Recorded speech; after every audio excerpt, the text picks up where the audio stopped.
come on, wake up now. Pour that coffee down your throat hole. It's hot. Now you got a hole in your throat.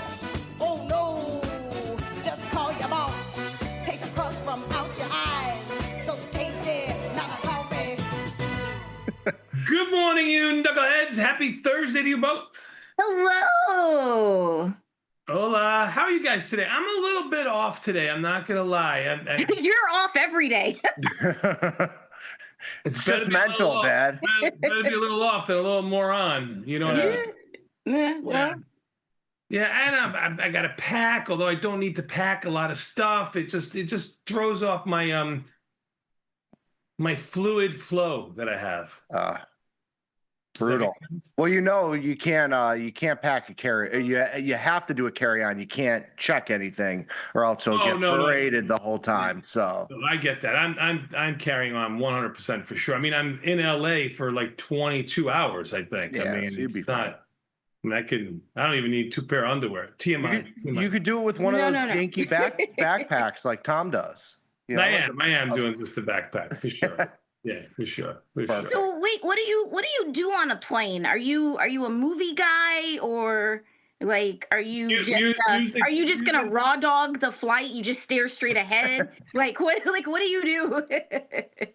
I put my noise canceling headphones on, listen to music, and hopefully fall asleep if Tom doesn't bother me. He's always nudgy, you know what I mean? Like he's always needs something, you know. Oh, I'm sure this time he's going to be even more nudgy than normal. Right. He's going to be asking you all the questions, you know. Last flight, telling you how he misses you. Yeah. Last flight, my headphones weren't even working, but I kept them on anyway, just so he would think like I was listening to music. He would leave me alone. It was pitiful.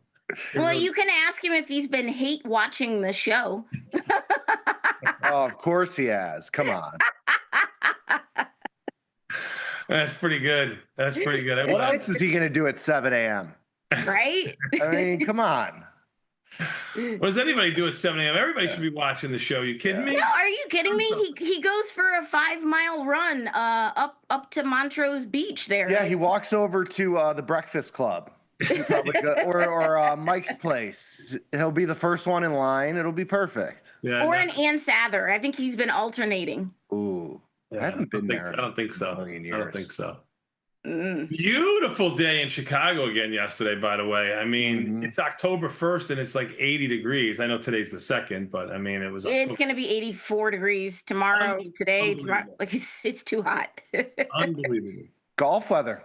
Well, perfect not baseball weather. Golf. The Cubs lost yesterday. Yeah. 1-1 now. I mean, you didn't think they were going to sweep them, did you? No. Yeah, right. But it keeps it interesting. Like, all right, now it's winner take all. Are you going to go to one of the games? Me? No. What do you mean? I think the Yankees won to make it 1-1 also. I think the Guardians won to make it 1-1. So I think they're all like 1-1 if I'm doing I just meant that it's hard to get tickets, Nikki. Like, I just don't. You're in on you got the marketing team in now. You're part, you can get in there. Yeah, but it's my rookie season on the marketing team after 15 years of being here. I did finally join the marketing team, but it's my rookie year, so I'm not going to get the VIP tickets. Yeah, you still got ties to this side, so. Yeah, like Mikey Butler, like he's elite. Yeah, of course. I'm like a Katie McGarrigle. She's marketing royalty, basically. Of course. She's like a Kennedy, right? Basically, yeah. Oh, that's pretty good. Me, I'm the kid on scholarship. You know, I'm just trying to, work hard, do on that grind. Yeah. One day you'll make it. One day. A lot of gumption. Yeah. You work hard and pull yourself up by the bootstraps. You'll make it. That's right. You got it. Any anticipatory thoughts, Bat, about how the market may play out for you guys for tomorrow? What are you seeing? Well, I mean, you're not going to get your numbers. It's by Yom Kippur. I mean, obviously that worked again. I'm kicking myself in the arse that I didn't buy that one little dip of about 40 handles or so. Yeah, it was by Yom Kippur and by Rosh Hashanah. Yeah, buy them both. Nick was like, we gotta we got to do something here and get some long delta. And I was like, we're gonna make another move down. I think we went down by about 25 or 28 handles, but never really caught anything to the downside. Now you got volatility collapsing too, back down to 1740. So oh wow. Yeah. So I don't know. It seems like if you don't buy an offer, you're not getting in. So yeah. But be careful out there. It's the weather seems good, but it could change at any moment. What's the range for today supposed to be? Even the S&P's range for the day is closer to $17. Remember yesterday it was kind of like $28-ish. It stayed. Yeah, but didn't we have like a 50-point swing or something? Yeah, pre-market pretty much. Yeah. Pre-market. I mean, the swing was over by the first like hour of the day. Right. Sure. Right. You've had a 20-handle move so far this morning, top to bottom, and we're at new all-time highs. So. $17 expected move. Kind of rough. Bonkers. How about you, Nikki? How was your evening last night? Did you have to go to Home Goods to go buy little pumpkin pillows? No, I'm resisting that as long as possible. Are you going apple picking? That is like my dream date, and he knows that. He who is out there somewhere. Yes. Yeah, the perfect man. There are no confirmed plans for apple picking. I'm sure that is going to get brought up in the next couple. You know what, Nick? I think you got to take the bull by the horns here. I think you have to say to her, it's going to be a beautiful weekend this weekend. Let's go apple picking and just blow her mind. Like, Yes. No, he's going to say it's going to be a beautiful weekend this weekend. Let's spend it on DraftKings. That's true. Sweetie, there are so many football games this weekend. I just want to make a full weekend of college and NFL football just for us. We're going to order chicken tenders and pizza all day. We're going to drink lots and lots of Miller Lite. It's going to be wonderful. You're going to love it. I'm sure that'll go over really well. I think you got this. I think I would go with my way. Don't listen to her. She's just jealous now. So don't do that. Listen to me. I'm trying to help you. Yeah, no, you gotta go apple picking. Yeah, I think I gotta bite that bullet. If I do, you'll know because I'll bring home some of those apple cider donuts for you, Vanessa. I'll bring you some, so you can, even though you won't be apple picking, you can live vicariously through the apple picking. Oh man. See, but that's good. But if you take her, maybe she will make you like a pie or some apple bread or muffins or something. So that's true. She does bake. So yeah. I have lemon bars in the fridge right now. So some of my favorites. Yeah, I like a lemon bar. So I got some of those. Oh, poor Nikki. My steak is too juicy and my beer's too cold. It's true. It's fair. No, I'm very happy for you. I think that's lovely. Thank you. So what'd you get up to last night? What'd you do? Nothing much. Went out for sushi, got some sushi, hung out, watched some TV. Nothing too crazy. Okay. Yeah. It's just a chill night. Can't complain about that. Yeah. You know my schedule now at the Falls here. It's all about hockey. 8:50 to 10 o'clock practice. Ooh. Aren't there child labor laws? I don't know. You would think they don't care. And then I got they have no school today because it's the holiday. So wow. Wait, weekend and what? Because of the Jewish holiday? Yeah. The public school is closed? Yep. Yeah. No school. Yeah. Wow. Okay, North Shore. We see you. CPS is at school today. And then he's got a field trip on Friday. So he's basically missing all of Fridays. I said, I didn't know they still did field trips in high school, but he's going Where's the field trip to? Like Chinatown or something like that because he's in a cooking class. Nice. Oh, to show the kids how China's gonna beat us because he's never in school. Where do they go in Chinatown? Do they like go to one of the dim sum places and like? I believe so. I'm not 100% sure. There was 3 things they can't buy. Knives. A knife. Right. It was a knife. Are like weapons, throwing stars. a throwing Yeah. star, and like Nunchaku. like a straw hat or something like that. Like Oh, those- so they can't culturally appropriate the Yes. the Yes. place that they are in. Okay, Look, that's you fair. tell Vinny, you go to my lady right there, Canal and Archer. She's got the bootleg Labubus. Ooh. You want him to pick you up one? Yes, I want one. Oh, I was going to tell him about some of the massage parlors, but Oh, no. I guess that's a. I don't know if he's there yet, though. I think he's getting close. If he's not, he's getting pretty close. This whole conversation makes me real uncomfy. I'm sorry. You're in a bat sandwich. You're in a bad place. This is a rough place to be at 7 a.m. I'm in the no spot. Yeah, I'm in a bad place. That's cool. Well, I hope he gets to eat a bunch of the food there. I mean, you go to like I'm sure he QXY or, I'm sure he will. Do you have a Big favorite down Hen. in Chinatown, Nick? I don't know. It's been a while. Maybe way back when. I do. MCCB. It's my favorite place. Go there. That's a good place. Great. Yeah. It's good. They do takeout, and you can only order online. Introvert chef kiss. Yes. So that's not the big one. That's like a food hall kind of thing. No. But yeah, there's just come on down to Chinatown. There's a ton of cool places and karaoke bars. Nikki, you could do that. That's a fun date. One of those like private karaoke rooms. Yeah, more of a dancer, not a singer. For me. Excuse me, Miss Diva. So the karaoke, I'll be your number one fan.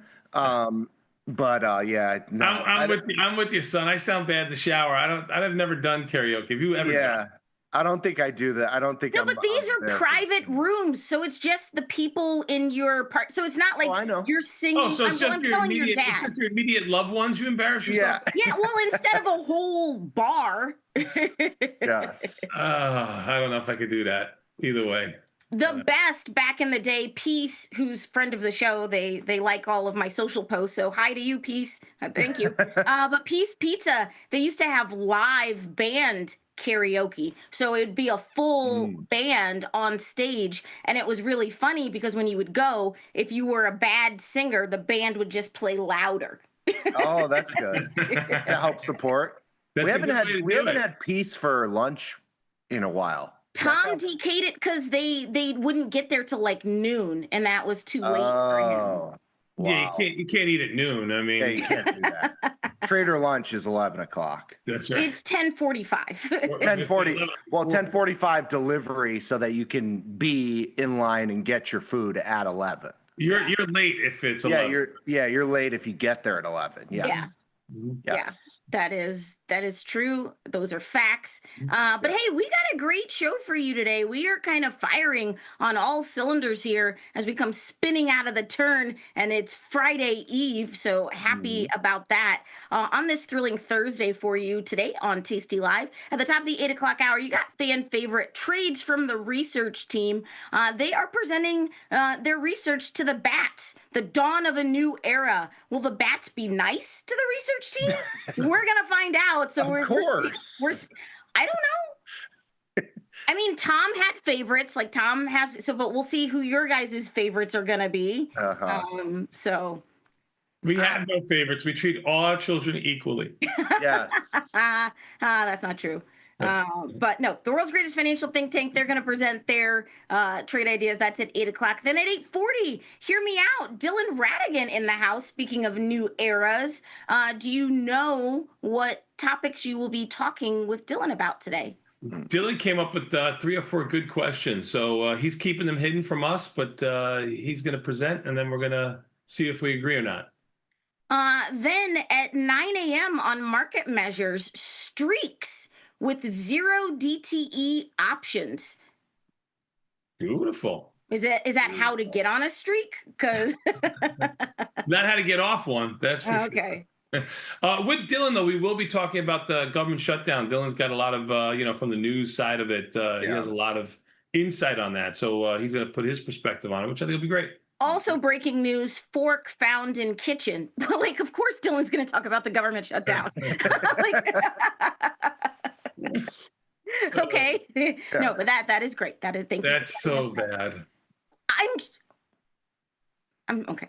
Just gonna leave it there. And then talking with the bats, we are taking your calls today. Yes. Calls about like what's going on, about trades, about the platform, about some positions. You just wanna, shoot the bleep with the bats. We'd love to hear from you. It's gonna be at around that 9:20 time frame. So definitely stay tuned for that. And also stay tuned for an all-ladies takeover of the morning show tomorrow. That's right. I will be hosting the show with Liz and Jenny. We have something planned. I'm not gonna. I've already said too much. See, you plan with them. You don't plan with us. Were we second? You guys wouldn't do this. What? Like what? Like you're putting on, like, let's say, fancy clothes or something like that? Yeah. We put on fancy clothes. We put a suit on for you guys. We're wearing pants. Yeah. No, but the lovely ladies, it's just a different perspective. I mean, they trade in a slightly different way than you guys trade, and it's all just different perspectives and insights. And I just like hanging out with the ladies. So that's going to be tomorrow's show. And if you have a trade idea you want Liz and Jenny to do, it's hashtag Fan Friday tomorrow. So we would love to hear from you about your trades. Yes, tastylive.com/fastmarket to submit your trades. You guys want your daily dose? Sure. Hit me with my theme music. Let's go. Our leading story, breaking news, Coming across the wire. This leading story, just in. top story, just in. Today's headline. This just in. Breaking news. All right, everybody. Today is a thrilling Thursday. It is Thursday, October the 2nd. This is part of the show we like to call the Daily Dose, where we talk about today's financial news and headlines. The government may be shut down, but this is Taylor Swift's economy. I am wearing the colors of her new album. I got my Swiftie manicure. The album drops at 11 p.m. tonight, Central Time, midnight on the East Coast, later on the West Coast. Frankie, who was like, did you know Taylor Swift has a new album? I'm like, Frankie, I'm going to hold your hand when I tell you this. Like, I have been online solving clues and puzzles from the pop-ups. I know things that I probably shouldn't know. I am in it. What I have purchased is between me and UPS that's getting delivered to me tomorrow, but don't worry about that. But I'm very excited, and I will just leave it at that. So just be nice to all the Swifties in your life. We are going through some things right now. Oh my God. I have Tay-Zoomies. It's incredible. So, I mean, it's going to be a late night for you then. Yeah. So 6% of salaried Swifties took tomorrow off. So not only is the government shutting down, but the U.S. economy is no. The economy's at all-time highs. We're going to the movie. I'm going to the Taylor Swift movie tomorrow. I have that's true. outfits. It's gonna be a spending spree. What? Yeah, spending. Wait, so you're going to the movies? Are they gonna? What do you mean? There's a Taylor Swift, The Life of a Showgirl movie that's only running this weekend. So it's going to be the lyric videos of all of the songs, 12 songs from the album, but also her explaining like inspiration and like the backstory behind the songs, and the debut of the music video, The Life of Ophelia. Wow. I think I would take apple picking over that. The apple picking wasn't that bad. I think I got it good. See? It's the devil you know, son. It's the devil you know. Hey, you know what, though? But this might be like a sexy album that's supposed to be full of hits and bops. So, it might put your girl in the mood. Yeah, well, I get that anyway. I thought it was an album about like woodworking or something like that. Isn't it? No, track 9 is called Wood. Yeah. Oh. So yeah, there's that. Hey, anyway, let's get down to the news. I will give you that. Hey, first headline of the day here is stocks and Bitcoin are running on fumes and FOMO. But can the market steer clear of a sell-off? It just looks like we're running on vibes at this point, and those vibes are kind of running on fumes as Washington grapples with a government shutdown. The markets remain surprisingly calm, but investors investors shouldn't get too comfortable. Is there credence to this argument that it was kind of just running on FOMO? Vicky? I mean, yeah, I think a little bit. You see it day to day of just kind of the magnitude of the rotations that you're seeing in a lot of the kind of frothier stocks flying around. You're talking your like, more speculative names, your INQs, your OCLOs, your HIMs, stuff like that is going a little crazy. But yeah, I mean, I think a lot of it is, headline driven. You had a lot of, we talked about on the last call, the healthcare stocks going nuts yesterday. The chip stocks have been a constant. The healthcare stocks have been underperforming, right? I mean, like, it's almost. Yeah, but all of a sudden, they're 25% implied volatility and they're up 8% in one day. It's a pretty quick catch up.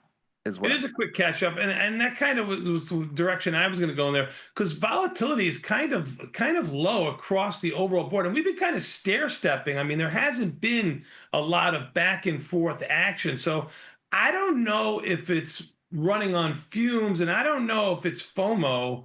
Right now, it just seems like there's no wind resistance anywhere. No. Yeah.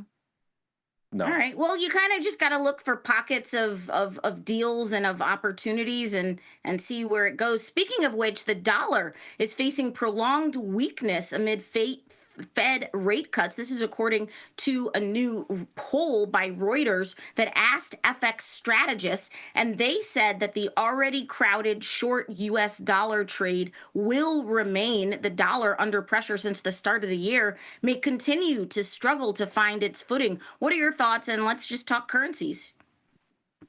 Well, the euro's basically unchanged this morning. It's basically unchanged for the last week after kind of selling off a little bit, which means the dollar would be a little bit stronger. So the dollar's actually caught a small bid here, relative. Obviously, not since the beginning of the year. So I don't know who they're talking about. Like, they're not talking about the public here. I mean, I don't even know if the public knows what the euro dollar trade is, to be quite honest with you. I mean, our viewers do, because they're smart. Our viewers do, yeah. Sure, they're smart and they're so good looking. Well, we have a sophisticated audience. I mean, I don't think the person in XOQ mutual fund really knows about this.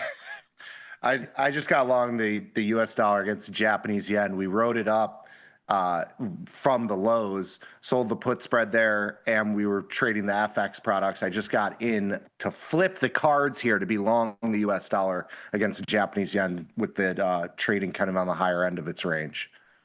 Real fast, what about gold? What are the metals doing this morning? They're higher. Everything, you buy everything. Yay! Just buy it. You talked about assets being bid. They're certainly bid. Gold over 3,900 now. I mean, oil has slid the last couple of days. Maybe that's the one that has the FOMO. I mean, oil's down the last 4 days or so, back down to its recent lows that it's bounced off of since middle of June. That's that 61-ish handle, right where it is, 61.5. The 3-day rule is very much in play right here, Dad. Oh, right. 61 and change. This is it. You got your 3-day move from where I entered on my oil long. So Very I'm down about 2 points on that. Very nice. Nice. Hey, activist investors, those people who push companies for operational changes and management shakeups, launched a record number of attacks on global corporations in the third quarter. Yay. They won more board seats and settlements. That's according to new data from Barclays. There were 61 new campaigns by activist investors in July, August, and September, marking an increase from the second quarter when there were only 60 campaigns, but it's a dramatic jump from a year ago when activists only launched 36 fights. What is your overall sort of, I don't know, what are your thoughts on activist investors? I mean, well, they've certainly gone to the, like, name one for me. Like, what I'm trying to say is they've certainly gone kind of like Andrew left from like Citron Research or whatever. Like, yeah, well, he's your bear, right? So he becomes in the news because he gets his face ripped off. I mean, so But they're kind of a dying breed. The icons of the world and the grave digger. Like they had great names. I mean, they were. Oh, I have a picture of Carl Icahn in my office. TMI. Happiness is positive cash that is flow. Daddy issues right He's there. daddy, yeah. No, happiness is positive cash flow. Watch his documentary. It's actually really good. Anyway. I bet it is. So I don't know. I'm kind of Well, I was just surprised that the number of activist investor campaigns has almost doubled from last year. That was so. What whether you like them or hate them. Tasty trade people who watch the show are activist investors. Might as well name them activist investors. Hey, it is Crypto Week here on Tastylive, and all week long we are bringing you more insights just to the world of digital assets. We have a ton of really super smart people who work on that side of the business who blessedly work for us. But Ethereum or Solana, let's talk altcoins, which hits a new all-time high first. We, of course, ushered in October yesterday, but that is focused more on the big dog of Bitcoin. But what about Ethereum and Solana? They are the two largest altcoins by market cap. They were also up 5% each yesterday. Bitcoin just under 120, got to 119 and change on the spot. Futures trading at 120. ETH has had a very nice bounce back. It got below 4,000 for about a minute, and that was kind of the low. And it's bounced back to 44. And that was only a week ago, right? I mean, that was only 3-4 days ago. Yeah, it was one day. I mean, we got under there for like one day, and it's bounced back. It's up, 10%. In that time frame. I think it's ETH. I mean, you have a lot. I mean, it's the next in line. I mean, I think as people get more comfortable with crypto, they'll move down the risk chain in terms of market cap. I think everybody's kind of interested in Bitcoin. ETH is, if you're not in it already, is the next one in the line. And I think that's kind of where the liquidity is heading, especially with the ETFs that are available as well. But Solana will be, at some point, ETH will get to a number that is, unpalatable or not as palatable as the next best thing. And you'll move down the risk array as they do with assets too. Well, October is here and here in full force. I mean, you got a big 1% move in Ethereum, a little over 1%. You got a 1.5% move in Bitcoin. Ryan, it holds true. October so far. I just like to say October. It is great. Cool. It's better than hodl. Hodl, but yeah. Well, we're working on it. You're 3 days in, but we're close. You're right there. 4 days in now, I should say, but we're close. We're close, Dad. We'll shifting gears to the tech sector, Intel stock popped yesterday as the company announced they're in early talks with AMD to manufacture chips for its foundry business. If AMD were to start manufacturing chips with Intel, it would be a significant win for the company's foundry business, which is seeking big customers or investments. Intel out here every day. He's like, hey, Apple, you want to buy us? Yeah, I mean, listen, help the government out, buy Intel. Apple flirting with new yearly highs here.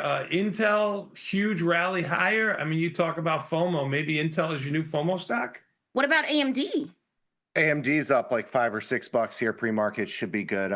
We sold puts there the other day Nice. At the 140 strike. We did it at 375. So should be a decent trade. Hopefully it comes in a little bit today. But yeah, I mean, don't hurt yourself. Pat yourself on the back. Wow. I was explaining. Wait. Was I part of that? I said we. So awesome. You got a piece of that. Great trade. But where I was going next was just the government portfolio trade. It is alive and well. Yeah. It's like the Nancy Pelosi tracker, the government tracker. These are our indicators, guys. These are the FOMO trades. LFG. Foolproof. Yes. Hey, in other chip news, Qualcomm has shifted their flagship chips to the latest generation of ARM Holdings computing architecture with new features aimed at better AI performance. Qualcomm is adopting ARM's V9 architecture, which with features for AI performance. The move follows a legal battle between Qualcomm and ARM. It could boost ARM's revenue. Both, I feel like, what year is this? Like talking about Qualcomm and Oracle every day. Like what is happening? Everything old is new again. Yeah. We got to find the rotation. Yeah. Qualcomm, with the market higher, is also higher by $1.50, 167 and change, but it's off its highs around 180-ish, made real early this year. It's certainly not as loved as the other chip names. No. Well, what about ARM? Poor ARM. Like that was the IPO, and like we never talked about it again. Yeah. Yeah. I mean, it's basically back to where it IPO'd at. I think it IPO'd right here at like 150. Okay. Yeah, 150. It has been going sideways. It made lows in April, under 80. Its yearly high is closer to 180 or so, but hanging out at 150. Mm-hmm. Qualcomm's cheap relative. Maybe an opportunity there for option trades today. Every Tuesday and Thursday, but today's a travel day for me, so I can't do it. I gotta, otherwise I won't make it. So nobody wants to work anymore. no option trades today. That's okay. People understand. Thank you. Apple has halted a planned overhaul of its Vision Pro mixed reality headset. I'm going to be honest here. I'm an Apple fangirl, and I forgot that this existed. But they said they're shifting resources to smart glasses, so AR smart glasses that would rival products from Meta, like their Meta Ray-Bans with AI. The iPhone maker had been preparing a cheaper, lighter variant of its Vision Pro headset, but now that looks to be gone to the wayside. I mean, Apple basically can get rid of the U.S. government debt with their cash on hand. I think I'm being dead serious. I mean, I think they have 50. I know, but they spent billions of like R&D to develop this headset, and now it's just like in the trash. Well, that's what I mean. Like, they're gonna put it to the side. So they need to take some money from this pile. Sorry, we got to cut back on lunches because we have to put the money towards this other thing. They got $55 billion cash on hand. It's just a failed experiment. They should just cut bait. I mean, these glasses seem silly. Nikki, would you wear like the Meta Ray-Bans, or do you want AI glasses? Like if you're on the golf course and it could tell you through your glasses how far to the pin? That is an interesting take. I have not considered that. So, Uh, or you can pick up your rangefinder and see how much it is too. I mean, yeah. But if they're already sunglasses, like if you're on a course and then it's just like one thing. Yeah. Are they X-ray glasses? They promised me when I was like 12 or 13 years old that we would have X-ray glasses and I would be able to see through like your clothes and stuff. They promised me that in all the comic books. Will this do it? Don't make it creepy, Boomer.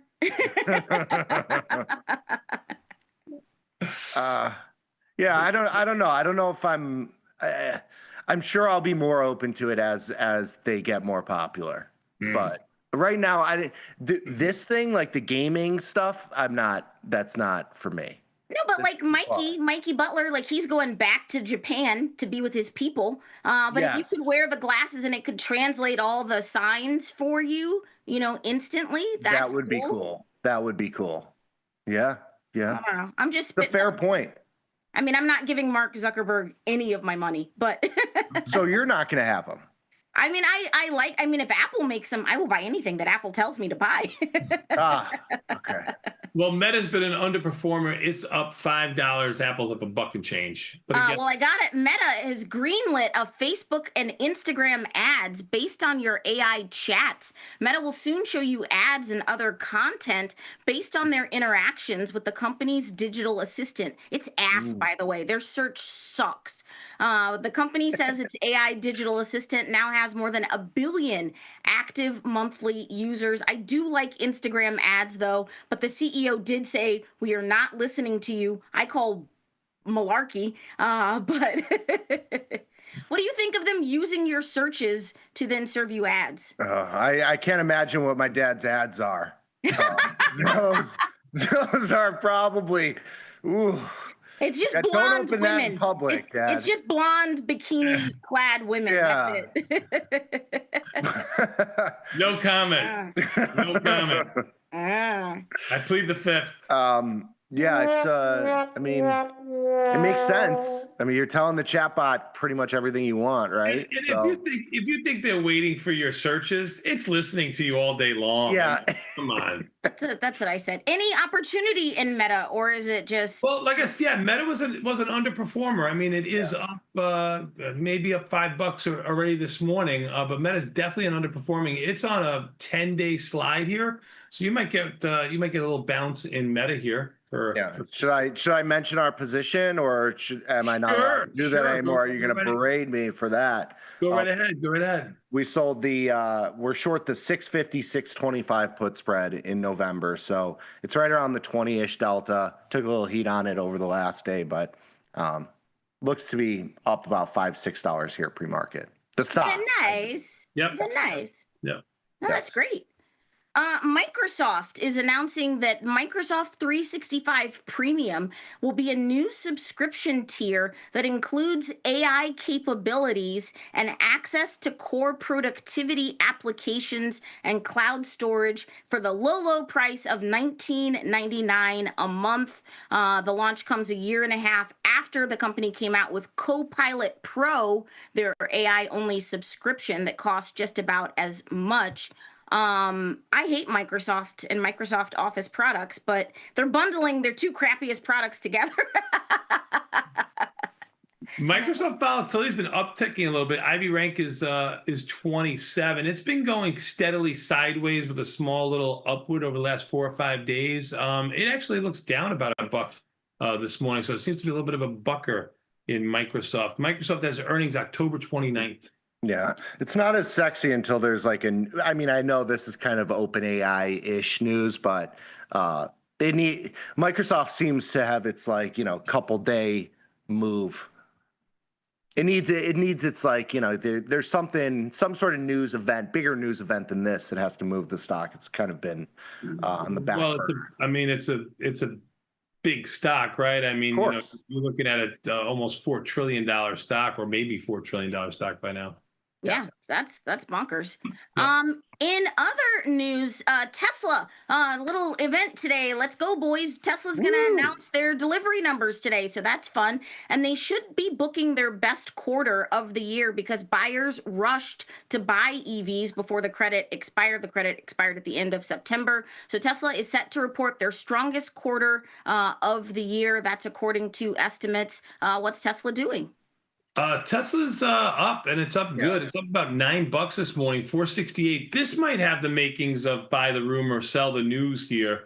Tesla over the last month or so, if you want to go from all of September, started near its lows of 335 or so. It's 468 this morning.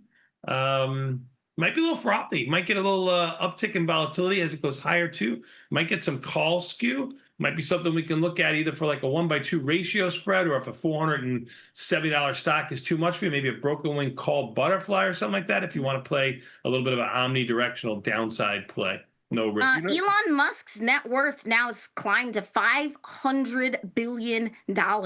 What? Big number. Do you know when the numbers come out? I don't know exactly when. It was either going to be yesterday or today, so it's going to be today, and they just come out when they feel like it. Yeah, at 7 a.m. there was about a $5 or $6 move. Yeah, so maybe they're out. There, so then maybe they're out by now. I just wasn't sure. Yeah. I believe they are due out. I'll have to look. I don't. It's hard because I have all my stories loaded, so I don't have like any 9 a.m. Eastern, so 8 o'clock our time. Probably. Okay. So it comes, yeah. And it's a likely release. You know what I mean? Like, it's their close to that. Reddit stock falls for a second day as references to its content in ChatGPT responses plummet. Reddit stock fell roughly 12% yesterday, extending a decline from the previous trading session. Reddit content was cited in just 2% of ChatGPT responses on Tuesday, much lower than the 9.7% of responses that cited Reddit the previous month. I don't know how the market is tracking this or how the market even knows. Like, I know the market knows everything, but this seems scary. It does seem scary, and it did fall off nicely. Yes, I don't mean nicely. It was just a big move going down from around 250 down to around 200, where it sat at 202 and change. It's up $5 this morning to 207. Yeah, I mean it's had quite the run from the low. It's had quite it was about a 3x. I mean, and it was having some of those days it was having $20, $30 up moves, and then followed by a $10 down move. Like these were giant moves in both directions on the way up. So yeah. It's been one of the best, traded IPOs as of late. So stuff to do in there. Well, it's got high volatility and it moves. So it's one of those. It's certainly an interesting trade. Speaking of, what year is this? Yahoo is nearing a deal to sell AOL, to Italy's Bending Spoons for $1.4 billion. The Milan-based app developer is in advanced talks to purchase the legacy media brand. Bat, weren't you in the AOL pit? I was in the AOL pit 1998 or 99 or so into the early 2000s. I mean, AOL was the shiznnizzle back in the day. I mean, it was part of the whole .com bubble. It merged with Time Warner for $165 billion, if I remember correctly. It was part of the S&P 500. Yeah. When it was AOL Time Warner, and then like in 2002 or so, it was the end. Nikki, what was your AIM screen name? So I've been pretty consistent throughout my whole life. It was always Nikki Bat. So it was easy. I didn't have any naughty AIM thing. Mine was Peanut 2796. That sounds like it was like one of the ones they generate for you. No, well, my dad calls me Peanut, and so it was there were other peanuts. Yeah, rude. So you got to go. You did it with the numbers until you got one that wasn't taken. Okay, yes. That's fair. Yeah, that was me. Anyway, but congratulations to Yahoo and AOL. Again, what year is this? And I thought, that's right. I thought AOL was actually, it was bought a couple of times. I think Verizon bought it or something like that. I think you're right, Bet. Yeah, it's changed hands. But still, I guess it's unbelievable. It went from nothing in the late 90s to part of the S&P 500 in like 2002 or something like that. And by 2009, it was dead. That's how markets work, man. Yeah. A company called Character AI received a cease and desist letter from Disney urging the chatbot company to remove Disney characters from among the millions of AI companions on the platform. The company allows users to generate AI chatbots that can range from real people like Elon Musk to fictional characters like Hermione Granger. But Disney was like, look here, that's our IP, and we will sue you back to the Stone Age. They're like, you know what? You're right. It's gonna be a lot more of this popping up in the next couple of years. I mean, you gotta protect your international property. I mean, Disney owns it. It's theirs to do what they want. It's just like the cherry. Like we own the cherry. Using a cherry, they will get a cease and desist from us. Disney unchanged. Very low implied volatility in there, and Ivy Reich. Skipping a story here, Beth. GoodRx is expanding their tie-up with Kroger to offer branded drugs at a discounted price. The company announced they are partnering with Kroger's healthcare unit to expand prescription savings services for branded drugs, including the Skinny Shots. Ooh. And then I wrote a joke. How does an angry trader talk to a pharmacist. I want my GDRX. Because that's the ticker of GDRX. No, okay. GDRX. GDRX. Well, $5. Good. It's up $10 or it's up $1 here to $5. Yeah, right. 10% in the last like 2 days. Is that part of the government portfolio? I don't know. Maybe. If it's not, we'll put it in there. That's how we'll do it. That's not Mark Mark Cuban. No, that's he runs. His is called like Cost Plus, but they're different companies. His isn't publicly traded. Yeah. But he's doing wonderful things, so that's good. You should check it out. And Crodger unchanged. Crodger. Hey, Peloton is revamping equipment, giving it AI-powered camera tracking, better audio, and a 360-degree swivel screen for their Bike Plus, Tread Plus, and Row Plus. But they're also raising prices of the subscription plan ahead of the holidays. The all-access membership will increase from $44 to $49 per month. Beth, do you still pay for Peloton? She's the only one I know. Canceled it yesterday. Oh, you did? Sure did. Wow. Wow, Crazy. an end of an era there, Beth. I mean, we've covered Peloton, AOL. What's our other one? Qualcomm. This is like Qualcomm. This is like Back to the Future here. What is I happening? know. We're gonna do LimeWire in a minute. Yeah, LimeWire making a bid for Spotify, or Spotify taking over LimeWire. I got new info on pets.com coming up. Perfect. There you go. There's another one. What's going on in Peloton? Nothing. Up 4 cents to 8.70-ish or so. Yeah. I haven't traded Peloton since I watched Mike ride the stock from about 95 to 9. Oh no! So I have sworn it off. And Katie too. Katie had a little pain in there too. Yeah. But that was the market then. I mean, it was every day it was up like $3, $4, $5. It was just going nuts. Oh, that is true. Beth, I'm going to my last story here. I thought this was maybe a prank, but I'm like, it's not April. So Maxwell House Coffee, which has been around for 133 years, is changing their name to Maxwell Apartment.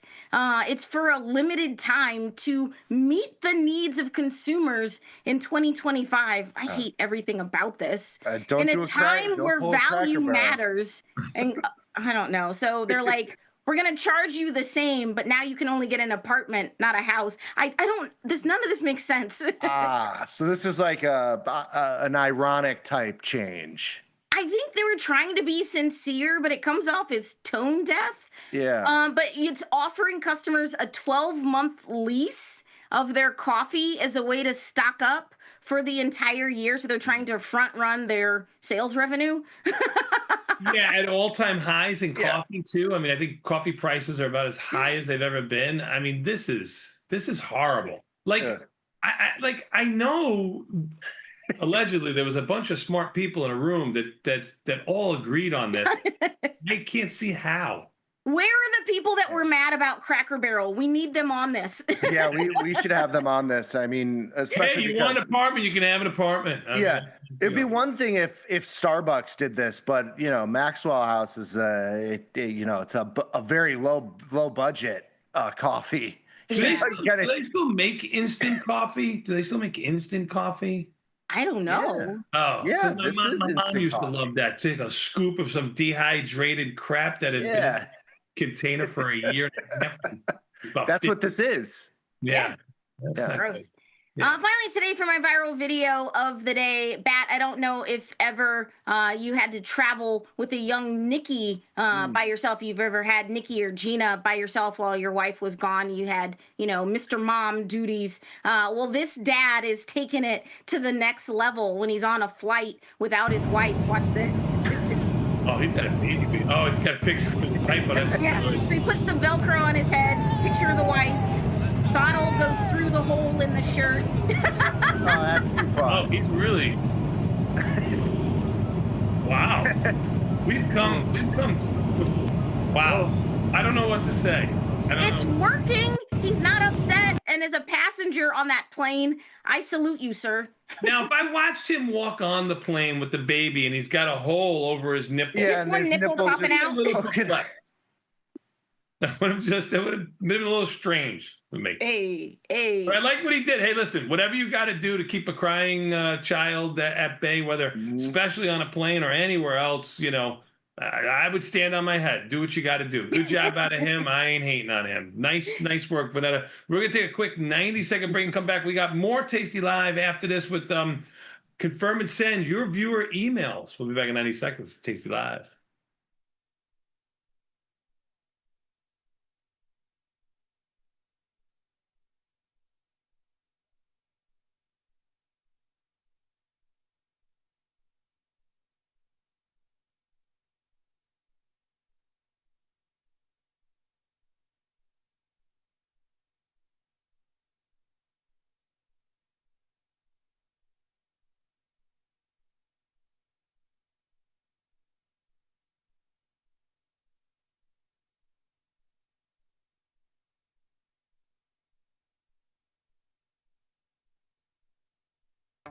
The market doesn't stop. So why should you? Diversify your portfolio with stocks, options, futures, crypto, and more from Tasty Trade. Focus on the markets that matter to you. See the odds before you trade using curve analysis, IV rank, and more tools. Get industry insights that help you find your next trade right where you need it. Tasty Trade. Download today. Traders, start your platform. Tom Sosnoff and Tony Batista are hitting the road for their first ever live trading event, At Work by 11. It's unprecedented, unpredictable, and unlike any other financial event. Watch these masters make real trades in real time. Doors open at 8, the action starts at 9, and we'll have you back at work by 11.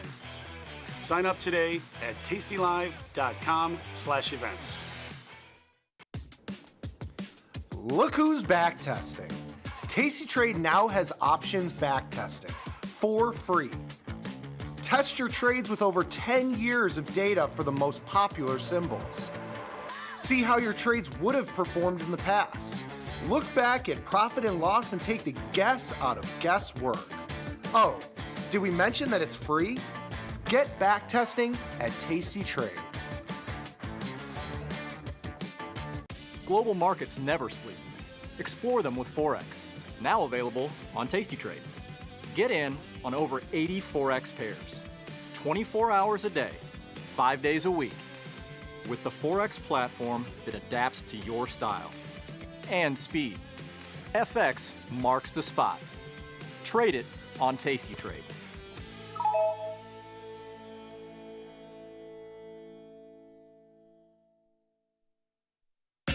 Beat the opening bell. Get trade ideas and market insights before the open.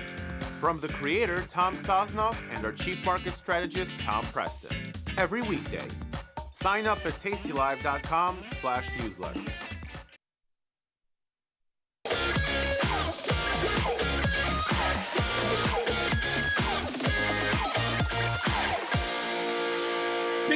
We are back, son. You know what that means. Time for a little bit more Tasty Live with confirm and send. But before we do, let's take a quick look at the market here. Even the S&P is holding steady where they've been for most of the night, in the green, up 17 and change.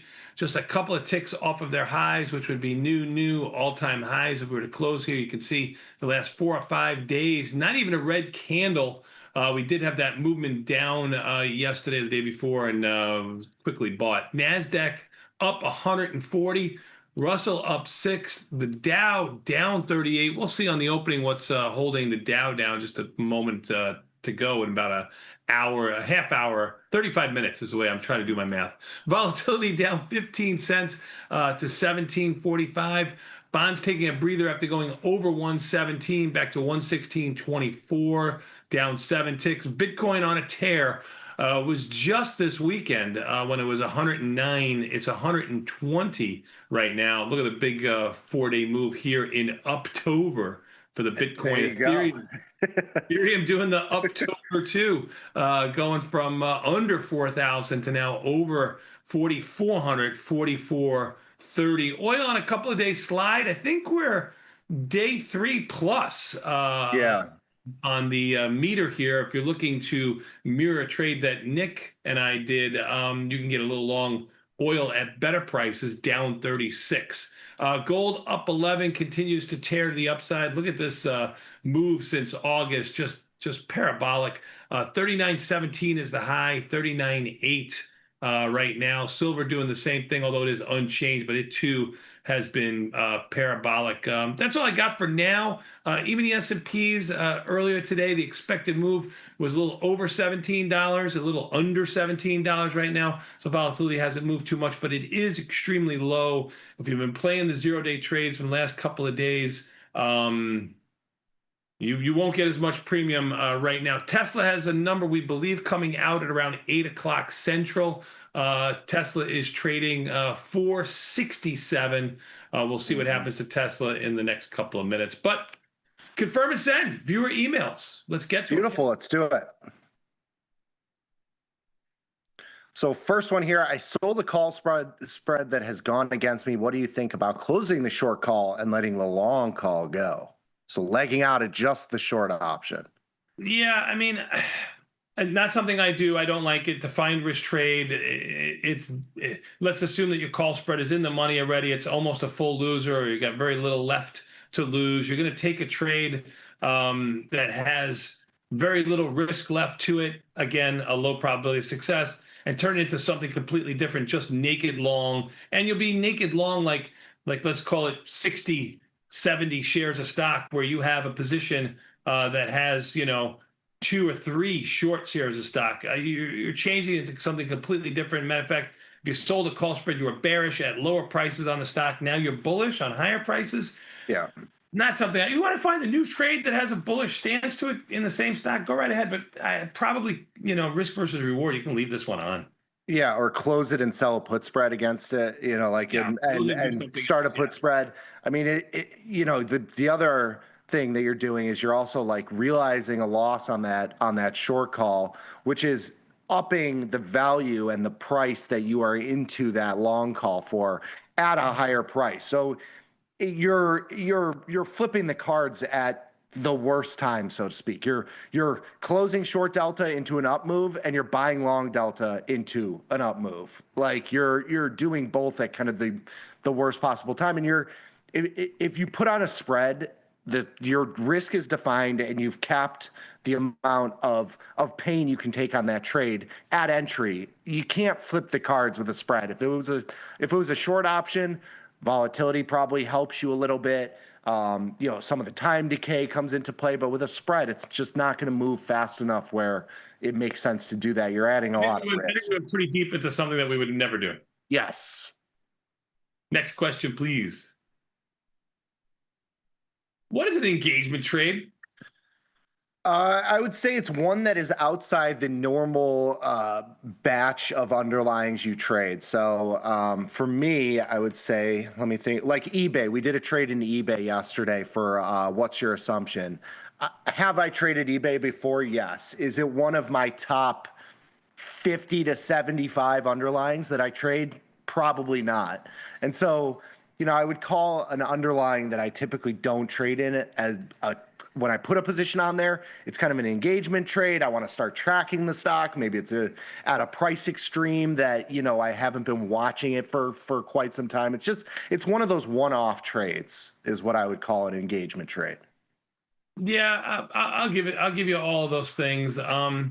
I think it's a term that we made up for when we were just going to kind of bend the rules a little bit. Maybe markets aren't quite as tight, as liquid as we want. Sure. We'll take a little less risk in there, and we'll, as you discussed, we'll keep it on our list and see how it trades. Sometimes, like GameStop, like it's moving today, it's up $1 today. Maybe you're going to do something in GameStop you would never look at just because there's noise there. Volatility's at lows and you're looking for something to do. Yes. So yeah, I would say it's a very small part of the portfolio, if any. Next question, please.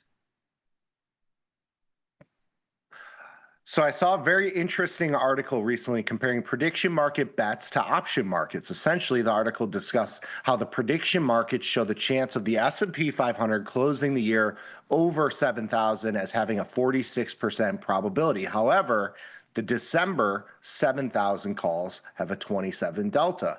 Why do you think there is so much disparity? It's a good question. That is a great question. Should the S&P 500 closing the year over 7,000? So if the options have a 25 delta, probability of a touch is 50%. Yeah. So your predicted market here is just showing you a 50-50 shot at being over 7,000 and closing over 7,000 as a probability of 46%. I think the numbers are right there. Now, I don't know if they're looking at, when they say the S&P 500, are they looking at S&P cash as an SPX, the composite, mini S&Ps? I mean, there's a lot of variables in here, but I would say that if an option has a 25% chance of a 25 delta, 50% chance of a touch. Yeah, but so that it makes sense that it would trade at Right. greater than the delta, because as we get closer to 67 or to 7,000, this bet will move. So like today with the E-minis up 18 or 19 points, you would expect this, 40, you'd be buying 46%.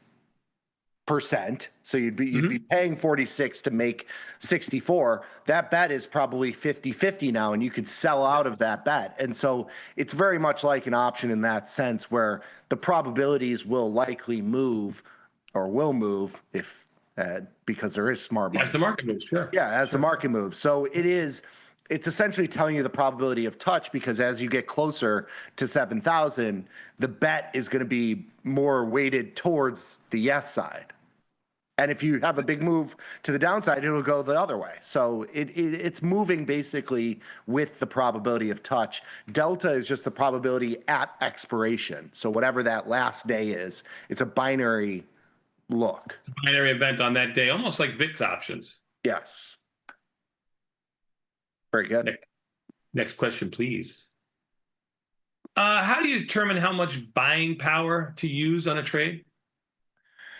So we usually say between like 1% and 3% for a defined risk trade of your net lick, and then up to like 5% for a naked position. Obviously, this depends on what sort of account you have. Portfolio margin, you can decrease that significantly. If you're in a cash account, you're probably doing all defined risk trades, cash, IRA account, that sort of thing. But I think it's a little subjective. I think the important part is to keep sizing pretty consistent and not be too big. I mean, if you're looking at something that's got 10, 20, 30% of your net lick, then your whole portfolio moves based on that one position. So you gotta, it's going to be subjective based on your own risk tolerance and capital and all those sort of things. But, overall, if you keep them all consistent, that's kind of the key. That's correct. That's correct. If you get too much buying power, too much BP in any one trade, you probably just take a look at it. Now, if you're using stock in an option, it's going to use the most buying power, and it's not going to be your most risky trade. So you got to dig into it a little bit. You got to look into your positions tab. Yes. Next question, please. So assume you have a directional assumption on an underlying. How do you decide between selling a credit spread or buying a debit spread? I mean, IV rank is the easiest thing to do. If IV rank is high, I'm looking to sell the credit spread. And if IV rank is low, I'm looking to buy the debit spread. But to be quite fair here, I don't buy a lot of debit spreads, 50-50 shots, buying a strike or two in the money, selling a strike or two out of the money.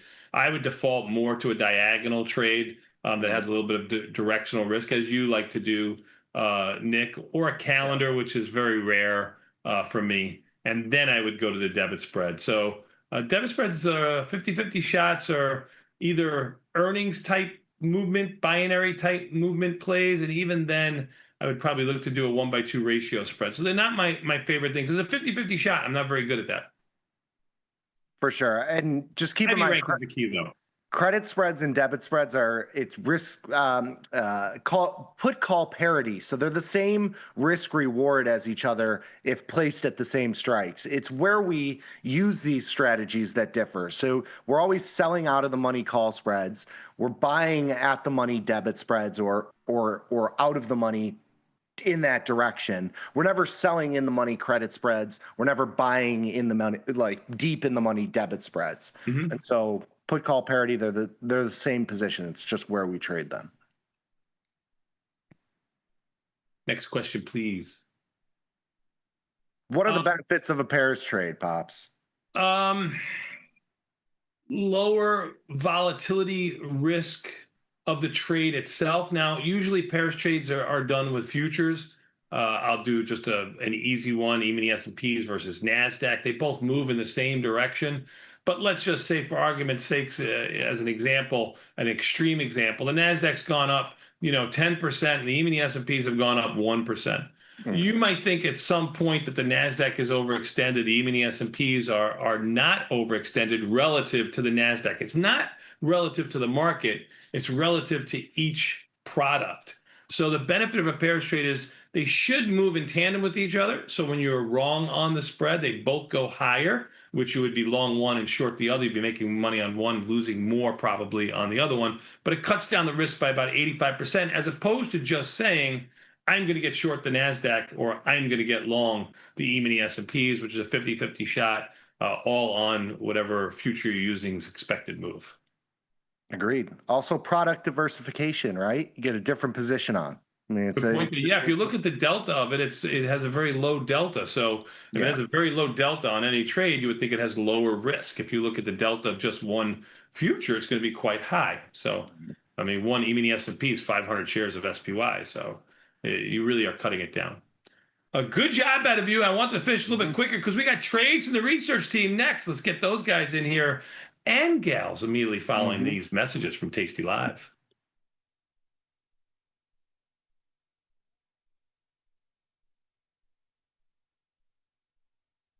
Forbes called us best online for options trading. Investopedia, best for options trading, period. With stockbrokers.com, we're #1 for options and futures trading. The Motley Fool really likes us. And so does Business Insider. So what else can we say other than boom? Trade like a trader. Tasty Trade. Make your move. Tasty Trade has crypto, and you can trade with 0 commissions. Bitcoin, Ethereum, Litecoin, and more. Diversify in one place. Crypto, we got it, we get it. Class is in session. Dr. Jim Schultz is bringing the heat to Options Crash Course Live. This 90-minute show features Dr. Jim in his professional prime. All of the gimmies, none of the gotchas. Come early and grab a drink with Dr. Jim before class and stay for Q&A. The event is free, but space is limited. Register today at tastylive.com/events. It's not a lecture, it's a lifestyle. Delta, Vega, Gamma, Theta. It's all Greek to you. Well, guess what? Millions of people speak Greek, so you've got no excuse. Here's your alphabet. Theta is time decay. Time itself has value in the options world, and that value slips away the closer you get to expiration.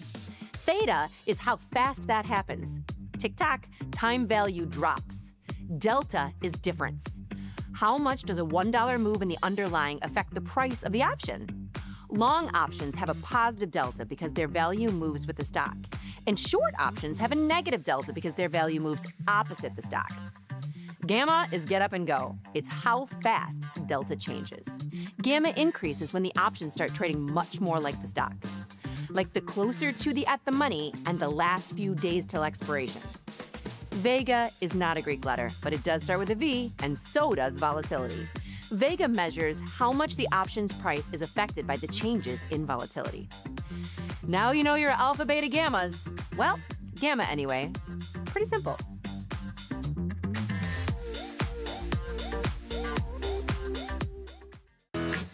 Tasty Trade is now on TradingView.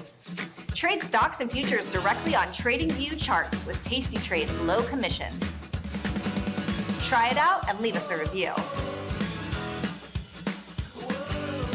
The future of trading is here. Join Mike and his whiteboard, plus the Tasty2 live crew for 90 minutes of probabilities, punchy portfolio mechanics, and trade tactics. It's totally free and unreasonably fun. Come early to enjoy a drink with the crew and stay for a Q&A after the show. Space is limited, so register today at tastylive.com/events.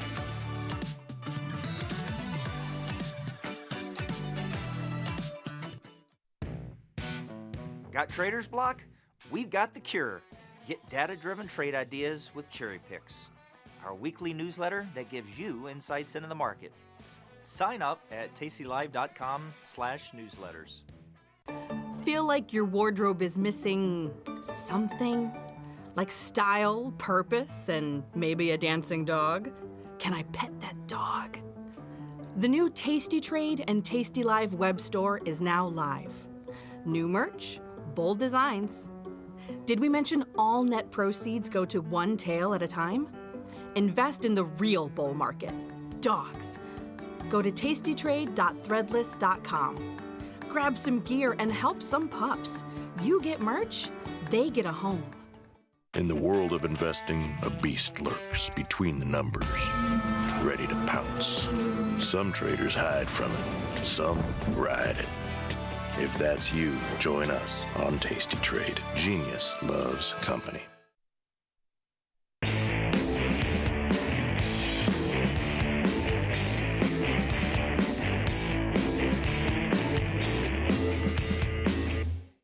Diggy, we are back, son. You know what that means? Time for a little bit more Tasty Live. That's right, with trades for the research team. Fan favorites. Fan favorites. Who's our first researcher?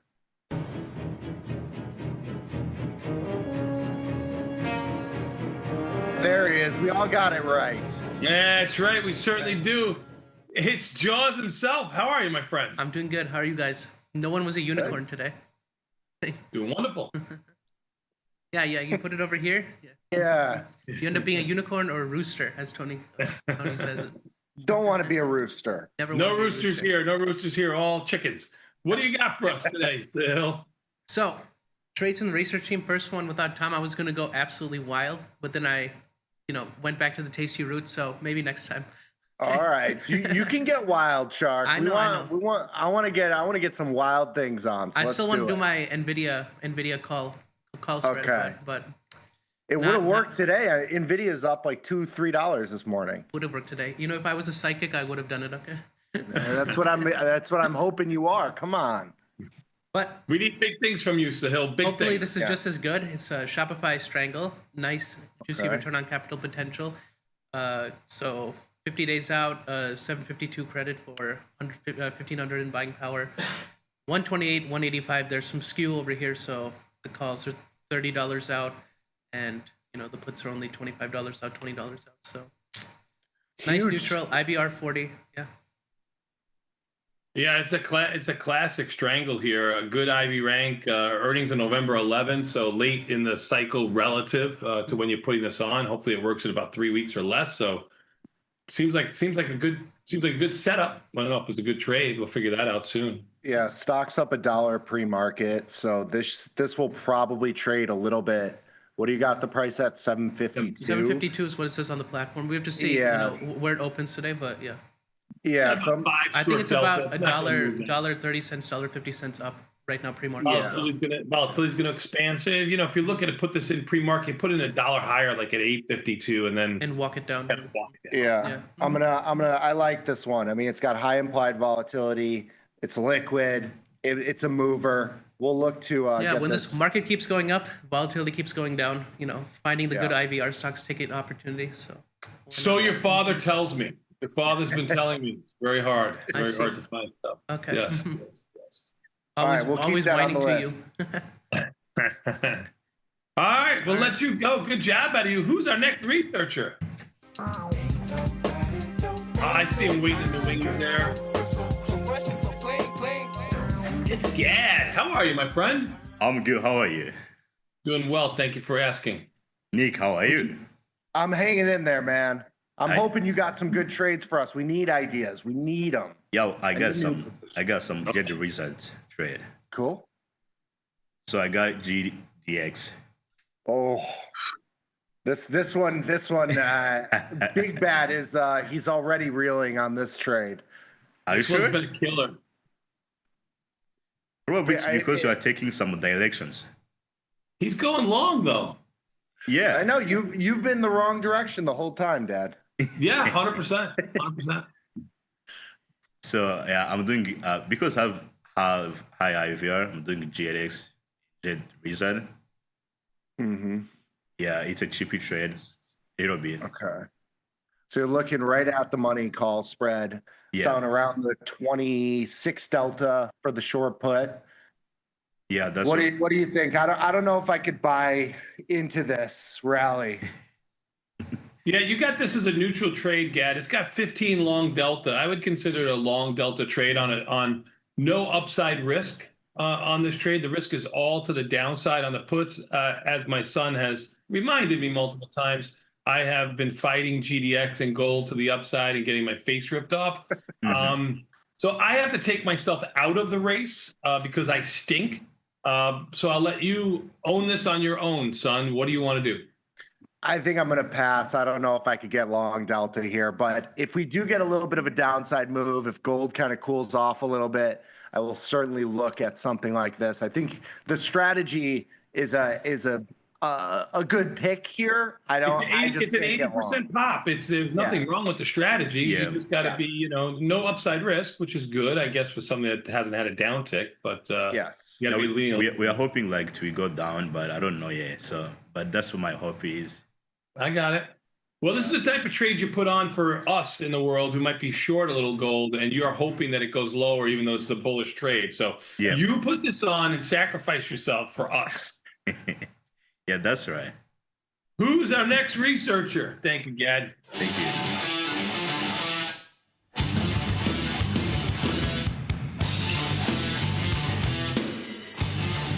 I don't know, man. That beat just gets me going, and then it's such a letdown. Kai, what's up, my man? Not much, not much. Are you ready for another deeply in the money long call strategy? Why are you bragging on something you had last time? What'd you have last time? I long the yen future, which is beautiful. Oh, that was a good one. That was a good move. That was a great one. There you go. Yeah, we had long delta in there, so we didn't add, but yes, it was a good trade. Definitely a good trade. Yep. All right. So jokes aside, actually selling Strangle in Intel. High IV, stock price going higher. Huge call skew in Intel right now. Yeah. Definitely a huge call skew. Intel basically unchanged, maybe even down 10 or 15 cents. So the pricing here look good. I'm actually using 16 delta on the put side and probably 25 delta on the call side, but you still have more space to the upside. Yeah, incredible. The 15 or the 50 call is a 16 or an 18 delta. So really, if this was a delta neutral strangle, you'd be 30.50, which is $5 on the downside and 15 on the upside. So tons and tons of call skew. I am with you here. I have a position on already. I'm short the 30 put, and then I did the 40-45 call ratio. So I'm playing into the call skew, but in a little bit of a little bit less risk to the upside. Okay. What did you call that strategy? Put and call ratio? Yeah, it's a synthetic. I mean, the risk is the same as the strangle, but you're giving up some of the credit on the upside to buy that call spread. You give up a little bit of the short premium to give yourself a little bit of a kicker if it grinds higher. You benefits more if the stock price going a little bit higher. Yes, going like to a your sweet spot. Higher. Yep, exactly. Yep. Ooh. So I like it, but I'm in it. Beautiful. Awesome. Good job out of you. Let's see who our next researcher is. No music. Oh my God. There it is. Yeah.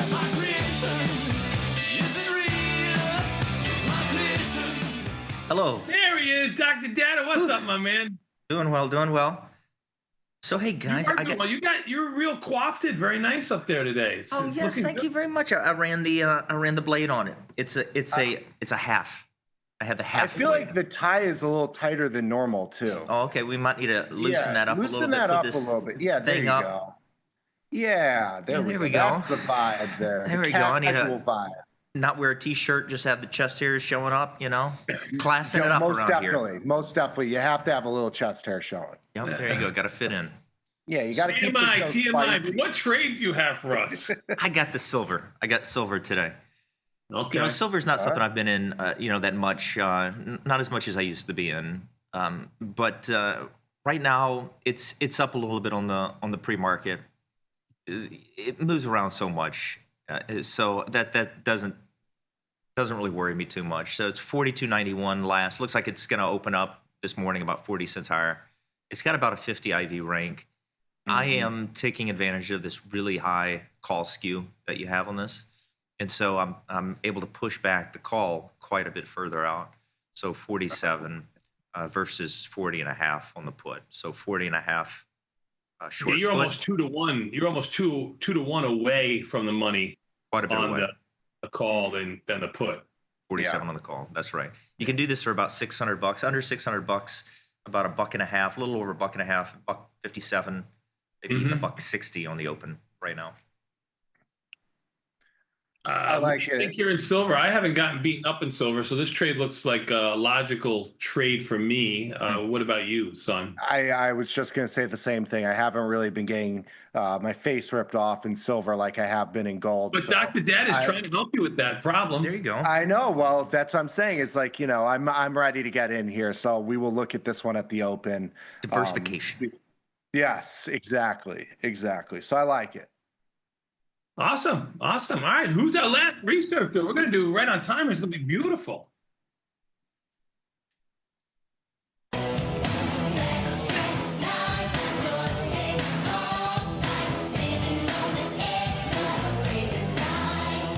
See, I represented Julia, the black cat with the black shirt today. Nick, you didn't? Yeah. I missed we the could have been memo. matching. That's tragic. Sad. Tony, you seem like I'll you could remember. sport a gold chain as well. So Yeah. There you go. I got my gold chains. There you go. Those don't come All right, off. yeah, we the gold compliment each other. chain There you go. and the chest hair. I think I need to catch up on the chest hair. I'm not doing too well in that department. Yeah, sorry. Give it time, Oh, Julia. yeah. Everything grows when you get older. Give it time. You'll get some. What trade do you got for us? So today I'm looking at Adobe. I'm actually very glad Figma IPO'd and they're here to mix stuff up because Adobe made some serious mistakes over the last couple of years, but we're not talking about that today. It's actually been it's been trading in a channel the last couple of months now at this point, or weeks at least. So decided to go with an Iron Condor, went with the 310, 390 short strikes around 20 delta, and then $10 wide, collects 278 in credit, 722 in buying power, trading at an IV rank of 20, almost 30, just barely 30. Relatively unchanged this morning, the last time I checked on it. So looking mighty fine. What do you think of Adobe, son? It's $13 off of 52-week lows. Volatility is relatively high. I might look to just kind of get a little bit of long delta here with just the put side, but we'll check this one out on the open. I think this is an interesting trade. Yeah, especially with the move yesterday because it kind of dumped a bit. Yeah, it's down. It's basically at the lows. I mean, we're just off the lows. So I definitely agree with you here. You got to watch the markets. They could be a little bit wide in here. That's why I like if you've got an Iron Condor here. I might want to do something with defined risk too, whether it be a directional shot with a put spread if you want to go long delta or not. But definitely something to look at in Adobe. So good job out of you, Julia. Cool. That's all I got. Good job out of you, Nick. We're going to take a quick 90-second break, and we'll come back. We got the opening bell, and I believe Tesla came out with its numbers. The stock is trading 71 or so. It's up about $4 or $5 from where it was. Yeah. Yeah, higher than where it was. We'll take a quick 90-second break and come back. We got more Tastylive after this with the opening bell next. Thanks, Julia.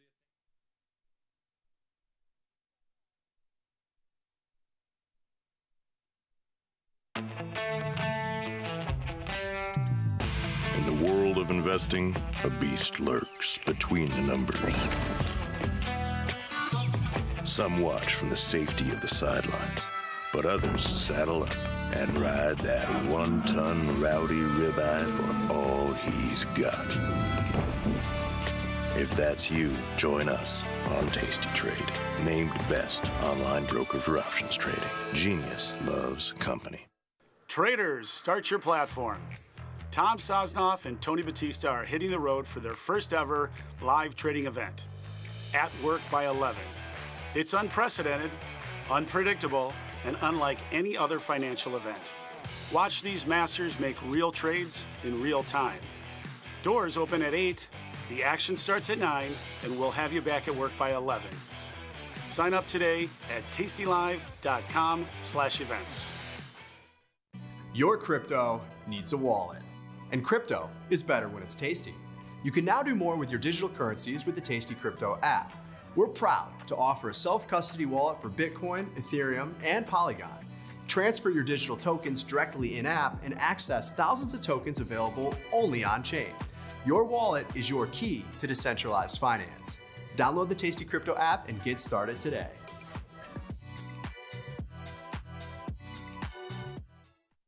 The market doesn't stop. So why should you? Diversify your portfolio with stocks, options, futures, crypto, and more from Tasty Trade. Focus on the markets that matter to you. See the odds before you trade using curve analysis, IV rank, and more tools. Get industry insights that help you find your next trade right where you need it. Tasty Trade. Download today.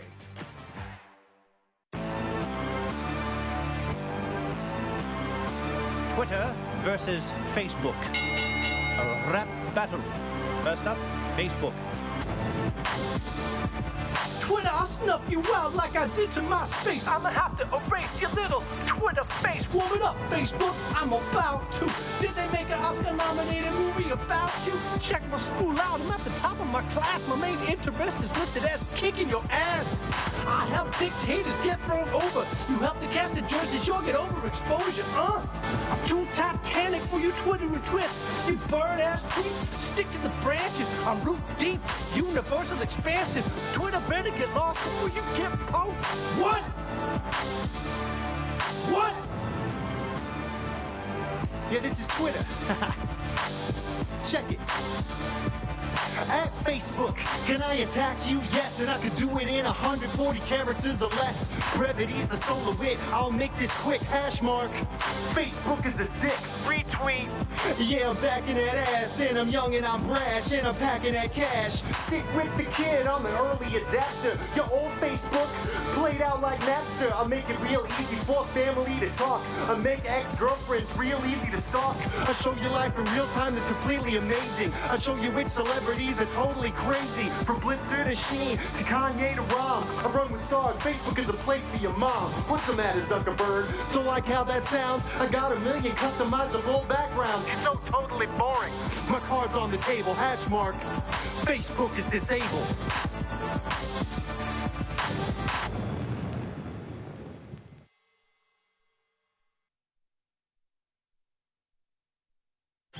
Got the need for speed? No problem. At Tasty Trade, you can turn smart ideas into real trades with just a few clicks. Wow, that's fast. Tasty Trade, make your move.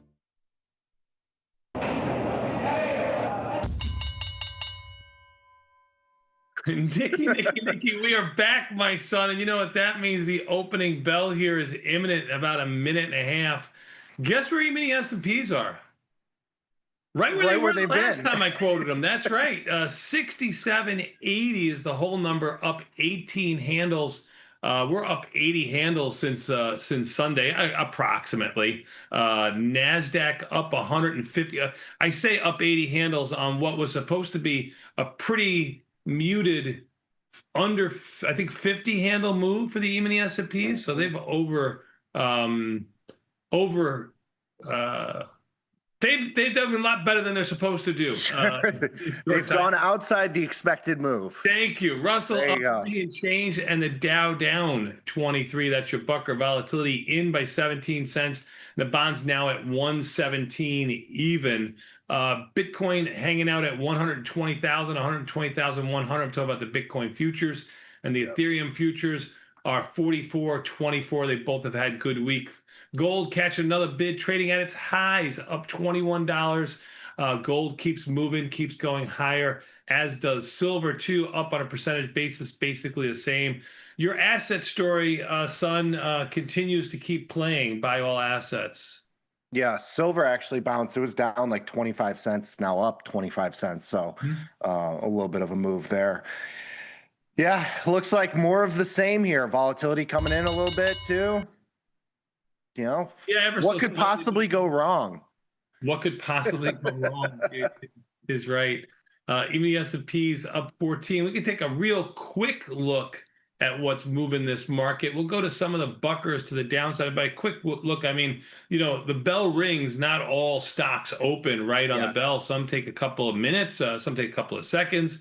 Some take tens of minutes to open, but we'll see what's going on right now. Netflix down around 14, Lilly down around 6. UNH, I know that's something that you've been thinking about nibbling on, down around $1 or so. You can see UNH made its lows closer to 240. It's back up to around 340. I know you like it with volatility around 40. Maybe there's something for you to do in there, down 2 and change. Microsoft down 2 and change.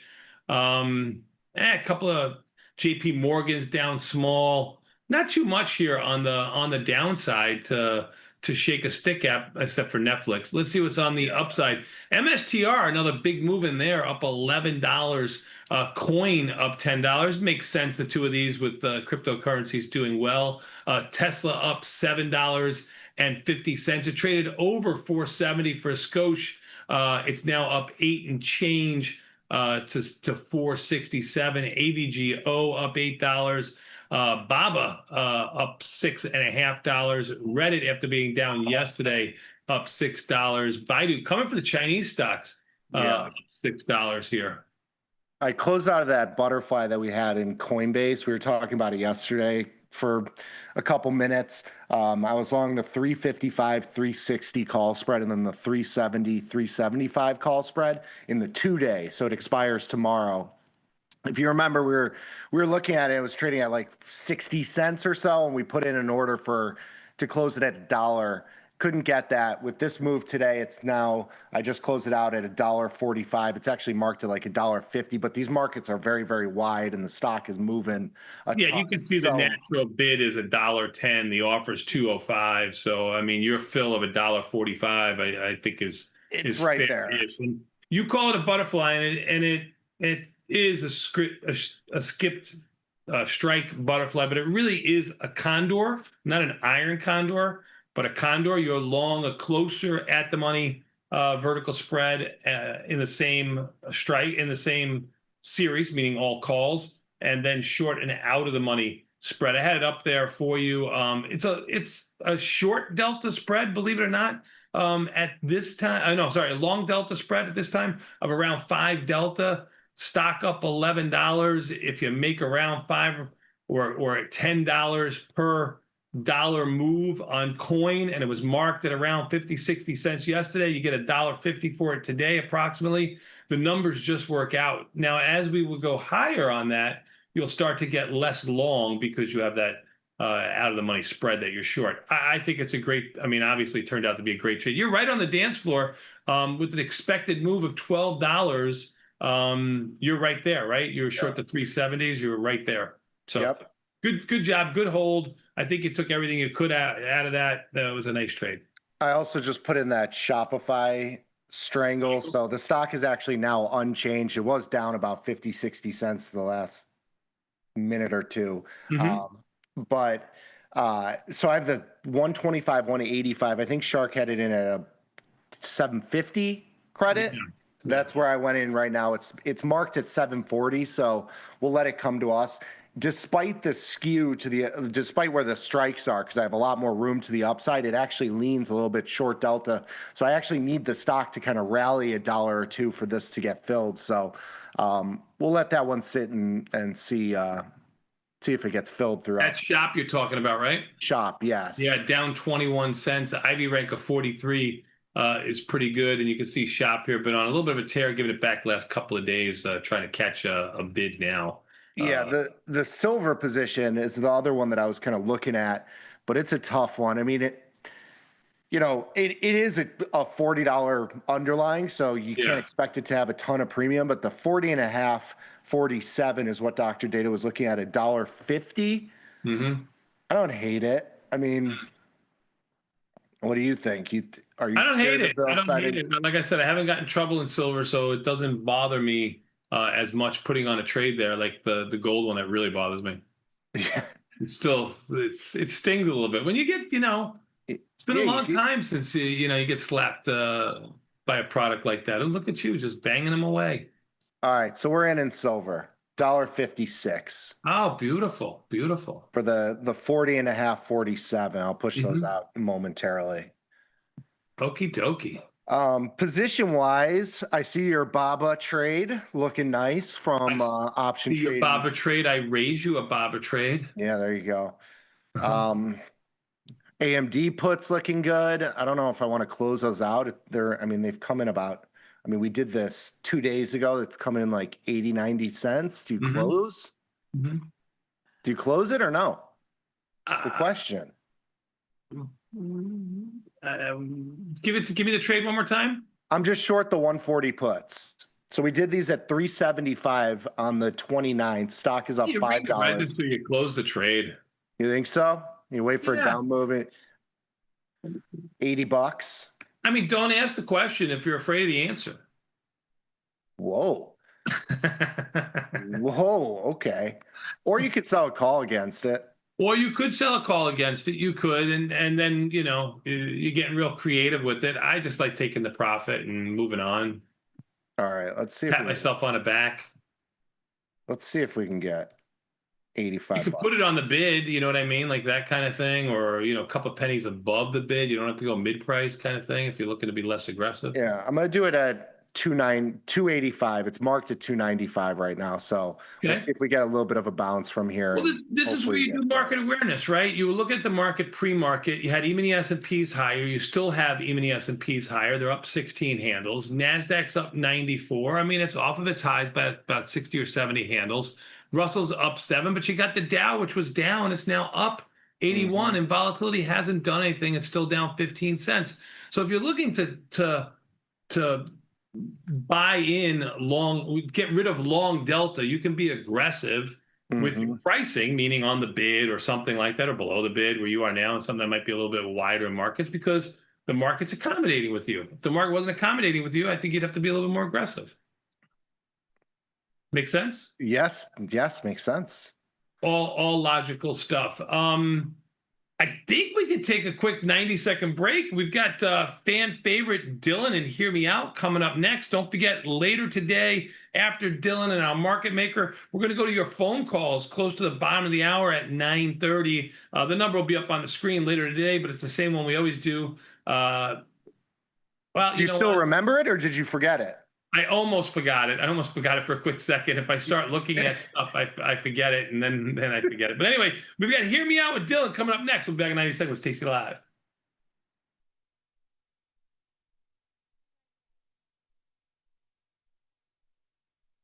At Tastylive, we live and breathe the markets. But when the live show's over, are we out of breath? If you want to inhale the latest breaking market news, we've got you covered. The Tastylive research team and on-air personalities post refreshing content updated daily covering earnings, economic reports, trade ideas, and much more. If you want a breath of fresh air and not stale takes, visit the News and Insights tab at tastylive.com. Tasty Trade is now on TradingView. Trade stocks and futures directly on TradingView charts with Tasty Trade's low commissions. Try it out and leave us a review. People are always always asking, where can they find my podcast? There it is, son. Look at that. Option Trades Today. You can listen here. And everybody's waiting for my podcast tomorrow. Option Trades Today, every Tuesday and Thursday around noon. If you want to learn, sir, every Tuesdays and Thursday, Option Trades Today. You can find me on YouTube or wherever you find your podcast. Option Trades Today. You listening to me? Option Trades Today comes out every day around noon, every Tuesday and Thursday. You too can stick with the bat. Got trader's block? We've got the cure. Get data-driven trade ideas with Cherry Picks, our weekly newsletter that gives you insights into the market. Sign up at tastylive.com/newsletters. If you've ever been curious about where to start with crypto, join me, Ryan Grace, for the Tasty Crypto Show. Alongside co-hosts and industry guests, we'll break down what's going on in the market and show you how to take advantage of crypto. No hype, no shills, just crypto know-how. Watch us live, join the chat, and fill your bag each week on the Tasty Crypto Show.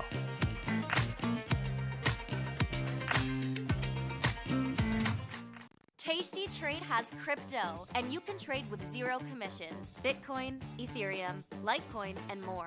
Diversify in one place. Crypto, we got it, we get it.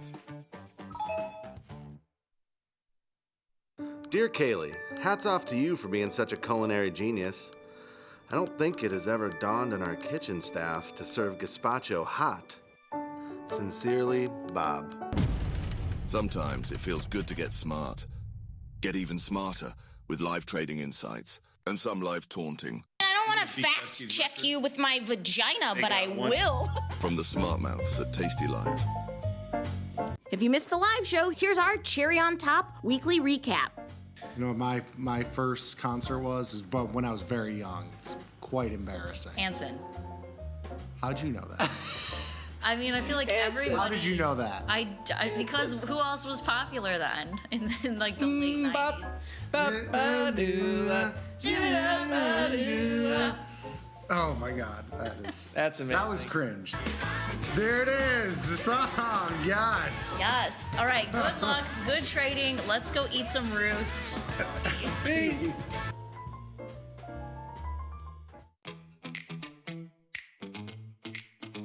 It was a great show, very inspirational and motivating. I feel like you got to know each of the traders a lot better on a personal level. It was awesome. This is my 10th or 11th live event. I thought the math was really complicated and it wasn't, and then it just made sense. They've opened my eyes to many different strategies. And I realized there's a reasoning and strategic planning that you could do to be successful. I love all you guys. The market doesn't stop. So why should you? Diversify your portfolio with stocks, options, futures, crypto, and more from Tasty Trade. Focus on the markets that matter to you. See the odds before you trade using curve analysis, IV rank, and more tools. Get industry insights that help you find your next trade right where you need it. Tasty Trade. Download today. There's a beast in the financial world, and it's not the bull. If that's you, join us on Tasty Trade. Genius loves company.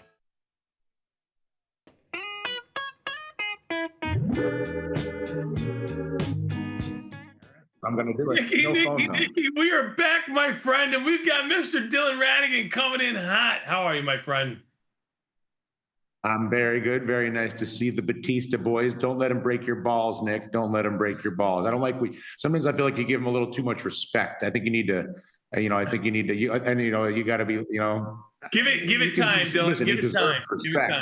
The more I sit in that chair in the studio, the more I feel the energy of the creator, the power. It's like the ring from Lord of the Rings. Like I feel like the ring's power is seeping in. I can feel the eye of Saruman, staring at me, and so I'm getting a little bit better as the day goes on. The ghost of Christmas. We'll give him one more week, Tony. One more week, and I'll be a dictator. It'll come quick. Nick, I missed Tesla by about 50 cents. It's now down $3. Oh, they beat on all their numbers, Dylan. Up and to the right. Everything, right? Turn the brain off. If Tesla is a buy anytime it goes down. I'm sorry to say it. I mean, the best thing that ever happened was Elon's political career as an entry point. You're probably right. That was the only buying opportunity. Yeah. I mean, but it's been stuck in a range. I mean, it was one of those stocks that all of a sudden it just catches up to the rest of the market. And if you miss, it goes to your point of like, you just have to constantly be being in it to catch. And constantly not be thinking. I mean, listen, I wish I was as capital deployed as my mouth is. But, yes. I think that the operating premise of looking for the rotation and then looking for the non-performer of the Mag 7, Google was doing nothing. All of a sudden it goes off. I won't repeat all the little stories, but we've seen even when somebody's out of favor relatively. Yeah. In that Mag 7 group, it's a matter of time before they just go off. And so I think that's what you're seeing with Tesla as well. Totally. Totally. But God knows when. It's all about the trading strategy at the end of the day, because you can have the right, as we all know, and I've learned more times than I want to recount, you can have the best strategy in the world, or you can have the best opinion in the world, but if you don't have the right strategy, you're still out to lunch. So yeah, totally. That's the whole thing. All right, Dylan, hear me out. What's your first question? Let's get to this. Is the Supreme Court ruling on tariffs a binary event?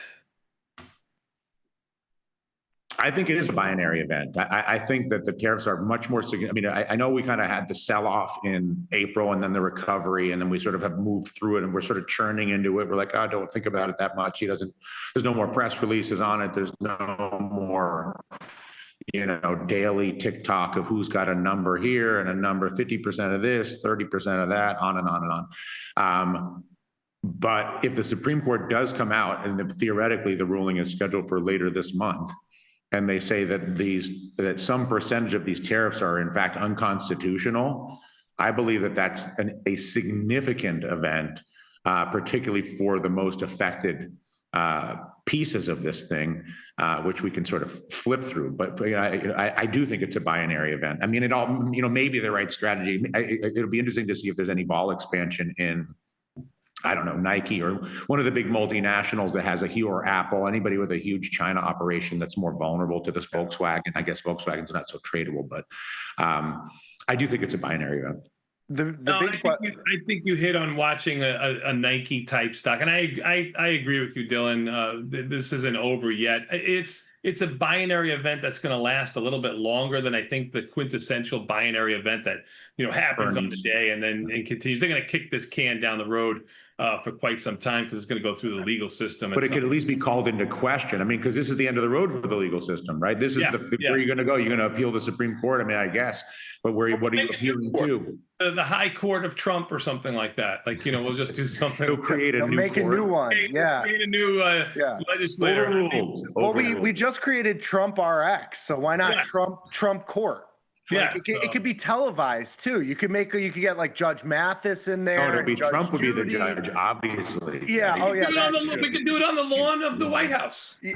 Yes, perfect.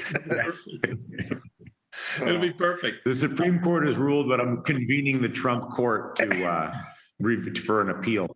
Yes. Anyway. Yes.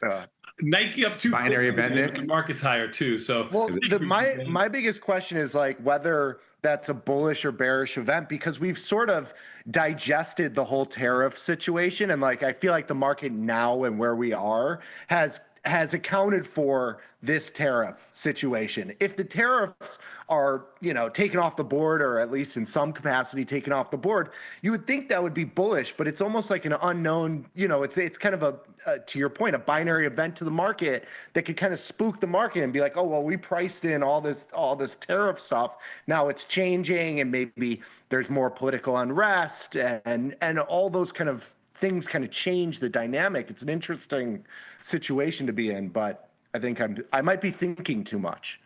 You might be thinking too much. Don't think, just trade. Volatility's at lows. It ain't going anywhere. It's smooth sailing right now. The supernova. Call your friends. Right. Anyway, what's next? Next question, please. As AI becomes part of financial modeling, how does the AI design bias change valuations in modeling? So And I don't know if this is sort of new information it was new information for me. It's probably new information for other people as well. But AI is very much involved now in building the financial model. So it's instead of being an analyst at Morgan Stanley or an analyst at Goldman Sachs who makes the NVIDIA model or makes the Goldman Sachs earnings, any publicly traded company, of course, private as well, but I'm thinking about the big names where all the estimates come out and it's sort of all the resources on Wall Street that go into creating forecasts and anticipating supply chain and on and on and on is increasingly being done and pretty soon will entirely be done by AI. And as far as the bias is concerned, I mean, I think that the bias issue is a bigger issue with like social aspects, you know, in terms of how people use it as a personal consultant. They use it for, you know, writing. I think that AI and financial modeling, I like it for this. And I think it actually makes the models tighter and better and probably makes I think AI is going to be better at evaluating supply chain. It's going to be better at evaluating demand curve. It's going to be better at evaluating price flexibility. Sort of all the core assumptions that go to a big, sophisticated financial model that's used for a multi-bajillion-dollar company that has all these stocks that trade and all the rest of that. I think it makes the models better. And I don't think that the bias issue, I'm not sure what the bias in AI would ultimately be that would be distortive. I mean, I guess you could have, if somebody was really had their fingers in there, you could tweak it, but you can cook the books any which way you want. You don't need a computer to cook the books. So I think AI makes modeling better, and I think it makes forecasting better, and I think it makes more valuable companies more valuable. And I think it actually it filters to create better pricing in the stock market at the end of the day, because I think it creates better forecasting and better data for creating future prices or current prices of future cash flow. So I like it. I'm going to agree with you, but for completely different reasons. I think that the Morgan Stanleys, the JP Morgan, any analyst that comes out with anything is going to be able to say, and this is where the lawyers are going to love it, and their jobs are actually going to go down from AI here. They're going to say, well, our AI models suggest this is the forecast for ABC. So it creates a third party, it creates an arm's length. It's no longer Tony Batista, the analyst, who's going to get fired. It's the AI model that the whole company is following that's predicting this, and it's going to be a percentage point or a few better or a percentage point a few worse. To your point, you say it's going to be better. Okay, I don't think anybody really knows. I'll go in that direction. But the ones I'm just saying the information gets better, and then who knows? It's an opinion. There's going to be no so it's a logistic world that financial advisors live in, and this gives them another degree of separation. And I think for them, it's a beautiful thing. For the public, I mean, do you think that the regulators will say that the model has to be inside the compliance envelope? No, but they'll be able to. You can't use the model to shed liability, which is what you're suggesting is possible. Right, but they'll if they were ever to get into a lofty valuation, Tesla's going to $1 million. They can show that the model had a 10% growth in earnings, which is reasonable in line with others. Blah blah blah. I mean, it's just going to put numbers to it. And it's just going to keep them from. It's just another layer of protection. Accountability. Yeah, protection, accountability. That's my stance. So I'm on the same page. Blame the model. Yeah, but maybe for a different reason. That's fair. Next question.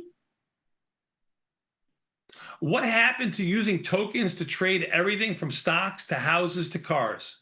Another good question. Remember when was it 2021 or something, when they were like, oh, you're just going to use crypto to sell your house. You're going to use crypto to do all your currency exchange. You're no longer going to have to pay fees because you just do euro dollar, yen dollar. I mean, I'm just talking even retail. I'm not talking about trading. Yep. Just, the application, the whole song and dance about the incredible value of crypto as a device of commercial transaction.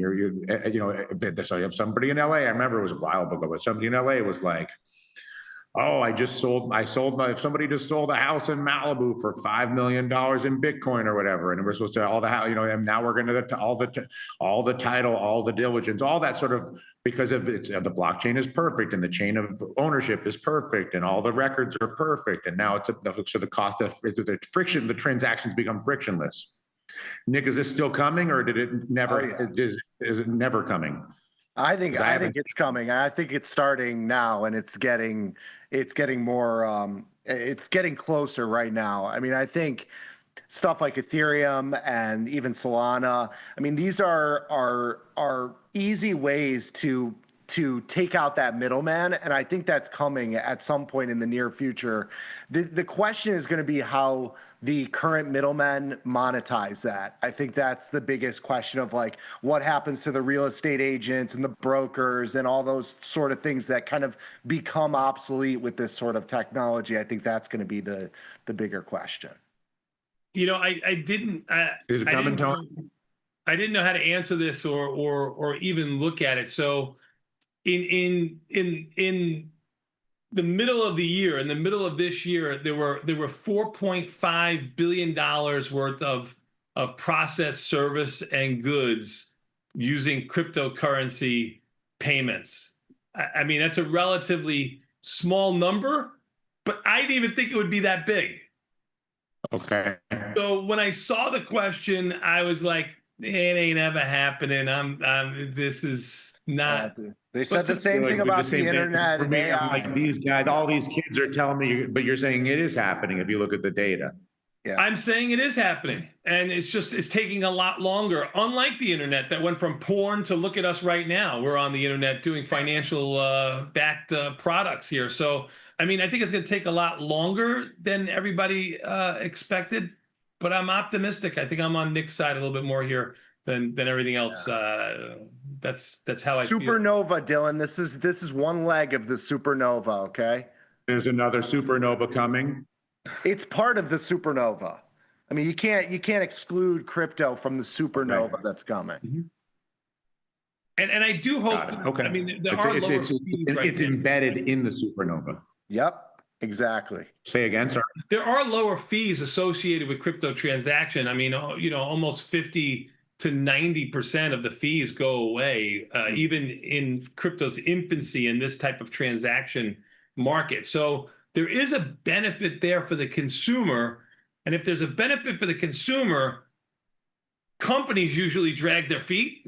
So I think unlike the internet, which was they could see a boom in sales, you can go on the internet and you can buy anything you want at any time of the day. It's always, noon when you're looking to buy something. I think here cutting into some fees and stuff like that, and significantly cutting into some fees, might be a little bit slower to adapt. But listen, what do we have about a year and a half ago, Jamie Dimon, started to love crypto or so, and he absolutely hated it. And if the Dimons of the world love it, then it's probably has legs and more applications. That would be my thought. Dylan, I'll give you the last word. What time is it wherever you are? Is it like almost 4 o'clock? We got one more question. One more question. Oh, sorry. Almost 4 o'clock. I'm sorry. What does the government shutdown mean for the market and economy? This is the one we've been waiting for. Sorry, Dylan. Yes. Nothing. Absolutely nothing. It's just an indication of the incompetence of the government, but everybody already knows the government is incompetent. Everybody knows that they're going to pass something at some point, and everybody knows that this is going to keep going. This is a news event, and it's a further confirmation of a long known fact, which is our government is dysfunctional and abusive of the country and self-serving and all the criticism. Even a Republican can say it, a Democrat can say it, and the government is not a great operator. Irrelevant to the market and the economy. I mean, it would have to go on it could be relevant if it went on we'd have to go on for at least a month or two, in my opinion, before it would have any relevance, which I don't think will happen. I think last time Trump was in office, I think it was 35 or 38 days, something like that. So that was one of the longest ones. Do you know, we did some research on this the other day. You get this kind of government shutdown news about once every 2 years, Dylan. So you are 100% over the last 50 years, but you're 100% correct. It's just horribly run. I don't know. I don't know. I mean, yeah. Shame about pox on all their house. I mean, my most notorious public commentary with the millions of views on the YouTube was, triggered by years of frustration, obviously, prior to my expression of sentiment. But the catalyst to release the sentiment was what I viewed to be an idiotic debate about the government shutdown, which is, I think, one of the stupidest things that happens in the American government, which is saying something because there are many stupid things. Well said. That's the best point you made of the day. That should be a soundbite. Good job out of you, Dylan. Even the S&Ps are up $7 or so. Had a little bit of a sell-off, but went absolutely nowhere. They're about mid-price for the day. Tesla was up around $15. It's now down 3. It was just up 2 while Dylan was talking a moment ago. So Tesla definitely in play here. Dylan, I'm going to let you go. I'm going to take a quick 90-second break. We're going to come back. Thank you for your time. We've got a market measure next. Appreciate it.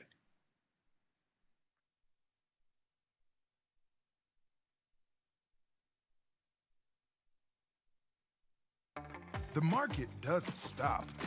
So why should you? Diversify your portfolio with stocks, options, futures, crypto, and more from Tastytrade. Focus on the markets that matter to you. See the odds before you trade using curve analysis, IV rank, and more tools. Get industry insights that help you find your next trade right where you need it. Tastytrade. Download today. Your crypto needs a wallet, and crypto is better when it's tasty. You can now do more with your digital currencies with the Tasty Crypto app. We're proud to offer a self-custody wallet for Bitcoin, Ethereum, and Polygon. Transfer your digital tokens directly in-app and access thousands of tokens available only on-chain. Your wallet is your key to decentralized finance. Download the Tasty Crypto app and get started today.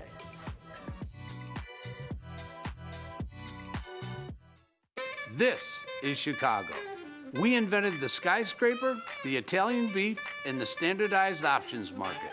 SIBO is not only the birthplace of options, it's also where Liz and Jenny got their start. In an industry first, 2 female former floor traders broadcast live from the floor. Hear the sounds of live market action and feel the electricity as they present real-time trade ideas and research-backed market studies live from the SIBO's SPX pit. Watch Liz and Jenny live from the SIBO, only on Tastylive.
Look who's back testing.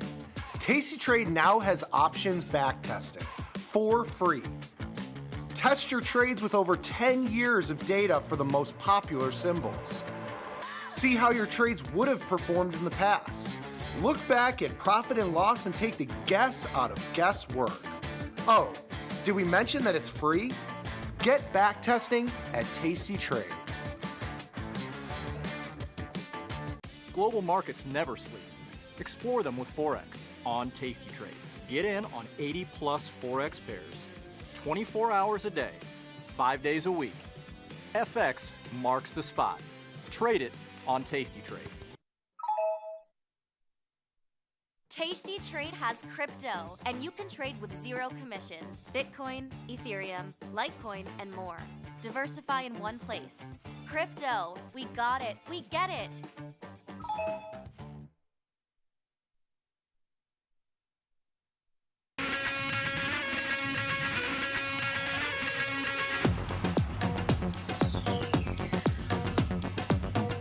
Nicky, Nicky, Nicky, we are back, son, and you know what that means. We've got more Tasty Live. By the way, I'm Tony Batista. That's Nick Batista, and we are father-son duo. Father-son duo, and we are Tasty Live, next generation. Here you go, son. I mean, moving and shaking. It's going to be a wild ride when I got to do that intro with Vinny. God willing. God willing, it'd be fun. I hope so. We gotta get him to focus a little bit more on his math skills. But I got hope. He's got a lot of time to catch. I have hope for him. I have hope for him too. I mean, this is not like chemistry right now. So I mean, sure. Trading is a little bit easier once you learn the ins and outs of it than chemistry and math and stuff like that. But first, we have to concentrate on him passing his driving test. Okay, so let him get past that first. Does he have a lead foot now? I mean, when I first took him out, he was a little timid. So he's got a little lead foot now. That's changed. He has a lead foot, and we had to have the conversation not last night, but the night before, about how I'm done taking him out if he's going to act like this. And last night he drove really well. So okay, that's good. So he's learning. So what's the stipend for the car? Is he getting a Porsche or Mercedes maybe? What's he going with?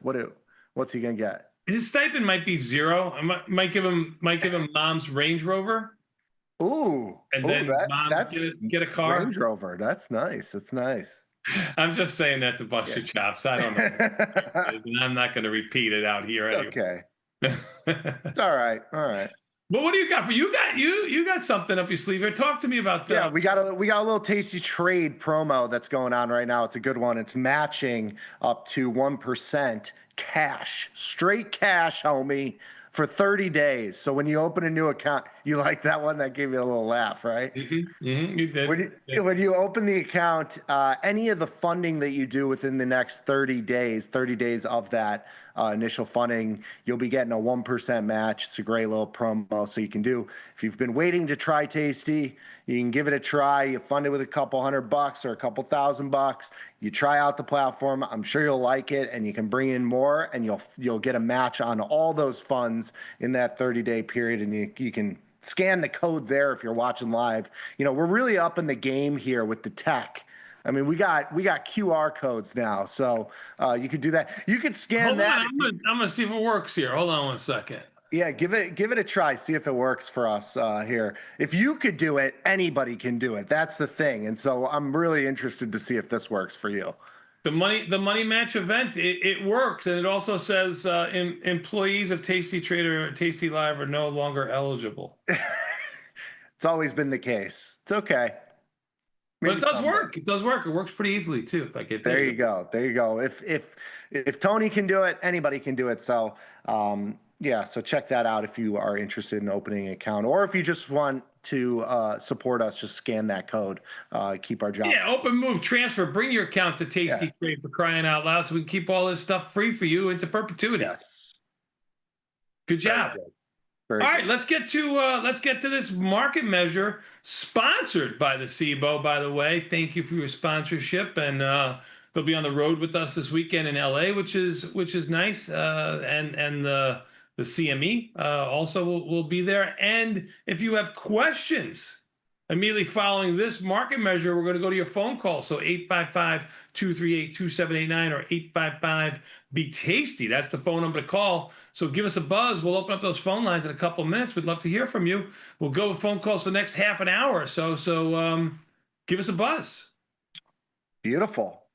So this one's a fun one. It's obviously our 0-day stuff, but we're looking at winning streaks and just how many winning and losing streaks you can expect while trading some of these 0-day strategies. So 0 days to expiration, which is our 0DT trades, have surged in popularity due to their potential for high returns with remarkably short time frames. Obviously, these moves day to day can be big. A couple $100 can be a couple $1,000 if you're just YOLOing options. It can also be zero, so you have to keep that in mind as well. I mean, these things move significantly through.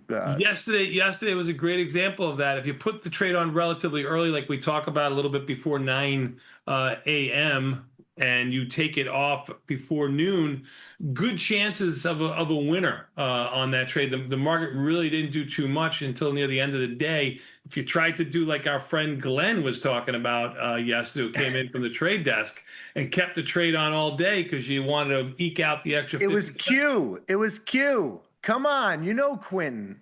Oh, Quentin, right. Sorry. You know me, I'm bad with names. If you did like Quentin, let's blame Glenn too. Quentin and Glenn, even though I think Glenn might be out in LA with me, I should be nice to him. What was it, Quentin and Glenn, whoever it was from the trade desk who kept their trade on all the way through the day, it probably became a full loss. Yes. We've shown multiple studies that managing positions, especially in the 0 days, it'll flatten out your P&L distribution. So you'll have, the great thing about 0 day stuff is that you can have these huge, upside potentials, but it also goes to zero. And so when you're managing these trades at a conservative price target, a conservative profit target, you really flatten out that distribution and you make it a much more sustainable game. And I think you'll see that here as well with the study that we performed. So the sheer frequency of 0 day opportunities allow traders to accumulate numerous trades swiftly. So doing these every day, there's a lot of opportunities at minimum 5 trades a week. That's far more than what has ever been considered an active trader.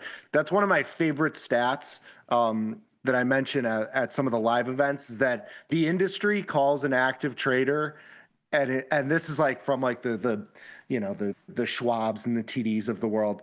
If you trade more than once a quarter, so basically, if you rebound, SPX and S&P 500 rebalances every quarter. If you do more trades than that, that is an active trader. And now we're talking about 0 day trading, one a day.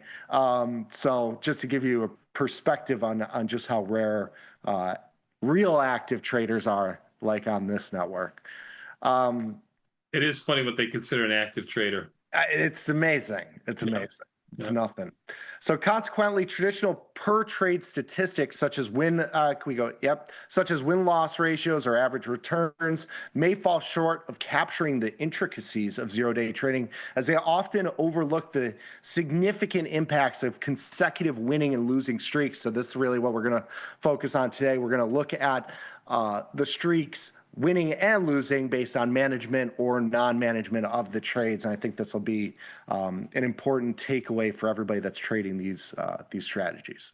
Mm-hmm.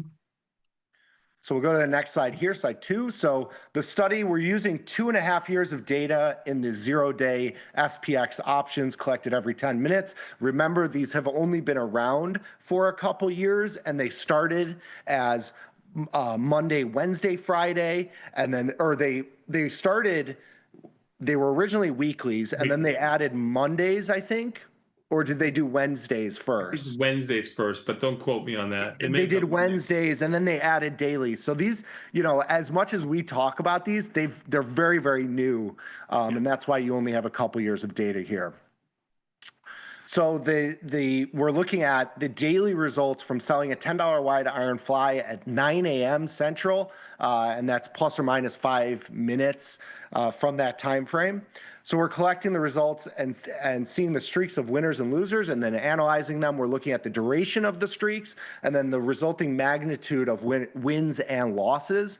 We're contrasting the closing of 10% of the max profit against 25% of the max profit against just leaving the trades on. So we're looking at 2 different profit exits, as well as just like letting the trade run. And these are for iron flies. So these are very, very tight, low probability trades on entry. You want to kind of manage these quickly, which is what we'll look at in the data here. So this is going to be very telling. This is going to be a good little study that you got going on here, because they're doing basically everything we talked about and everything that we've kind of, if you were to hone in on what we've been doing with 0 days in a mechanical fashion, this would be it. Exactly. And just another point here, all these trades are done at mid-price, and all the losers held through expiration. So you got to keep in mind, you're done at the best possible price for us to look good. No, just kidding. You got to keep in mind with any back test, there is some slippage that gets lost here because, sometimes in whippy markets, mid prices, bid ask spreads can widen out. A lot of times, you have to go below the mid price to get filled, or sometimes you get a, price improved above the mid price. So you just got to keep that in mind as well. But it's small. Yes. So getting into slide 3 here. So we're looking at the winners closed at 10% of the max profit. We're looking at the distribution of the number of runs. We're talking about like the consecutive winning days and consecutive losing days. And then on the right side, we have the distribution of the runs by the magnitude. So we're looking at the profit potential and then the number of times that occurred. You can see that, and of course, this goes to the data set too of the last 2 years, which have been significantly more to the upside than a 20-year data set where you have a little bit, the run that we've had in the last 2 years has been very, very substantial. And that's why you see a lot of your winning, a lot more winning days in a row than you have losing days in a row throughout that. So you have, your winning runs are significantly longer than your losing runs. The key here is that you're, managing your winners. You're managing at 10%. You could see from like all of these runs, your mean profit is $500 and change here. Your mean losing run is $200 and change, and that's because you're managing these profits quickly. You're taking these positions off. What you're going to see is that you're removing a lot of potentially losing trades because you're managing early on these positions. Sure, the trade was a 10%, is a relatively small profit, right? I mean, when you're doing these, I mean, I hope they did a 20% one too, but I would love to see the difference. 25%. You didn't listen on the other slide. Oh, awesome. I listened. I just didn't retain it. I can't close my ears like I can close my eyes. So I did hear you. I just didn't retain it. But this with a short little time frame here, 10%. Sometimes this happens in under half an hour. I mean, like now again, you might not get filled at the 10% and it would become a full loser in the real world. So, because it's the mid price on these SPX options, you got to take that with a little bit of a grain of salt. So let's see what the rest of the results are before I put my asterisk on this slide. Yes. So this is your conservative trade, right? Like this is the one where, if you're trying to set it and forget it, I'd probably go this route. This is your relatively undercapitalized trader trying to make things happen in SPX, which is a huge, big product and typically out of the reach for a smaller account. But they're trying to grow it. Like, I mean, I remember when I first started trading, I had $5,000 in my account and I was leveraged, 50-fold. So, I get it. You know what I mean? I get it. So this is for that person. This is where you should be. For sure. But as always, you have to be able to withstand the runs that go against you. And you could see even here with a very, very tight management of 10%, you're still going to have many, many occurrences of 2, 3, 4, even 5 days in a row where you're going to lose money on these trades. And so it always goes back to size, and we keep talking about it. But you got to make sure that these positions are small enough to deal with losing streaks. You're always going to have losing streaks throughout your career. You're 100% correct, son. Next slide here, we'll go and look at the 25% management, and you can see here the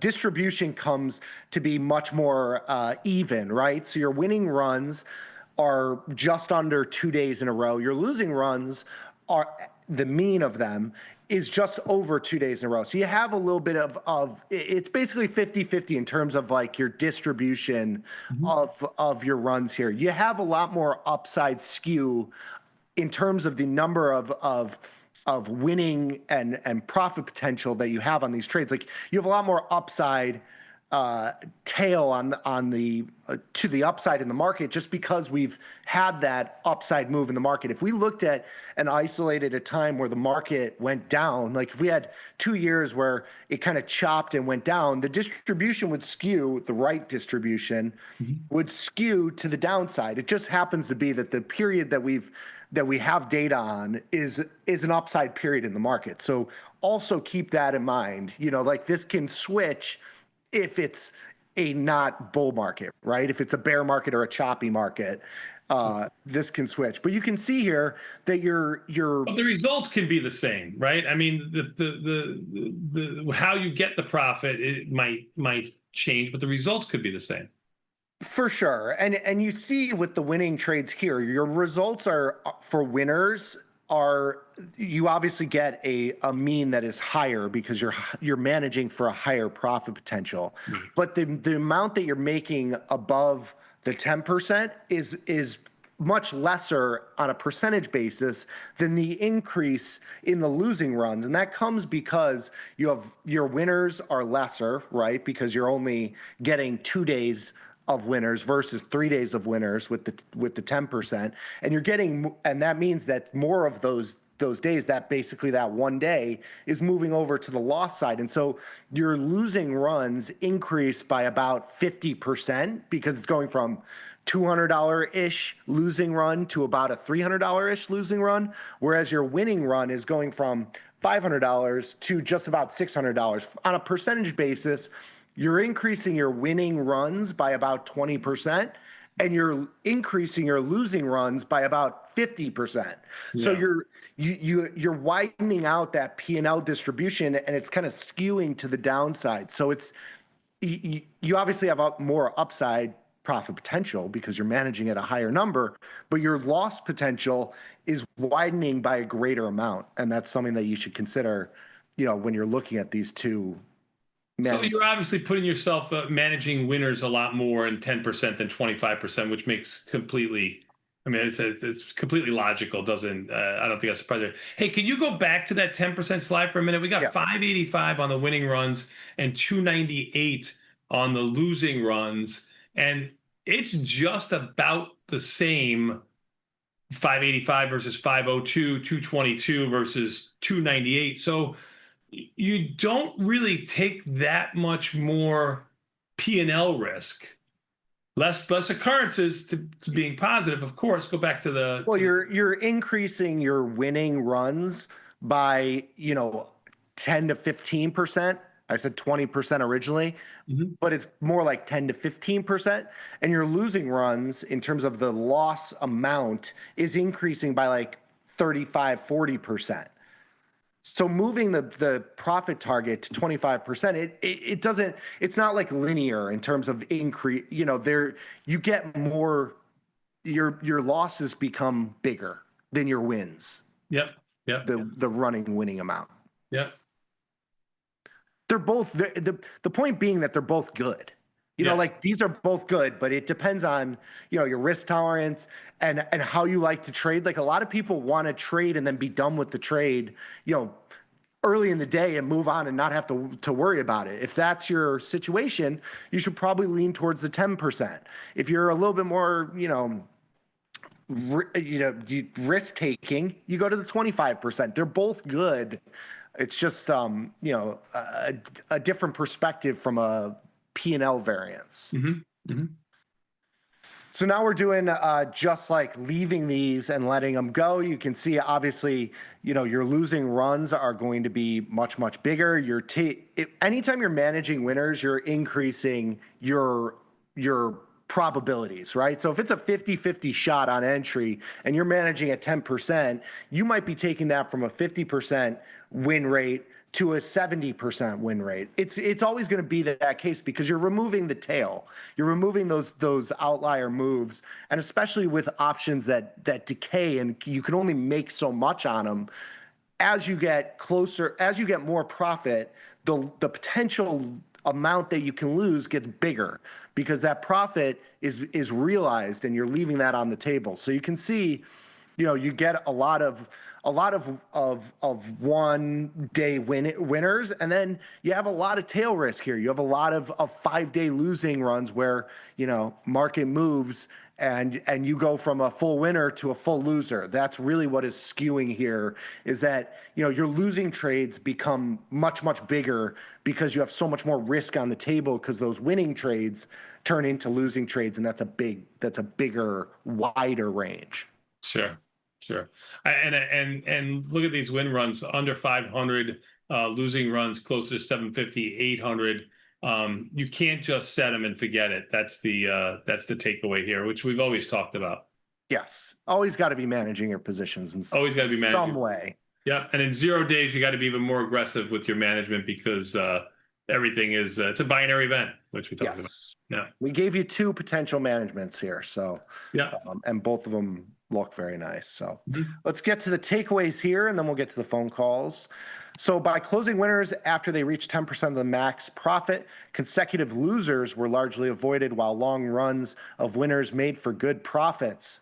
We just saw that it was about 3 days-ish that you got in winning runs versus the 2 days in losing runs. So unmanaged ironflies had the opposite result, rarely having more than 1 win in a row, and net being down a great deal. This is just because the width of the range of your P&L on the loss side gets really wide, because you're not taking the occurrences off the table. Very intuitive there. A 25% profit target results in very similar distribution for the length of winning and losing runs, but with win streaks being more profitable than loss streaks were costly given overall positive results. So again, when you increase the profit potential, the losses get bigger, and so your swings get wider. Whether considering trade by trade or taking a longer view, the more we analyze 0-day option selling, the more ways we find to appreciate rapid profit taking the risk off the table. This doesn't even account for what you can do with that capital elsewhere. I mean, you take the profit, now you got more money that you can deploy into something else. Maybe you put it into a 45-day trade or do something else with that money. That's also a variable you can't really study, which is the opportunity. You can't factor it in. You can't factor in the opportunity cost of that money. So good job out of the team. Really nice study here on 0-day options, reinforcing a little bit of our management techniques that we've talked about. And really just, what to expect when you're expecting. There was a book like that I read when your mom was pregnant. Anyway, we're going to take a quick 90-second break, but I need you to call. See the number right there? 855-238-2789 or 855-BE-TASTY. That's the number to call. I got 4 or 5 lines open. I would love to hear from you. And you know what? You got a question in the chat room. Nick will take a look at that. So please, we'd love to represent you. We are chat room friendly now at Tastylive, now that the monkeys are running the asylum. We'll be back in 90 seconds. Give us a buzz, 855-238-2789 or 855-BE-TASTY. We'll be back in 90 seconds.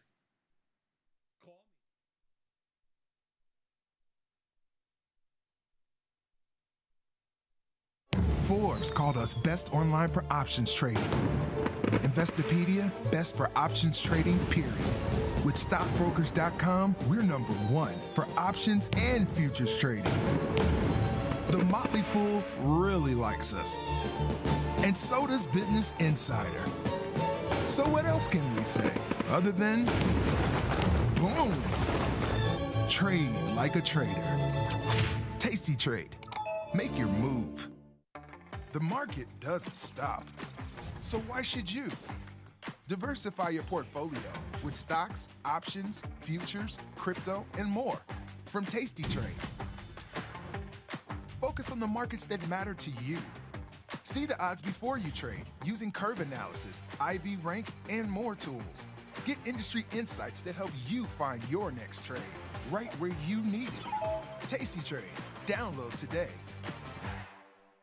The future of trading is here. Join Mike and his whiteboard, plus the Tasty 2 live crew for 90 minutes of probabilities, punchy portfolio mechanics, and trade tactics.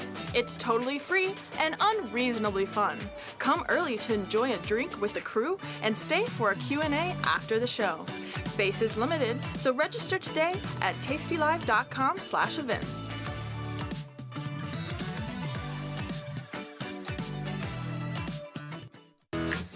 Tasty Trade is now on TradingView. Trade stocks and futures directly on TradingView charts with Tasty Trade's low commissions. Try it out and leave us a review. Got the need for speed? No problem! At Tasty Trade, you can turn smart ideas into real trades with just a few clicks. Wow, that's fast. Tasty Trade, make your move. When you define risk, you set a limit on how much you could lose if the trade goes bad. If you have a small account, you might not be so interested in selling naked options. You'd use up much more buying power, and the risk is undefined. Defining risk, though, controls how much you can lose if the trade goes sour, and it gives you back some of that sweet, sweet buying power. We can define risk by combining options into certain strategies. The short put vertical spread is the simplest one. Selling this put sets your max profit with the credit, and the long put at the lower strike blocks off the risk where you want it. And if you're more neutral than this, you can throw on a vertical call spread to make it an iron condor. The only downside to defining a risk is that it lowers both your max profit and your probability of profit. That little compromise might mean you rest easier, though, and a good night's sleep is priceless. So see, we can define risk when we use more than one option at a time. Pretty simple.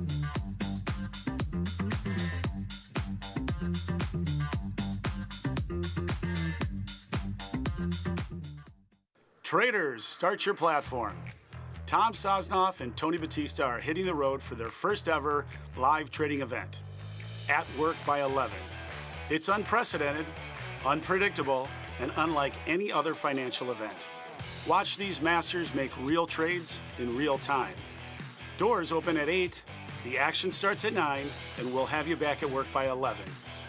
Sign up today at tastylive.com/events. Look who's back testing. Tasty Trade now has options back testing for free. Test your trades with over 10 years of data for the most popular symbols. See how your trades would have performed in the past. Look back at profit and loss and take the guess out of guesswork. Oh, did we mention that it's free? Get back testing at Tasty Trade.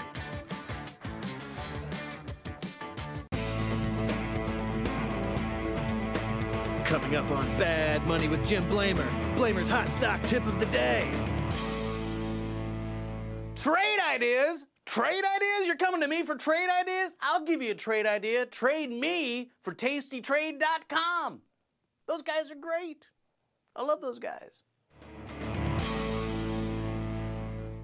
In the world of investing, a beast lurks between the numbers, ready to pounce. Some traders hide from it, some ride it.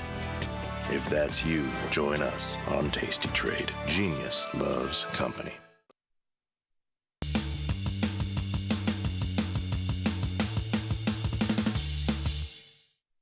Nikki, we are back, son. You know what that means. Time for a little bit of phone calls. 855-238-2789 or 855-BE-TASTY if you haven't had a chance to call in. You can call in right now because phone lines are open. I got 4 or 5 lines open. I'd love to hear from you. While we wait for those calls to come in, let's take a quick look at the market. It's been a pretty muted move in the market.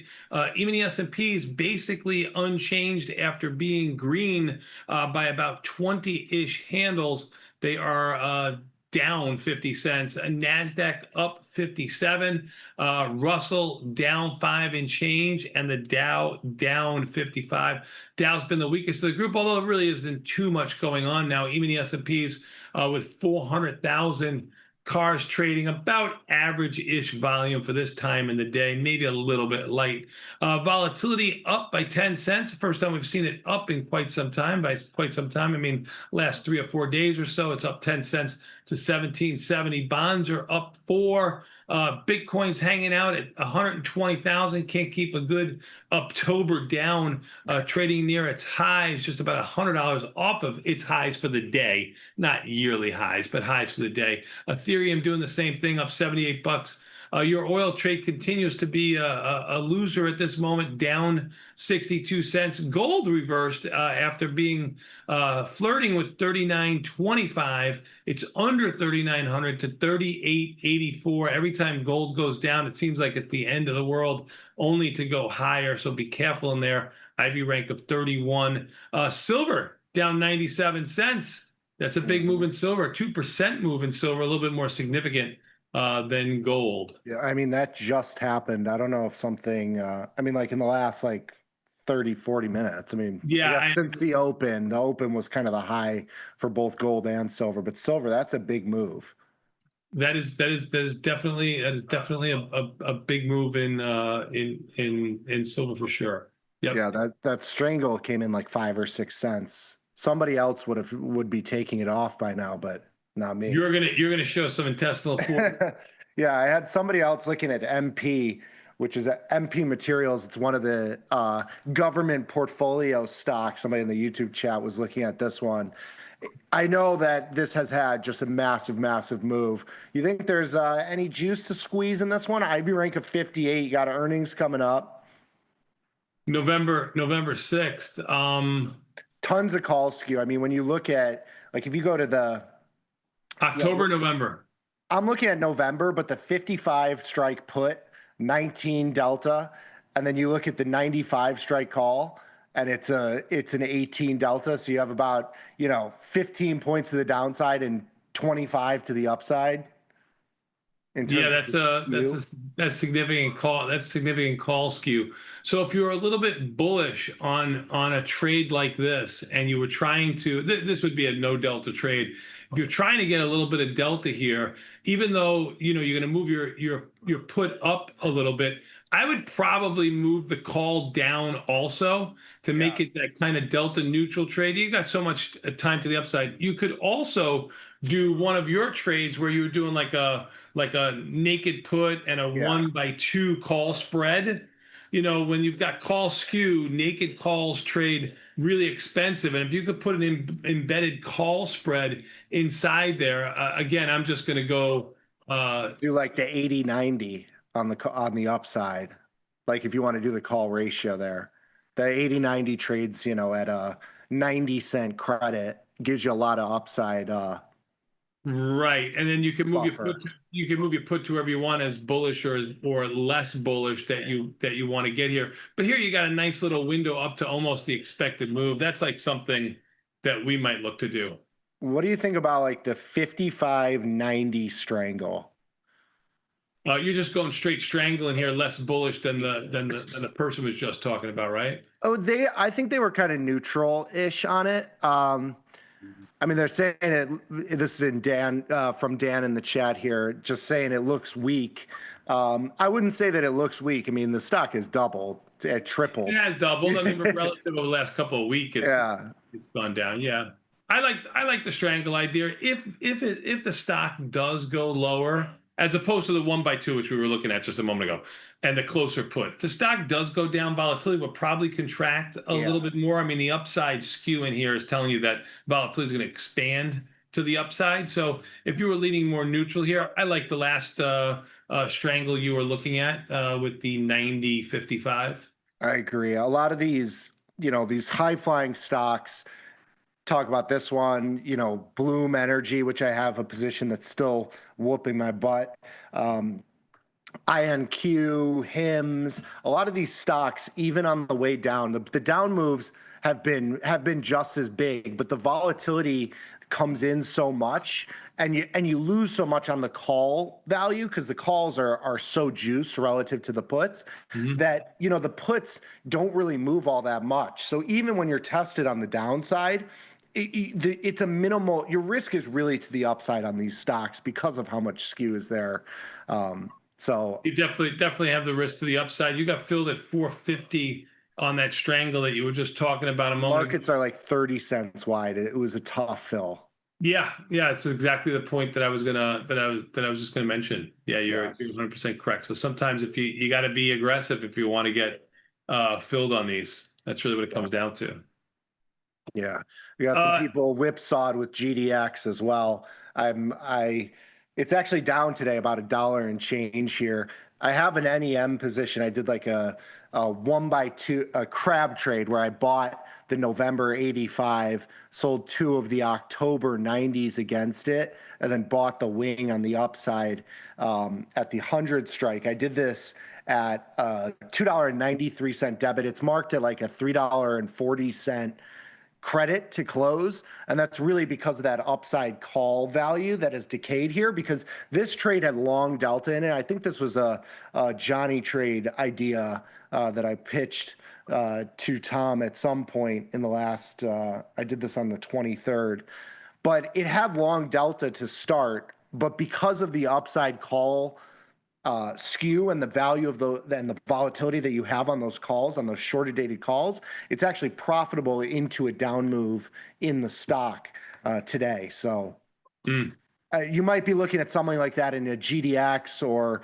GDXJ if you want to trade those. NEM is the one that I chose here, but doing a calendarized diagonal, ratio type trade is certainly an interesting one. It certainly is. 855-238-2789 or 855-BE-TASTY. Give us a buzz. I got 4 or 5 lines open. You want to talk to us in the chat room, you go to YouTube and look there. Nick can check out those trades. We talked a lot about Tesla. Nick can look at those questions. Tesla down around $4.60.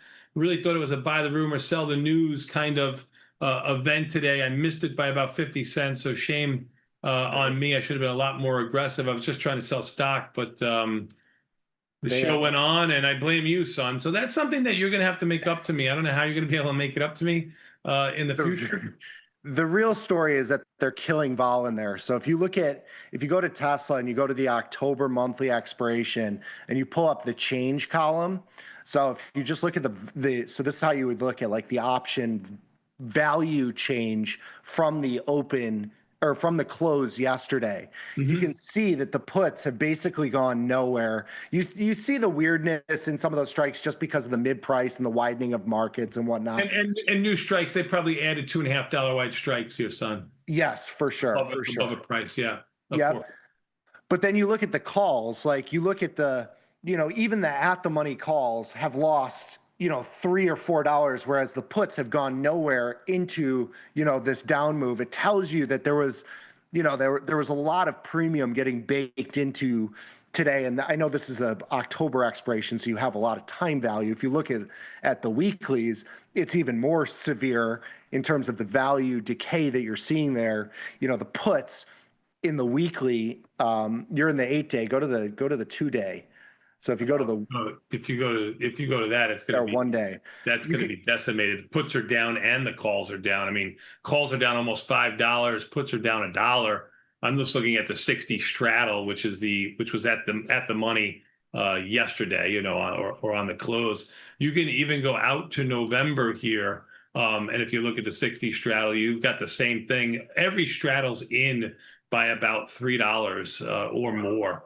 But the puts aren't increasing into a $3 or $4 down move, and that's telling you that it's all upside vol. That distribution is coming in on itself, and just vaporizing those calls. So I imagine if you traded the event in any way, you're probably making some money. It's manage your winners.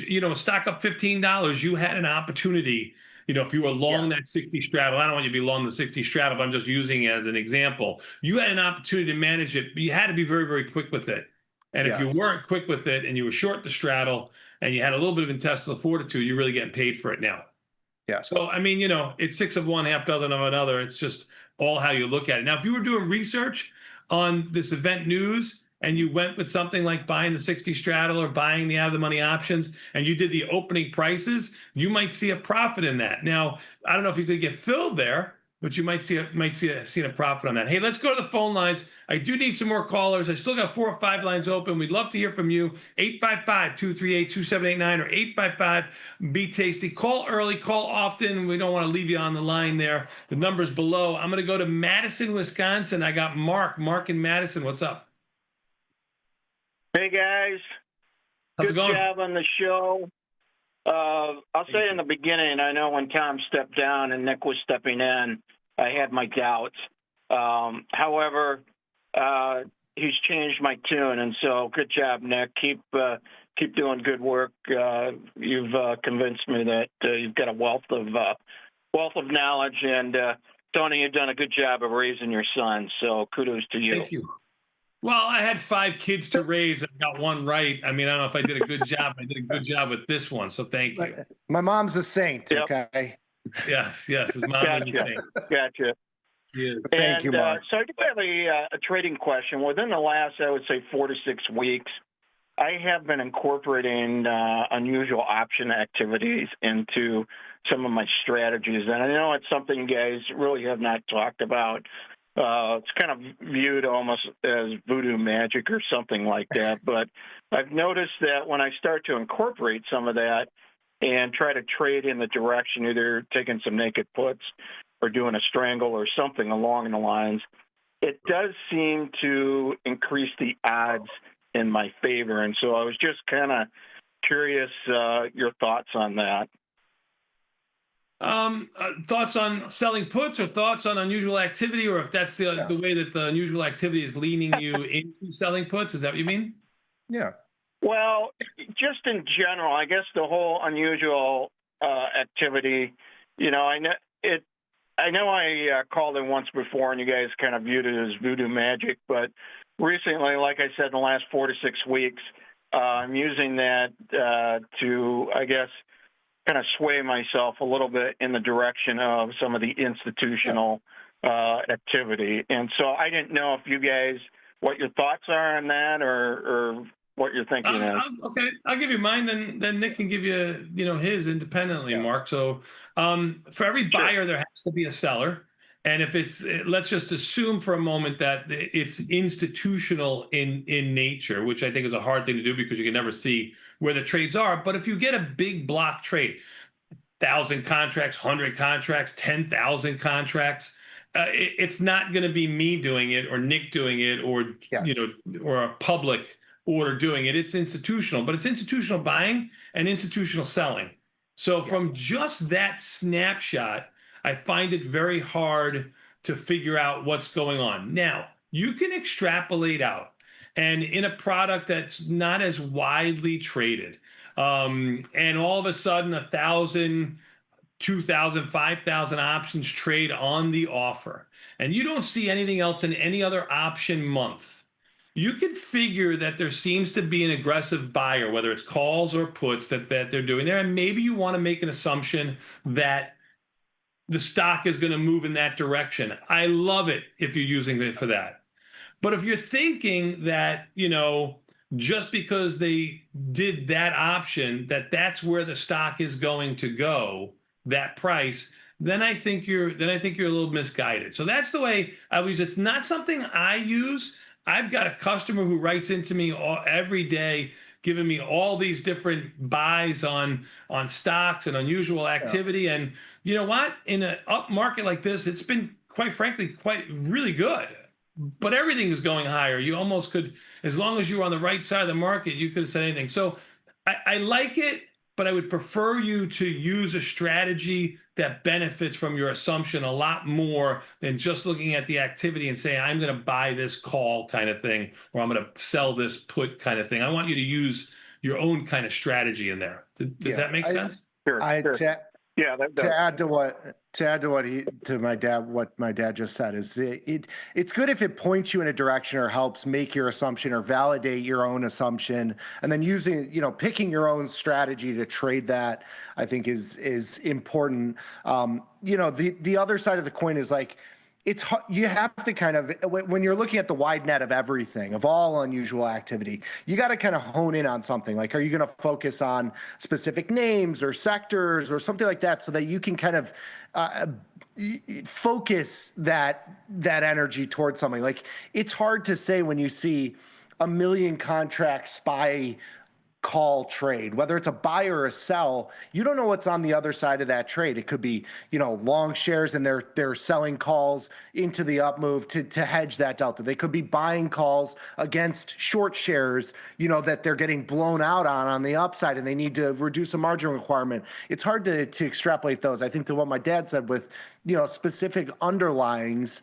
I think you can use that as like, okay, maybe there's some juice here, and I'm going to do a diagonal spread or sell puts or sell calls if it's a big put buy. I think using that as a context, just like anything else, like implied volatility, we use that as a context to build trade ideas. I think that's totally valid. I think it's good.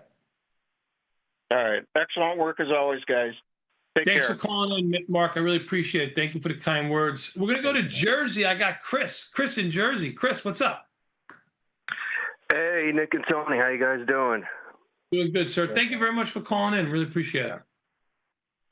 Yeah, it's really good to see a father and son team working together. It's touches my heart deeply.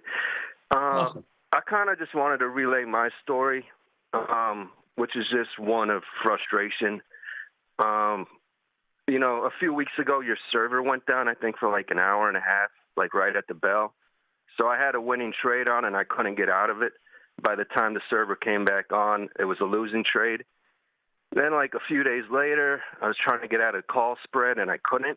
And I was on tech support for a while, and they were really nice, and they were like after about an hour, I just kind of gave up because I had to do real work, And then a few hours later, I find out there's 8 police officers in SWAT gear in my apartment for I don't know why. I guess someone at your company called them. It was very embarrassing in front of my neighbors and everything. The next day, I get indefinitely restricted, right? And then to add insult to injury, it takes 5 days to get my money out. So is this, when I see Tom Sosnoff stepping off, which is really sad because I've been following him for years, is this kind of a sign of the times, or is it like the Gen Z's taking over, or kind of, and I'll take my answer off air, but why exactly? No. Take your answer on air if you want to. Yeah. No, take your answer on air. First of all, I don't know anything what you're talking about. I don't remember a server going down for an hour or anything else like that. I don't know why.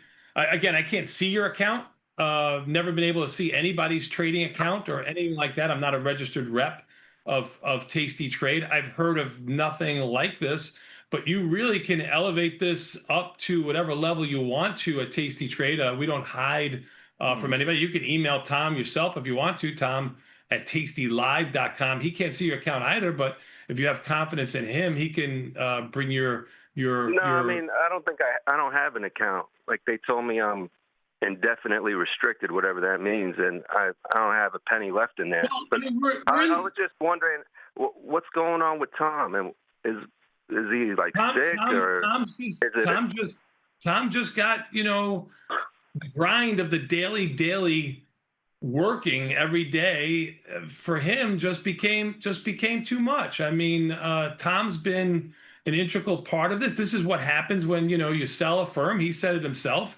It's been 4 years since he sold the firm, and they've been pretty gracious with allowing to do everything that we've always done and still do to this day. They really haven't asked us to do anything different on the network. I don't know anything different really on the Tasty Trade side. Your problem. What about Victor Jones? Is Victor Jones still there? No, Victor's not, but he moved to Singapore. When there's a time He's been change. in Singapore for years. He was broadcasting from Singapore. Exactly. And he decided that time change and his own personal time that he wanted didn't work with the job that he had here. I love Victor, love to have him on. He wasn't very reliable because of the time change and what he had to do. So, he had to go. I mean, it's a business like anything else. I mean, people move on and do other things, and the show goes on, and it's the next man up. That's always how it's been. I mean, Tom always used to tell us everybody's replaceable. I mean, that's what it is, and we're doing the best we can, and we're still bringing great content, and we have great people, and we are looking for new people and hiring new people. We got Errol and Gus, young guys that are just starting off that are, I told them, I was like, when I started, I never imagined a world where Tom and Tony weren't on the show. And now I'm here, and I told them, and I said, in 10, 20 years, me and Mike and Katie, we're not going to be on the show anymore. We'll probably be doing our own thing, and it'll be your turn to be the people on the show. I got you, totally. So I've been around long enough. I remember when Tom's daughter was on the show. Remember that? Yeah, sure. I remember when he took her down. He's taking everybody down. Maybe that's why you had to fire him is what it comes down to. I mean, he just got too old. His trades stink, and I just had to let him go. I mean, we had to move on. But if the server was down for an hour, I think it would have been all over Twitter, and there was nothing on Twitter. So I don't know what the problem was, sir. One last question. I remember Nick would say Meli, M-E-L-I, Mercado Libre is untradeable, and I 100% agree. But in such a bull market, I don't know if you looked at it lately, it's down like 400, 300 points. Any thoughts on that? That's like the Amazon of South America. South America, yeah. I do look at. I mean, I like trading around some of these stocks just because the gamma is fun to play around with. These options move a lot. If you like a big risk and a big reward, they're there. But it's hard to do anything strategic here. I mean, you look at some of these puts. You look at the 1,900 puts are $46 at a 50 ask. I mean, you're talking about $4 or $5 wide. Some of these options, when you go further out, are $10, $15 wide. Whatever you're doing in there, just watch your prices is what I would say. All right, my friend. Thank you for your phone call. I got a phone call to go. Appreciate it. Thank you, guys. Love you Call guys. anytime you like. We're gonna go to Dallas. I got Wyatt. Wyatt, Dallas, what's up? It's not Wyatt. It's Whit in Dallas. Hey, you boys. Good morning, Whit. I'm sorry. Listen, I've been trying to teach him HODL and October. He's calling Quentin Glenn and Glenn Quentin. I think he's losing it. I think I might send him with Tom to the nursing home. Okay, that's where Tom went. He went to the nursing home. I might have to send this one with him too. I think the problem might be Glenn, because Glenn took my call if I recognize his voice, and Glenn may have a little voodoo blood or something going on, and it's screwing us all up. A little bit. You got to be careful with those guys. FX boys, they put the Bollinger Bands and the average true ranges and stuff. They're magicians. Hey, quick couple of questions. First off, good job out of you guys. It's going great. And congrats to Tom and Scott for hitting another pinnacle point in their life's plateau. So good on them and good on you boys. Keep up the hard work. Thank you. Thank you. Appreciate it. Hey, I've asked in the past about the back testing feature. There's a format issue, evidently, from the CBOE on getting data for specifically the futures ES.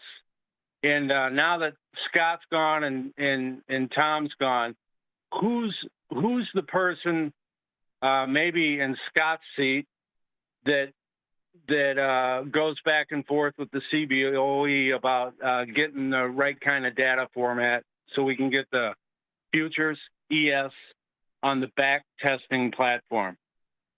You can send it to me if you'd like. You can send it to Data also. Data is really instrumental to that. If you send it to me, I'll get it to him. Just B-A-T at Tastylive. Data is the person that scrubs and cleans all that and really watches it. So he's the person we got to get it to. Michael Recantine. Yeah. He's got a funny spelling name, or it's a long name. So B-A-T at tastylive.com. I'll pass it on to him, and then you'll have his email. And you can correspond with him. All right. I'll send it across again. I would appreciate it. You know, I know I can use the SPX for it, and I do. But the ES it's nuanced, and I want to be able to get all the time and as much data as I can. That back testing feature you guys have put together is powerful. Thank you. Thank you. Again, Michael Recantine, instrumental in that. All right. Thanks, fellas. Have a good one. You got it, brother. Good job out of you. Nikki, even the S&P is down 9, about as low as they've been for most of the day. NASDAQ up 13. Russell down about 7. And the Dow down around 83. Volatility up by 23 cents. On Synthetic Friday for me, because I'm flying out of here going to L.A. I hope to see everybody out in L.A. Myself. Which means Tom is also flying, and that's usually our downside move. So right. Oh, there's the back testing. So there you go. If you haven't seen the back test, you go to my.tastytrade.com. That's on the web-based side there, and check out the back testing. I think you'll love it. It's all free, as is all the stuff that we present here at Tastylive. So good job out of the team, and you'd want to back test if you like to look back in time to see what might work in the future. I mean, that's really what it comes down to. I know it's going to work in the future right now, though. Liz and Jenny. That's perfect.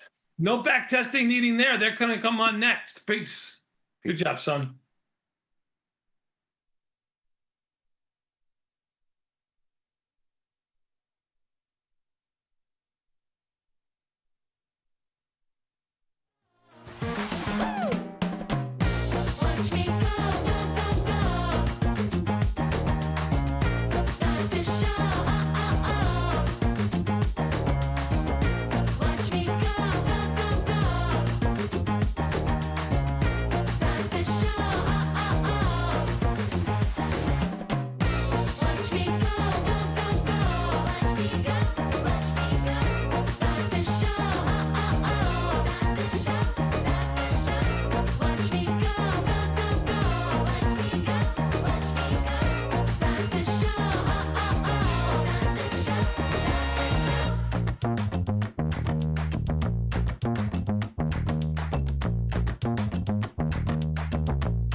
everybody, and welcome to the Red Shirt Thursday edition of the Liz and Jenny Show. My name is Jenny Andrews. That beautiful blonde is Liz Deerking. Hello, Liz. Happy Red Shirt Thursday. Happy Red Shirt Thursday. Jenny, we missed you. How did Lily do on the golf course? Oh my gosh. How did she do on the golf course? She might have come into the bottom rung of scores, but I am just so proud of her because, this is her first year on the golf team. So I'm just happy she's out there holding her own with the other kids. It was conference and it was nice. It was a beautiful day. That's awesome. Yeah, it was a beautiful day out. Yeah. So she's not she's not on the leaderboard by any stretch, but she's holding her own and it was nice. It was nice. I'm really enjoying golf as a spectator because it's much more enjoyable than any sport any of my children have ever done. Oh, I kind of agree. I mean, it's fun. I love playing golf too, so it is fun. I mean, I'm not gonna lie to you. I don't really like watching it that much, but I like playing it. Oh, all the parents just driving carts. We all have our drinks. Like I had my Starbucks coffee, my Starbucks refresher. We're driving in a cart, following along, all the parents in the carts. And it's hilarious because the parents it's not like any of us are good golfers, but we all think we are. So as these kids make their shot or anything they do, all the parents in the peanut gallery are like, ooh, she should have did this or she should have done that. Oh my gosh. That's funny. Yeah, so I'm just in the little group of parents driving in the carts, and then we just drive hole to hole to hole, which it's a lot of fun. I didn't realize there was this world of spectators following along in their carts. Yeah, but it's a shotgun, so you're not out there for 7 hours, right? No, it was a shotgun.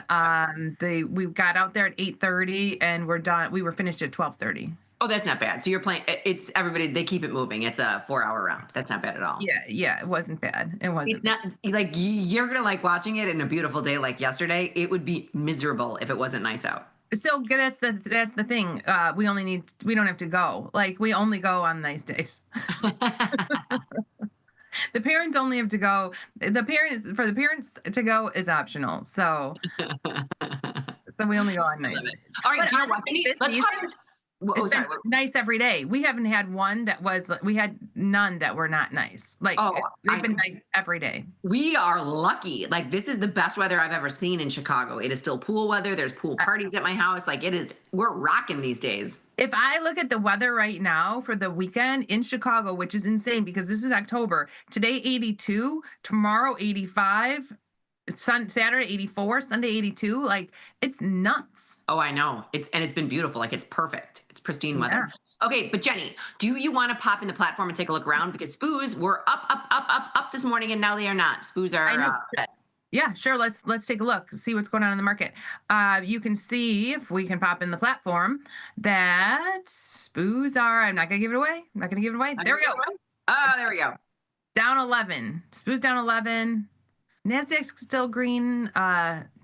We've got Russell down 5, Dow down 105, and crude oil is down. We never got filled yesterday in crude oil, so I kind of want to try to get filled today. Oh yeah, let's do it. We were trying. I can't remember if we were trying to sell a put or a Jade Lizard or what. We were in MCL. Okay, yeah. So here we've got down, down, down. So kind of lucky we didn't get filled. Down again. Yeah, that is kind of lucky we didn't get filled. MCL. So let's do it. What do you think? Yeah, that sounds good. With crude down at 61, I'd rather just sell a put than do a strangle. Oh, yeah, I kind of agree with you. Puts are neutral too, the words of TP. I love it. All right, so I don't know what we were trying to do. What we were trying to do yesterday, but we'll just, what do we want? $1? Do we want $1.50? Is that what we were trying to get? $1.50? Yeah, we looked at a Jade Lizard, but I think we just went with the $1.50 put. That makes sense. Yeah, go to you got a 28 Delta. That's perfect. You're getting $1.36 on it. I like it. Why doesn't it give me the P50? Is that because it's like MCL? Because it's a future? I don't know. Speaking of, I know TP likes to hang his hat on all these numbers. How was the show with TP yesterday? It was great. It was fun. I mean, TP is a wealth of information. We're going to springboard. For those of you just joining us, my name is Liz Deerking. That's Jenny Andrews, and we will be doing the morning show tomorrow. And so we're taking over the morning show. I like it. We're going to take our own spin on confirm and send because we're going to take a deep dive into something that I was talking about with TP yesterday. Yeah, you did a segment with TP. You had lots of emails and questions. Yeah. Yeah, so it'll be fun because we do get a lot of emails, but when TP's on, we get a lot of emails about him. So we're going to have to answer them live. All right, great. So that will be on the morning show tomorrow during the confirm and send segment.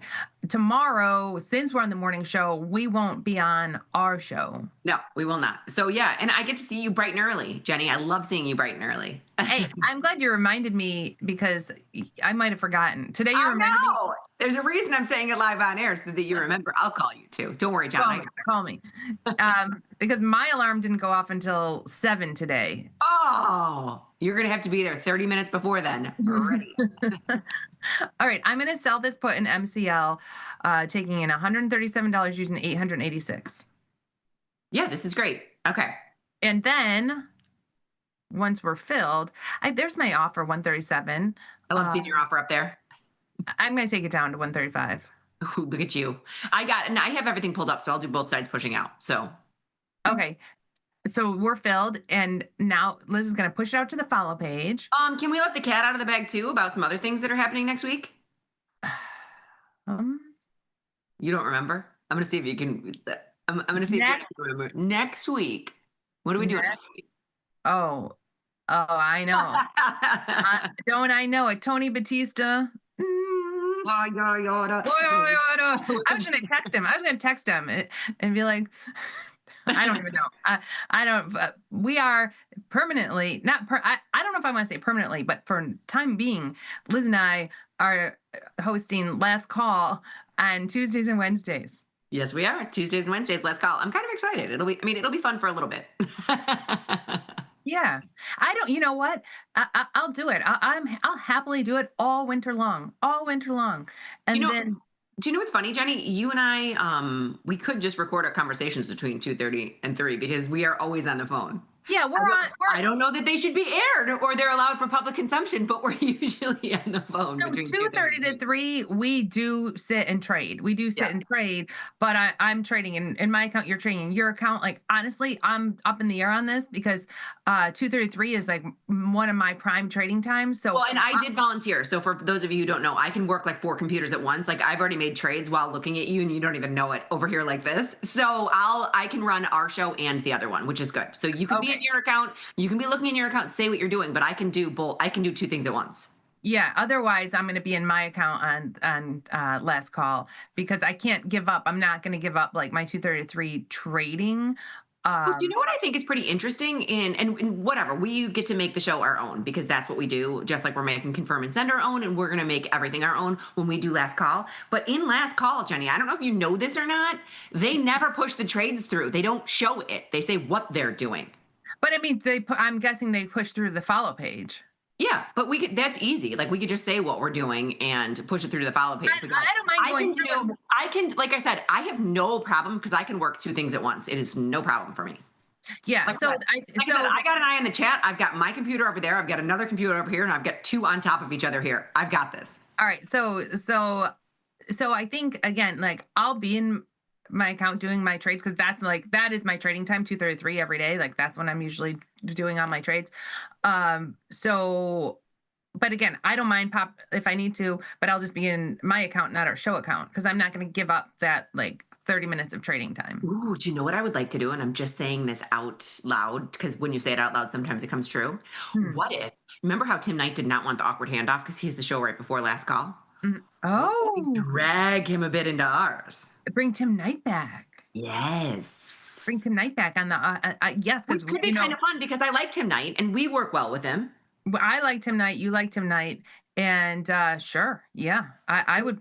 Just putting it out there. Love the live show. Just throwing spaghetti at the wall and see what sticks, but I like it. Yeah. I'd like to have Tim Knight on the beginning of our show. Just like any big he'll take a look at charts and make his decision bullish or bearish based on these charts, like anything that really jumps out at him, and we can try to come up with trades with that. Well, I don't want to throw him under the bus like the boys did a while ago, where we'll be like, what do you think of the Chipotle Mexican Grill? And then he's got to look at it. We'll say from your show, what were your most from his show. Not like put him on the spot or we would never throw Tim Knight under the bus. Never. That's what I'm saying. So remember when they used to do that? It would be like earnings, and they're like, which direction is Chipotle going? And he's like, I don't know. No, we would never do that. Yes. Okay, so I got filled in this micro crude put. I'm going to put in a GTC for 50%. Okay, great. At 50%. Send. And I have to, we briefly talked about TP being on yesterday. I have to go to this because this I thought, this is coming up first. Why are we on the morning show tomorrow? Because the boys are on their way to LA for At Work by 11. And why isn't Glenn here today? He's also on his way to At Work by 11. They're all on their way on the road. We do love Glenn. We did not kick him off. He's one of our favorite little co-hosts. But however, he's on a jet plane right now going to Los Angeles. And that's a long flight. Tony's packing up and leaving right now. We saw him. His arm is still completely bandaged. Yeah, he's got his brace on. So we have a little surprise. We're not going to let this cat out of the bag, but we have a little bit of a surprise for tomorrow's morning show. Yes, it was Vanetta's idea. I'm excited for it. It's going to be fun. And I think John, I don't know who's running the morning show tomorrow, John or Beth. It's John. Yeah, he's going to be surprised when he sees it. John, buckle up. We can't let this one out yet. I'm ready. Poor John. Poor John. Sorry, John. I'm apologizing in advance. So if you haven't gone to one of the road shows, they're a lot of fun. So we've got Tom and Tony and Glenn at Work by 11. Glenn is doing demos. Then October 12th, Mike and his whiteboard and the Mike and Friends tour. And then we've got Dr. Jim. He's amazing. We've been on the road many times with Dr. Jim. He's, I think, one of the best speakers on stage. Dr. Detroit, one of my favorites. Yep, we love him. Yeah.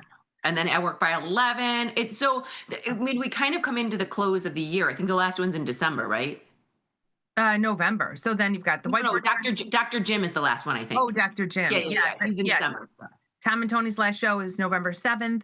And you can still... Jenny, by the time their last show comes, I will be 49 years old. My birthday is 1 week before that show. Oh. Well, I mean, you're still only 49. You still have another year till 50. I know. We're going to be decades apart when you turn 50 in March. And then you're right, Dr. Jim, December 7th. Yeah, I knew he was in December. Yeah. So a lot going on. Yeah, we do. It's a busy close to the end of the year. Can we talk about, the one thing I wanted to tell you about? I told you a little, this was hysterical. This is what I had to pull this back up. I mean, you're the TP and J show when he's on. Yeah, what are you? We're TP and VLD, and we are two cops who ride in. So is this riding in an old car like this? We're like Starsky and Hutch. The funniest thing is that outfit, that sweater on TP. I would really see him wearing that. I feel like he probably has that at the ranch, like that jean shirt and that sweater. I think he has that. I think you own that sweater too. So. I can't, Mikey, I love that Mikey did this. I can't look at that picture. This is the picture that they put my face together like a Mr. Potato Head. What do you mean? Look at it. Like, that's one. Remember, my eye was closed. They opened an eye. Then they moved like my mouth. Like, this is a Mr. Potato Head photo of me that Cassie created years ago that still lives on our website. That was like before AI was as good as it is now. So I would close my eyes in every photo. So she decided to remove eyes and put them on different spots. Well, Mikey, next time you use Liz's head in a photo, pick a different shot. Or just move the eyes into the right spot. But yes. Okay. And Florida 7 had a question about yesterday's segment with TP, but you got a lot of those questions, so we're going to answer them all tomorrow on Confirm and Send. Yeah, Florida 7, we're going to take a deep dive tomorrow during Confirm and Send, and it's a great question, and we got it a lot. So yeah, you're not the only one. Not the only one. You're not alone. Can you go to my favorite picture that you tweeted? Oh, sure. I'm going to go top down. So, all right. This was when we were in Munich, we got look at this crowd we got on the dance floor teaching the naked put dance. Everyone could see it very clearly. Everyone is there. Everyone's on point. Everyone's doing the naked put dance. Except for me. I don't know. I think I'm trying to talk to somebody with my Liz was, even though Liz has done the naked put dance so many times, she was a step behind. I was like, what's happening? Are we along the stock yet? But that was so much fun teaching everyone in Munich the naked put dance, especially with the German band playing in the background. Oh, it was hysterical. Okay, and so there's one guy there. Do you see the guy there? Yeah. He was such a good, I want to say improv partner, because this is what I did to him to get him on the dance floor. I did the whole fishing move where I went like this and then reeled him in, and he's like, fine. And he came. Maybe that's your move. You were still reeling. I was trying to reel him in. So I had to do I fished, it hooked him, and then I reeled him in. Oh my gosh. But that was good, getting so many people out there teaching the naked put dance. And honestly, we were telling them how popular the naked put dance was. I think they really believed us. Oh, yeah. I mean, they might have.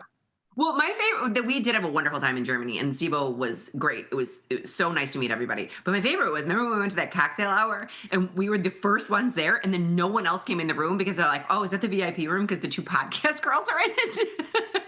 So then you and I had to be like, no, you can come in. You can come in. It was pretty funny. It was funny. And then, so Fabio says, go 1976, probably because you mentioned your birthday. So yeah. Yes, Fabio, if you were born in 1976, so are we. That's right. Go, Fabio. I love it. And Eric, I love this. Another Iron Fish Door Day. Good luck, folks. So Iron Fish Door. I love it. You know what's great? Look at this. Look at this guy. I mean, in full disclosure, TP and I were talking a little bit about this yesterday. He is making money while fishing. Yeah. Yeah. And Eric is very Jack Tucker-esque. He does the iron condors and layers them in. So, and I wonder if people have got him up here today. No, not yet. We don't see any of the SPX trades today. Well, I want to tell you, it's wonderful when people do post them. I do think sometimes they trade them without posting them, and that's okay too. Yeah. Yeah, for sure. Well, and I will say, if you go back, can you go back to the platform? Because at 9 o'clock, I think the market was up. Oh, it was. Yeah. Well, so let's go to a minute chart. So I'm going to go to SPX. You know how I love looking at the minute chart. I'm on month. So I was on month yesterday with TP, not to throw you off, but that's why it says that.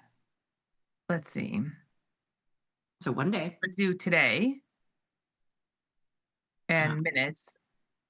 Every 3 minutes or something like that. Sure. Okay. So 9 a.m. we were up 67.17. So, 20 points higher. Yeah. 20 points higher. And with this vol, you're not getting that far with those iron flies or iron condors. I didn't do it today only because I had a busy morning. My washing machine broke again. Oh, you said it right. She was talking to me this morning. She kept being like, my wash machine broke. My wash machine broke. I go, can you just say washing machine? Because it's a washing machine. Well, it broke. So, and this is, I live in the town where we have a well, and our well water is very rough on appliances. So we keep, and this is interesting, Liz. So there was just a vote. Our town had to vote, and everyone had to vote on, do we want to spend the money to get Chicago water? And people like me who keep replacing appliances said, yes, let's spend the money to get Chicago water. Yeah. But it got voted down because it would have been pretty costly for every resident to switch. And so it got voted down because people didn't want to spend the money to get Chicago water. But I tried to explain that, we're replacing all these appliances constantly because our water just beats them up. And this is my fourth washing machine since 2018. Okay, so I do know this because my mom lived on a well. Now, your parents always had Chicago water, right? Where they live in Orland. Mm-hmm. So my mom lived on a well, like a well and septic, like you guys are on in Frankfurt, because there was an older. When you say it's expensive, it was ridiculously expensive. I mean, I don't know. To switch. To switch. So to go on the well and septic, that's actually how my brother became a plumbing contractor. Did you know that? No. So when he was 18 years old is when he had just decided to go into this, and he started his own business because of the well and septic. He did well and septic for everybody in Palos. Oh. Yes, and he's got quite a plumbing business. It's crazy expensive. So I get why people didn't want to do it. It would have raised our water bill would have gone up like triple. Our water bill would have gone up triple for like the rest of time, because then you're paying like another town to buy their Chicago water from them and move it to your town. It has nothing to do with that. Like, so think about this from my mom's perspective. This was however long ago. My brother's 52, so that you're talking about like 30 years ago. 30 years ago, it was $40,000 for my mom to have to do it. Each house. Yeah, so it would everybody had to take out like a second mortgage at the time in order when this passed. So for us, they said it would just be the cost for our town, like our village would have paid for whatever the pipes and stuff, but our water bills would have gone up 3x for like from now on. That's what they said. Your town would pay for the pipes too. There, you have to pay for your setup from your house to those pipes. No, because we don't have individual wells. Like, you don't have individual wells. Okay, you're on a town well. But okay. Anyway, our water bill would have gone up 3x, and so it got voted down. Okay. I don't know, but all I know is I don't have a washing machine right now. So if you see me in this tomorrow and the next day and the next day, I know you're going to be wearing something different tomorrow. Oh, thank God I bought a new outfit for the show tomorrow because I don't have any clean clothes. So yeah, pretty fun. All right. So as far as the morning, right at 9 a.m. it was higher. And Frank, I don't know if it's supposed to be secret when you text me, but you know what? Everything's on the table when you text me during the live show. Frank said, "Thanks a lot." He started on the floor in 1976. Oh, well, we have that old picture. We've post that old picture of yourself, Frank, in the pits. Back in the 70s. Back in the 70s, I love it. Would you have any? Was Boost on 11 and it being 1026? Would you have any interest in like a Jejune? Yeah, I would. Like for old time's sake? Yeah. Now, the way that I look at the Jejune trade now, I would rather sell the out of the monies. I would rather sell than wrap it around anymore. Yeah, I agree. Here, this put spread for 190. Yep, do it. So I'm just selling a $5 wide put spread. $5 wide put spread right there. And then take it off for $50. Yeah. Okay, so push that out, Liz. Oh, you got it. So all I did on these 0 DTEs was sell $5 wide put spread for $1.90, and then if I'm going to close it for $50, I have to buy it back for $1.40. So I'm going to put in a GTC to buy it back for $1.40. Oh, and then this is the one thing that I know I told you about this yesterday, but I was watching Ryan Grace on The Boys Show yesterday. We're just going to talk about this live on air too. Was watching Ryan Grace, and then he was talking about cryptocurrencies and about how October, he calls it October, is the most bullish month for all the cryptocurrencies. And it's only October 2nd and cryptos were up. Let's take a look. Here is Bitcoin. It's up almost 2%. Look at that. Look at wait. I'm on my minute chart. Hang on. Hold on. I was like, whoa. Look at yesterday's and today's. All right, I'm going to go to a 1 day, our long-term chart, our 20-year. And this is just BTCV. So I'm going to do $/BTC to get all of Bitcoin. And so October 1st hit, it went boom, boom. Now we have October. IBIT. Do we have IBIT? We have IBIT here.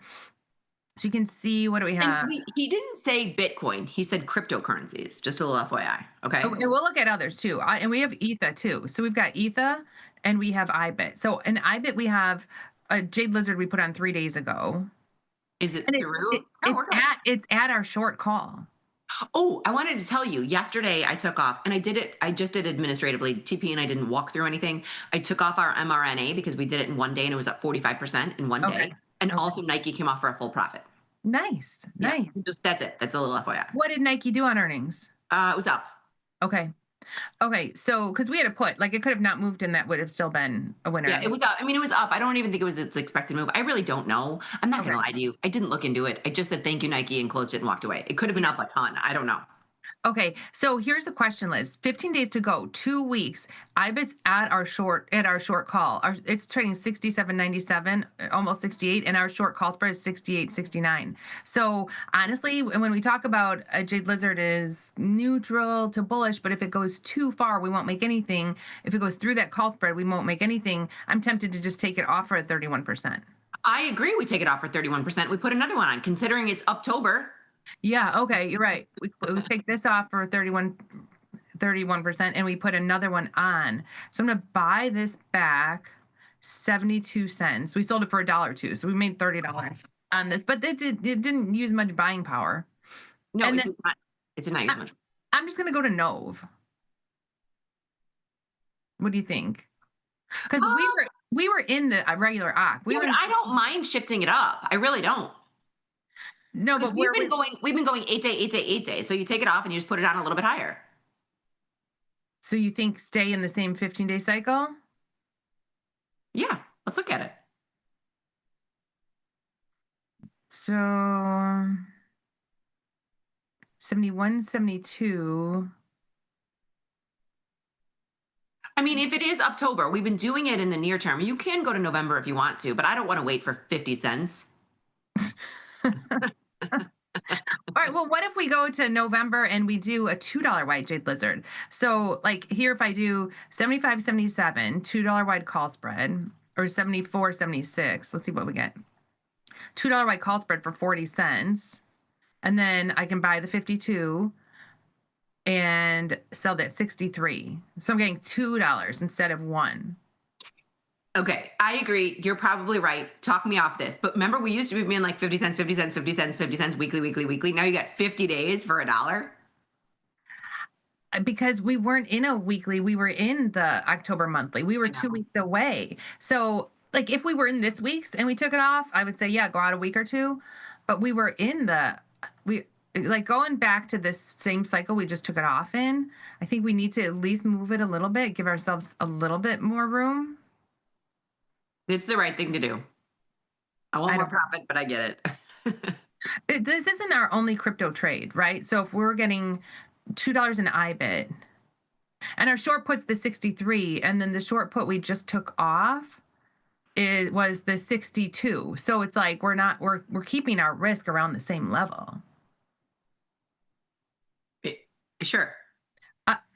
Or if you want to move our put up a little bit, let's maybe at least go out a week. So we move our put. I mean, honestly, Jenny, these are, I'm only saying sure because all these are the same trades. Like, you know what I'm saying?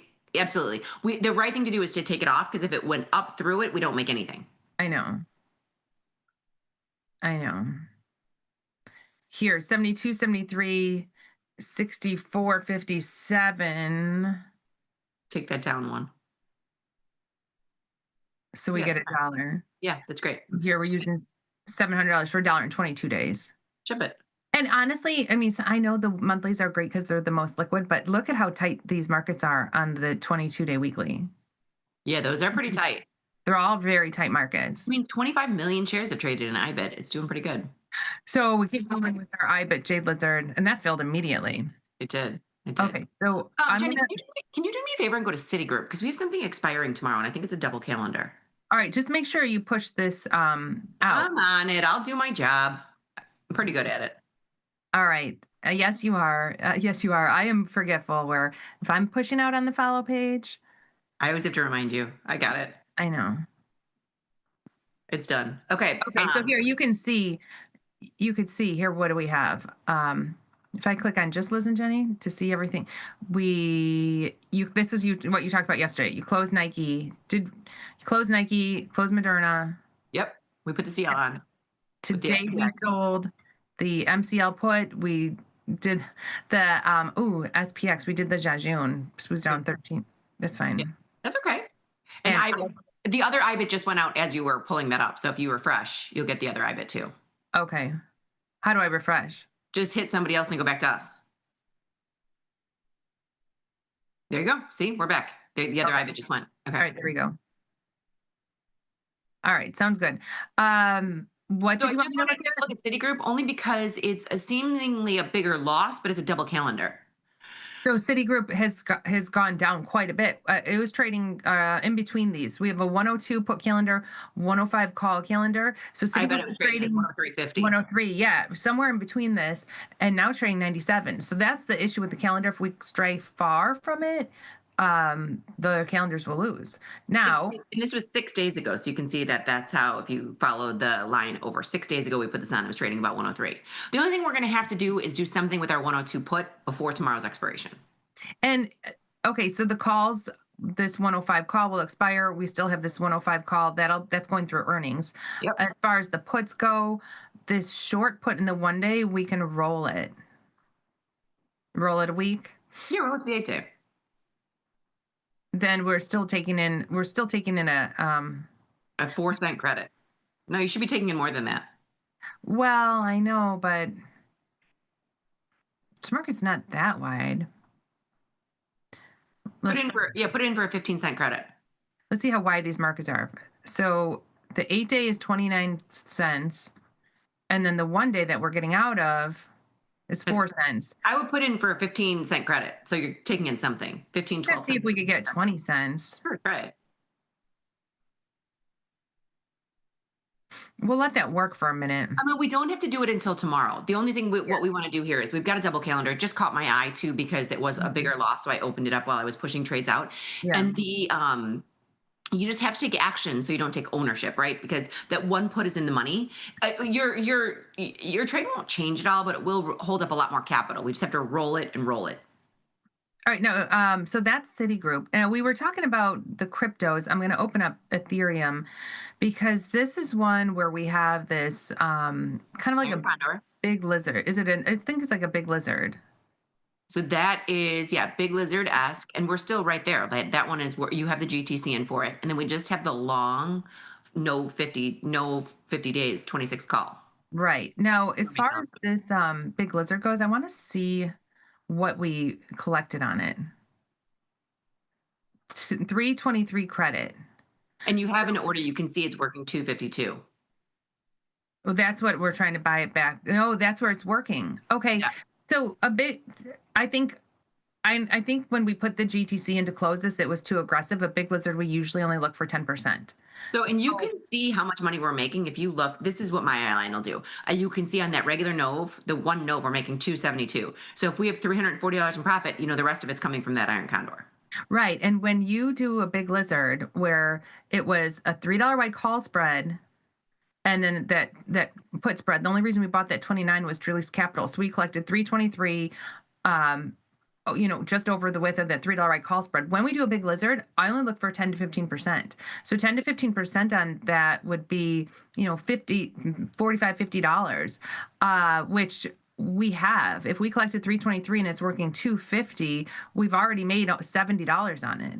And I would close that for sure. And I'm very glad that we have the one long call in November that has unlimited profit potential there because of the IBIT we just put in. Right. Yeah. So we've got the one like Jade Lizard and IBIT, but then we have the, unlimited profit potential with that Etho call. Okay. So yeah, I think we should take our profits out of this. I think so too. Because it was kind of a gift that it bounced back up here. Ethereum had dropped pretty far from the center of this. Well, that's what happens in October. And you watched Ryan Grace? What show was he on? He was on the show was right before he was on with the boys, right before us, right before. All right, so that's taken off for as a winner. And he's a new dad. Aww. Him and Chris. Yeah, him and Chris. No. Okay, so ETH is in. I'll push that through. Anything else you want to manage while we're in here? Okay, so then we just leave this. We leave this 26 call. We're just going to stay long Ethereum. Yes, we are, Jenny Andrews. Yes, we. I mean, so the all-time high is right around this 36 level, but I still feel like Ethereum has never really had its breakout. It's going to $5,000, 5 Gs. But I think it should be more than 5 Gs. I think it should be. It almost hit 5 Gs here. No, I think it's gonna be 5 Gs in October. That's what I'm saying. Yeah, I think it needs more of a breakout than that. I'm going 7. I'm going 7 by the end of the year. 7 Gs? I'm kidding. I don't think it's going to get that high, but I do think it's going to break the 5G handle. For sure. I love that we're calling it G's. Okay, 5Gs, 7Gs. I can't believe SPOOs are down 18. What's the VIX doing? Jeez. Maybe it was a tell. The VIX was up a little bit earlier. Was it? I didn't look at the VIX this morning. We're at 1687. That's decent. That's not bad. It's not bad. It's not bad. Okay. Other movers and shakers today. Trying to think. Natural gas at 56. Look at the run natural gas is having, which is annoying because I like it lower to put more, have more trades on. Have the Can I ability. tell you my heart attack moment that I had this morning in natural gas? No. Before the open, natural gas was down. Natural gas was down, which is great. Yeah, you could see that little blip right there. Before the open, natural gas was down. And I love it. I love seeing natural gas down. My positions are with natural gas. So I was going to put in another downside ratio spread. I did put in another downside ratio spread. I put a naked option of natural gas position in my son's account. And his account is only like $5,000. Yes. And it let you? It let me. That's what I'm saying. It let me. So, I mean, I traded out of it, and I literally I traded out of it so fast because I didn't want it in his account. He lost. I lost $10 getting out of it. Whatever. Do you know what I mean? I texted him. I was like, I owe you $10, and he's like, you could have left that in there. I was like, no. Oh my gosh. What you could have done was go down and buy something, but still with natural gas, I don't know. I mean, it would have been a winner by now because it turned around, but yeah. But still, I didn't want it in there. That was so I yelled, and my husband's like, what's wrong? I was like, I just put natural gas in JD's account. Oh. And I traded out of it immediately and then put it into mine. So I have a downside ratio spread in mine, which is good. And I'm trying to butterfly it off. I'm going to see if that's actually. I'm sure you can right now with it up. No. It doesn't. It's you can't do it that fast, even if it is up a little bit. Oh, I'm 10 cents away from hitting mine. But yeah, that would mean me only locking in like $30. I want to lock in 100. Do you know what I mean? I want to lock in 100. I like to see natural gas lower. It's easier to keep adding more positions on.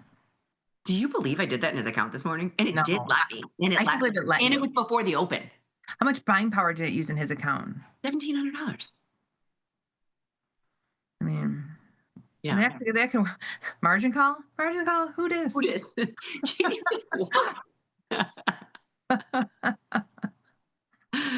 pretty funny. Oh my gosh. All right. What else? 1040. I want to see. I don't know if there's earnings. I really don't. I doubt it. Just want to see if there's anything else. So Intel, Rocket Lab is 43%. What do we have in Rocket Lab? I know I should know this. I'm sorry. All right. I just didn't know if we should. I didn't. Number one, I didn't know if we ever ratcheted our Intel. Did we ever? We did not, because we weren't getting the right amount for the ratchet. So let's take a look at it. Yeah, we never did. So I want to look at it again. But look at little Intel go. Little Intel. Go, baby, go. So the other thing, hold on, just kind of on the heels of Intel, and then we'll look at the ratchet. Look at LAC. LAC? Yeah, type in LAC. Oh, I thought it was on here. I was like, I don't know. LAC. So this is another one. What's the name of it? I can't remember the name. Lithium America. You know how Intel rose like a phoenix from the ashes once the government decided to invest in it? They invested in LAC as well. Lithium America. Okay. So I don't know if it's up or down on that, but that was, there you go. I mean, it jumped up back in September 24th. And then that's when they decided they were going to invest in it. I just had heard it. Hey, you know what? Yesterday my brother was emailing more like Oklo news. What is the Oklo news? I will read it to you. Let's see. Just came in an email. And it's not like it's secret information. Not secret information at all. Let's see. Just talks about how Oklo, an advanced nuclear technology company, announced today that the U.S. Nuclear Regulatory Commission, the NRC, has accepted its principal design criteria under an accelerated timeline. The NRC proposed to reduce review schedule, reflecting regulators' efforts to modernize the licensing pathway for advanced reactors. And then it talks about how what are they going to do? Faster pathways. Don't take this the wrong way. You've done enough. Anyway, it's a long report. Okay, that's what I'm saying. We don't need you to read the full report. But Oklo is developing fast fission power plants to deliver clean, reliable, affordable energy at scale. Establishing a domestic supply chain for critical radioisotopes and advancing nuclear fuel recycling to convert nuclear waste into clean energy. Okay. I think we get it. People can look. They're the first to receive a site use permit from the U.S. Department of Energy. And they are up on that news. They are up 8% today. Yeah, they're. But we should I mean, that's a lot. Up $10 today. I don't mean to derail you again, but let's go back to Intel and see if we can ratchet it. Okay, here we go. I'm gonna take our Zebra, which is up $636, see if we can close this and put on a new one, sell at 50 delta, buy 270 deltas. Yeah, that's better. Yeah, so here we have a new one on. Can you shimmy it so we can see where the green bar is? Yeah, thank you. There, perfect. So basically, we're paying $2 in extrinsic value twice, so $4, and getting $365, $370. Not bad. But every time we were looking at the ratchet before, it didn't give us a lot of back. It would give us like $1.20, and we were up like $3.40 or something. So here, moving this up, we keep our unlimited profit potential to upside with 100 shares of Intel, but we're taking in 455 credit. So we always talk about like, how do we get a Zebra on for free? This is how we get a Zebra on for free. It's happening. Here we go. Here it is. So we paid 448 debit for this Zebra. That's the money we outlaid into it. Now, by ratcheting it, moving it, closing the one, putting on a new one, buy 270 deltas, sell 150 delta. I mean, close enough. I could shift this. No, put it back. I mean, I'm just trying to get. So now we're getting 460. So basically, we're covering the entire debit that we outlaid in the original trade. So if Intel falls, what do we lose? Yeah, we lose our profits, but we don't have our original investment at risk. We do not. We do not have an original investment at risk. All you can lose is what you made on it, but we have for 50 days, because I'm 50 years old, for 50 days. We have this on. Now, yeah, so now it's now the one we have on is we're 650. Could this go to zero? Sure. And we could lose the 650? Sure. But we'll never lose our initial investment into that.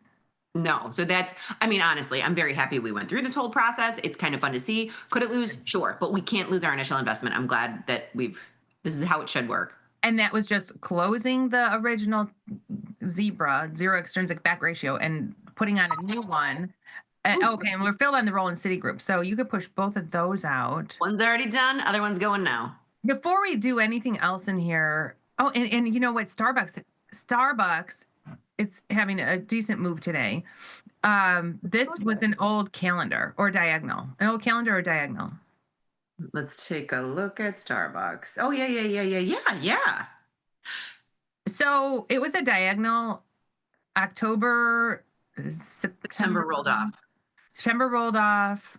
And October. We paid $467 for it, and it's only worth $335 right now. But I say with the 33 rank in Starbucks, I almost say we take that 333. We take that money and maybe do something else. Well, yeah, and the rank's coming up because there are earnings coming up, but I don't mind. Like if we sell that out, take that 340 back, and then I know we're going through earnings, but would we want to just sell the 80 put for $2? Sure. I don't know. I mean, yes and yes. So I'm getting greedy, Jenny. So we could sell this 85 put that we could get rid of this long call we have and just sell that same 85 put and get $1.40 in 15 days instead of $2 in 50 days. Yeah, I don't mind it. This is the right thing to do. I'm not gonna lie to you. Intel's made me very greedy. I want unlimited profit potential. I get it though. You're right. I like that you're in charge because you're a rule follower right now. I don't know. Or we could do a Jade Lizard in the 15-day. And I know we're 15-day, but the only reason I hesitate to move out. Jenny, what if we left, hold for 1 second. What if we left that call and did a jade lizard around it? Sure. Okay. So we're still taking in $1 in extrinsic value. Okay. We're kind of covering that $1.40. Yes. Yes. There. Perfect. There we go. There's a jade lizard around our long call. That's a number I can live with, because what happens here, I mean, if that we're taking in some extrinsic value, we're doing something against, we're not just sitting on that long call and letting the extrinsic value come out of it. Are you surprised that Jade Lizard in Starbucks is using $1,300? Nothing surprises me anymore. I mean, I don't, I'm like, watch this. This is going to use now $400 for 90 cents instead of $1.10. Yeah, do it. I'm in.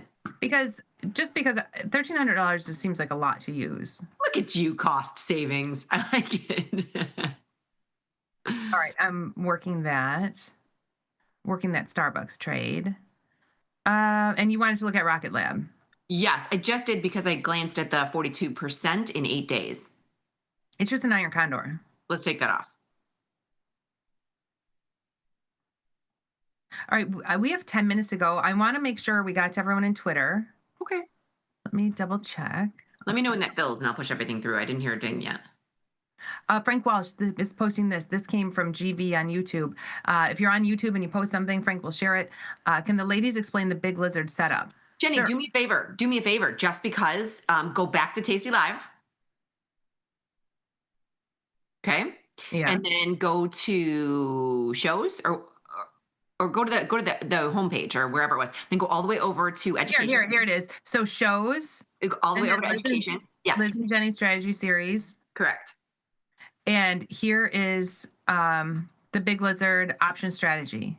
Yes. So we'll set it up real quick right now, but Oh, you know what, Liz, throw this in. We're doing confirm and send tomorrow. We could throw this in as a confirm and send question and go over one tomorrow, because we're running out of time today. that's exactly what we're going to do. But I'm glad you asked, and it's right here. So we saw that it's on that homepage, all the way over to education. You go to Liz and Jenny strategy series, and there is a big lizard. We talk through it. It's a orchestrated, meaning it's a pre-recorded show where they made me talk very slowly. And Frank, thank you. Both FHW and Bat. I see the young Bat right here. And there's Frank up front. And here's Frank right in front. I love it. Oh my gosh. Thanks, Frank, for sharing that. Thank you for sharing that. And here's another one.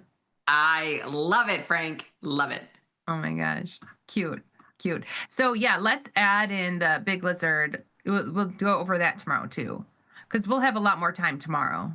I agree. That's a good one.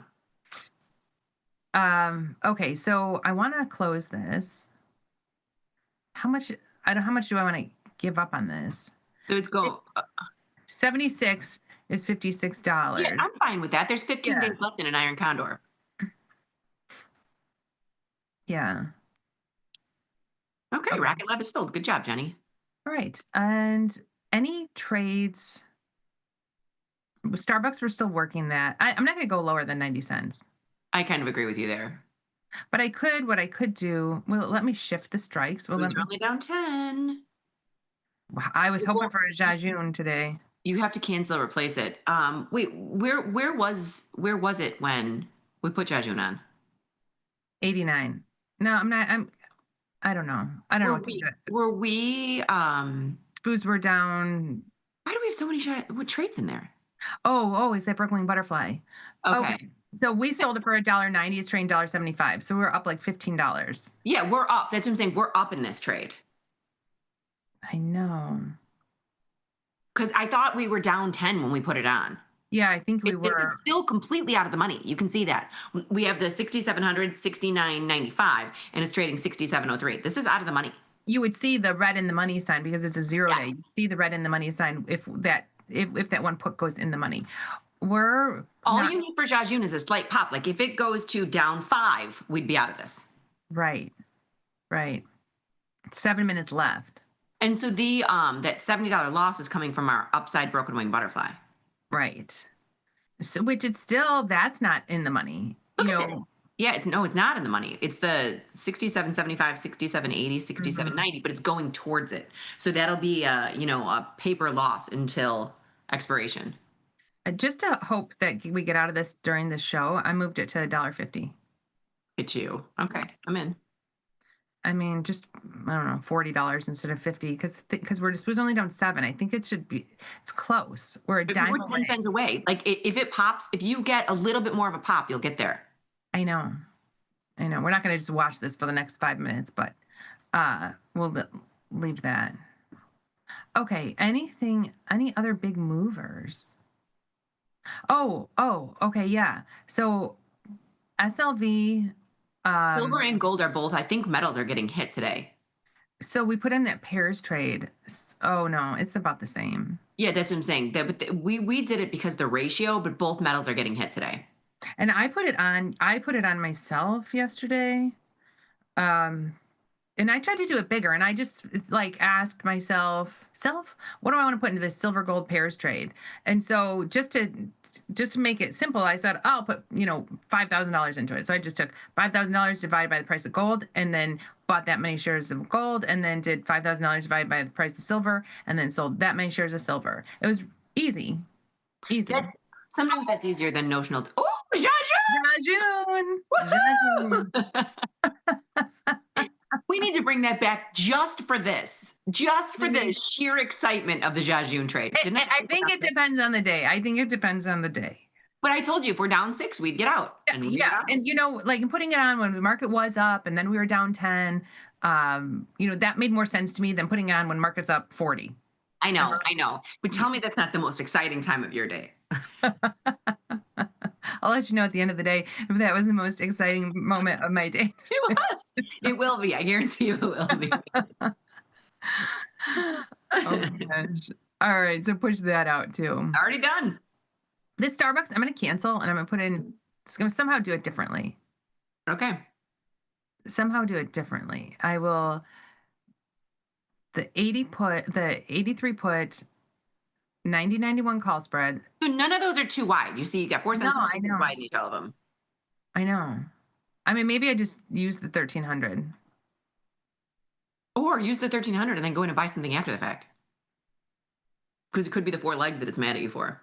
Yeah, but again, like I'll move to the 77 and go down to 91. There you go. We're doing something against it. Good job, Jenny Andrews. Okay, so we took in 93 cents, which will kind of offset this extrinsic value on the 85 that we're going to burn through. Yes. Yeah. Okay, so we did quite a bit today if you want to pop out the side. Okay. So today, all symbols today. A lot was closing though. So we sold a put in micro crude. Yep. We did the Jajun. Mm-hmm. Closed our IBIT and put on a new one. Went from the 15-day to the 22-day. Yep. ETHA, we closed our big lizard, left our long call. Intel, we did the ratchet, which that was the ratchet dream. That might have been the most exciting time of my day. That was the most exciting moment of the show. And Citigroup, we rolled our in the money put on our little calendar, and Rocket Lab closed. SPX, that's the Jajun closing for just a quick $40 win, nothing crazy. And Starbucks. Jenny, you're like just a quick $40 win. And Starbucks, we put Jade Lizard on around the long call we have. Yeah, I love it. That's it. And I think I got to everybody on here. Yeah. Good job. Yeah. So we will put the Big Lizard setup in tomorrow's rotation. We will also talk about the other one from Twitter about, it was Florida 7's question from Twitter as well. So we've got a lot on our docket for tomorrow. All right. We've got a lot of questions. And I've got a lot of questions because I didn't even see it. I missed your segment with TP. So I'd love to see what Jacob had to say in his study yesterday. Did Bitcoin top 120? I see it, Kyle. Is that true? Let me take a look. October, here we come. 120, yes. yeah. It did. October. Just printing money.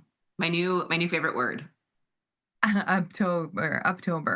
IBIT up 145. Now, again, we're getting close to those highs. Close. 69. Yeah. Yeah, because Bitcoin high was 125, so it tracks. So yeah. Getting close. We're getting close. What are you going to do with all your Bitcoin money, Liz? With all my newfound wealth? Well, the wealth effect, Jenny. You're going to put it into something else. Oh my God. All right, Jenny. We are out of time for the day. It's 10:59, and Jamal and Mike are coming up next. All right, stay tuned, everyone. Have a wonderful Red Shirt Thursday. Remember to trade small, trade often. Laugh with us, learn with us, and watch the Liz and Jenny show. See you tomorrow. See you in the morning tomorrow. In the morning. We're going to be on bright and early, 7 a.m.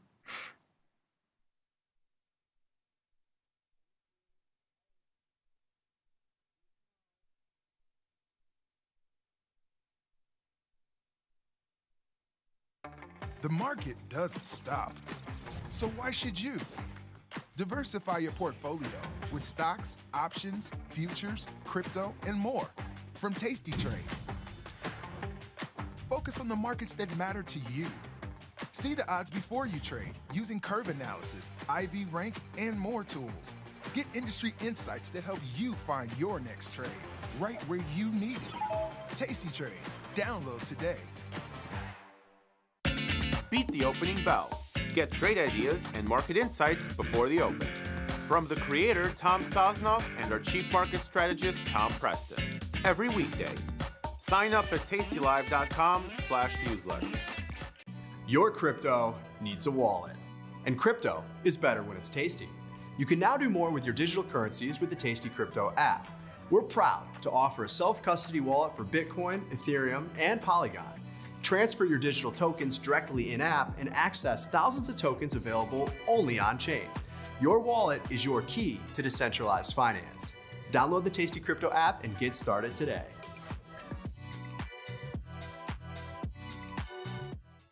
The future of trading is here. Join Mike and his whiteboard, plus the Tastylive crew for 90 minutes of probabilities, punchy portfolio mechanics, and trade tactics. It's totally free and unreasonably fun. Come early to enjoy a drink with the crew and stay for a Q&A after the show. Space is limited, so register today at tastylive.com/events.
What's up, everyone? Welcome back to the show. My name is Mike. I'm here with Jamal. This is Options Trading Concepts Live, and it is Thursday.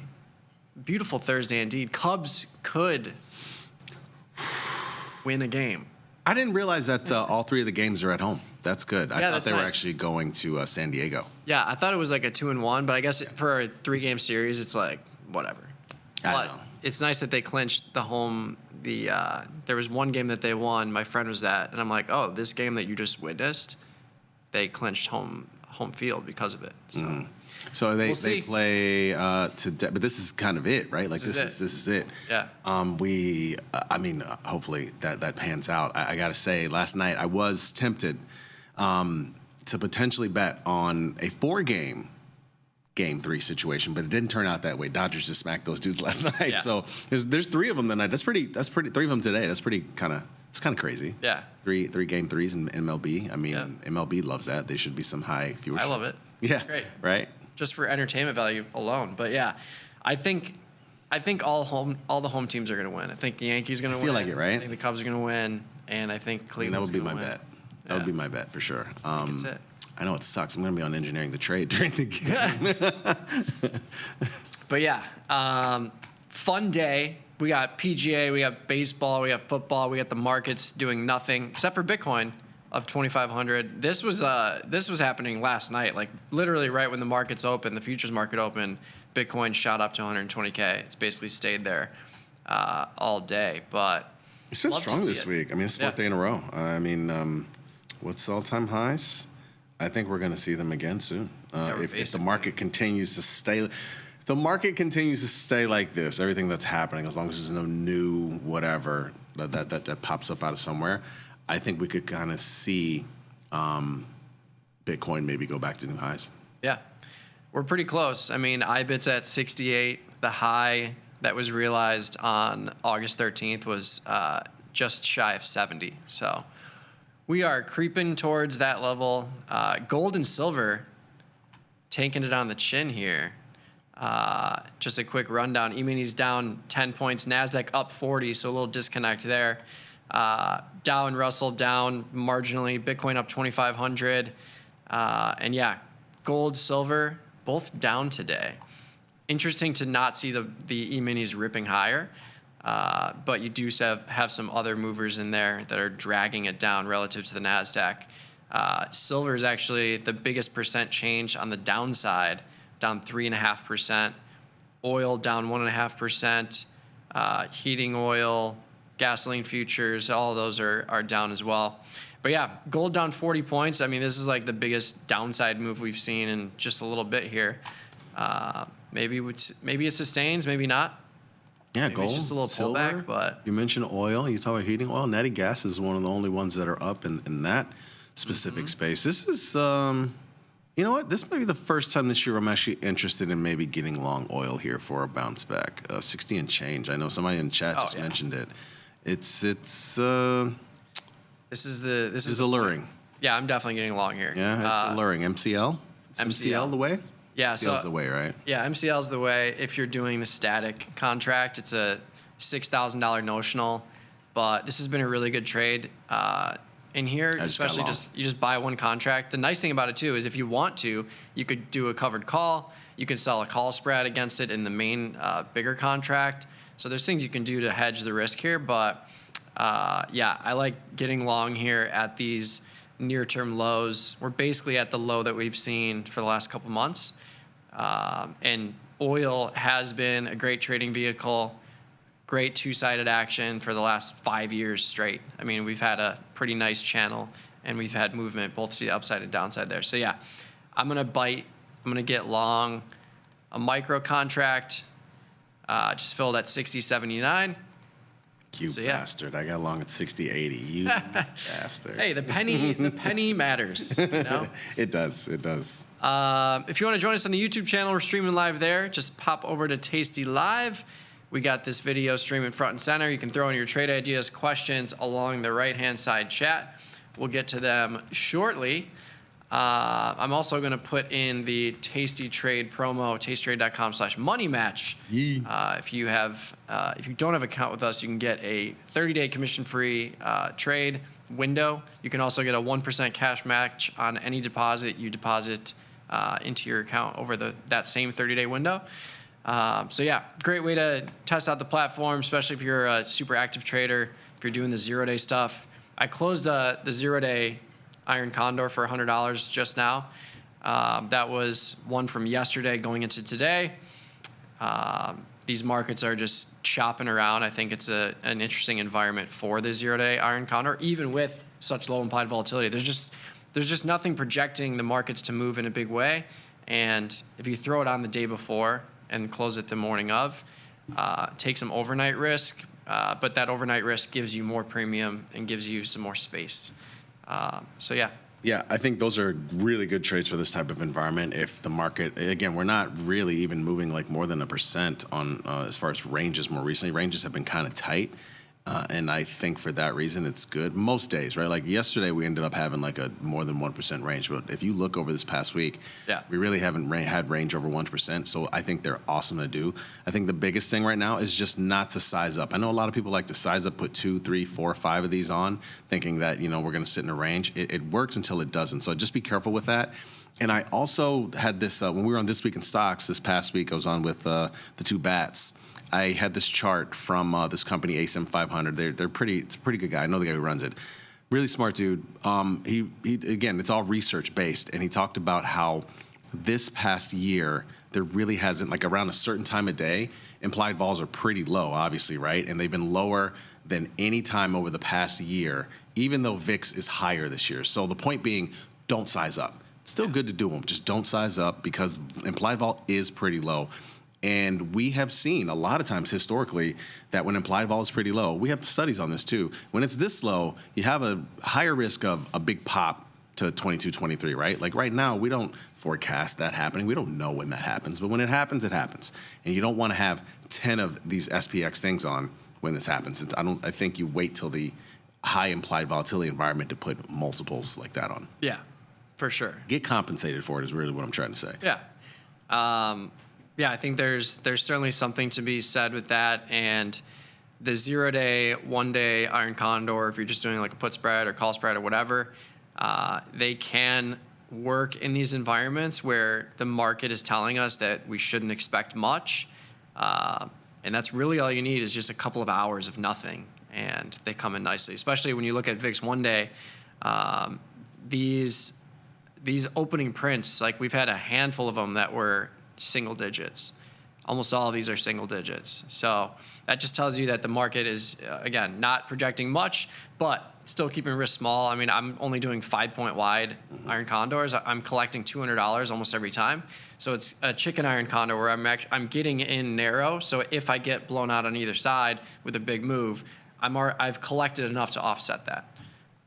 You're using SPX? SPX. Yeah. Is it? I mean, I wasn't tripping when I put that message, right? They just went to $5 strikes. That wasn't there yesterday or the day before, right? I think it was $10 strikes, or am I tripping? So they do have them in a lot of the weeklies, yeah. I guess I didn't really. Was it always? I guess so, huh? Yeah. Maybe I'm tripping. I think so too. I can't remember. I'm like, wait, I look at these every day. Were there always $5 wide strikes? Were they 10s? Or maybe I just use $10 wide strikes all the time. I don't know. Maybe I'm tripping. But yeah, I mean, these trades have been nice. This whole week there have been opportunities to close them for winners. Not always 100%. The one yesterday was at like 70 cents, 80 cents, and then we got the huge ramp up in the E-minis. But yeah, I'm basically just waiting till like the last 30 minutes of the day, throwing this on, trying to collect $2 to risk $3, and if we open flat, it's been basically a 50 or 60 cent winner right on the open, and then if you hold it through the morning session for an hour or two, you usually get that extra 50 cents. So I'll keep doing this as long as the market is telling us that we shouldn't expect much. Tomorrow, we do have a little bit of a boost in implied volatility for SPX, 33 points in either direction. I believe there's some numbers coming out. Tomorrow, yeah, unemployment report. I mean, theoretically, I don't know. Theoretically, it's not come out. Actually. So this is what I was about to say a second ago. I was gonna be like, they're gonna kill me for this. What are Ilya and Chris doing right now? I think this is why Chris is off. Honestly, I know he has a baby, but I'm telling you, a lot of it has to do. No, I'm just kidding. I think he timed the kid around the government shutdown. He might have. Yeah. He definitely did. Yeah, I mean, we're not supposed to get that number tomorrow. So I forgot about that. So yeah, I did too. definitely throwing out one for tomorrow.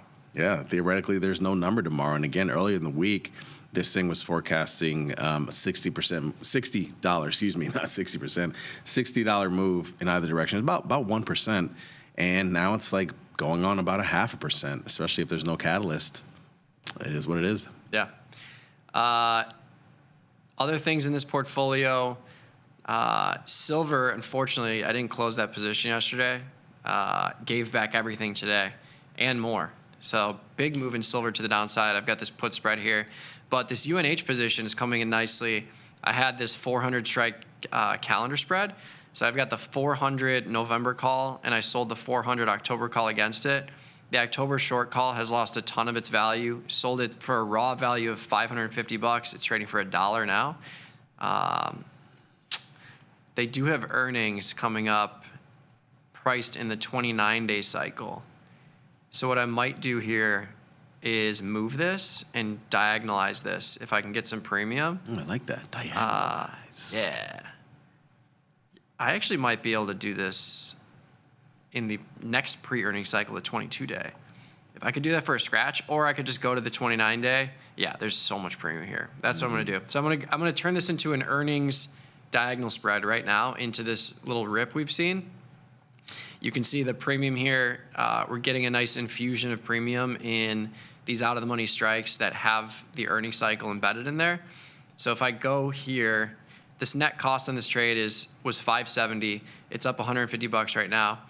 I'm going to throw this into, I'm going to buy back the 400 strike for $1 in the 15-day.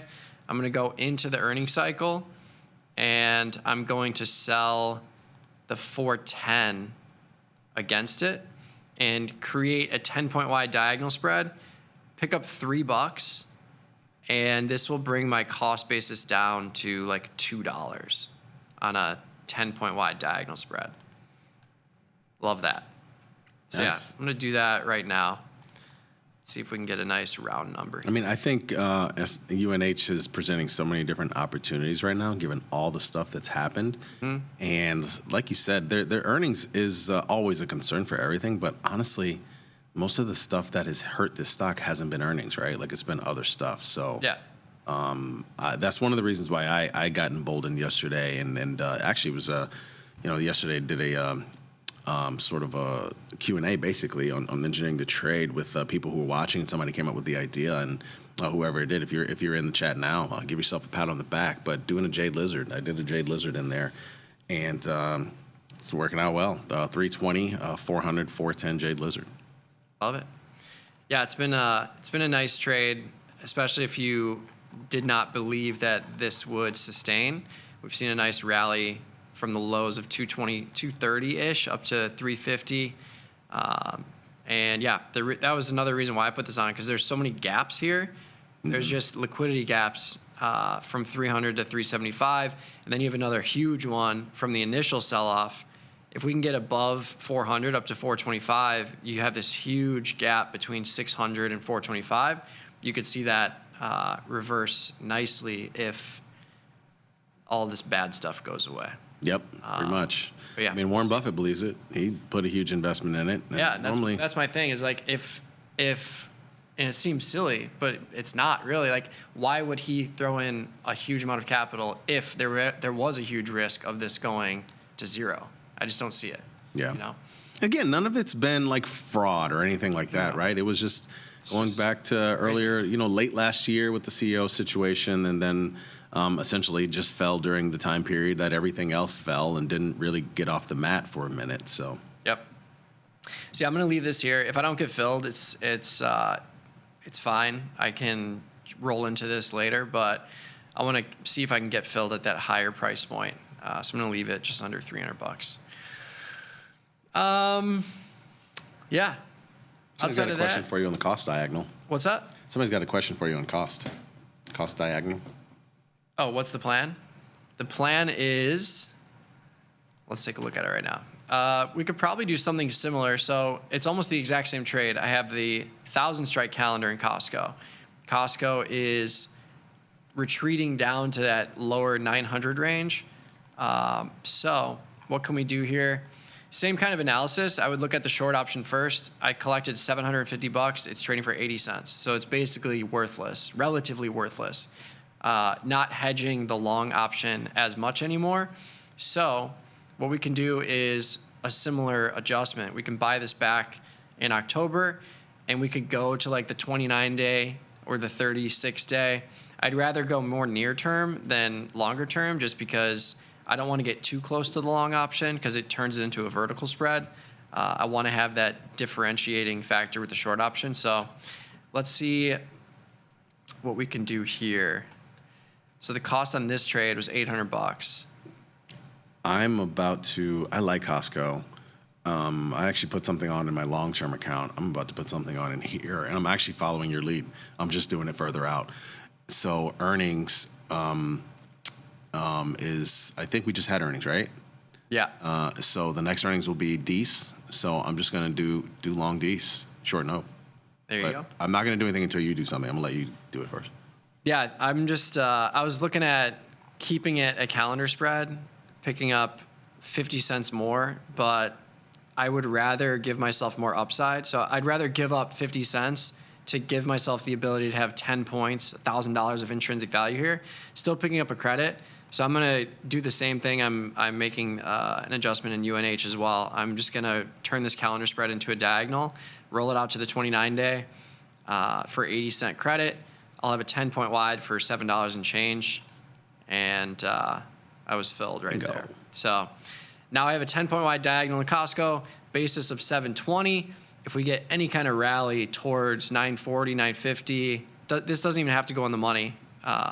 We can get a ton of value back if that happens. So made the adjustment in Costco, working on UNH, but yeah. I'm actually a little surprised that this has been weak for whatever reason. I don't really know why, but I mean, this store has everything. We all know it. It has it all, and it has the gas component of it too. My wife got tires from there. Like, they have this cool thing, the way you can get tires. Like, they basically order them for you, and then they let you know when they're in. You bring the car in, and they do it. Like, they have a ton of different services. And I think that normally I don't care about that when it comes to any stock, but when you're trading something this big, it's helpful to know, like, what's going on with this company. Why is it dipping a little bit? I'm not really sure. I don't see any reason why. So for that reason, I think it's a long. Yeah. And we love Costco. At the very least, we love our Costco. Cool. Let's pop over to the slides real quick. We got a couple of trade ideas for you, as it is Thursday. And this is your first one. It's my first one. It's fun. I know, right? It's great. All right, 2 trade ideas for you. October 2nd, I am going to a trade that we actually talked about yesterday. XLV, $143, healthcare ETF. We've seen, over the last 2 days, we've seen a number of single name products get massive boosts in their stock price, and that is permeating through XLV. What's interesting about this trade is, if you look at the last 2 days of movement, we've basically gone from 134 to 144. If you look at the low to high over the last week, that's a 10-point move. XLV's implied volatility that reflects the same 10-point expected range isn't until January 2026. So all that to say, the realized volatility we've seen over the last couple days has well exceeded the implied volatility even through the end of the year. So when I see that, I'm more prone to do a debit trade. And I think for this, given the magnitude of the move in a number of those stocks that's pushing this thing higher, I think it makes sense to go here for my portfolio specifically that's leaning more bullish. This is a good way to get some bearish delta as a hedge against something that just ripped in a big way. And this is a really cheap trade. So I went out into December. I bought the 145 put for just under $500, and then I sold the 135 put in November against it. So getting longer term here, because implied volatility is under 20%, it's really cheap to get longer term options. So going December, November here, downside 10-point wide put diagonal spread, I got filled here at $390, $3.90. So 10-point wide for less than $5 into a move that over exceeds the implied volatility for the range. I like it as a downside hedge, but if I'm wrong, it's a $300 directional trade, and I've got other bullish positions that would offset that. So I like this as a portfolio hedge. Got filled this morning. You can do 20 cents better right now. I like it, man. And I'm glad you brought it up, the idea of the implied flat vol, because again, like, this is low flat vol. I know a lot of people probably see this and they're like, how can you get long this thing at 34 IVR? Like Mikey said, I mean, when vol comes in here, he's long at let's just call it on the put side, a 15 vol. It comes in maybe to a 12, maybe 13. I mean, you're not going to get killed on that. And more than likely, even when it comes in, if it's moving to the downside, then he wins. So I like the idea. Thank you. Yeah, it feels right. We'll see if it is right, but it feels right at the very least. He did it for all the right reasons, especially the portfolio part. Yeah.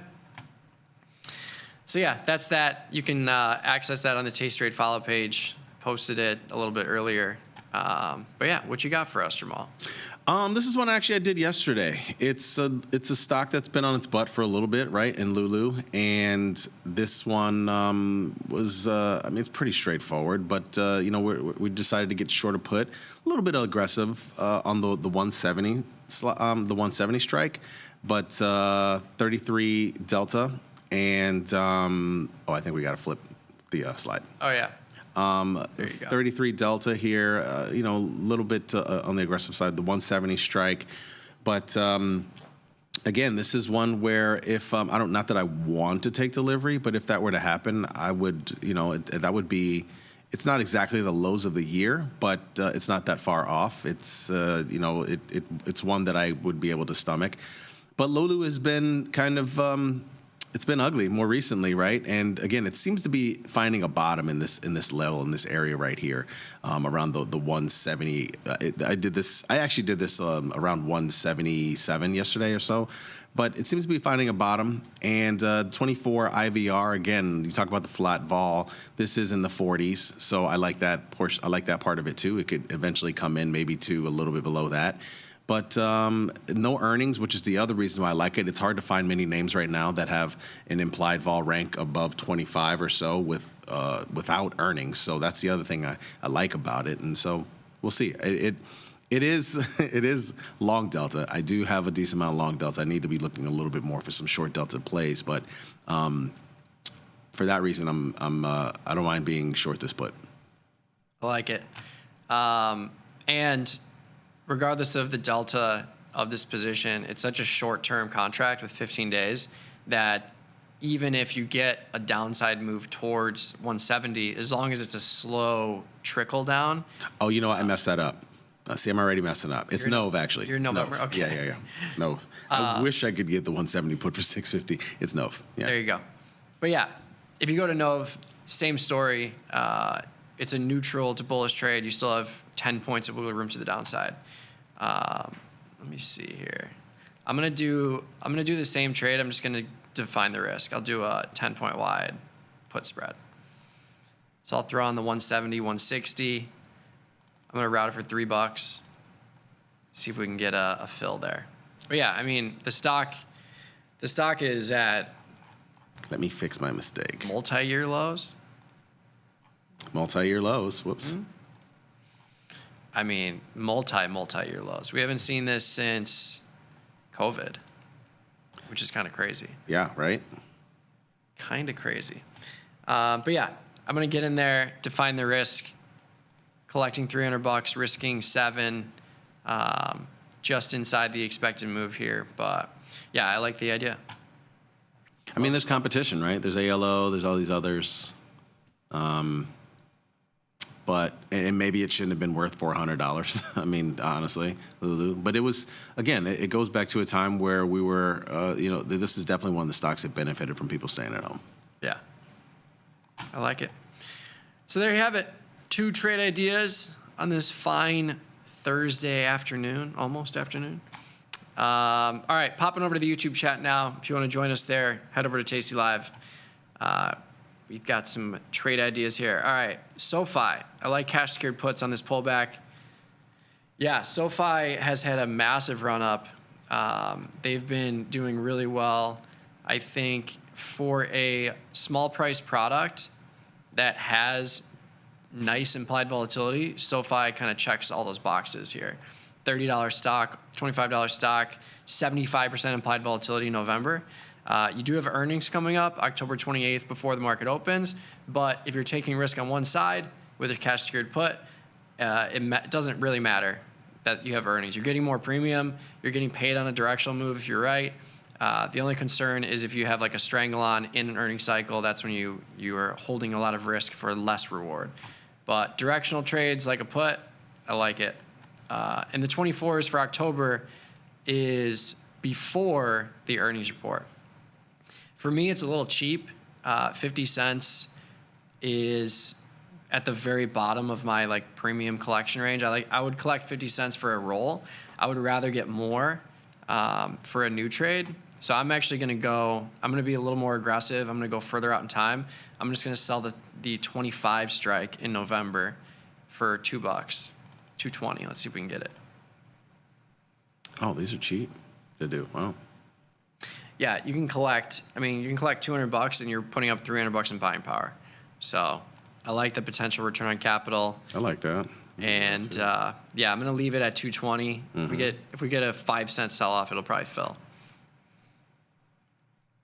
AMD and Tesla moving bigly too. Bigly. AMD, oh man. Wow. 4% move to the upside. Tesla, downside move. And they basically just reversed this whole thing. Yeah, I mean, I think it's just one of those, people were buying it into the numbers. Buy the rumor, sell the news, right? Yeah. Yeah, it opened at 470, sold off immediately, sitting at 447 right now. That's interesting. I wouldn't be surprised to see this thing round trip by tomorrow, honestly, to end the week. Yeah, I think we were looking at 500 strike calendars in here. Long Nov, short October. They're just expensive still. It's like a $1,700 calendar spread, which is crazy. I know, right? It's too much. But yeah, I think if we're trading this thing, I think you could lean into the downside move here, sell a put spread, or you could do an iron condor or something like that. Again, I would stay in the October cycle. I mean, you can go Oct 24, which captures earnings. You can go 1 week wide, Oct 17, Oct 24 calendars. Those are $6. It's not as bad. Yeah, if you're trying to avoid earnings, you got to go to the monthly October. If you want the earnings, you can go to that weekly cycle for sure. But yeah, I think I'm just gonna wait until earnings and see what we can get for like a 2-day option relative to November. Feels like a better setup. Agreed. Because a lot of times when you're doing these calendars, right, like it's almost price specific in a way, right? And so again, with doing it with earnings and a name like this, it's going to move. Well, I shouldn't say that. It didn't move as much, I think, in earnings recently, but it's easier to wait until earnings. Yeah, I think I'll do an earnings trade in there, see what the premiums look like, see where the stock's at. Because the stock, because it's moving like crazy, the stock could be a completely different price. Yeah. For like an earnings iron condor, I want to make sure that it's where I want my strikes to be, versus where the market tells me the strikes are, because I put it 2 weeks early. Totally agree. Costco, 915, 910, 15-day credit put spread on. I've been trying to roll it, but it's always paying a debit. Should I swallow the debit roll or just hold? I'm down maybe $50. Yeah, so 915, 910, you should be able to collect a credit here. If you are going to, if you're going to October, you're right at 915, you should be able to collect a credit. Let's see what these markets are like. It might just be a wider market situation where you're not going to collect as much, but I don't see why you wouldn't be able to collect like 10, 20 cents at the very least. You're not going to get $1.20 if that's what you're trying to do. This is a 5-point wide spread. So I would start it at like 50 cents, 60 cents, and just work it down 5 cents at a time. Just cancel, replace. These markets are $3 wide for this roll, which is why you're having a harder time. But I might start it at 50, 60 cents, work it down to 45, work it down to 40, 35, 30, 25, 20, and see where you get filled. But I think I don't see a situation where you don't get filled for a small credit. But yeah, if these markets are too wide where you can't get filled, I would probably just hold on to this trade because 15 days is still plenty of time. This is such a narrow spread that even if it moves in the money, let's say Costco goes to 900 or 890, this thing's not going to trade for $5 until expiration week. It might trade for $2.50 or $3. So you're risking 50 cents to $1, I would say, in the next week or so. And you can make back all of this if you get a big rally to the upside. So I personally would lean more aggressive and stay long into this sell-off. But again, if you want to roll it to November, I think you should be able to get 10, 15, 20 cents. You just got to work it down there. Got to be patient on that one. Yeah. Yeah, those are wide markets. So you might just have to put it in and just let it sit there. It might just take a while. 6 minutes. Got a chicken bake to hedge Costco. Yeah, that'll help. I think I'm going to go there this weekend. Spend $500. Exactly. Yeah. Are you still in your? What do you spend $500 on at Costco? That sounds like my situation of multiple people in the house. I mean, because I get 2 of the organic chicken thigh packs. Oh, so that's $60 right there. Yeah. I get all the other stuff. I get a case of Poppy. I get the yogurt. It's the whole thing. So we do get the yogurts. It's hard for me not to get the scotch that they have now. I kind of like it. I've gotten used to it. Yeah. Is it the Kirkland Scotch? Yeah, it's the Kirkland Scotch, and it's so much cheaper than any other Scotch, and it's actually pretty good. So I mean, it's probably just white labeled, basically, from some premium distiller. Yeah. But yeah, I'll have to check that out. All the Kirkland stuff I've tried has been good. They even have like Kirkland seltzers. Yeah, yeah, they do. Those are good. Yeah. Those are actually the way to go. Yeah. Like, look, I like High Noons, but dude, High Noon is like, they are not cheap anymore. No. Leave that. But yeah, it cost me $500 because I get like a case of Pacifico too. You got to do the whole thing. Absolutely. Yeah. If I'm getting a bag of limes, I'm getting a case of Pacifico to pair with the limes. No doubt. But yeah, Costco. We're hoping for a rally here, all of us. Are you still in your VIX Zebra? VIX Zebra? Who? Me? Yeah. Oh, no. I got out of that, last Thursday maybe. I think it was last Wednesday or Thursday. Yeah, I got out of that. It was nice while it lasted. Not that I didn't make any money on it, but I also didn't really get killed on it. So, yeah, I'm trying to see exactly when did I get out of that. I got out of that a week ago Monday. Yeah, a week ago Monday. 22nd. No more VIX Zebra. Have the same play on for Affirm. 70s for October. Seeing a lot of support around 72, 73. Affirm. Yeah, this stock had its heyday. Down at 76 right now. 70s for October. Wasn't it? I know Sahil called out how a lot of these names have been struggling. Affirm, Klarna, the recent IPO. I know there's a couple of more, but they have struggled, which is interesting. You would think this is like SoFi in a way, even though they're not the same. But you would think this would be a good environment for them, and they kind of struggled. Yeah, I think SoFi had its initial run up. I'm sure there will be volatility there too. But yeah, if you believe in these companies long term, like you're getting discounts on them relative to where they were. So, especially with a short put, if you're trying to acquire shares at 70, I like the trade for sure. Only issue I see with this one is its elevated buying power requirement. I'm not sure why. It's a volatile name. Yeah. I mean, honestly, it's quiet now, but this thing can get volatile. But yeah, I think if you have the 70s, Michael, in the chat, you could go and buy the 60 for 10 cents, 15 cents, and free up 3/4 of your buying power requirement. Because right now it's taking $4,700. If you buy that 60 strike put for 15 cents or 10 cents, you reduce it down to $900 in buying power. So I kind of like that. It defines your risk too, in case there's a big move to the downside and you don't have to put up much at all to buy that. So small adjustment if you wanted to. Who are the people that cause IV to spike?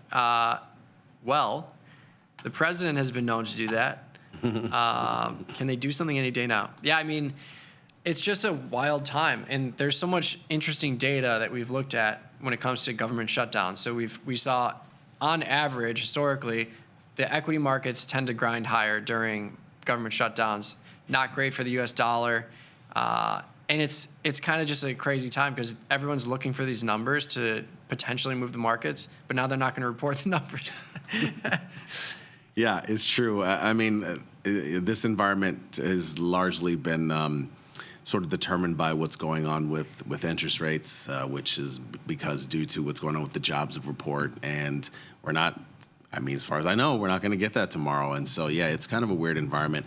I mean, what causes volatility to go up? Fear, unknown. There really isn't. Yes, the government shutdown is an unknown, but truthfully, the government shutdown doesn't affect stocks, right? It only affects a handful of stocks. And even those, and that's one of the things I've been saying, even those that draw a lot of revenue from the government don't seem to be wildly affected. If they were, we'd know about them. So it's usually uncertainty, but right now we have things are fairly certain. So I don't know. I have no idea. Like I always say, the next thing that's going to cause market downturn and volatility is something we're not aware of yet. Yep. Couldn't have said it better myself. Let's see. Yeah, so a lot of people talking about UNH. Yes, they are under investigation by the DOJ.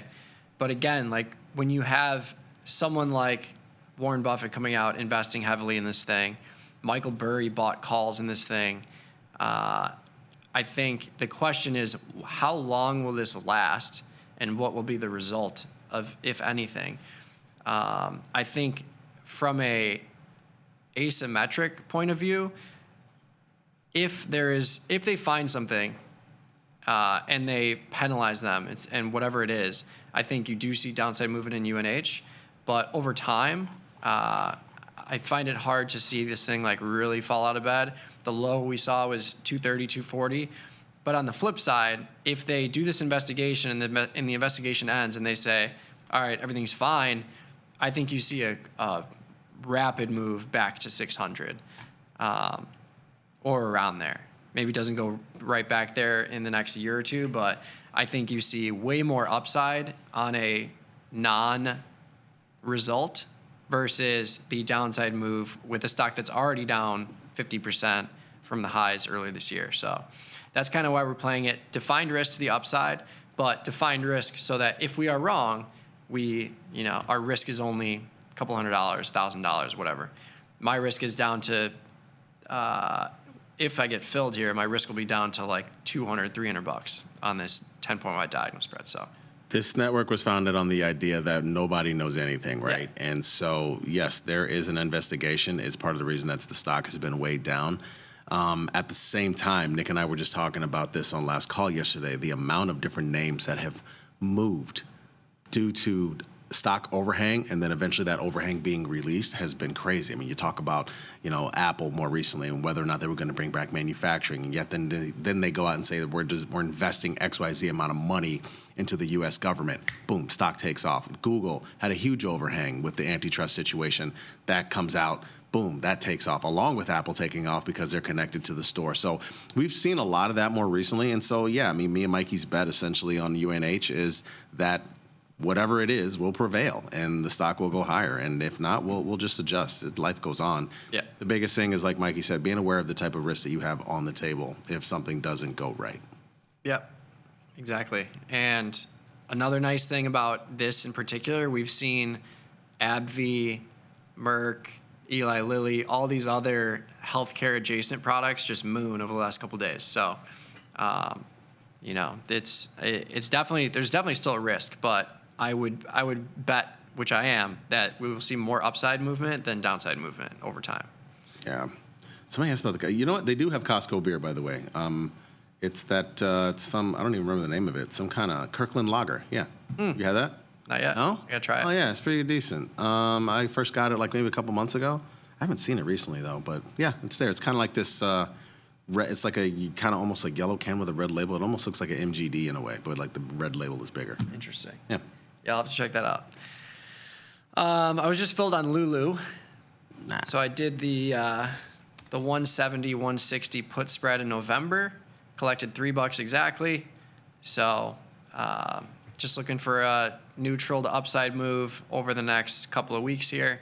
If we get any sizable upside move, like back to 200, I'll be able to take that off for a winner for sure. But yeah, we're in. Microsoft, normal condor, all calls. All right, I like this. Microsoft down 6 points today. All calls along the 515, 520 for October 24th. So just before earnings. I like that. That'll help you get the intrinsic value out of this 515, 520 if you get the move. And then short the 535, 545. Okay, so 5-point wide debit spread, financed mostly by a 10-point wide credit spread here.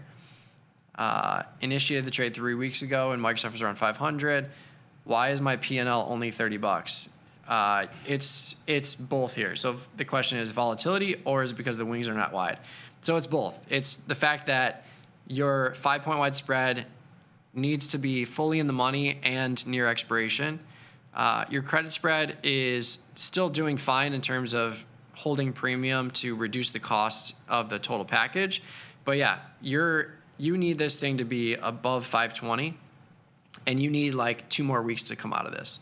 What you can do is to synthesize this, you could go to the curve analysis and just push time. So if we look at this little window of opportunity we have here, if you evaluate the day or the trade further out in time, you'll see this thing fill up in value. So we are 7 days to expiration. If I push this to October 17th without changing implied volatility at all, this is where you get $100 out of this trade at the current price. So if you're up 30 cents, you paid 30 cents for this, I assume. So yeah, could be a nice trade if you hold on to it. But another way to look at this is just looking at near-term expirations. So instead of going to the 22-day, go to the 8-day and pull up the same trade. So the 515, 520, 525, no, 535, 545. So yeah, this is trading for $1.70 at its current point in time if I were to sell out of this. So a couple of ways to look at it, but I would look at the near-term one, look at the analysis tab. But yeah, you need this thing to be a little bit higher and more time to pass out of this thing. Yeah, with these the call condors, you got to be a little patient. I mean, you kind of do because, I mean, it's directional, but you are basically kind of selling ball. Yep. And yeah, when you have a 5-point wide debit spread on a $500 stock, it's not going to fill up until much closer to expiration. Mm-hmm. But still a nice trade. Yeah. Just got a Costco check in the mail. Should I use it to buy a call? I love that. If you work at Costco and you did that and it turns into a winner, I hope you tell everyone you work with. Yeah, right. And just say, yeah, I got a bonus. Did you guys get a bonus? And be like, no, I didn't get a bonus. And you're like, oh, did you buy a call 2 weeks ago at Costco and have a 100-point rip? That'd be amazing. That'd be awesome. Intel or BABA trade ideas? Intel, $37. Mooning. I mean, it's just tough. Like, what do we do here? Yeah, I don't know. I mean, yeah, until recently, I had a strangle. I only made like $175 off of it. I only had it on for a few days, but I wouldn't do that now. Again, I did it earlier, and I took it off because it was Nova, and I knew Nova was just going to keep getting bid. As far as directionally, I don't know. I don't know why these have taken off so much recently. I don't know. You? Baba, Baidu? Like, I know there's been AI stuff. I know that. But still, yeah, it's been wild. So, you know, as somebody who is long all the AI things in various different ways, I don't feel the need to get long these. Yeah. I don't really trade the Chinese stocks, Baba, Baidu. I just think there's a lot of political risk with those companies. We've seen it time and time again. Intel, a little bit of a different story, but I mean, I just don't know. I don't know how I can buy this into this rip. I think this is another one where I'm going to just wait until earnings, see where it ends up, see what the premium looks like for an earnings trade, do some research on projected earnings per share and revenue and all that stuff, and then throw something on. But yeah, this one's tough into this big rip. So Intel seems like a catch-up trade in a way. And so in my mind, I can't even conceptualize getting long it or buying stock, which probably means you probably should do that, because I'm telling you, I'm going to sit here and watch it. It's going to be like 45, it's going to be 50, and I'm like, damn, I probably should have bought it 30. But I'm not even thinking about it. Like right now, I just feel like it looks like a catch-up, and it's going to stop doing this. But there's been all these news of investments recently, which makes you wonder, like, what's going on. But I don't know. I can't bring myself to get long it in any way. Yeah, and if you look at Intel, IV rank, intc.ivr, you can chart it. You can see we've seen a big spike in implied volatility. So if you're looking to sell premium, I think it's interesting. But for a move like this, like when I see these moves, I want to stay defined risk on the debit side, and I want to take a directional shot at either a reversal or continuation. The problem is, I guess not really a problem because it's a $37 stock, but this implied volatility is still very high. It's expensive to do a directional trade in here. Yep. Even if you're going December, November, like whatever.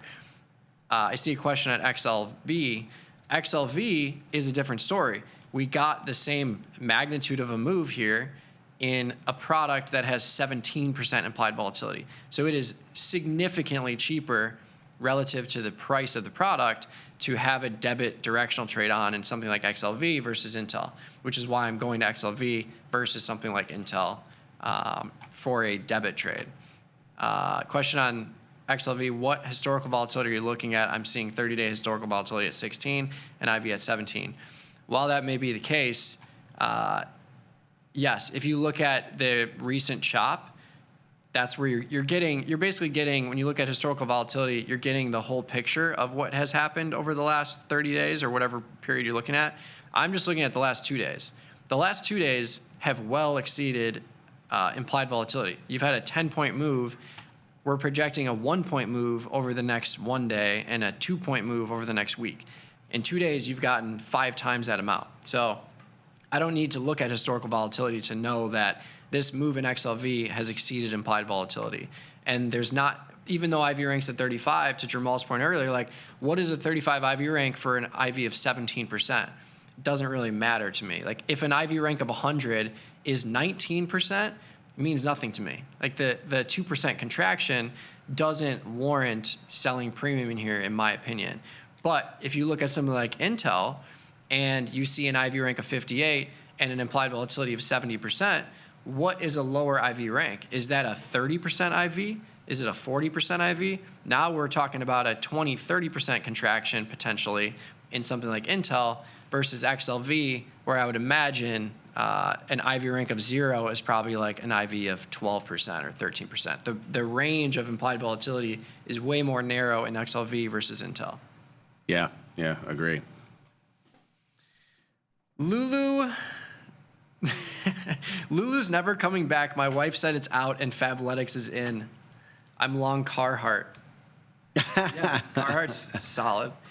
Yeah, I mean Lulu's had some tough sledding here, but with a short put at 170 or a put spread at 170, like you can still absorb downside movement. You're basically playing for this recent low to not be breached. Basically.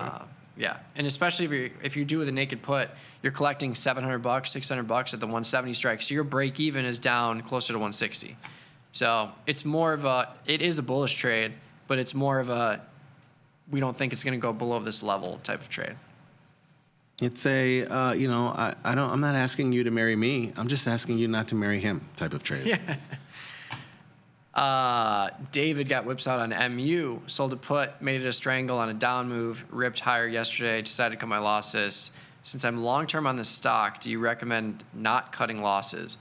Well, if you're long-term long on the stock, I think selling a call against a put that's taking losses is a tough adjustment because, like you said, now you're taking upside heat on a product that you want to be long term. So these are the positions where if I sell a put, I'm just going to roll the put perpetually, or just take the stock and wait for it to get closer to my break even and then sell a call against it with no upside risk if I have 100 shares. But yeah, it's hard in here. I mean, what could you have done? Probably not much into this rip. I mean, we went from 120 to 180. So even if you were rolling up and going inverted, you're probably still around this level. But yeah, I think cutting your losses, if it saved you from this continuation of a move, it's a good play in hindsight. But yeah, I think if you have a bullish assumption long term and you sell a put, selling a call against it and taking unlimited upside risk can work. But in single name stocks like this, I would rather just roll the put or do a call spread. Do like a Jade Lizard adjustment where you don't have risk to the upside. Jade Lizard. Steven, yeah, man, our UNH is working, bro. Thanks, guy. Love it. Love to see it. When did Micron have earnings? I don't remember. I'm just curious. I'm looking at this Nove 32 IVR. September 23rd. So I thought. Okay. Yeah, that's what I thought last week. Yeah. Yeah. Wow. So does this really just get bid from the move yesterday? From the yeah. Is it really mostly that? Yes. Yeah. There must be some kind of news, I would assume. Right. But yeah, it sold off on earnings, and then ripped, just completely reversed, up to 185 now. But yeah, it's tough. Any adjustment to the target diagonal spread? Do I have that? Yes. The 95, 105. 95, 105, maybe roll down to the 100 or 105. Let's take a look.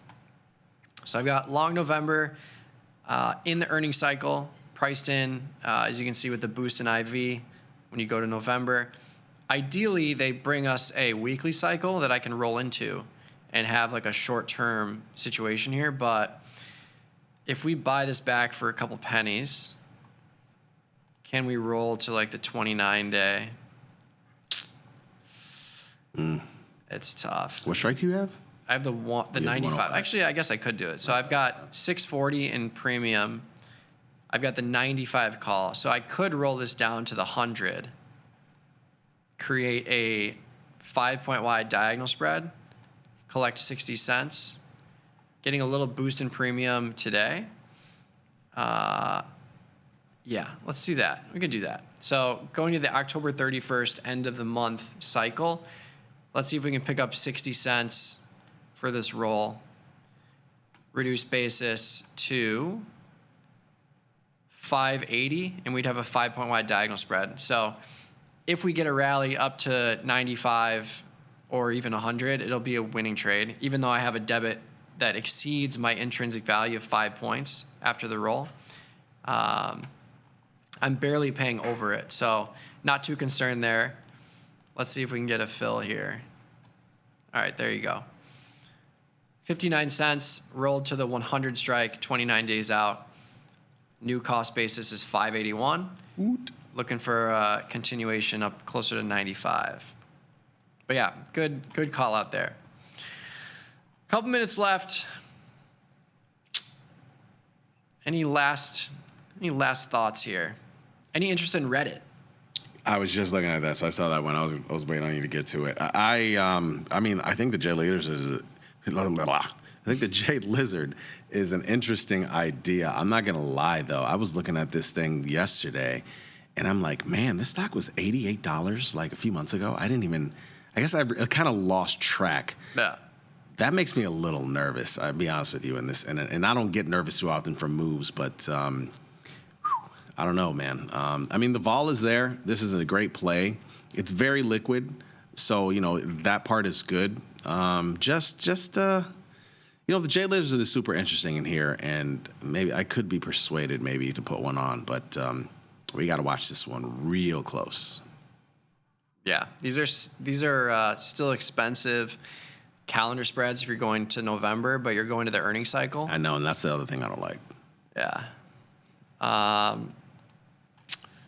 Yeah, I think this one might be a wait until earnings come out, or the earnings are confirmed in terms of the day. But you can see based on implied volatility, we're looking at the 29-day cycle is pricing in the earnings event with a 90% IV in that cycle, 75% in the cycles before it. So earnings will be in this 29-day cycle. So we got a month or so until earnings come out. But yeah, I think given this big move to the downside, it's tough here to do something in November with risk on both sides. So I think I'm going to wait. Yeah, I'm going to wait too. And again, just putting my chartist hat on, really, like it's dipped below this 230 level, which was a stronghold in going back to February and then more recent times too. It's kind of in no man's land now. So it wouldn't take much for it to fill the gap that happened on August 1st with a low of 177. That's the part that scares me. So I'm staying away for that. For that reason, I am out. And for that reason, I am out. All right, that's it for us. Thanks for tuning in. If you have any further questions, you can always find us on the Twitters. I'm at Trader Mikey B. Jamal is at Jamal Chandler. Stay tuned. We got plenty more content coming your way on the YouTube channel as well as tastylive.com. Go football tonight. Who do you got, Rams or San Francisco? You got to go Rams. Yeah. I think there's something wrong with San Fran's training staff. I mean, seriously, people are always hurt. They got three of their main dudes out tonight. Yeah. Both were Pearsall and what's his name? Jennings is out, and so is Purdy. You got to go Rams here. Rams don't win this. Something's wrong. Yeah, I think it's Rams onslaught, but I think CMC still gets stuff done, scrimmage yards wise. What's the line? 6.5? No, it's probably too big. It's probably like 4.5. Yeah, it's a divisional game. But yeah, if the Rams lose this game, they simply cannot lose this game. I don't think it's going to happen. But yeah, stay tuned. We got plenty more content coming your way. We'll see you same time, same place, 11 a.m. Central tomorrow. Peace.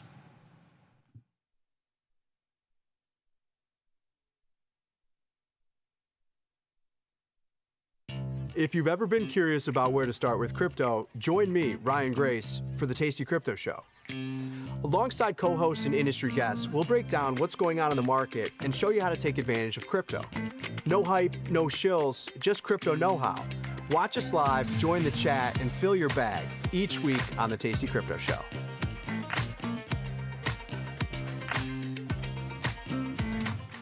Tasty Trade has crypto, and you can trade with zero commissions. Bitcoin, Ethereum, Litecoin, and more. Diversify in one place. Crypto, we got it, we get it.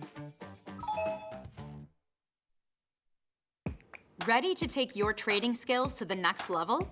Dive into the world of stocks, options, and futures with Tasty Trade courses. Whether you're a beginner or more advanced trader, our courses can empower you with the knowledge to succeed. Watch as our team in Chicago shows you how to use the Tasty Trade platform and go over the basics of trading. Perhaps you'll learn about a new strategy or a potential product for your portfolio. To find our courses, go to the Manage section of our web platform or head to courses.tastytrade.com. Start taking control of your financial future. Visit our courses today. There's a beast in the financial world, and it's not the bull. If that's you, join us on Tasty Trade. Genius loves company.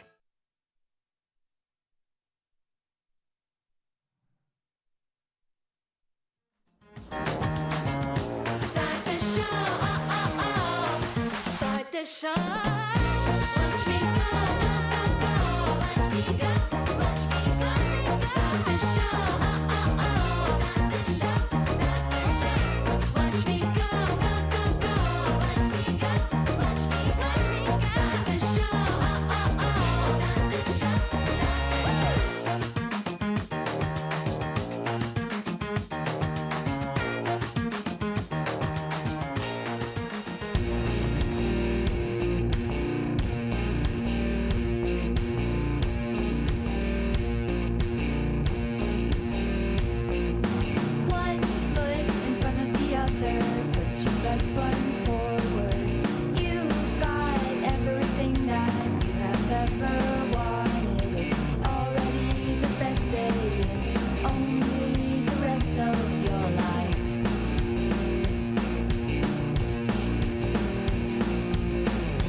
We're making our own way. We're making our own way. We're making our own way,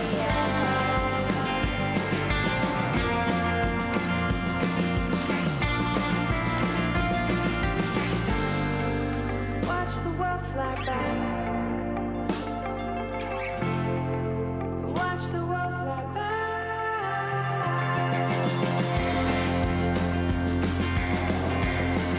We're making our own way. We're making our own way. We're making our own way, yeah. We're making our own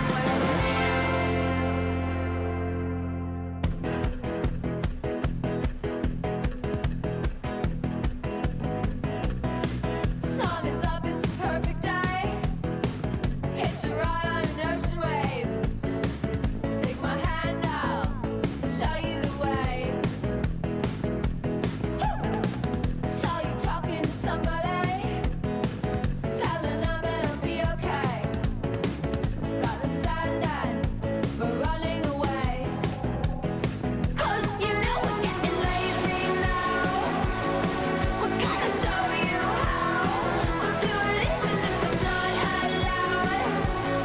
We gotta show you how. Sweet and sour, you pucker up. Give me kisses, wish me good luck. Diving in now, bobbing for fun. Golden hour, hop in the truck. Getting late, yeah, we scramble up. But we never give up. And you know we're getting crazy now. We gotta show you how. We'll do it even if it's not allowed. We gotta show you how. Yeah.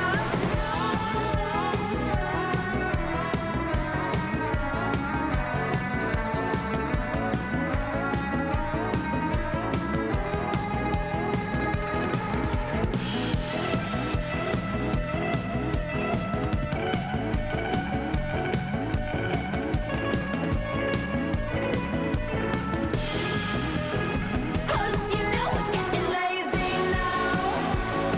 We gotta show you how. We'll do it even if it's not allowed. We gotta show you how. 'Cause you know we're getting lazy now. We gotta show you how. We'll do it even if it's not allowed. We gotta show you how. Ooh. Yeah, you know we're getting lazy now. Yeah, you know we're getting lazy now. Yeah, you know we're getting lazy now. Yeah, you know we're getting lazy now.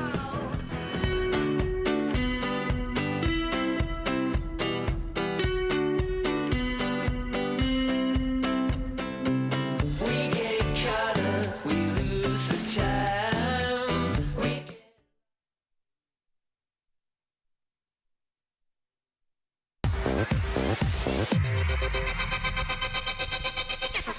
What is going on, everybody, and welcome back to Risk and Reward. Today, we're going to be going over some NASDAQ markets, some futures trading markets.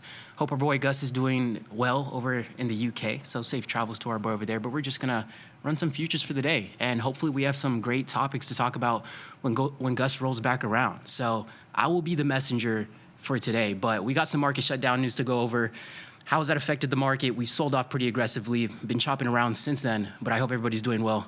And got another fun segment prepared for today. We're gonna refresh our memory on some of the topics we went over a few days ago.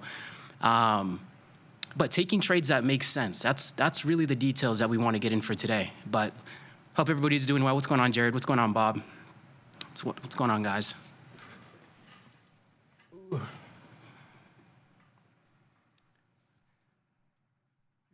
What's going on, guys?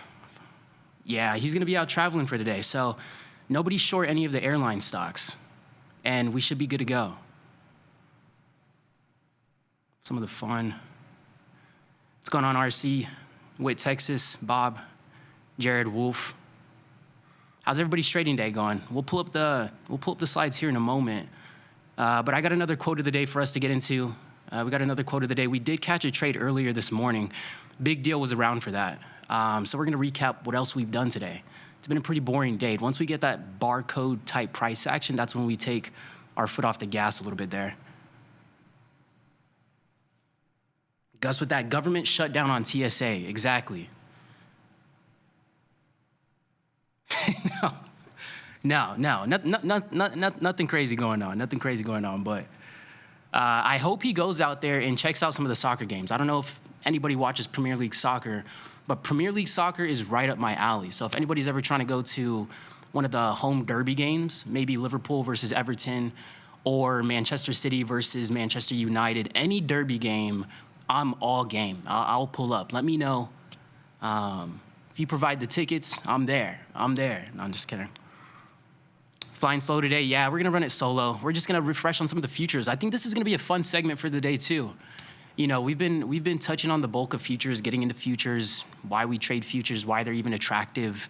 And we've been doing a lot more scalping, which can be pretty intense because it's a very short-term type of trade. So we kind of have to be on our toes with our risk management, our risk profile, how we're deploying capital here, and here. Our trade selection, and most importantly, just taking trades that make sense. And that's what we're getting into for today. I'm an American, but we have been to Old Trafford once. Old Trafford is Manchester United's home pitch, if I'm not mistaken. ES made a smooth short. Was that this morning? I know right out of the gate, we had one of the most aggressive sell-offs at open I've seen in a while. But that did provide a really nice long opportunity. I woke up this morning and looked at the market rally towards its highs, and I literally said to myself, we're not getting any opportunities today. I thought I was gonna have to sit on my hands all day. But at the open, it showed us a little something.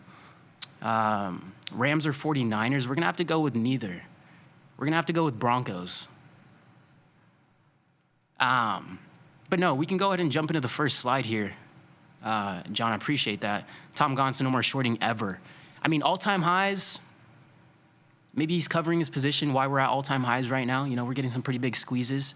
I don't got the capital to do that. I don't got the bankroll. But how to trade futures. We're gonna run through some of the slides that we went over the last couple days. We got a few new ones prepared, so we're gonna touch on all of that. Man U, I'm embarrassed to admit it that I like Man U. I don't judge over here, but I will say Manchester United is probably one of the most popular fan bases out here in America. I think in Chicago, they played in the preseason. I forget what team they were playing out here, but there was like 50 United jerseys walking down the sidewalk every other 5 minutes. So I felt like I was in enemy territory for a little bit. But getting into how to trade futures. I know we started this the last couple weeks. Gold has been going on an absolute tear. We're going to touch on all those products whenever we get over to the platform. But let's just quickly refresh our memory. Why do we even trade futures? Originally, believe it or not, futures were created for hedging risk. So if you wanted some delta on in your portfolio, you wanted an easy 100 delta or negative 100 delta just to weigh out that portfolio a little bit. Traders would do that to hedge some of their risk. And then, today, retail traders like to use these products because you're able to get some pretty great liquidity, some pretty great ranges to scalp on a lot of these products. So we got the speculators coming in the market. We got people that are hedging risk. But at the end of the day, we don't know, and we also don't care. But this is why this instrument was originally created and why it's so popular to use now today. Why futures are attractive: liquidity, leverage, capital efficiency, and access around the clock. That's getting more normalized, like with the 24/7 equities trading that we've been hearing a lot about lately. So access to trading these markets has been one of the most attractive things about futures because there's multiple sessions that people will trade in. We got New York session. That's usually New York Open, 9:30 to whatever that time window is. We have the Asia session, right? Usually we're sleeping during the Asia session when those markets open up. But with futures, you're able to take part of any of those markets no matter what time of the day. Also, I do hear from other traders, like gold, for example, is a really nice product to trade overnight. They say the liquidity is pretty nice, right? I'm not trading gold myself overnight, but certain futures products, just to give you the idea that certain futures products might have better volatility throughout certain times of the day for whatever reason. So you can look at your gold, your silver. NASDAQ and ES and the Russell are obviously always gonna be highly correlated to one another. And then we got the oil products as well. So they're not all highly correlated, and you can find whatever's going to be best for you in your volatility and risk profiles. What is your understanding of the significance of value investing? What is my understanding? Value investing, I think, is a great approach to investing. I've come across some value investors in my time. It reminds me of the Warren Buffett type traders. I think there's nothing wrong with that. I know it with the value investing, it takes a lot of patience. It's definitely those long-term holds. But at the end of the day, risk to reward is what's going to be most important. So love my value investing brothers and sisters. We'll jump to the next slide here. Remember, we have two types of orders in the market. Before we can talk about the market moves, we need to understand how orders create price. So we talked about passive orders and we talked about aggressive orders. We talked about how those are the two orders in the market. Aggressive orders are going to be our market buy orders and our market sell orders. Our passive orders are going to be our limit buy orders and our limit sell orders. These are going to be the orders we can actually see in the book. So if you've seen some of these new active trader tools that we have in the platform, if you look on the right-hand side, that's called the ladder. And on that ladder, we can see all of the resting orders in the market. And we refer to that as the book or the DOM, which is called the depth of market. So there we can see all the liquidity being provided to the market. And those are just advertised orders, right? We got passive orders, limit orders, advertised orders. Those all mean the same thing. And this is why trading can be really difficult, especially if you're just getting in. We have so many names in terms for the same exact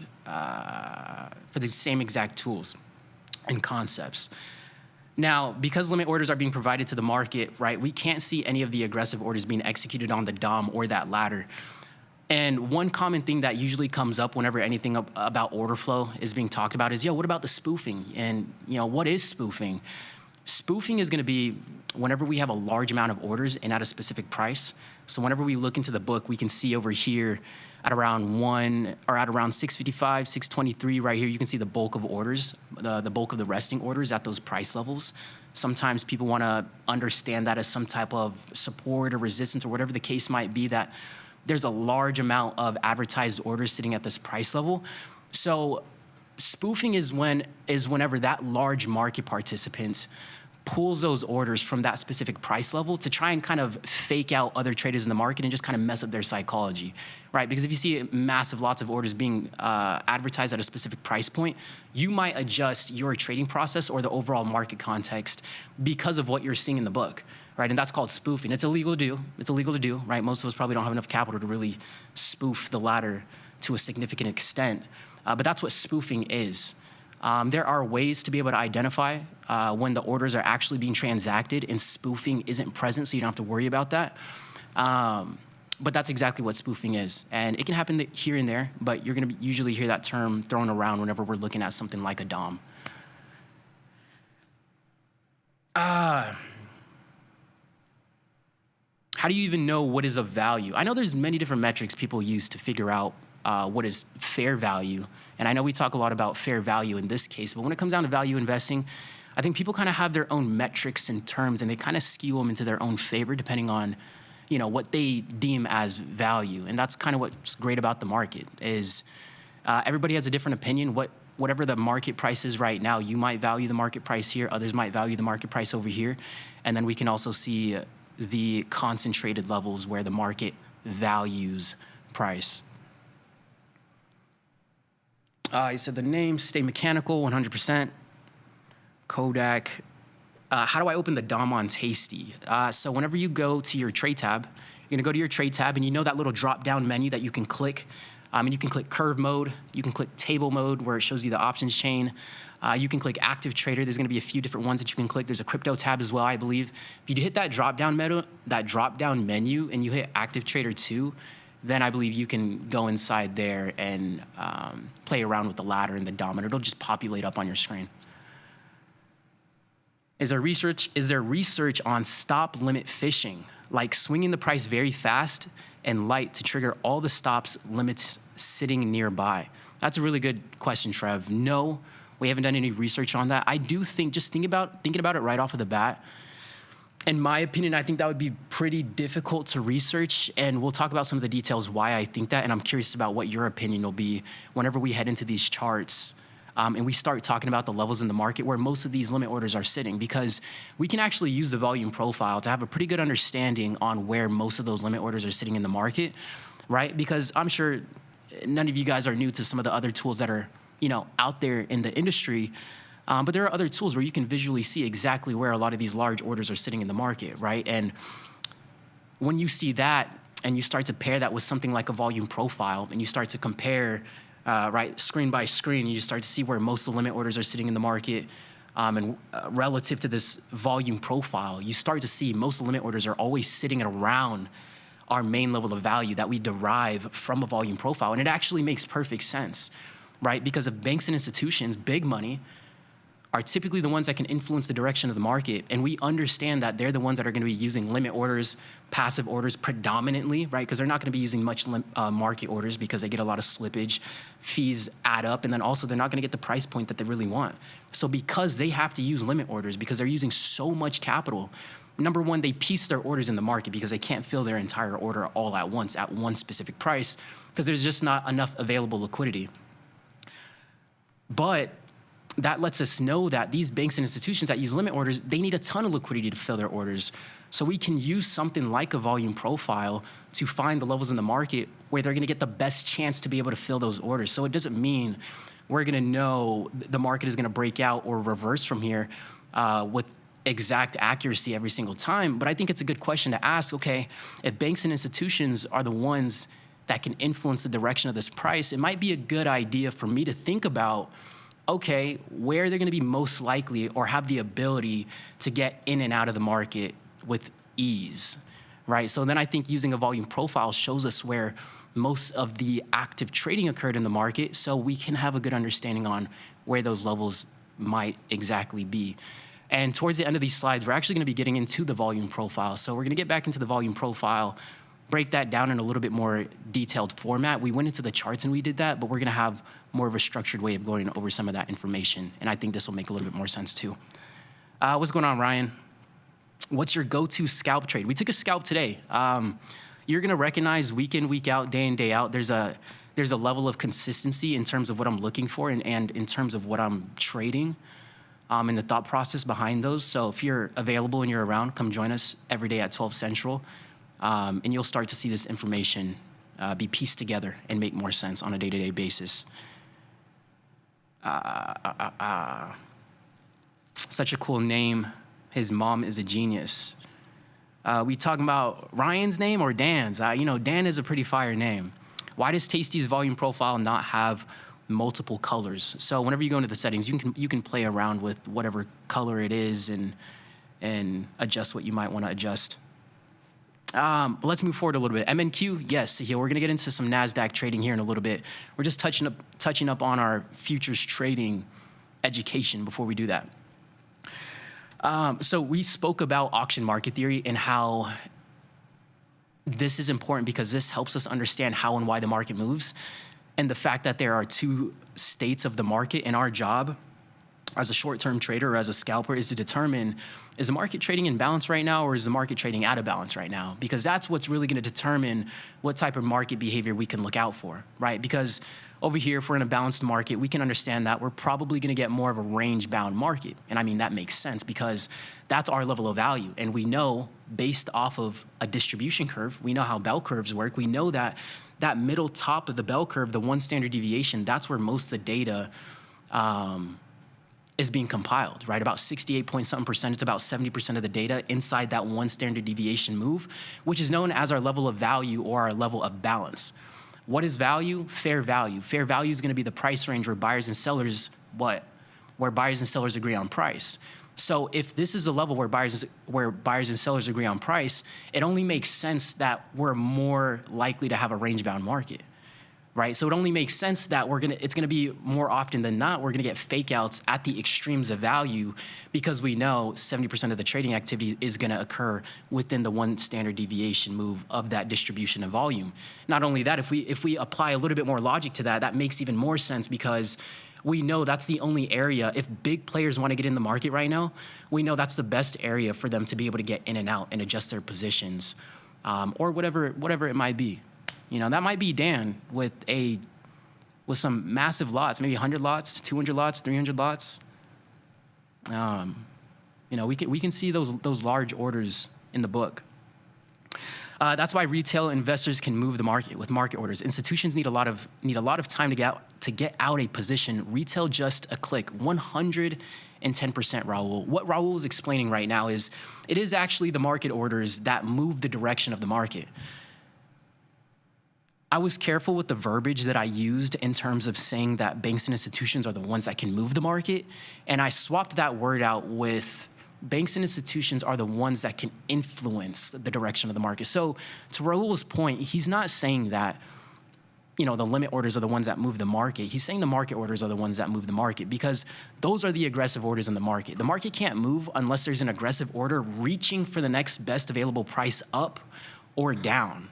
So it's really the market orders that start that snowball effect or that chain reaction for momentum or whatever the case might be. So that's a really good point you brought up there, Raul. But we got to the two states of the market. We got balance and we got imbalance. Oh, lastly that I want to touch on, because I know I'm like beating a dead horse sometimes, but I really do think this information is important once we get into the charts. And we're going to keep drilling this in and keep beating it like a dead horse because this is playing out week in, week out. And these same principles are the basis of that. So we just talked about the balanced market. Now let's break down the logic behind the directional moves that we see in an imbalanced market. So we understand whenever we start getting price acceptance or time acceptance outside a level of value, let's go back to AMT. What does AMT tell us? AMT lets us know that the market's job is to constantly seek fair value. So if the market right now is leaving its level of value, it's either going to go and seek a new level of value or go trade to an old level of value. Typically, when we trade at all-time highs, we've never traded at these price levels before. That's why it can be so difficult because we're in straight price discovery mode. We're in straight imbalance mode. Where are we going to stop? Your guess is as good as mine. So that's why we say the market is either going to go and develop a new level of value or the market is going to go and seek an old level of value. Now, when we're at all-time highs, we can only do one of those. We can only go seek, or we can only go and develop a new level of value because we've never traded at these price levels before. So we don't have any levels of value up here that we can trade off of or make any rational decisions. So that's where all-time highs gets really tricky. But back to the imbalance moves, whenever we get price moving outside of its current state of imbalance, right? That's the question we want to ask ourselves always. Is the market currently trading in a state of balance, or is the market currently trading in a state of imbalance? If we notice that transition, we then know, okay, we can apply more directional trading opportunities in this market, and it makes sense. Because if we start to trade outside of balance, we start to trade where there is a lack of trading activity in the book. When there's a lack of trading activity in the book, that allows the market orders to trade through those levels with ease. Right now, let's think about it logically. When there's so many orders at so many different price levels in the book, in the DOM, so many limit orders, that is going to make the price have a difficult time to trade through, right? And the best comparison for that is when we take it back to the level of value, our balance area. That's where 70% of the trading activity occurs. That's where the market is the thickest. That's where it's a thick market, right? That's why it moves like molasses. That's why we get fake breakouts like crazy. That's why we chop around and we get that barcode type action, because that's where most of the volume, that's where most of the trading activities occur in the market. So just to emphasize the point, when we break this down from an order flow standpoint, the moves in the market make more sense for us to apply and actually execute in live markets. Let's catch up on some of these comments before we head to the next slide. No, your name, Errol. Yes, Errol Flynn. That's the only Errol I know of outside of that. And I know most of my peers or, the younger Gen Z doesn't really know about that Errol Flynn action. But I don't got the acting skills like Errol Flynn, so I'm Errol Coleman. But no, thank you. Thanks, Dan. I appreciate that. I would admit Gus had a badass name as well. I would play that Paul Simon game, get off the bus, Gus, don't need to discuss much.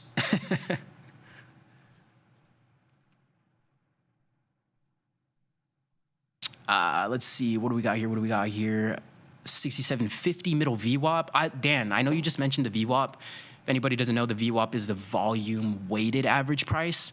I love volume indicators. I'm not a big fan of indicators. If anything, I'm not gonna lie, I kind of shit on them. I'm just not a big fan of the indicators or any type of lagging indicators. But anything that is showing us what's going on right now in the moment, I'm more of a fan of. That's why I like the volume profile, the VWAP, or any type of volume-based indicators. I have a little bit more confidence using those because they make more sense to use, to me at least. Not to knock any indicators, but never been a big fan of them. Hey, what is the big magnet mode on the drawing tools? What's going on, Texas? We'll hop over to the charts here in a moment, and we'll check that out together. Glad to have you here today. That would be a nice topic to go over from a research perspective. I'm going to pitch it and maybe look out for an OJ on this in the next couple of weeks. Let's go. See, he'll have some great ideas. I'm excited to see what he gets out. We've got to have Sahil on here soon, too. Yes, Emmett, there we go. Great song. ES 6747. Awesome. Let's go ahead to the next slide here. Market participants and order types. We've got passive orders. We've got aggressive orders. Short-term, long-term, banks, funds. We understand that. Becoming rule governed is going to be really important. The reason why I emphasize a lot of these these quotes is because I think the shorter time frame that you mention, the more important it is for your own self-awareness and your own self-coaching. The shorter time frame that you trade. If you think about it and you really break it down, all trading, really is the same. It really does come down to the time frame in which you trade. And when it comes down to scalping, that time window is a very small window. So this type of trading is really going to rely on a lot of your subconscious habits. So that's another reason why I'm a huge proponent of journaling. And then also, like, if some of you guys had played sports before, you know the importance of going back and watching film. If you're able to, I would even record your screen if you're able to. And maybe even, talk out loud while you're recording, because when you look back on it, sometimes you make physical and mental errors that you can't see in the moment, right? Like, that's why some of our parents from the outsiders like, yo, you should be doing this, this, and this. You're not doing this in the game. You're not doing that, because they have a bird's eye view of what's going on. And sometimes we have blind spots. And when we journal, it can open our eyes to those blind spots, and nobody's going to open your eyes except for yourself. No one's going to look out for your own bad habits. No one's going to look out for whatever it is that you're overlooking. So journaling is really important. And in this very fast-paced type of trading where you have a small window to make some important decisions, that's even more important. But also, not to get too far off track, begs the question for how prepared you are when the market opens, so that you don't have to do calculus when you're looking to put on a trade. You can just put on the trade for whatever it is that you were looking for. So, becoming rule governed. That was our quote for the other day. If you missed it, be sure to stay tuned again. Every single day at 12 o'clock Central, we'll go over our quote of the day. Live market application, we talked about that the other day. Confidence in trading. A great way to build self-confidence is to focus on how you trade when you're in the hole. This is our quote for the day. I think this is going to be important. This is one of the best ways to build your confidence in trading. If confidence comes from successfully navigating adversity, you can build your confidence by working on how you trade when trades go against you. The idea is to focus on trading well by giving yourself a chance to dig out of the hole by not exiting a losing trade prematurely, but also do not allow the losing trade to move so far against you that it creates trauma. Right? Have you guys held a position so far where it's that the emotion of that decision that you just made is now seeping into your next trade, and your trade after that, and the trade after that? You're carrying baggage and emotion into your next trade, right? Look, I think what I need to do is, before I start dating somebody, I just need to have them trade. And if they're carrying that baggage into their next trade, that's how I know they might not be ready. All right, so if you're carrying your baggage from one trade into your next trade, you might not be ready for that next trade. If you're still gassed up about that $1,000 or that $2,000 or $500 or $50 on that trade you just made, and you're still gassed off that into your next trade, that might be a signal of overconfidence. You might want to pipe down a little bit and check yourself, because not only is it baggage on the red trades that have a negative impact, being gassed up over green trades is also going to have a negative impact on your trading. And it sounds so ironic, right? But that is another obstacle to overcome whenever you're doing well with your trading. Now, every planned loss that you take provides you with an experience of control. Every drawdown that you battle back from is an experience of mastery. When you come back from losses, you reinforce your emotional resilience. You can't control whether you win or lose a particular trade, but you can control how much you lose and how you lose it. And that's just one of my favorite quotes, right? Because we understand the nature of the market. We understand the uncertainty of the market. And if we have no control over whether this next trade is going to be red or this trade to be green, that lets us know the only thing we can control is how much we lose. We can't even control how much we could potentially make because we don't know how far the market is going to run in our direction.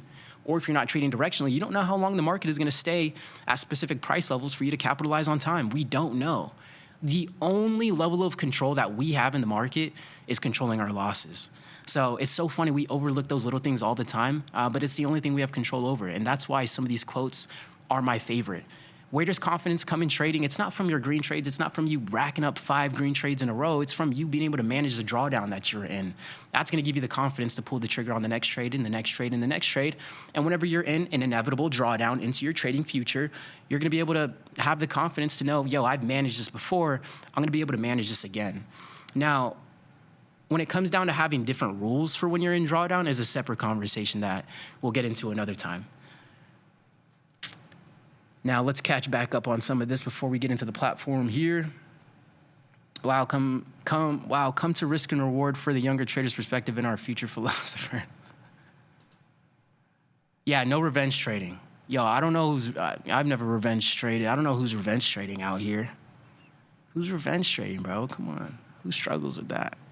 No, I'm just kidding. And time to add to that NVIDIA short. Is it time, Dan?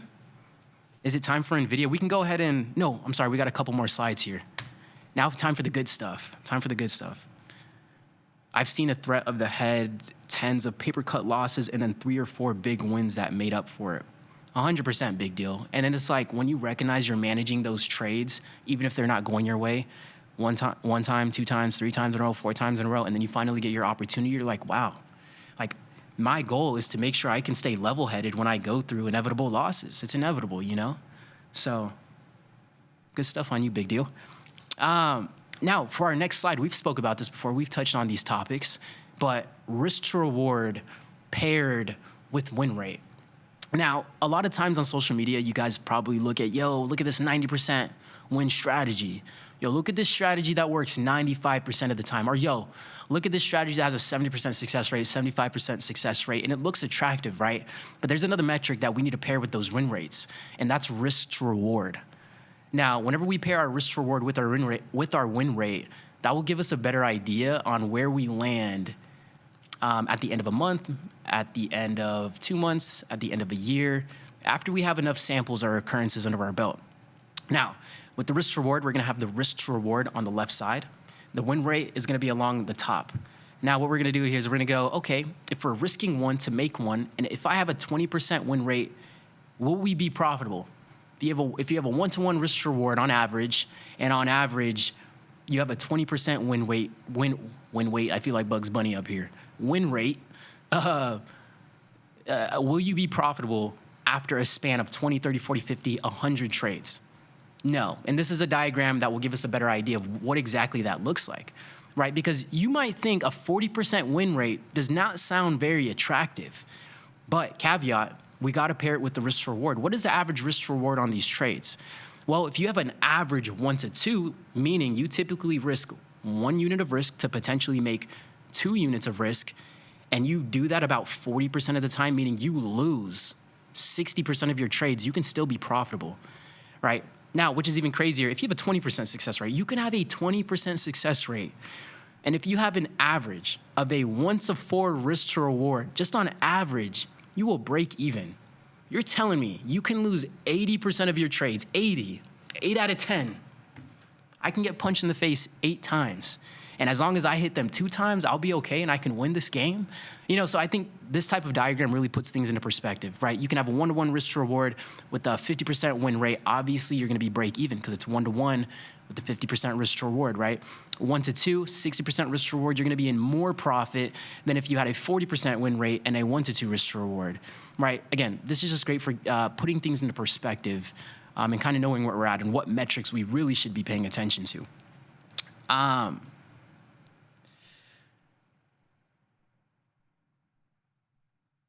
Let's see what we got.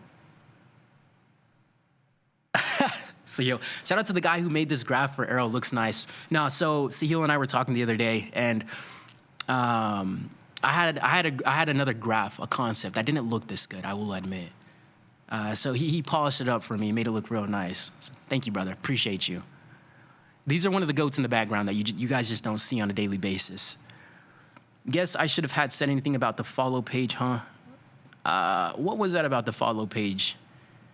Was it all the NASDAQ trades you see on the follow page from me? Dude, seriously, there have been many times I was pissed and said out loud, Costco, you owe me money. NVIDIA, you owe me money, and just got hurt more after putting on a revenge trade. Lesson learned, 100%. And I think it's something we all know not to do, but I think there's some lessons in trading that you kind of just have to learn for yourself. Sometimes you just have to feel the pain of your own decisions for you to learn. You know exactly what you should and shouldn't be doing. Most of the time, we always do. But sometimes it's not until the negative impacts of our choices do we choose to change and make different decisions. So with that being said, we got the volume profile up here on this chart. I was really excited to get this one. The colors look nice. I mean, it's just a nice slide. I get hyped about those little things in life. But we got the volume profile. We got the value area high, and this shows the highest price level where significant volume traded.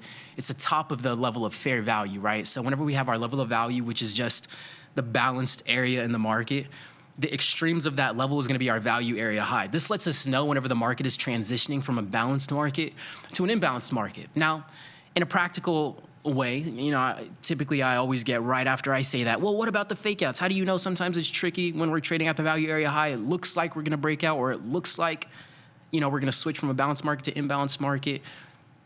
We will get to all of those questions, but I know all of those are going to pop up in your mind as we get down to this volume profile.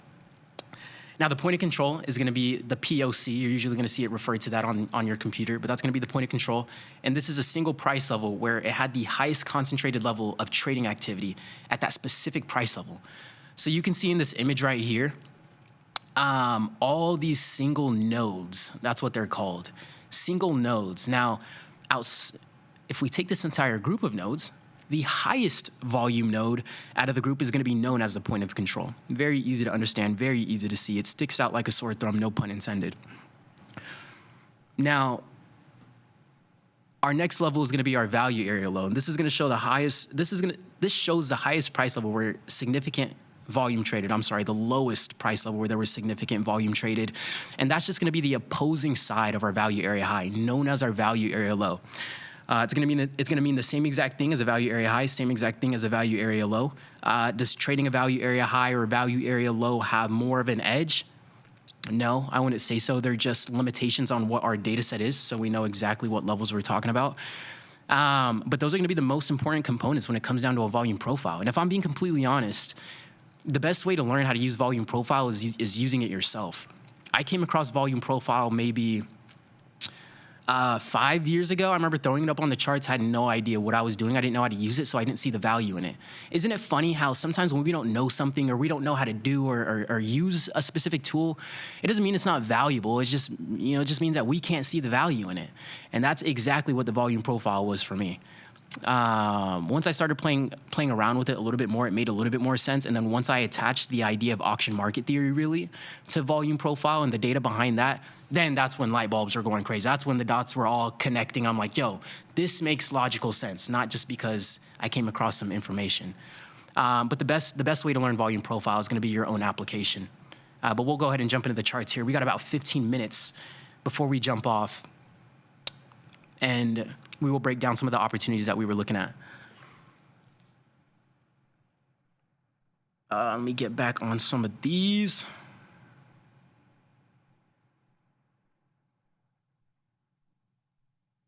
Let's see. Solid presentation. Love me some volume profile. Appreciate you, daughter. Love volume profile as well. I was excited for that one because, the graphics just look fire. I love especially when it comes down to the Tasty Trade platform, whatever it is. I love a well-built UI. I love opening a platform and it just looks nice. The colors look nice, all the above, so. Wait, are we getting volume profile charts on Tasty Trade? So Dooley, we actually do have volume profile charts on Tasty if you want to play around with them a little bit. 90% of my trading is just selling intraday, Russell contracts every day. It's a ton of money. It's not a ton of money, but selling just outside of the expected moves has been free money for the last 5 months or so. Hey, different strokes for different folks, Jared, and hey, Look, if it's positive, I don't care if it's a penny. I don't care if it's $1. If you've been doing that for the last 5 months, good on you. Great stuff. Go back. Awesome. I know we got about 10, 15 minutes left here. Let's get into it. I know we've been a little bit all over the place with some of this information. I appreciate you guys' patience. Just a lot of information to get in. And we just made it to the charts. So this morning, right, market is gapping up. Insane run. Is it a surprise we got a market shut down?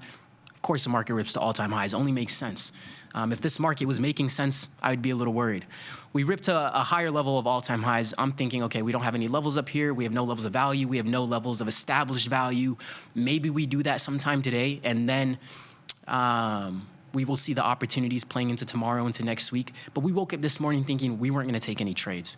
Now, the market opens up 8:30 Central Time. The market sells off immediately. This wasn't a small little sell-off either. We went from 25,165 all the way down to a low of 25, almost flat. So we sold off almost 100, over 150 points within like the first hour of open. Now, when I saw this, I wasn't too mad about it because I didn't have any levels to trade off of anyways. The next level that I had was this level down here, the same exact level that we've been looking at all week, 25,014, just 14 points above 25,000, that nice round number.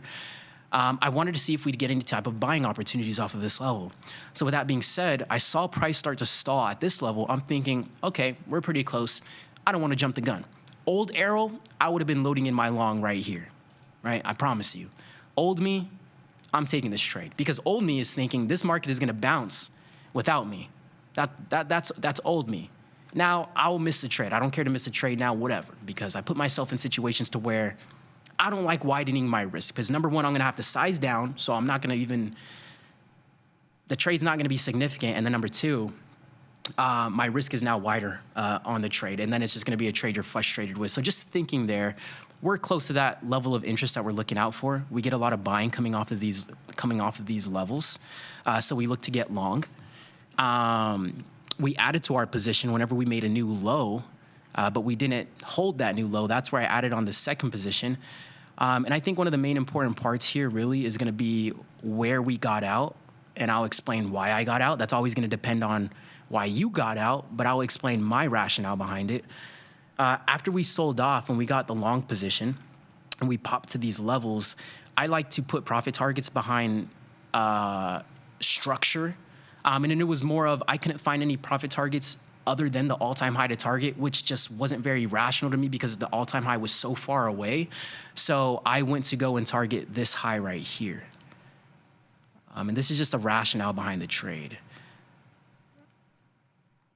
Right, so on average, we entered 25,033 and 25,030, right? The average price is gonna be like 25,000, let's say 31, 32 is the average price. We sold at about an average price of 25,071. That was about 40 points on the trade, right? So that was about a 40-point win. Off the first trade down, I was risking 20 points. Off of every trade, you'll notice before I can find my invalidation point, the level in which the market should stop me out of, I will always risk 20 points right off the bat. And then whenever I find the bottom or I find my top, I will then reduce that. So now if my risk is only 10 points, I can now use 2 contracts, or you can double your size, whatever it is, right? Because once we pop right here, and this is really just what I want to point out, right? Once we get in these positions, before we pop, the stop is 20 points away, right? Once we do pop and it shows it, the market shows its hand, and we put in what I deem the low, what I personally believe the low, I'm then gonna use that as my new level of risk. So if I was originally risking 20 points and now I find my new level of risk, and let's say it's 10 points away, I can be in with twice the size now. Because although it's twice the size, it's only 10 points. I'm not risking the original 20 points that I'm using. So you can see how the risk is dynamic in that moment. So we added to the position. We were just looking to target this level right here just because it felt like the safest, nearest level to target. We're trading at all-time highs as well. That's why we were a little bit bullish. We had a very aggressive sell-off off the morning, so we were kind of looking for that kind of dead cat bounce on top of that. But that's a little bit more about the rationale there. Trying to think about what else stood out before we start to wrap for the day.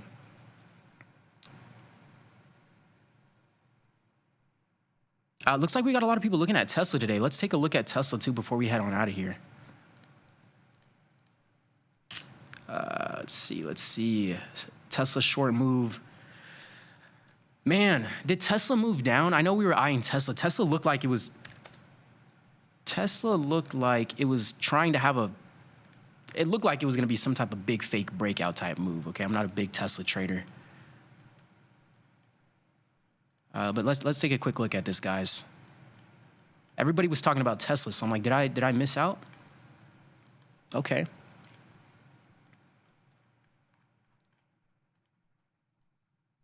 Okay.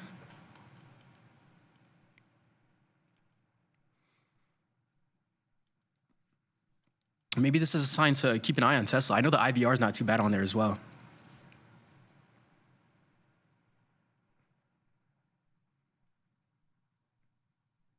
Hey, yo, everybody, we need to tell Kim to push her trades out to the follow trader page. That's what we all need to convince Kim to do. Talking about push my trades to the follow page. Kim, push yours. You've been calling out some great opportunities. Soon we time to short. Tesla. Trading view charts, Arrow, Solo. We got some trading view charts for the day.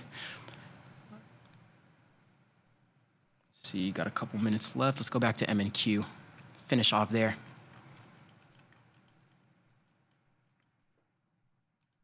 Clean this up just a little bit. And let's just look at the volume profile. This is what we want to pay attention to in our last couple minutes here.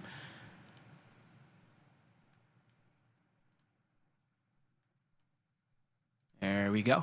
We're going to take our volume profile because we didn't actually get to apply it. We're going to take the fixed range volume profile. The fixed range volume profile, when I came across a fixed range volume profile, that's when I truly understood how to use a volume profile. Because one thing I was always confused with was like, yo, what range, what data is this volume profile taking it from? Like I would throw the volume profile up, but I didn't know, is it taking it from the past week?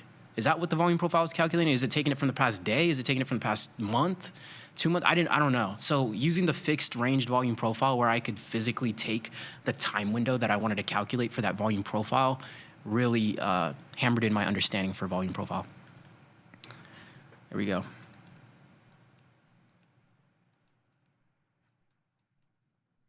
The market is trying. And I know we took that long this morning, but I don't think we missed out on too much more.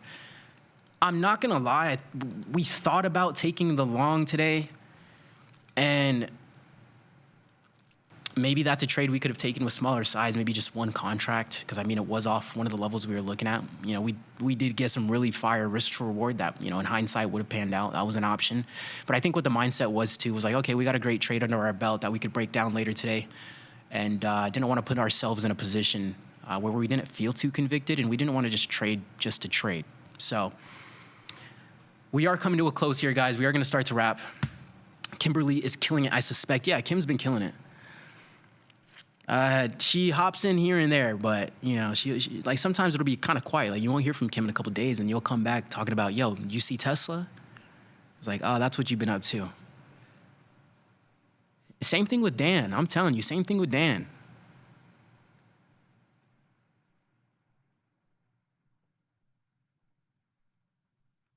Nice presentation. Errol should have made that comment about the follow page to the guys tomorrow. They should combine each and Tony's. Appreciate that, Debbie. Appreciate you guys. We are going to be wrapping here, though, guys. This was a fun segment. This was a good time. You know, everybody take a shot when Errol talks about value area, or whenever Errol says value area. And we'll see if you can make it to the end of the segment. But Jimmy, appreciate you. Dan, big deal. Kimberly, Dan. Whit, Texas, Debbie, Jared, Sahil, everybody. Appreciate you taking the time to come hang out for the day. Gus will be back. We're going to FaceTime him here soon. And we'll get back to normal scheduled trading hours here soon. But that's going to wrap it up for today's segment. Again, appreciate you guys taking the time to hang out with us. Be sure to stay tuned for more segments coming on next. And we'll catch you guys next time. Peace.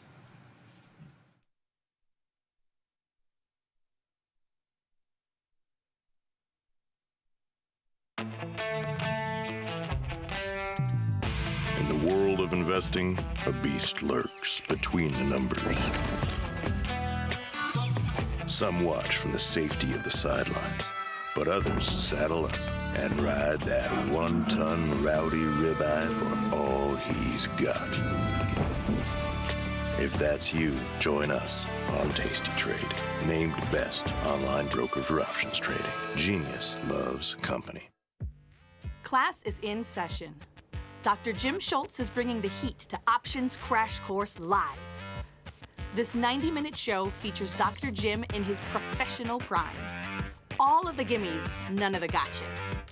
Come early and grab a drink with Dr. Jim before class and stay for Q&A. The event is free, but space is limited. Register today at tastylive.com/events. It's not a lecture, it's a lifestyle.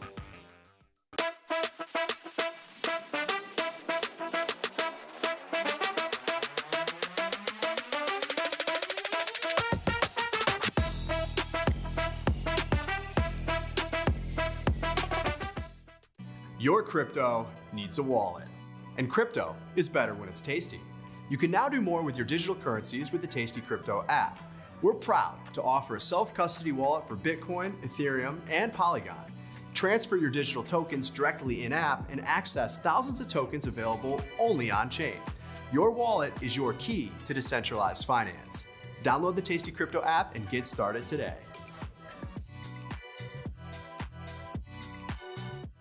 Tasty Trade has crypto, and you can trade with zero commissions, Bitcoin, Ethereum, Litecoin, and more. Diversify in one place. Crypto, we got it, we get it.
Can't get a better view, honey, spring and summer.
This is From Theory to Practice. Welcome to the show today. Welcome to the broadcast. Man, welcome to the Thursday edition of what it is that we are trying to do. We are going to shoot from strength again here today and continue with our little deep dive into Delta. So, John, go ahead and bring us into the slide deck here this afternoon. So, 3 ways to use Delta, right? We talked about just recently how most traders use Delta to measure the option price movement when the underlying stock moves. That is the textbook definition of Delta. That is kind of the standard cookie cutter approach to using Delta. That's how most academic textbooks are going to present the information. But we learned yesterday that this is not necessarily the way that traders oftentimes use Delta. So traders will oftentimes use Delta in other ways, and we're going to learn one of those here today with this second way that you can use Delta. So John, go ahead and get us into the information here today. So when it comes to Delta, and I think we just lost my video there, John, but I think we'll be okay. Just focus on the slides and focus on my voice. And so, so when it comes to using probability or using Delta as a probability gauge, this can be really, really helpful and really, really valuable because when you're putting on a new trade, when you're trying to get a feel for, what are the probabilities of my success? What are the probabilities of, potential losses? Whatever it might be, it can be very, very helpful to simply look at the Delta figure, on the option chain or whatever it might be to get a real good feel for what your probabilities are for that given position or for that given trade. Essentially, there are 2 different ways that you can use probabilities as as they relate to Delta. So the first way is when you are looking at the probability of the option expiring in the money. And so this is the most standard way of using Delta. This is the most common way of using Delta when it comes to using it as a probability gauge. The other way that you can use Delta is to measure what's called the probability of a touch. So you have the probability of the option expiring in the money. You also have the probability of the touch that strike eventually gets hit. These are 2 ways that you can use Delta as a probability approximator when it comes to, putting trades on, measuring, new trades, looking at existing positions, whatever you might be trying to do from an analysis standpoint.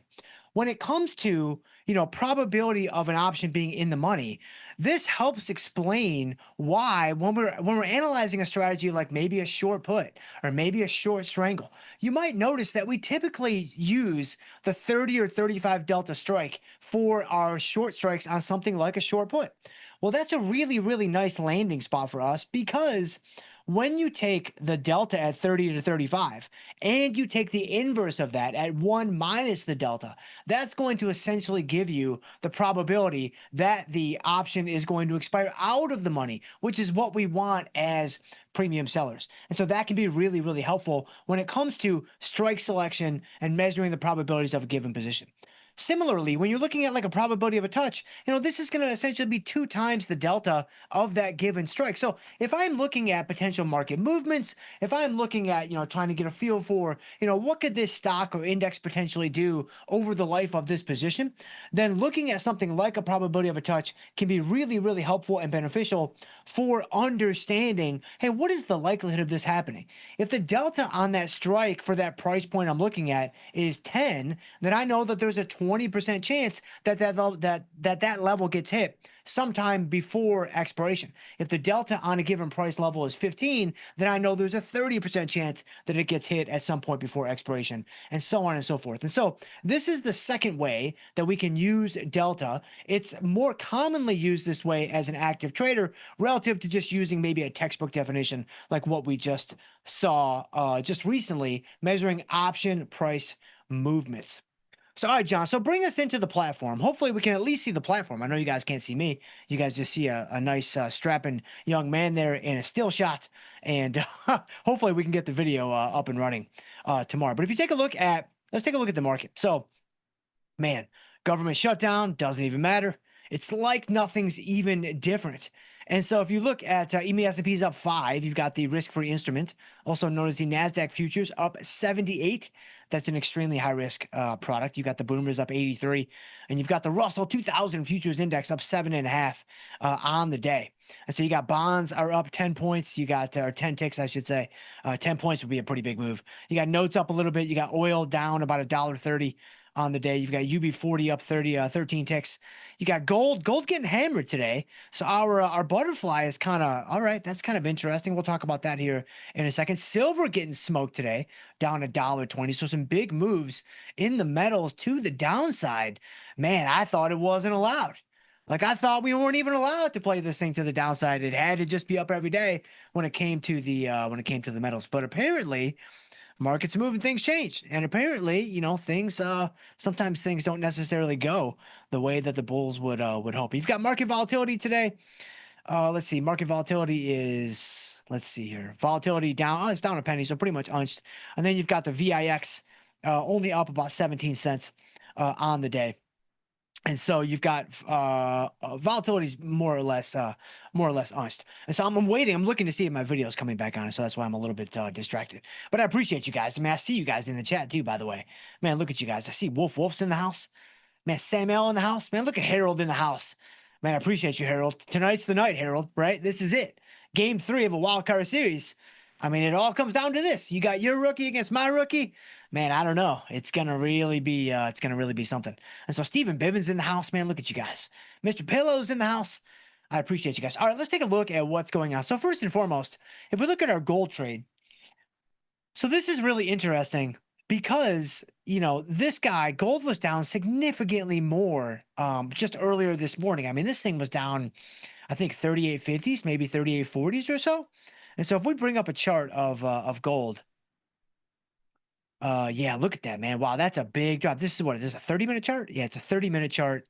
You can see that gold was all the way down to 38.42.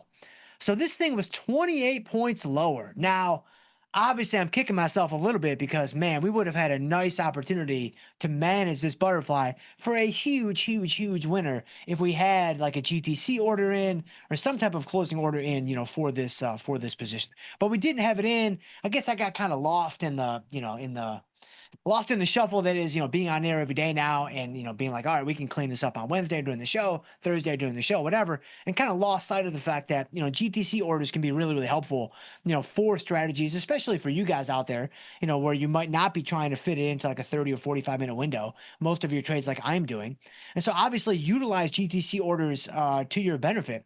I think for us here on this gold position, I don't want, if we get some more action in the metals like tonight, I mean, the metals can oftentimes be very active like overnight. They can oftentimes be very, there can be quite a bit of movement in the evening session, the overnight session, and then even into the early morning hours. And so I'm kind of thinking, let's get a GTC order on for gold. And let's get this guy on. Obviously, if it fails, I'll push it out as soon as I can, and we will talk about it tomorrow on the show. Whether it's just my sultry voice or you guys do get the audio and the video, we'll talk about it one way or another on the show tomorrow. You can bet your bottom biscuit on that guy. So for gold here, I'm really kind of thinking, I mean, we bought it for $5. We're right at about a scratch right now. If we get out of this thing, if I get a chance to get out of this thing for $12. I mean, that would be a phenomenal trade, Now, I may go ahead and this is going to be kind of like my overnight target. I may adjust this lower in the morning because I'm pretty sure the metals options expire. It's around like noon or maybe 12:30 on expiration day. So you don't have the benefit of the entire day like you might for the equity market. And so I'm going to leave this on at $12 into the evening and into the overnight, and we'll see what happens. If it gets hit, then that would be amazing, and I wouldn't have to worry about it. But if it doesn't get hit, then I will be adjusting this lower in the morning to probably just try to get out one way or another. So let's put this guy in at $12. And let me make sure. Hold on. Let me change that. I want to change that to GTC. Yeah, let's make it GTC. So that way it is, that can't be. Okay, hold on. Let's do, oh wait, no, that should be fine. Yeah, okay. So now we've got our $12 in, but it's a GTC, which is what I wanted originally. And so there's your gold closing order on that butterfly. Man, look at Chipotle. Wow, look at this thing, guys. Look at Chipotle up $1.22 today. Man, that's crazy. I know Ash Finn out there is happy. He's got a long Chipotle trade just like we do. And so, man, this is some good stuff. So, wow, Chipotle up $1.22. We are cruising up over 40. We've got a long way to go, of course, but at least this is a decent start moving in the right direction. And so that is Chipotle. A little Chipotle commentary for you. You know, Best Buy, man, we're up to 77 on Best Buy. I'm actually shocked that we're up to 77, all the way up to 77. Man, this thing was up to almost 79 this morning. Hang on a second. Let me look at if I do a daily chart and I do maybe a 6 month. Yeah, wow, look at that. So Best Buy is, man, it's getting on its horse. Like, this is some good stuff. And so for Best Buy, I mean, it's kind of wild to think that we actually have a chance. Like, we have a chance at greatness here to scratch this Best Buy trade. Now, are we going to hang on for the legitimate scratch, like all the way to get the official scratch? I don't know that we'll do that. I mean, if I see 81 or 82, that will probably be enough for me to just go ahead and try to, find an off ramp on that position. I think that would be pretty good. That would end up being a pretty solid trade, indeed. And so for Best Buy, I think I'm gonna sit tight until maybe 80, 81, 82, 83, 84 and a half, not more than 85 or 86 and a quarter. And so for Best Buy, those are our thoughts. Let's see. We've also got we've got our Home Depot calendar that we just put on yesterday. So I think Joel James brought this to us. And so thank you there, Joel, for this if I'm remembering correctly. And again, the whole no video thing is throwing me off for sure. And so my apologies for the train wreck that is this program today. But hopefully the team can kind of help me get it squared away for tomorrow. And so Home Depot, this is our calendar spread. You can see that we put this guy on just yesterday. Home Depot is down a little bit, which is perfect for this put calendar spread because you've got the stock is now approaching our short strike. Now remember, with a calendar spread, the best case scenario for you is you pin the short strike. The best case scenario for you is the stock does go to the short strike and essentially just sits there. And so for us here, I mean, Home Depot was a little bit higher when we put this trade on, I think. So let me see here. If I go to,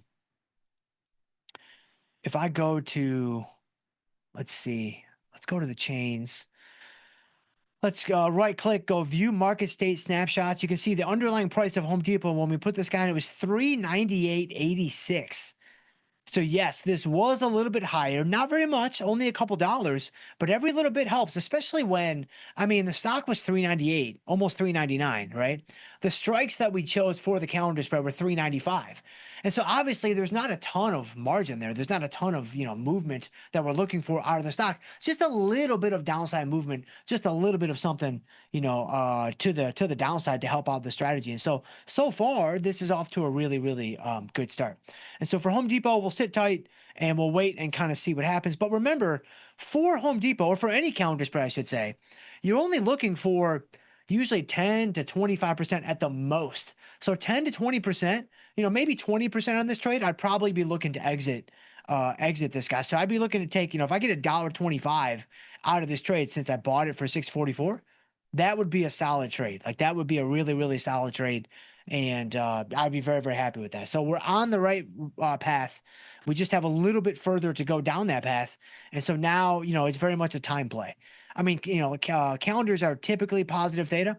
So calendars are typically, you're going to have some amount of theta working for you. So that's obviously beneficial. And that's what we want. And that's what we see here with Home Depot. You can see we're picking up about $7 or $7.50 of positive theta. And so that's obviously a good thing. And so for now, it's very much a sit and do nothing type of play, which is good. I mean, this is obviously welcome because oftentimes we're sitting and we're doing nothing. But when we're doing that, we're getting hurt. Like, when we're doing that, we're getting beaten up. And so the fact that we're able to do that while we're a little bit in the green here is certainly welcome. And so that is some Home Depot commentary. Hey, take a look at, oh man.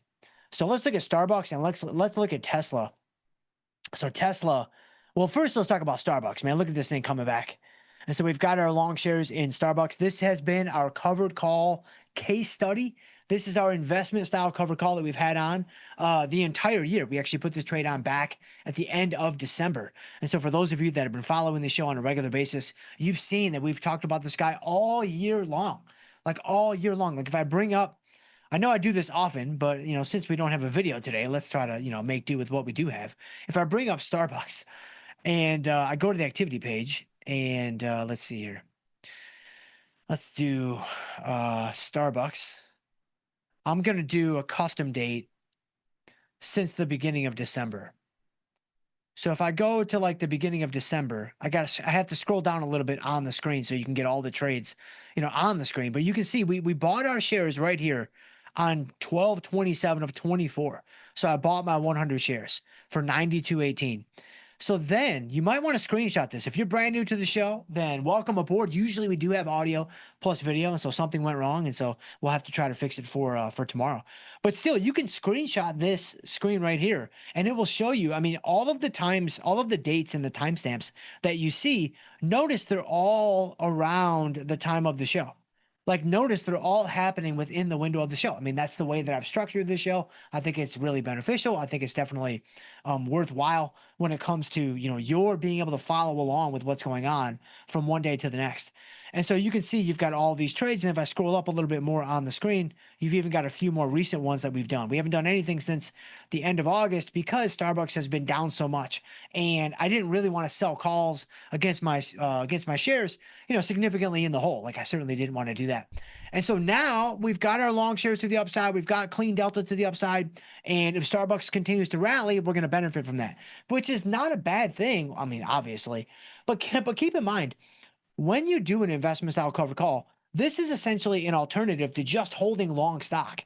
And so if you decide at times over the life of a position that is kind of earmarked for an investment style covered call, if you decide, hey, I'm just going to hold the shares for the next, couple of weeks or a couple of months and just kind of see what happens or whatever, that's okay. Because remember, the alternative for you the entire time was just to hold the shares. Like, the alternative for you, the opportunity cost, if you will, was just going to be long share exposure with no premium against it. And so the fact that you have some premium coming in against it at various times is just beneficial for unlocking, additional ways that you can make money. And so, but anyway, I digress. So that's Starbucks. But look at Tesla, man. We got beaten up in Tesla.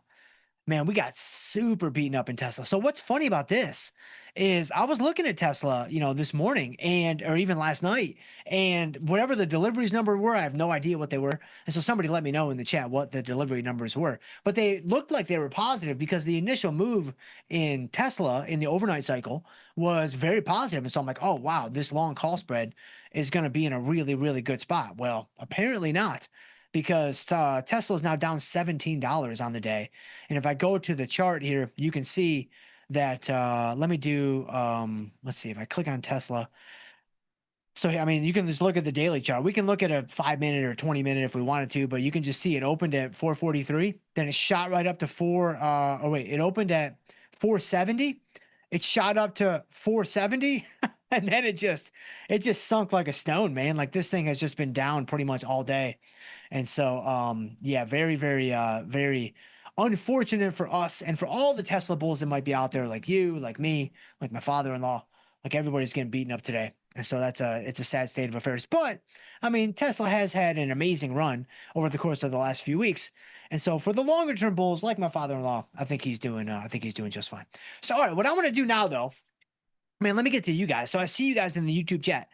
So if you're watching the show for the very first time, again, normally we do have video, and I'm confident that will get remedied by tomorrow. But if you're not watching the show on YouTube, I would pop on over to YouTube, because if you do that right now, then you can join the conversation. You can join the conversation. You will see where I'm pulling these questions and comments from that are going to come for the next 15 to 20 minutes of the show. And so if you're watching over on the Tastylive network, that's a good move. But man, a better move, if it is real time, would be to pop on over to YouTube, because that way you can see where the questions and comments are coming from that I will be pulling from and addressing from this point forward. And so let's see here. Can we surprise and delight somebody? Let's see. Oh, sir. Sergio says, Dr. Jim is ironing the polo, changing the batteries of the mouse, and swapping the air filter for the smoke. Yeah, I was trying to do all three of those things. And, I could be doing them right now. Like, I could 100% be doing them right now, while I'm still doing the show, because multitasking is certainly a thing. And then Dan Duquesne says, Dr. J has dial-up. Yeah, that's pretty funny. Maybe I do. Maybe that's the problem all along. But let's see. If I go to, let's go all the way to the beginning. Man, where are you guys at? I see you guys in the house. Org Denu's in the house. Man, I see Jacob in the house. What's going on there, Jacob? Org Denu. Greetings from Italy, Dr. Jim. Where can I find that live bash you did at the beginning of the year? I loved it. I would like to share it with some friends. Oh, man, that's amazing. Thank you so much. I think it's on YouTube. Like, I think, I don't know for sure, but if you look through YouTube and like maybe go to like the Crash Course playlist, I think that Ryan a few months ago put it up on YouTube. If you email me, if you can't find it, or then you email me and say, hey, I couldn't find the beginner trade. Let me try to find it for you, and I'll send you the direct link. I'm not sure it's up there, but because we don't normally put our live events up on YouTube because we want to motivate people to come to the live event. That was a little bit different though, just because it was a recording and you kind of had to be like on a special list to get access to the recording, when it was released back in, that was like February or something like that. And so let me take a look on the YouTube channel. It might be right there. If you can't find it, shoot me an email and I'll try to find it for you. And if it's out there, like we'll get to the bottom of it. So Sam L's in the house. Time for our daily 45-minute P&L cardio session. No treadmill needed.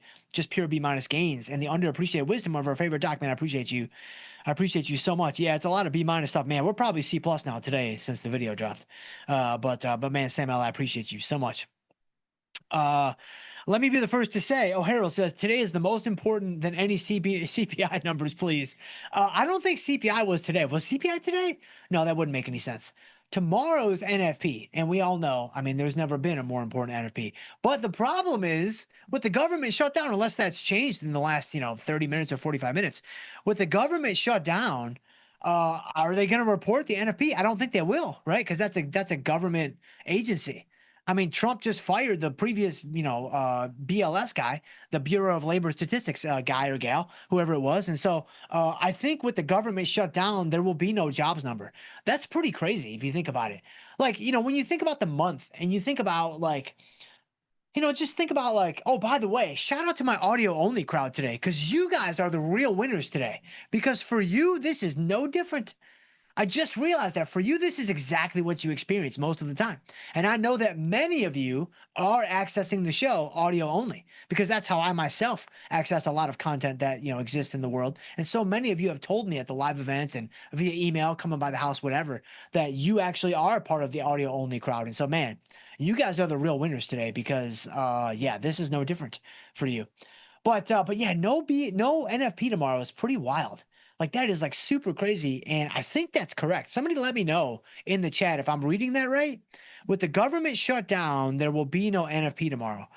And so I'm curious if that's the case. I'm also curious when they finally reopen the government, right? Which will be at some point. It might be tomorrow. It could be Monday. It could be, 7 months from now, whatever, which will probably be a net positive, I think. Whenever they open it back up, though, they're probably just going to report the jobs number like the first day back, right? Like, it's going to be kind of like, all right, we're back, turn the lights on, and boom, here's the NFP number. Like, all right, we're back, turn the lights on, let the cooks cook up the imaginary NFP number that is so imaginary, and then they will release it into the wild, of course. So I think that's going to be the most likely sequence of events. But yeah. Oh man, that's too funny. And so Dan Duquesne's in the house. What's going on there, Dan? Rancher says, I like the youthful vibes. You must be talking about Gus and E. I know you're not talking about me, because I'm 44.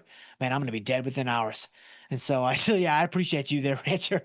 But we are closer to the end than the beginning. And so Sergio, greetings, Dr. Jim. What's going on there, Sergio? And then Stephen Bivens, RC, let's go, Dr. Jim. What's up, man? Happy Thursday. You're the best. Hitting that like button now. I appreciate you. Yeah, guys, hit the like and subscribe if you haven't done so already. Let me see here. Oh, here we go. Sam L. Doc, does this option price magic work on Delta Airlines too? Or do we need a frequent flyer pass for some gains? Man, I don't know. Let's go to Delta Airlines. Let's take a look at something. So Delta Airlines, let's see here. If I go in here, do they have earnings today? Okay, so they have earnings coming up in like a week. Yeah, that's okay. So the IV rank is 36. Right, Sam? So everything is setting up pretty well for this trade. I mean, you've got Delta Airlines, obviously a very liquid stock. The IV rank is looking pretty good at 36. The problem is you've got earnings on October 9th. So we have earnings in a week from today. So we can do this trade next Thursday, but I don't want to do this trade right now because, I feel like we're going to make this harder on ourselves, especially in like the final week before earnings. Because if you just look at, let me make use of my screen a little bit better since you guys can't see me. If you look at, IV, if you've got IV on the X, or actually if you've got IV on the Y axis and you've got time on the X axis, and let's just say that you're at like this point in time. So, this is now. So this is now. Ooh, this is a really, really poor drawing. But this is now. You guys can follow me. So this is now. So you should be looking at the screen now, by the way. So if you haven't been looking at the screen to this point, come back to me because this is valuable stuff. This is now. The earnings day, we'll say, is point E. What you're going to see usually is something like this. So from now to earnings, right, where this distance is like 7 days. So this is 7 DTE. You're going to see something like this. Now, is it going to do that? Like, is it going to go up in a linear fashion? Not necessarily. Like, there could be some back and forth. There could be some up and down. Not too dissimilar from a stock price chart itself.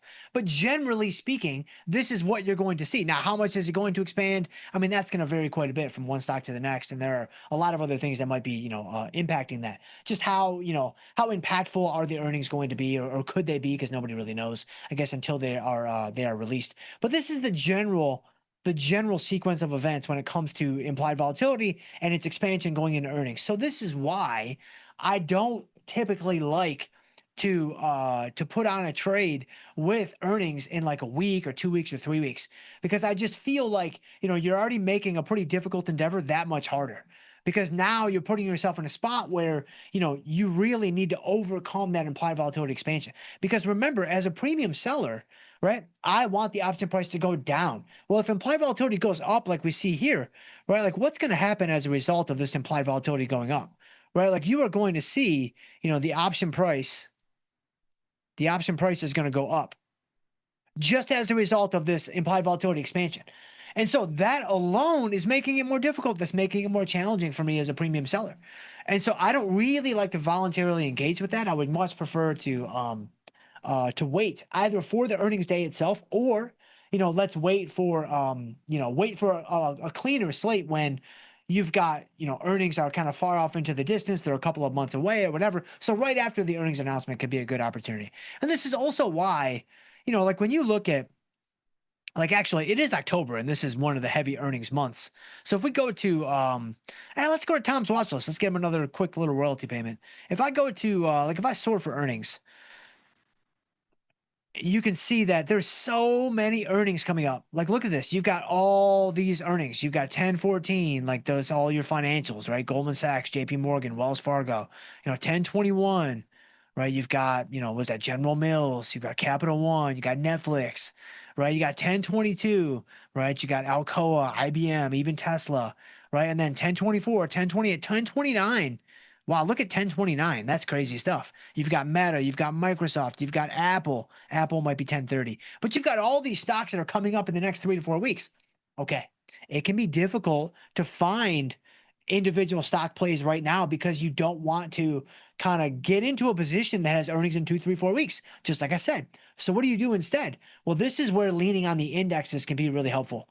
This is where leaning on some index exposure can be really, really beneficial when it comes to, staying active, keeping your capital working for you, looking for high implied volatility opportunities. I mean, right now, the VIX at 16, it's not great. Don't get me wrong. But also, guys, don't forget, man. The VIX is 16 and a half. Guys, it wasn't that long ago that the VIX was, look at it right there. The VIX was 14. The VIX was 13 almost. Did it ever get to 13? It doesn't look like it did, but it was low 14s just a couple of weeks ago. And so now with volatility at 16 and a half, like that's not too bad from a premium selling standpoint. So anyway, thank you there, Samuel, for the Delta suggestion, but I'm going to pass. And those are the 6 reasons why. And so let's see. I'm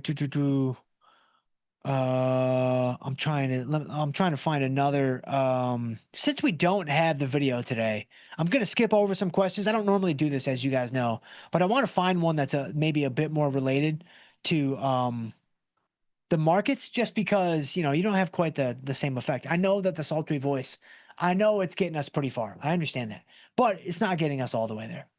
And so let's see, where am I at here? Oh, here we go. Oh, Kimberly says, Dr. J must be having a bad hair day. No, it's a very average hair day. And so it's the same level of badness that you've come to expect.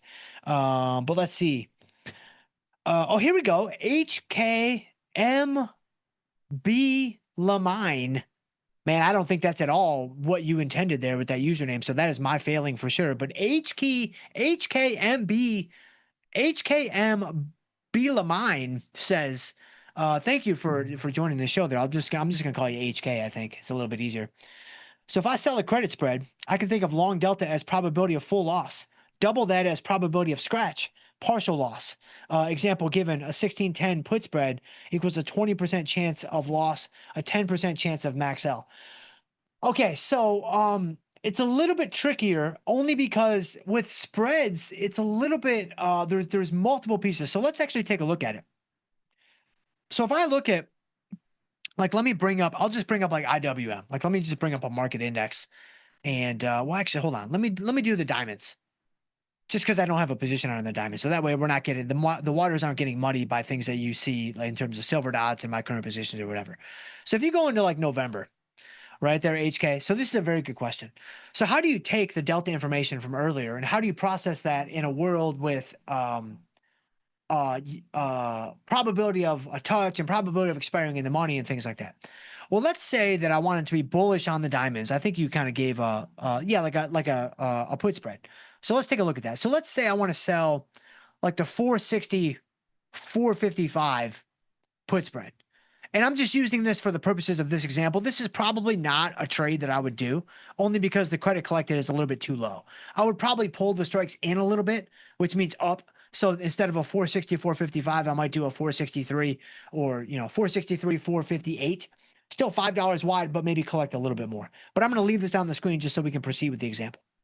So if I have this spread on, what you want to understand is for this spread well, let's start with the second question first, because that's going to be the easiest. For you to reach maximum loss, you would have to have now this is ignoring any management. This is ignoring anything before expiration, because that makes the problem that much more complex. But if we ignore any management, which, I mean, management is just going to help you, especially with a defined risk strategy. You're not typically going to be taking off a defined risk strategy for some kind of loss before expiration, because that's why you have the long leg in place. The long leg is in place to, minimize your losses and kind of serve as like a de facto stop loss. So the 455 strike, you would need the diamonds to go to 455 and stay at 455. And so essentially, you're looking at approximately a 32% chance that they get to 455 and they stay at 455 or lower. Essentially 455, 452, 450, they're all going to be the same. So there's about a 32% chance that happens, which again, that may feel a bit high to you. Like, that may feel like, man, that's kind of high for maximum loss. This is honestly one of the biggest gotchas with defined risk, where, the probability of hitting max loss is oftentimes, not super small, which is what we see right here. It's essentially 1 out of 3. Now, of course, you can see your probability of profit is essentially, the mirror image of that. The probability of 50% is very, very high. So that's very good. And so again, that brings in all the management techniques that we talk about all the time. But the probability of hitting max loss here is essentially just going to be the delta that is attached to the long strike of the spread. Okay, the probability of a touch, this is going to be a little bit trickier to utilize when it comes to a specific strategy, because the probability of a touch is just telling you that there's some chance that the underlying gets to a certain price level, but it doesn't stay there. Again, is that going to be helpful? Is that going to really alter your management protocols? I don't think so. Not necessarily. For me, when I have a current position on and I'm trying to figure out a way to use probability of a touch, one of the things that I will oftentimes do is I will say, all right, I've got a spread on, maybe it's underwater, maybe it's fully in the money, whatever. I want to try to gauge, okay, what is the likelihood that this thing comes back? What is the likelihood that this thing gets to where I need it to go? It's kind of really a market awareness thing more than anything. I think, delta as a probability of expiring in the money is the most commonly used probability approximator as an active trader, but understanding the probability of a touch can also be extremely helpful when it comes to just overall kind of market awareness. So hopefully that helps a little bit there, HK. But thank you so much for that question. I did see another one that was really good at the bottom, and it was Rancher. So here's another good one. And again, my apologies for skipping over. I know you guys got some solid B- trolls in there, especially on a video dropping day. And so I already pat you guys on the back. I know that it's phenomenal. And by phenomenal, I mean right there at that B- level. And so nice job by you all. But Rancher says, again, we should have it fixed tomorrow, hopefully. Rancher says, Dr. Jim, what are your reasons for holding off on selling covered calls when you get assigned shares? Why not sell a contract right away and collect some premium? This is a great question. So I don't necessarily, it all depends on where the stock is. So let's go back to Starbucks, right? Starbucks is a great example. So let me go ahead and let's clear that order away. Thank you, HK, for that question. Hopefully the discussion that followed was helpful. So if we go into Starbucks, right? And same thing with Chipotle, right? Chipotle might even be a better example because you can see with Chipotle, we were assigned at 50 and we were not assigned at 50 and like the stock was at 50. When we got assigned at 50, the stock was at like 43 or something crazy. Like it was a huge move lower that we've had to contend with the entire time. In my opinion, when you're dealing with a stock that's gone down a ton, like Chipotle, like Starbucks, even not so much right now, it's only a few dollars off, but I mean, Starbucks was down to 80 or whatever.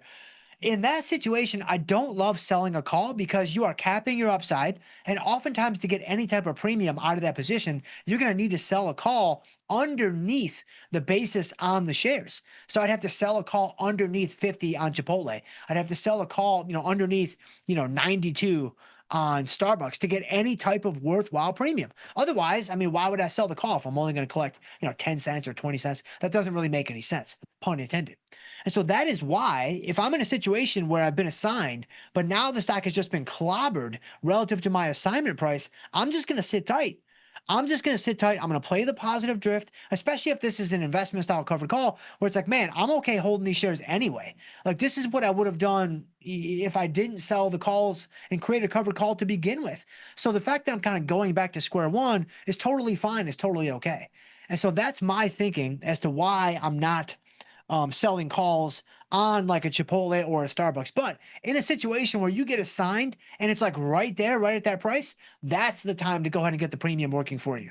And you're going to see me do just that. I mean, if Starbucks rallies back up to like, 90, 91, 92, we'll sell some calls against it. That's what we did when I brought up my activity page earlier. That's essentially what we've been doing the entire year. And so hopefully that helps you there, Rancher. Very, very good question. But guys, we made it. We made it through the audio only version of the program. Guys, I appreciate you guys. I appreciate you guys sticking with me, especially through the technological snafus. You guys are the best. You guys are absolutely number one in my book. So if you guys want to shoot me an email, please do. I would love to help you in any way that I can. I am at Jay Schultz. I am Jay Schultz at tastylive.com. If you guys want to connect on Twitter, we can do that too. I'm at Jay Schultz F3, and I would love to hear from you guys on there as well. But stay tuned. We do have Jamal coming up next with Engineering the Trade. In the meantime, guys, trade them small, trade them heavy, and stay generous. We'll see you guys tomorrow.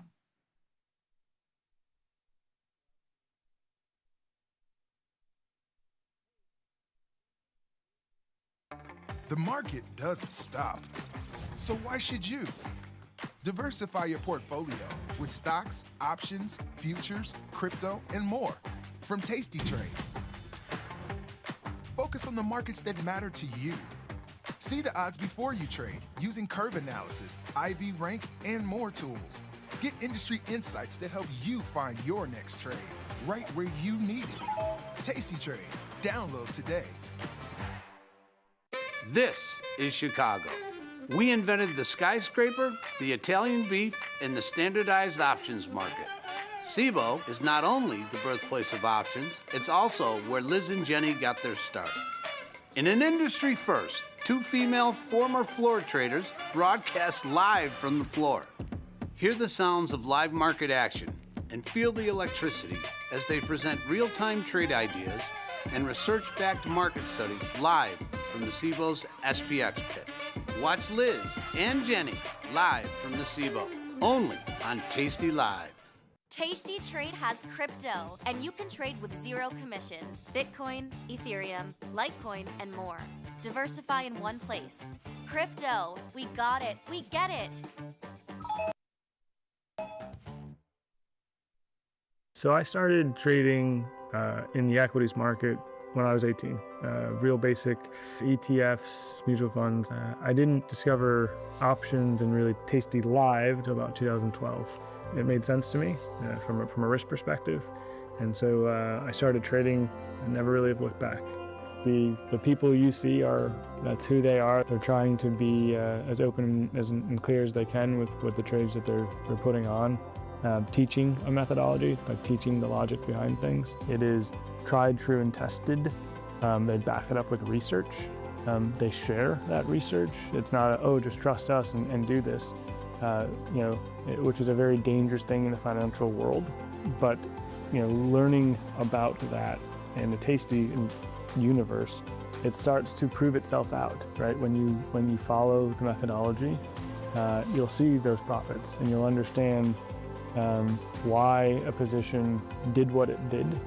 Sometimes the market wins and sometimes you have a 90% winner and you don't know, why don't I do this every day, right? This is easy. But you kind of have to reset that and just go, okay, close the trade and move on to the next one, which is really what Tasty's about.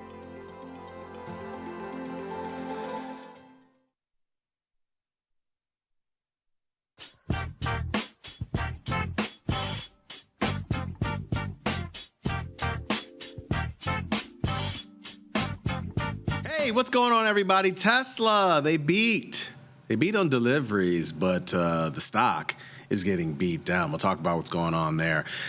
Occidental, there is another purchase by Warren Buffett, who's been quiet on the sidelines with his $344 billion worth of cash. He finally made another purchase. We'll talk about what's going on there. And then finally, Fair Isaac is flipping the whole idea of credit reporting on its head. So we'll talk about those three things and more.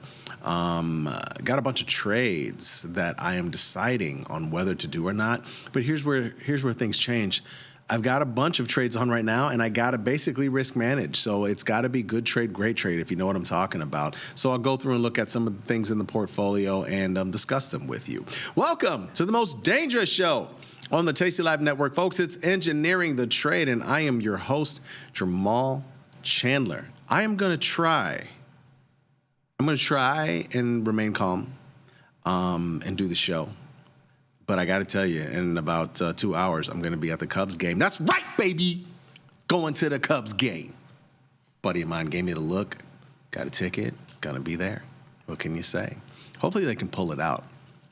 I actually just made a bet a little while ago that all three of the home baseball games tonight, playoff wildcard games, game threes, basically game sevens, might as well call them that, their final games, all the home teams are going to win.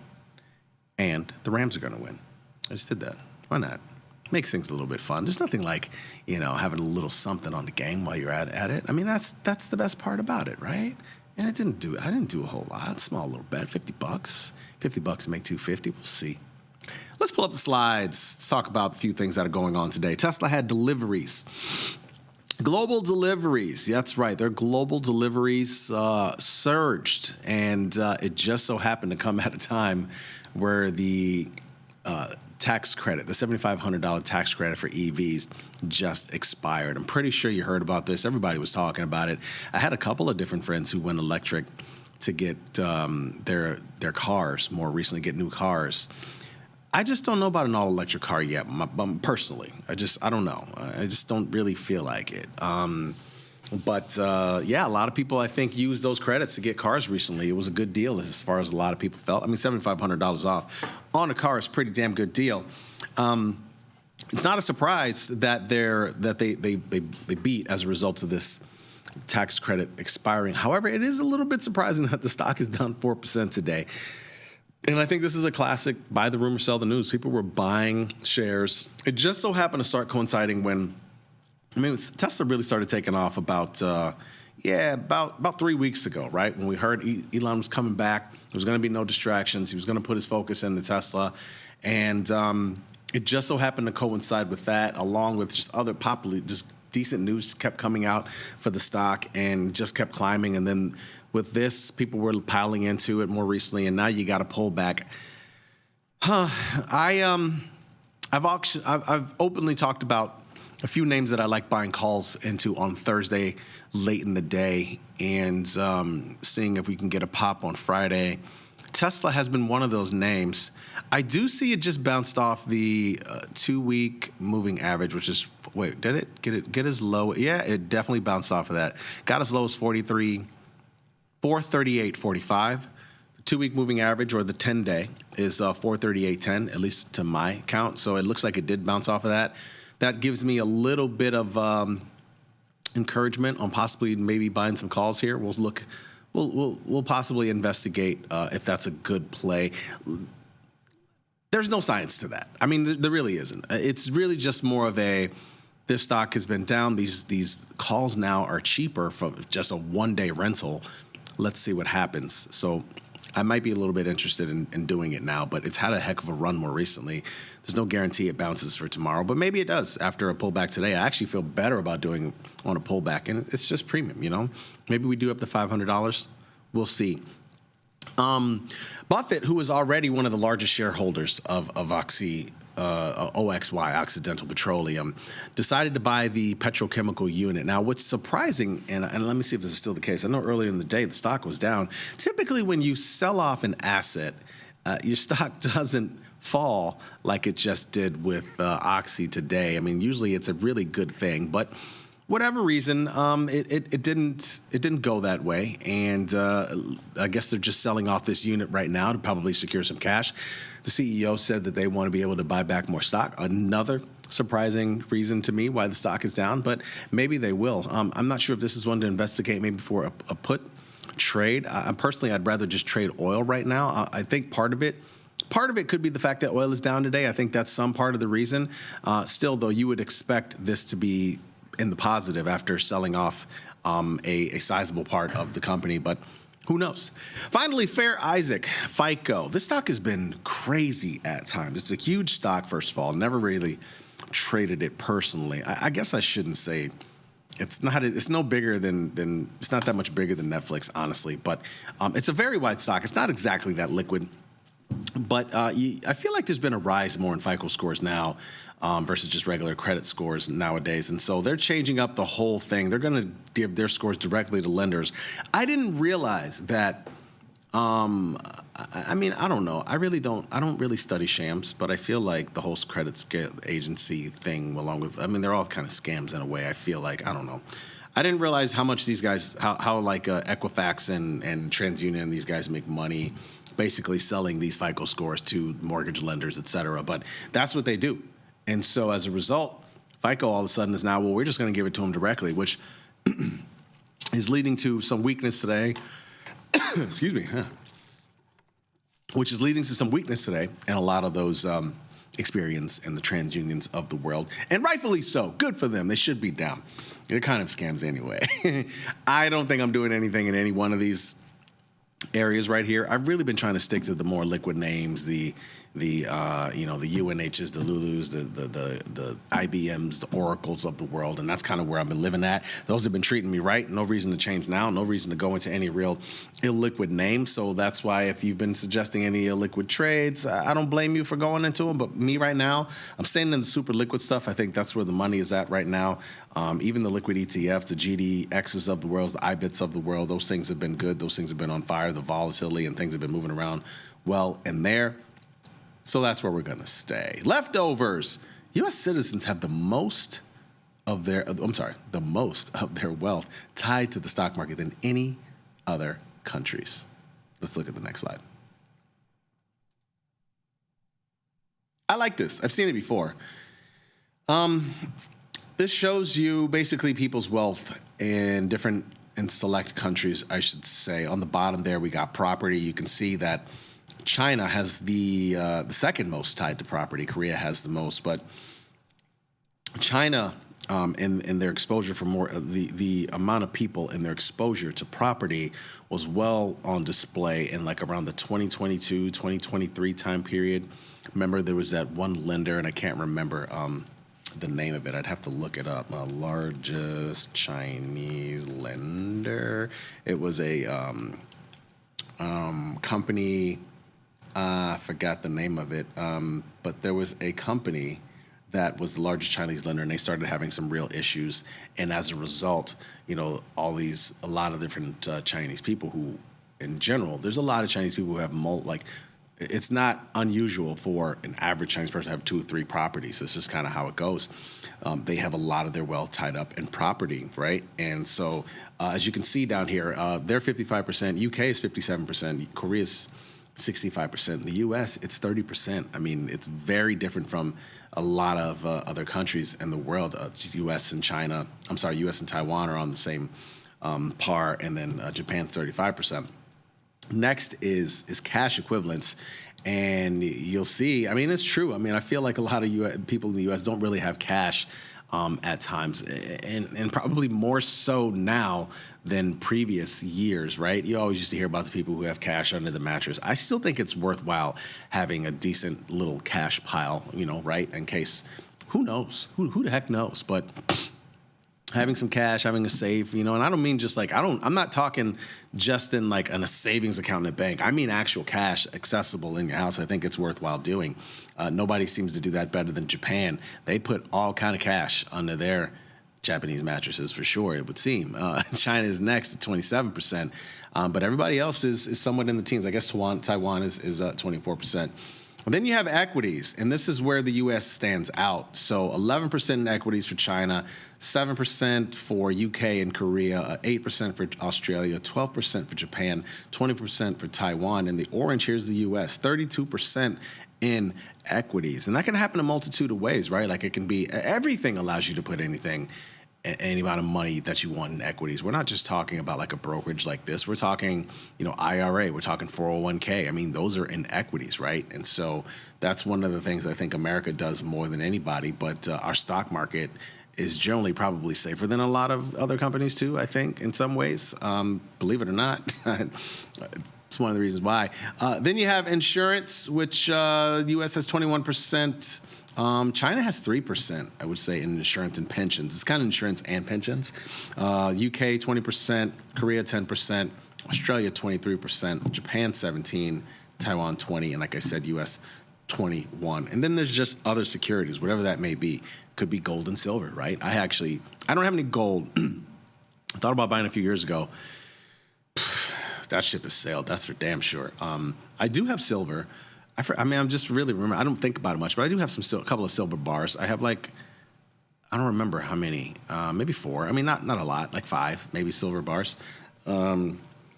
Gold bars, obviously, they're crazy expensive now. You can forget about that for the average person. They're too high.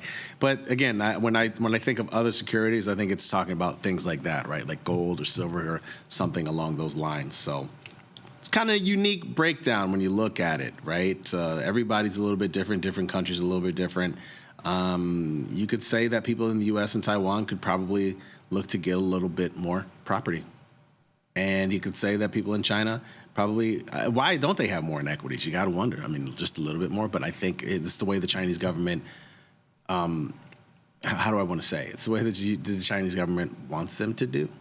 They don't force them. Let's move to the next slide. VIX has been in contango. I should say VIX futures have been in contango for currently 101 days. In case you were wondering how that compares to previous times. Number one is this time period above April 14th, 04 to May 12th of 05, 273 days in contango. That, folks, sounds like a very boring market. But you got to remember, it comes on the heels of, it came on the tail end of basically the dot-com crash and the 9/11 drawdown, basically, and prior to the 2008 market. So while people thought it was boring, it probably was, but compare that to what it bookends it. Then you got 2021 to 2022, 248 straight days in contango. And tell you what, these were good markets. Like all of 2021 was a very exciting market, very exciting, much like we're doing right now, right? October 25th, 2022 to 2023. So basically coming out of that 2022 bear market of 2022 and to the following October, 247 days. And these are trading days, by the way. So basically the top 3 are about a year. I mean, one is a full year and a little bit more. And then the other 2 are basically about a year, 252 trading days in a year. So about a year. So when you look at the rest down the list, I mean, we need about 18 more days to basically crack the top 10 here. I would say 19 to crack the top 10.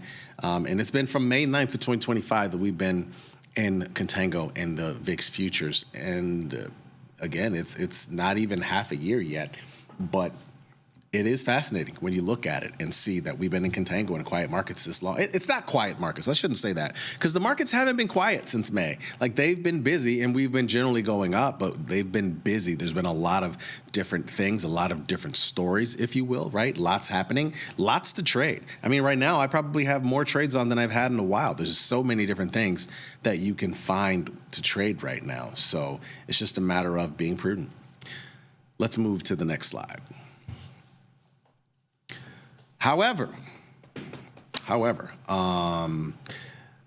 it is interesting to watch a chart like this where you see that basically people have been trading a ton of calls. So this is a chart showing calls as a percentage of the total market and puts as a percentage of the total market, right? And so you can see that we are basically tying a recent record of 65% of calls as the total volume of options market has traded.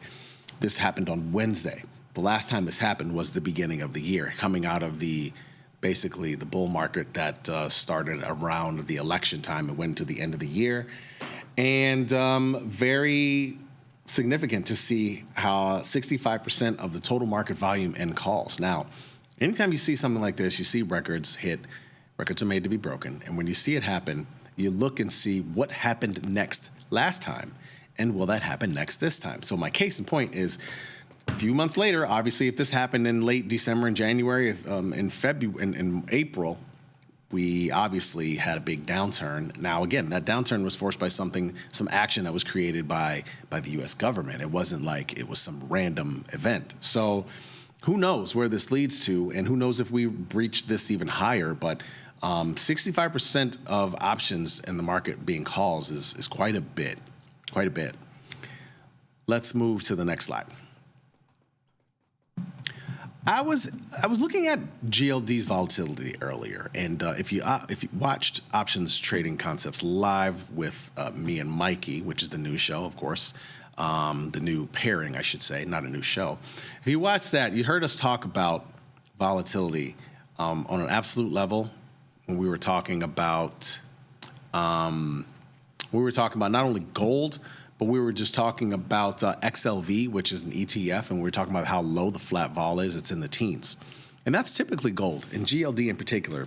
Vol and the flat vol, when I say flat vol, I mean if you go and look at the implied volatility right now in any given month, and you look at the at-the-money vol and GLD, at-the-money implied volatility, not IVR, at-the-money implied volatility, you'll see it's like 17, right? It's in the teens.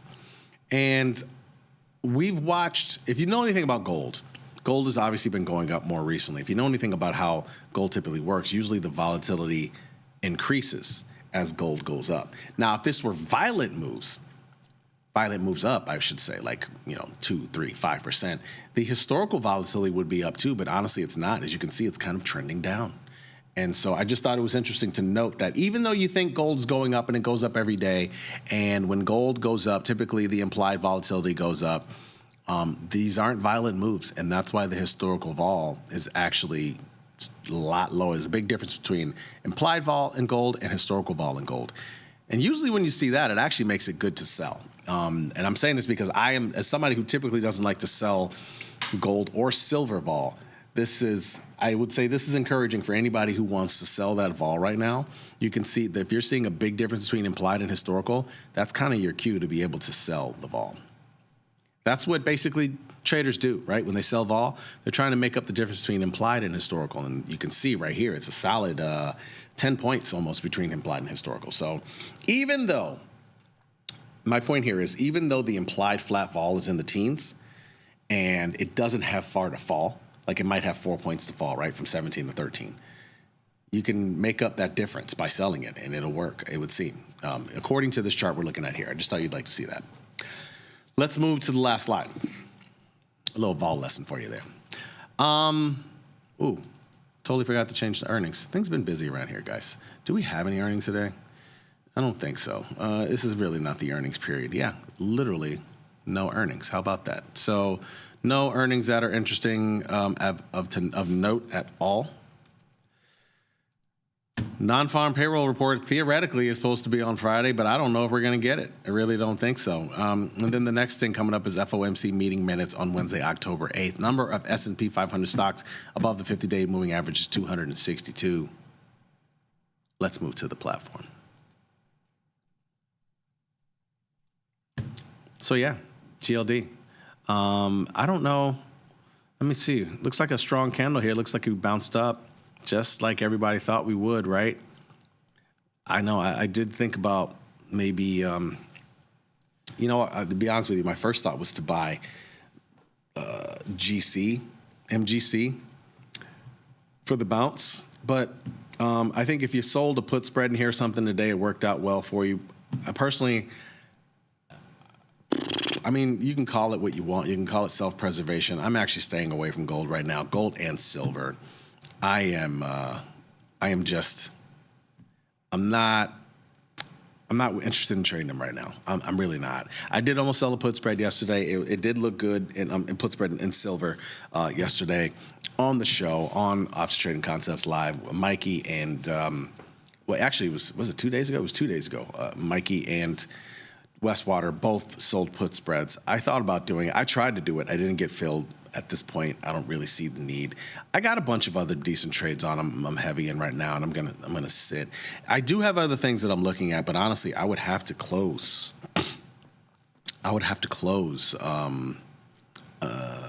Misdemeanor? No, not a dumb question at all. There's no dumb questions. I assume you were talking about the mirror image of the call, and it was a put. So it was basically showing you the percentage of option trades that were calls, and that was the 65%. And on the other, the mirror image was the puts. 35% of those were puts. So it was 65% of calls, 65% of options that were traded were calls. That was the blue. And then the gray was 35%, and that was puts. So it is a mirror image, but it's just showing you calls versus puts, essentially. Yeah, I agree with you, Whit. Gold is kind of a no-go for me right about now. And it's not that, to discourage anybody else from trading it.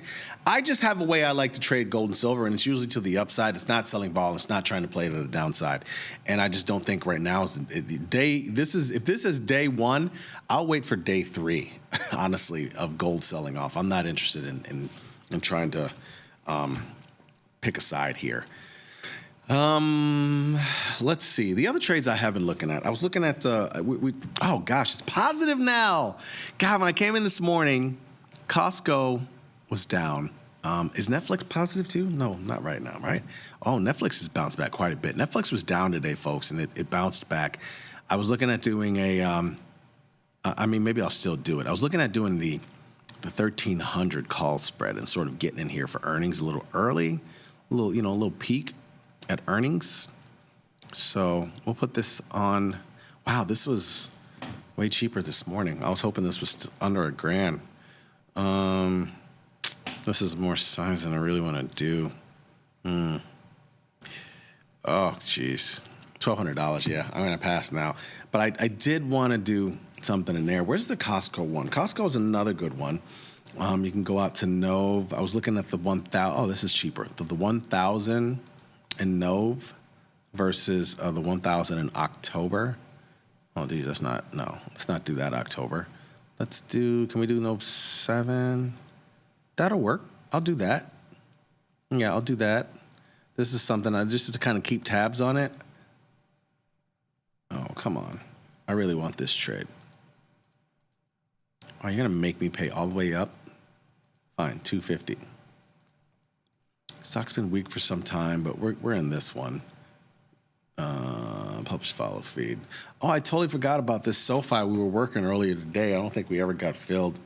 Never happened. SoFi must have ran away from it. Market took off, and so did SoFi. Nothing there. Yeah, I was trying to get to the 25. I was trying to get to 25. Yeah, I agree with you on the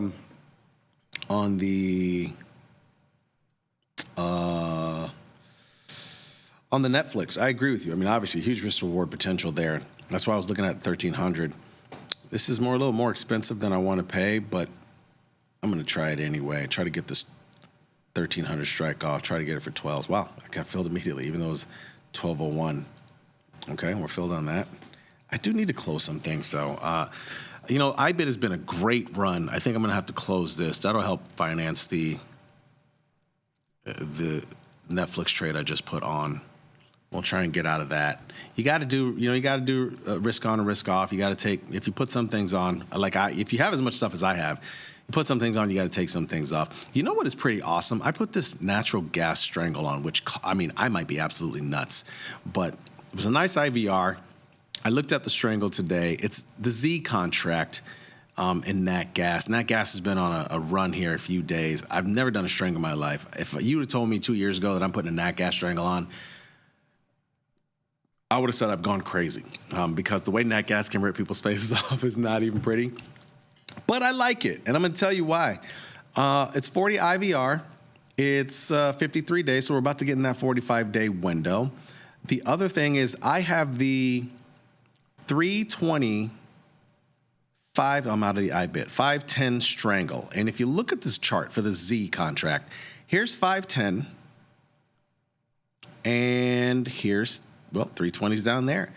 That feels pretty okay.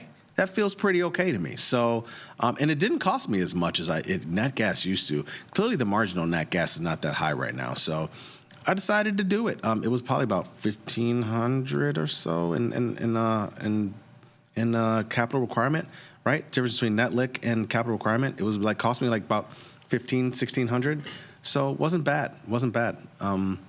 Okay. So what have we done so far? I got the Costco trade on, the calendar call spread. I got the Netflix calendar call spread. I'm out of the IBIT Zebra. That's been a really nice trade, by the way. Let's see. Do I want to put some more IBIT on? We're not at highs. I could maybe do another. I had been in, it was just the position was about $1,200 at this point. It was a 60-62. I could go, and that was just too wide before. I could go here. That's still 1,200. No, that's not bad. That's 700. I like the way that this thing has been moving recently, and I am not opposed. I am not uncertain. That's $1,000. That's going to be a little more than I want. We could go 66. It's 800. Maybe we'll just stay in Nove. Might as well just stay in Nove and go with the 66, 68. How's that? Is that decent enough? 720? This has been a good trade. Wow, these things fill immediately too. I tell you, this I really do like this IBIT instrument. It's pretty decent, honestly. Although it's funny because just a couple of days ago I was looking at possibly selling a strangle in here. And that's not a bad idea neither. But I don't know. I don't have anything. I'd rather just play the directional, honestly. Bitcoin goes up, Bitcoin goes down. There is other ways, now because you have IBIT, you can do other things, but we're going to publish that as well.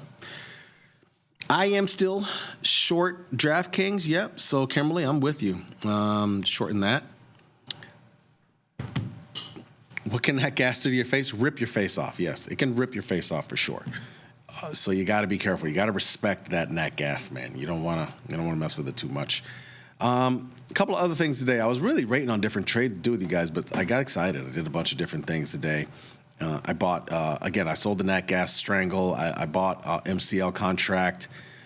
Oil in the 60ish range seems appropriate, and so yeah, you just saw the others: the Costco, the Netflix, IBIT. Anything else I haven't done, I will put on the follow page. Folks, that's the show. Thanks for watching, and as always, be smart, be patient, trade them small, and trade them often. See you.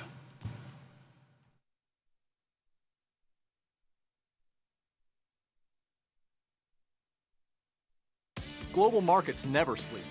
Explore them with Forex, now available on Tastytrade. Get in on over 80 Forex pairs, 24 hours a day, 5 days a week, with the Forex platform that adapts to your style and speed. FX marks the spot. Trade it on Tastytrade.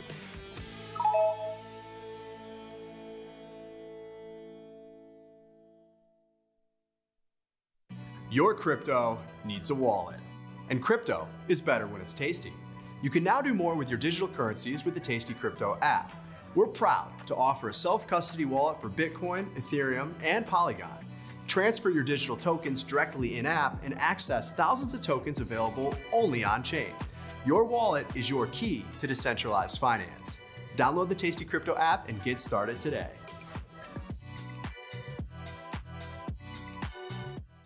The future of trading is here.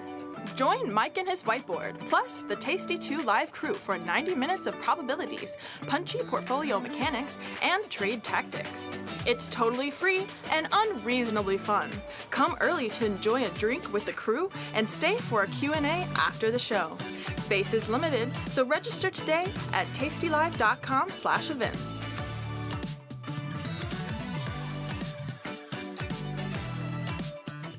Got friends? Get $250. We'll give you a bonus for each qualified person you refer to Tasty Trade. So spread the word and earn rewards. Terms and conditions apply. Tasty Trade has crypto, and you can trade with zero commissions: Bitcoin, Ethereum, Litecoin, and more. Diversify in one place. Crypto, we got it, we get it.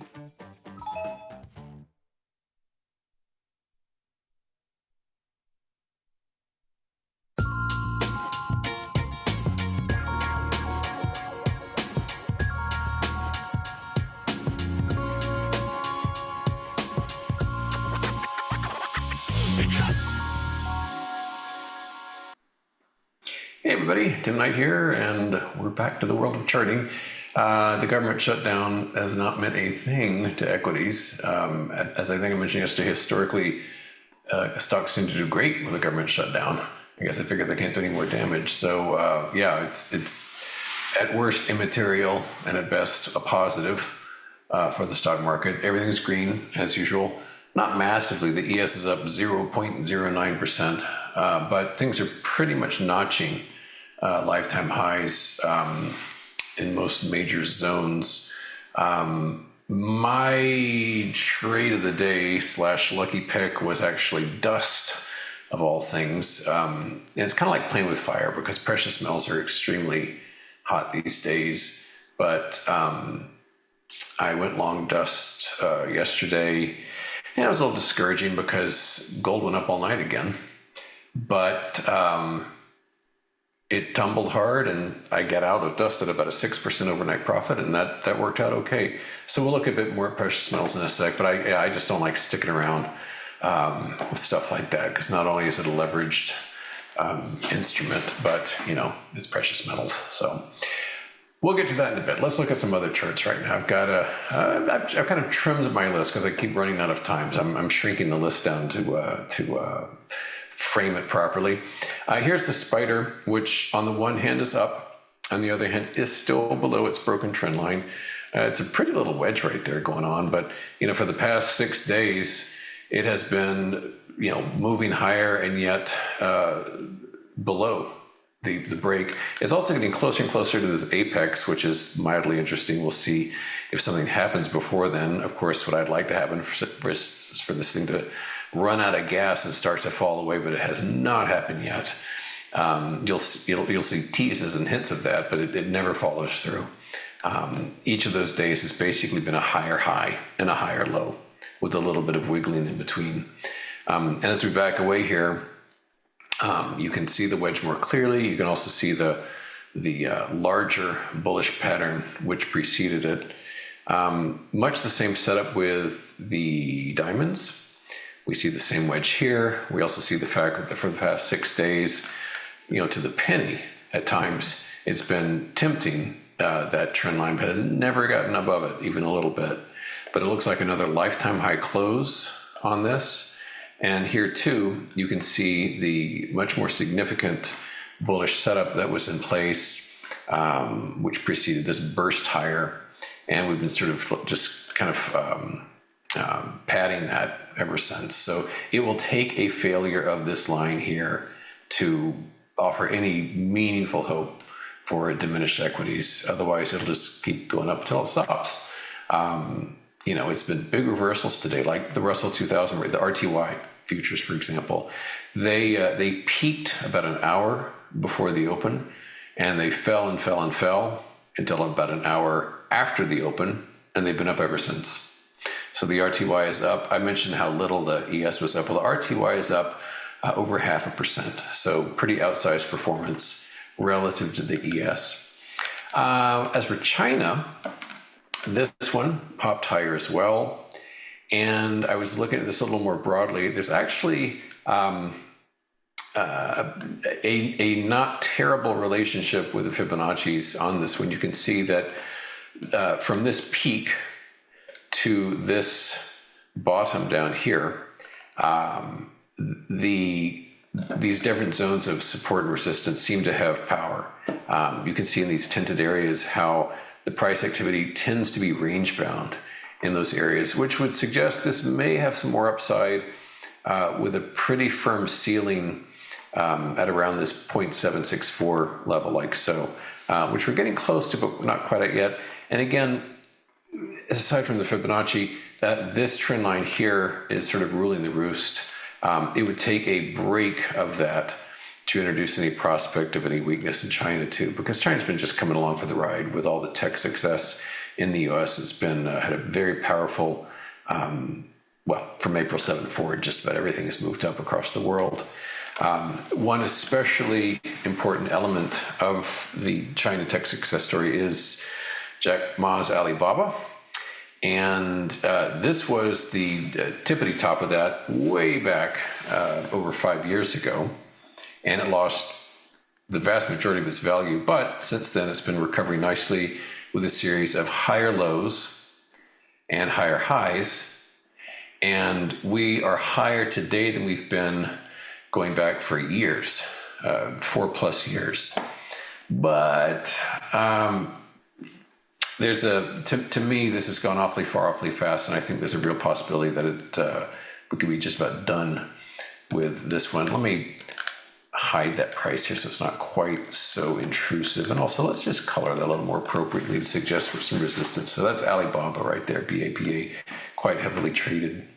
A little closer to home, NVIDIA is just keeps on keeping on. Yesterday, I mentioned it was a first company in history with a $4.5 trillion market cap, and now it's a little more than that.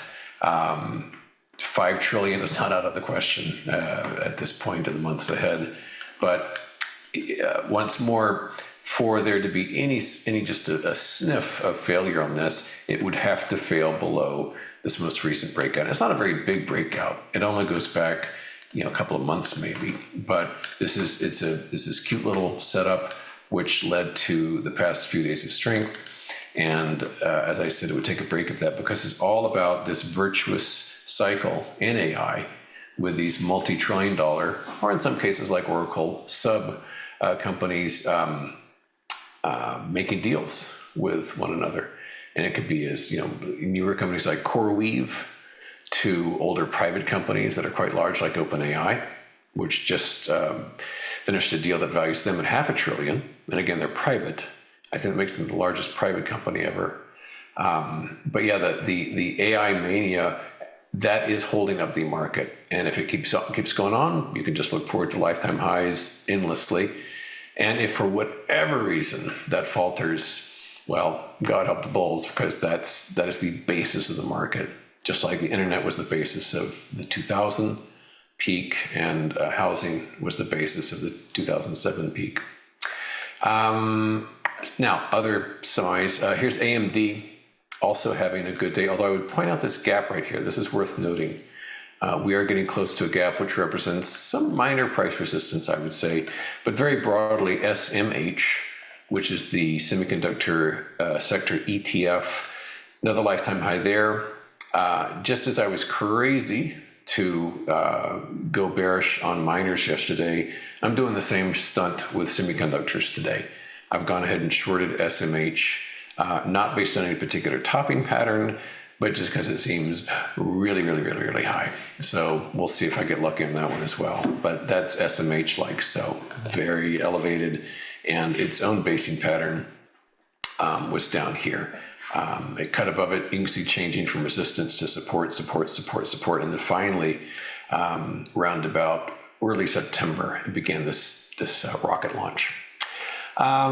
My one long position, since I sold dust, remains IEF.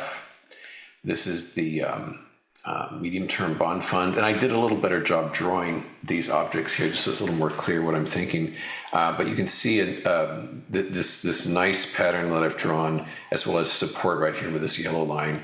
A very tight stop on this, basically 96.08 is the stop loss level, and what I'm looking for is a break above this descending trend line to affirm the breakout here. I think this is a potentially good long-term bullish setup, and as I mentioned, it throws up a little bit of a dividend as well. That's kind of its ostensible purpose in the first place. Gold dipped today. It was down about twice as much as it is now. It's only down in the front month about $15. At the moment, we've got a bearish engulfing pattern, but as I said, I got out while the getting was good earlier today. I wasn't in position on gold or silver or anything like that, just the miners. We'll get to that in a moment. But so there's gold having a very unusual event, which is to go down. Silver also down about 0.75%, but as with gold, down only about half as much as it was earlier today. You can see here, this was this beautiful bullish setup. This was this months of just kind of screwing around. It was very frustrating. In spite of this lovely bullish pattern, it just kind of messed around for a long, long time. Then finally, back late in April, it quit messing around and just went blasting higher. So it's been very, very powerful ever since. But as far as the miners go, these opened strong today. They opened at a lifetime high. I did the very unusual for me thing of just getting rid of the stop loss order, just to kind of keep a close eye on it for a few minutes. And it didn't take long before it started to work out. So that was lucky. Obviously, the long-term pattern is still very powerful. I think there's plenty more potential for weakness besides this one little bitty dip. But the last time I pulled this was back here, and that worked out too. And I'm glad it didn't stick around because that would have ended poorly. But the instrument of choice was dust. Opened at a lifetime low today, but it was up a good 6% earlier today when I got out, and I am not getting back in. So, yeah. How are we doing on time? We have 50 seconds left. Oh my. You know what? Let's just end with crude oil. We haven't really looked at this yet. Crude oil is one of the very few blots of red on the screen right now. It's been down about 2%. And what I'm watching on this, and I've been watching for years actually, is this monster of a right triangle top. We'll call it a top even though it hasn't broken yet. And should it fail, and let's change this to green just to emphasize its role as support. Should it fail this level here, that would complete this very huge right triangle setup. As it is now, it's just kind of gently gliding down in these waves, very, very softly and very in a non-volatile fashion. But this is a crucial support area. I think will be indicative of really what the market thinks the global economy is doing based upon any such prospective failure. So it is the bottom of the hour, and I will say farewell, and we'll close the week out tomorrow. Appreciate your time and attention, and hope you're doing all right. See you Friday. Bye-bye.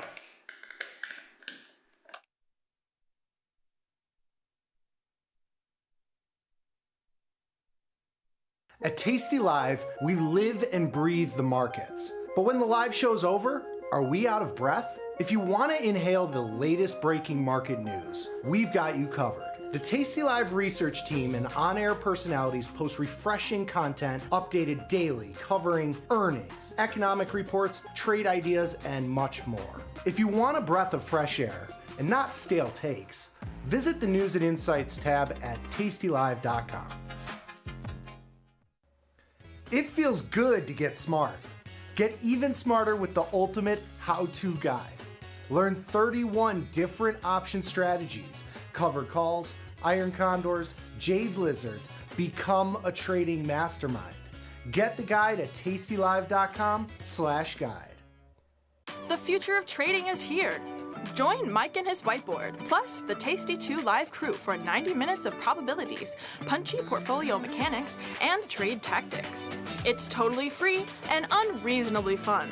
Come early to enjoy a drink with the crew and stay for a Q&A after the show. Space is limited, so register today at tastylive.com/events.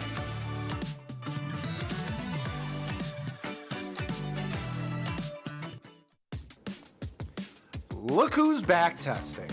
Tasty Trade now has options back testing for free. Test your trades with over 10 years of data for the most popular symbols. See how your trades would have performed in the past. Look back at profit and loss and take the guess out of guesswork. Oh, did we mention that it's free? Get back testing at Tasty Trade. Dear Kaylee, hats off to you for being such a culinary genius. I don't think it has ever dawned on our kitchen staff to serve gazpacho hot. Sincerely, Bob. Sometimes it feels good to get smart. Get even smarter with live trading insights and some live taunting. I don't want to fact check you with my vagina, but I will. From the smart mouths at Tastylive. I'm like the Tupac of economists, going out on top. And will I ever really be gone? Say bye to Ben Bernanke. Cry your eyes out past the hanky. Gone from the Fed, but still looks swanky. Bye-bye, Chairman Ben Bernanke. Ben Bernanke, hardly knew ya. Ben Bernanke, glad we're through ya. Sayonara, Mr. Yankee. Closing bell tolls for Ben Bernanke. Now, say hello to Janet Yellen. New blood, maybe start some selling? All around the world like a market Magellan.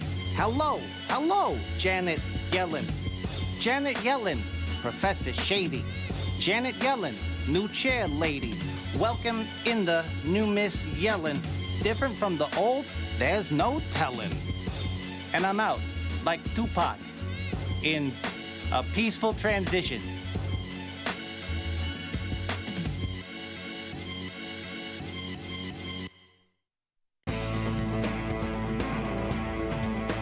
Coming up on Bad Money with Jim Blamer. Blamer's hot stock tip of the day. Trade ideas? Trade ideas? You're coming to me for trade ideas? I'll give you a trade idea. Trade me for tastytrade.com. Those guys are great. I love those guys. In the world of investing, a beast lurks between the numbers, ready to pounce. Some traders hide from it, some ride it. If that's you, join us on Tasty Trade. Genius loves company.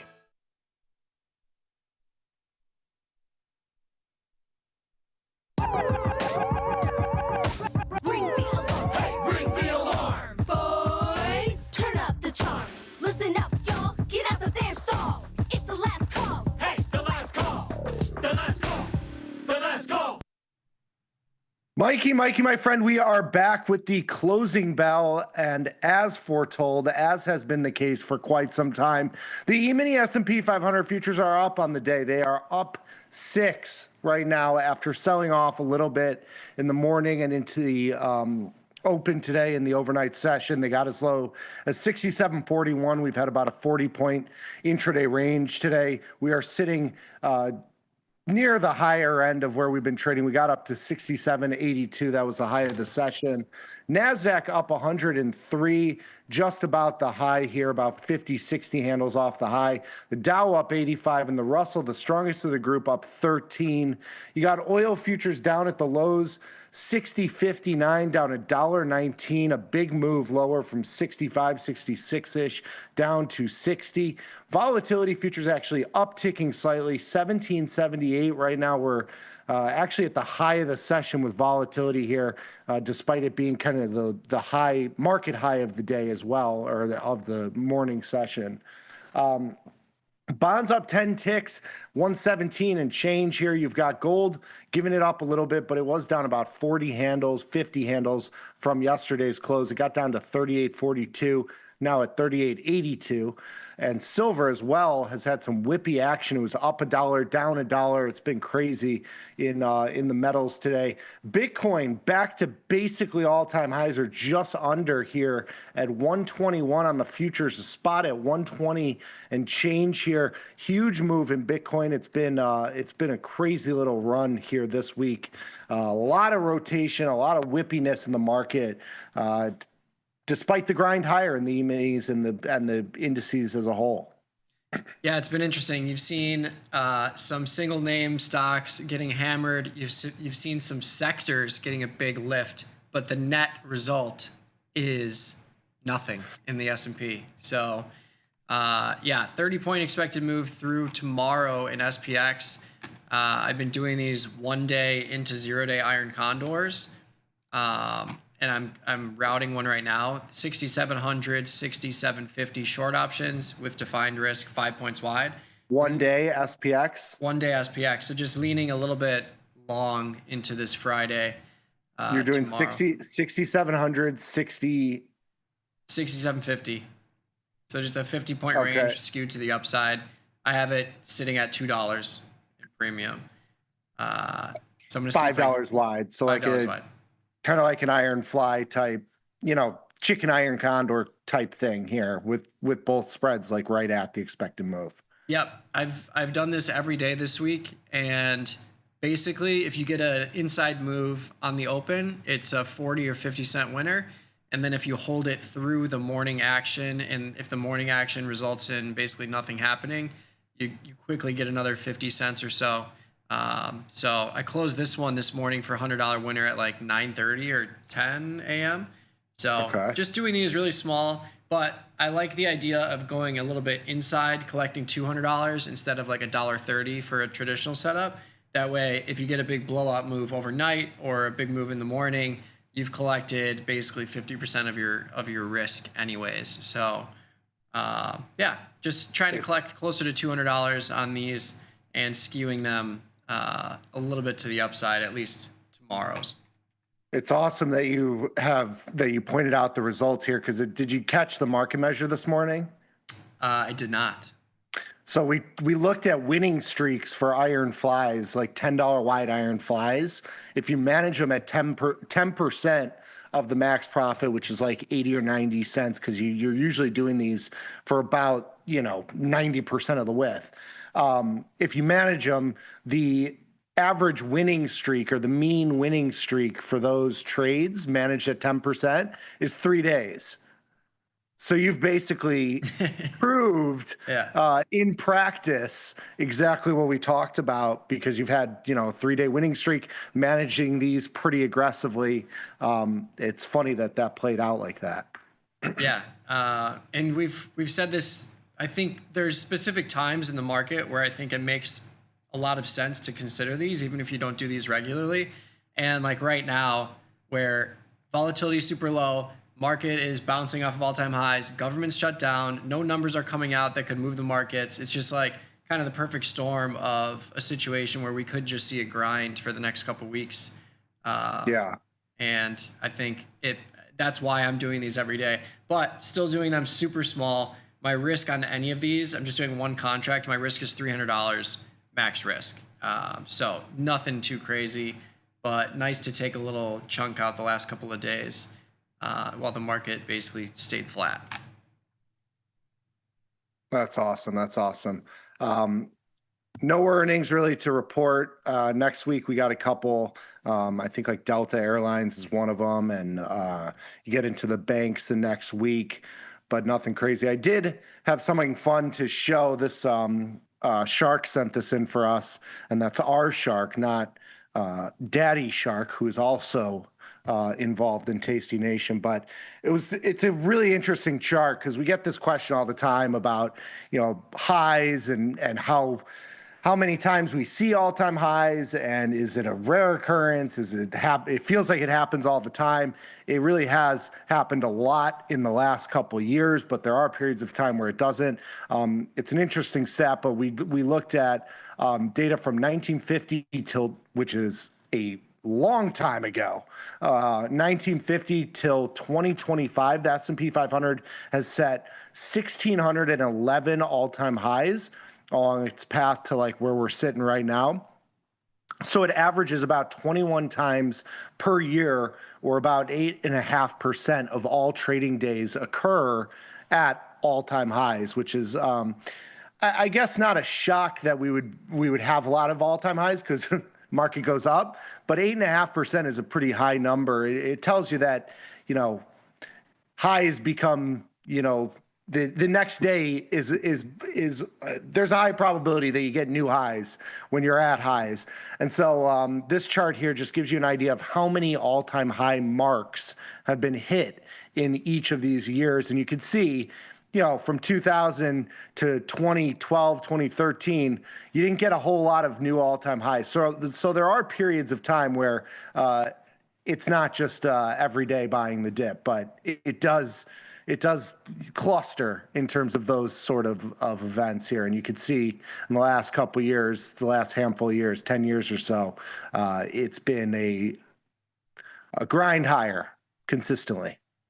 Yeah, I think this is super interesting to see. I think, like you said, this is definitely volatility clustering visualized, because we know that when the VIX is in the low teens, it tends to stay there for a long period of time, and that's where you're getting these big blue bars. But then you have market events that create turbulence and chaos in 2020 and 2008, even this year, where you had some turbulence that was quickly turned around. But yeah, I think when the markets are complacent and calm, which for us just means when the volatility futures are in the teens, when there's steep contango, these are the kind of things we should expect to see until something happens. For sure. Did you do anything else today? Any new trades? Yes, the bats put on a handful of trades this morning. Closed out of AMD. We had a short put there. Closed out of SPX or Starbucks. We put on an MP strangle. So this is an interesting one. There's tons of call skew here. We did the 55.90 strangle. It skews slightly short delta. Same with our Shopify strangle, which came from Shark as well this morning. Leans slightly short delta, but you're way, way, way further out of the money on the call side just because of how much skew is there. We also did a strangle in SLV. So SLV premium has juiced up there. It's not typically one that I sell short, just like naked short premium in, but just given that you've got some high volatility there, stock or the ETF is moving, the product is moving, that has been a nice little position, or at least presents an opportunity for a nice position. Yeah. I got into some stuff today as well. I bought a micro crude contract. You might be interested in that. Sitting at 60 now. The 3-day rule is in full effect on my position. I'm long the micro crude contract at like 63-ish. We could see it here on the chart. 63.20 is where I'm long, so I'm taking some heat there. I also have a short put spread in oil futures. So I went out to the November 17th. I'm short the 58.56 put spread here. So definitely leaning a little long into this move. But I think if you haven't got in here, it's probably time to think about it, considering that it is a nice little diversification from equities. You can see volatility as well. OVX : CGI, the oil volatility VIX style volatility index here, has popped up a little bit. Not exactly skyrocketing, but definitely on the higher end of where it has been. Yeah, and we've seen a consistent sell-off here, and we've been saying we've been liking buying it around 60. So got back in. I got in at 60.79 today. Nice. I adjusted my call calendar spread into a diagonal spread in Costco. Did the same thing in UNH. And got a new short put spread in Lulu and a put diagonal spread in XLV. I really like this trade because XLV has been just pumped with the single name stocks that make up a big chunk of this basket. But I mean, this thing has rallied 10 points in 3 days, and the implied volatility is 17%. So Yes. I'm just taking a small shot, fading this move, put on a 10-point wide diagonal for $3 and change, with the Nice. long option all the way out in December. So love that setup. We'll see if we can get paid on it. Yeah, it's been a wild ride for some of those healthcare stocks. Pfizer was one that was put into, or at least is in the Trump basket, or speculatively in the Trump basket of things. So that one has had a big move. A lot of the other names like Eli Lilly, was up $80, $90 yesterday. You mentioned UNH having a nice little day here. Looks like it's kind of chopping around this range, looking for its next move. I got some stats from Frankie here, just getting into the E-minis here, just under 1 million contracts, so a relatively light day in the market. Tons of gold options traded today. We had about 5 times the normal in gold options today. Gold moving lower for the first time in forever, it seems, but it's really only been about a month or two. A little bit of a pullback there in gold. And then you had 3 million Tesla options that traded today. We talked about this a little bit on the show. Tesla had kind of a mini binary event today with the reporting of the sales numbers, not exactly an earnings report, but just reporting sales numbers. You can see, like, even just looking at October, it's even more apparent when you look at the shorter duration options. When you look at the options expiring tomorrow, if I told you that Tesla had a $20 down move today and you were short you were long the at the money puts, you would expect them to explode, and they really didn't. I mean, you could see on the right side here, the change column of these put options, it pales in comparison to the value of the calls that have gotten just vaporized. I mean, the close yesterday, and we can look at this like a little bit better here in October. The close yesterday was just under 460. So the 460 straddle, you've made the call has lost just as much value as the put has gained into this 20-point move, despite it having all that 20 points of intrinsic value here. It just tells you how much premium was in the calls versus the puts. You can even see it when you go to the tail options. You look at like the 400 put, you made $2 on this $20 down move. If you look at like the 520 call, you lost about, $3-ish, $4-ish on these options. So about twice as much value change on those out of the money calls versus the puts. Yeah, definitely some hefty premium there. Still an 11-point move projected for tomorrow. So nothing light about these Tesla moves for sure. Oh, definitely not. It's back in focus.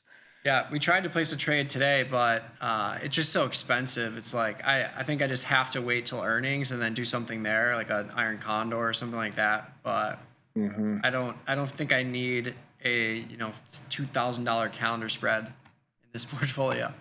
That's fair. I was filled on that SPX Iron Condor. I gave up some premium. I got filled at $1.75 for those strikes. The 6,700, 6,750. With 5-point wide wings. There you go. But yeah, it's skewed. It's certainly skewed to the upside, which is why the premium I had to give up a little bit. But yeah, if we have an inside green day tomorrow, it'll be just fine. Yeah, you sold that put spread for, let's call it $1, and then you sold the call spread for about 75 cents. Yeah. So, you got a little extra room to the upside, definitely. Yeah. Do you make anything of this bid in volatility? We've seen volatility get smashed into this week, and then this week we've kind of bottomed out in volatility. 1770 to 80-ish has kind of been the range that we've been in. We got as low as 1735, but mid 17 handle has kind of been our base here. Does it give you any spooky thoughts to have volatility bid into essentially all-time highs or just off of all-time highs? Not really. I think what it could be is, like, if you look at the VIX 1 day, almost every single VIX 1 day open was lower than the close.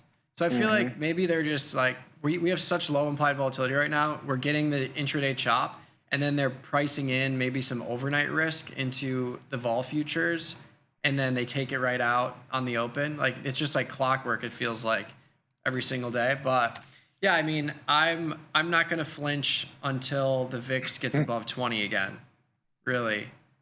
That's fair. Yeah. Because at least if you get a VIX above 20, then you're getting some actual volatility in these markets. But for now, I'm not going to do anything with it, but still interesting to see for sure. Yeah, buy the dip continues to work. It's been a wild ride. Some changes in the Mag 7 stocks, I should say, not changes, but dispersion in the Mag 7 stocks. You have Nvidia moving higher. It's at all-time highs. Tesla was obviously kind of the weaker one of the group, 21 points to the downside. Apple has been moving towards its high. Google has had some two-sided action. It was down $2 or $3 today, now up about 17, 18 cents. Netflix is one that I've been looking at. Netflix and Meta, they've been relatively weak as kind of the bigger name stocks that haven't really participated. You got Meta kind of bouncing off the lows around 720 and change. Netflix has been just an absolute dog at 1160 right now. It was down to as low as 1134, so it's rallied about 30 points from the lows. Does that interest you in the slightest? I mean, that's a crazy reversal for sure. I think Netflix specifically, I'll probably wait for earnings, do an iron condor there. It's just we need this thing to split. Like, what are they waiting for? It's $1,100. Just split it already. Yes. But yeah, Meta, interesting chart. Interesting series of sell-offs, we could say. And we're finally catching a green day after their rebound off of the gap lower. But I feel like I'm in no man's land in some of these because they have earnings coming up in 2 weeks, 3 weeks. But yeah, I think right now I'm looking at more ETF exposure, some directional exposure, some currency exposure, and luckily we're getting some real volatility in oil. So happy to place a new trade there with the long contract in the micro crude. But yeah, just seeing what the market gives us and continuing with these short-term iron condors and SPX to how should we say it? Quench our thirst a little bit for something to look at. For some volatility, because you get that P&L volatility. I feel you on that. I'm sure to put spread in both Meta and Netflix as my kind of buy the dip in the laggards type trade.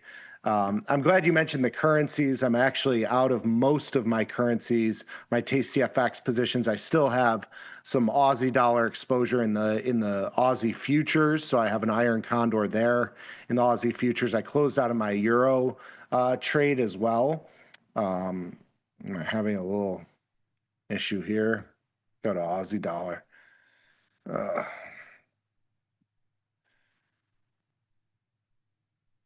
Aussie dollar, I've got just this delta neutral iron condor. What'd you guys put on in the currency futures? Do you have anything interesting that you have on?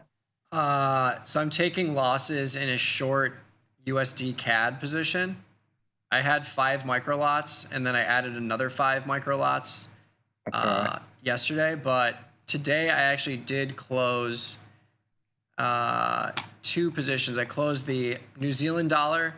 That was a tiny winner. And then I closed the Aussie, short the Aussie, long New Zealand dollar.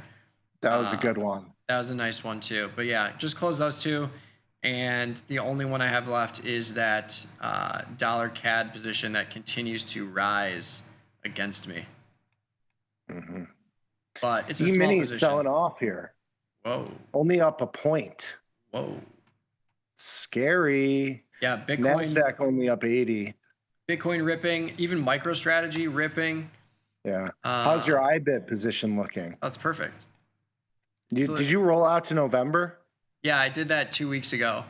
But I didn't move the strikes, so I was leaning long. It was in the money. I had the 65.75, and I still have the 65.75. Now we're 3.5 points out of the money, right between the range. So looking really good.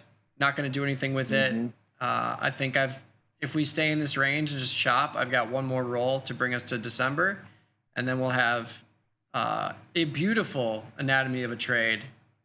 Yes. Can't wait for it. Yeah, that'll be a good one. I've got a covered call in both IBIT and ETH A. I did a 2-lot of them, so I have 200 shares of each, and I sold calls against it. Planning to use that as kind of a position to trade around into the future here, so should be fun. Definitely working out today. E-minis up 2, NASDAQ up 80. You got the volatility futures at the highs or just off the highs of the session here, just under 18. Love it. Yeah. Yeah. Just another nothing day. Of course. No, the moves underneath the surface have been more interesting than the market as a whole. We were looking at the odds of the government shutdown ending yesterday. Let me pull them up, see if they've moved at all. Okay.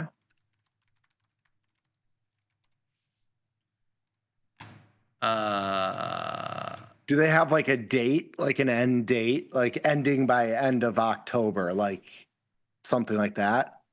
Is that what it's based on? Yeah, it's basically a range. So, let me rephrase this. Okay. But basically, it was 90% of people betting on it were betting at the very least October 6th, and about 30% of the people were betting on October 15th or beyond, so more than a 2-week period. But 90% of the votes were at the very least up until October 6th.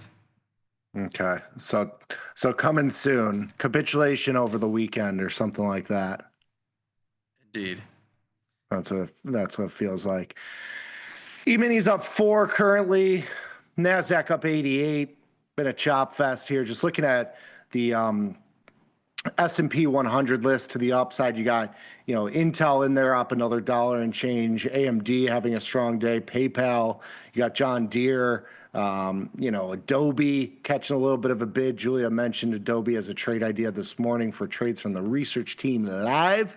Boeing's been strong. Palantir up there on the downside. It's been Tesla to the downside, down $23 and change. You got BMY giving up a little bit, as well as ABBV, another healthcare sector stock, giving it up a little bit there. You got some of the oil names on there like COP, some of the banks like Citigroup. So it's certainly been just a little bit of choppy rotation continuing on. Yeah, speaking of trade ideas, fast market tomorrow, tastytrade.com, tastylive.com/fast market. Submit your trade ideas and give us some good ones, as you always do. Yes, and those will be for the very special attention of Liz and Jenny, who will be hosting the show tomorrow morning. It'll be fun. The ladies definitely got some spicy ideas for you for trades, so yeah, tune in for that. Yeah. But yeah, the people always bring the heat. We need some more. tastylive.com/fast market. Yes. So I got the prediction here up. 47% of people are now betting. There you go. tastylive.com/fast market. Submit those trades. October 15th or later, 47% of people saying yes, it's going to last 2 weeks. The rest of the bunch is between October 6th to 14th. And there's the bell. And there's the bell with our intro. There you go. We've got E-minis closing up 6 points. You got the NASDAQ up 94, the Dow up 83, the Russell up 14. Oil down at 60.65. Volatility futures at the high of the session up 25 cents. You have bonds up 9 ticks at 117.08.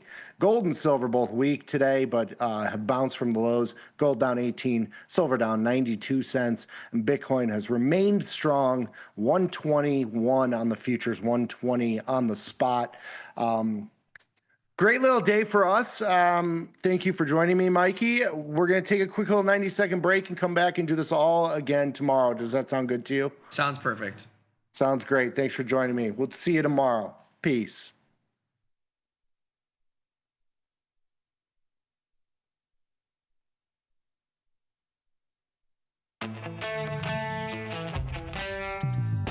In the world of investing, a beast lurks between the numbers. Some watch from the safety of the sidelines, but others saddle up and ride that one-ton rowdy ribeye for all he's got. If that's you, join us on Tasty Trade, named best online broker for options trading. Genius loves company. Tasty Trade is now on TradingView.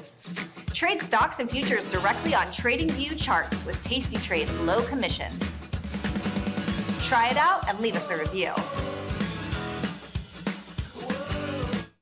If you've ever been curious about where to start with crypto, join me, Ryan Grace, for the Tasty Crypto Show. Alongside co-hosts and industry guests, we'll break down what's going on in the market and show you how to take advantage of crypto. No hype, no shills, just crypto know-how. Watch us live, join the chat, and fill your bag each week on the Tasty Crypto Show.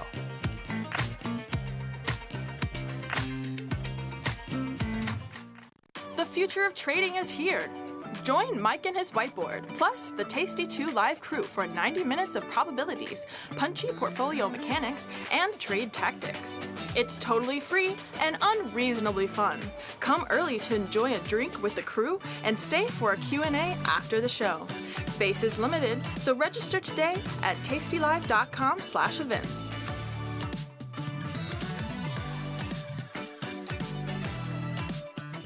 Got friends? Get $250. We'll give you a bonus for each qualified person you refer to Tasty Trade. So spread the word and earn rewards. Terms and conditions apply.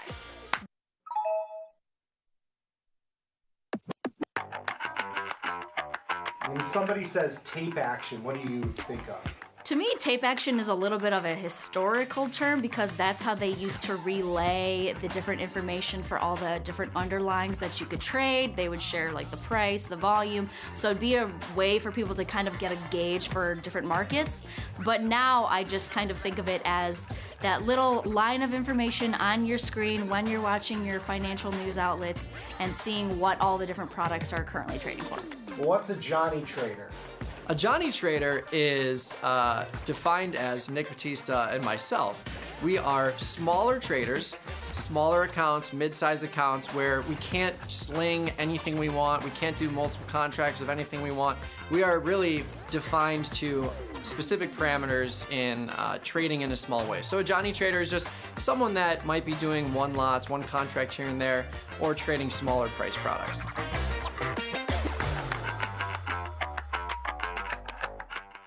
People are always asking, where can they find my podcast? There it is, son. Look at that. Option Trades Today. You can listen here. And everybody's waiting for my podcast tomorrow. Option Trades Today, every Tuesday and Thursday around noon. If you want to learn, sir, every Tuesdays and Thursday, Option Trades Today. You can find me on YouTube or wherever you find your podcast. Option Trades Today. You listening to me? Option Trades Today comes out every day around noon, every Tuesday and Thursday. You too can stick with the bat. Got trader's block? We've got the cure. Get data-driven trade ideas with Cherry Picks, our weekly newsletter that gives you insights into the market. Sign up at tastylive.com/newsletters. Forbes called us best online for options trading. Investopedia, best for options trading, period. With stockbrokers.com, we're number one for options and futures trading. The Motley Fool really likes us. And so does Business Insider. So what else can we say other than boom? Trade like a trader. Tasty Trade. Make your move. Feel like your wardrobe is missing something? Like style, purpose, and maybe a dancing dog? Can I pet that dog? The new Tasty Trade and Tastylive web store is now live. New merch, bold designs. Did we mention all net proceeds go to one tail at a time? Invest in the real bull market, dogs. Go to tastytrade.threadless.com. Grab some gear and help some pups. You get merch, they get a home. Global markets never sleep. Explore them with Forex, now available on Tasty Trade. Get in on over 80 Forex pairs, 24 hours a day, 5 days a week, with the Forex platform that adapts to your style and speed. FX marks the spot. Trade it on Tasty Trade.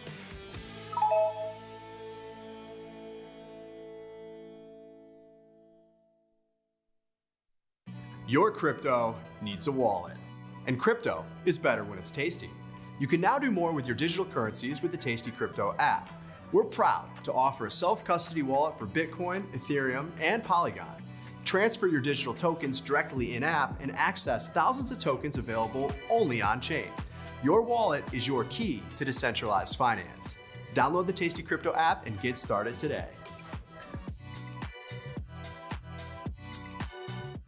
Tasty Trade has crypto, and you can trade with zero commissions. Bitcoin, Ethereum, Litecoin, and more. Diversify in one place. Crypto, we got it, we get it.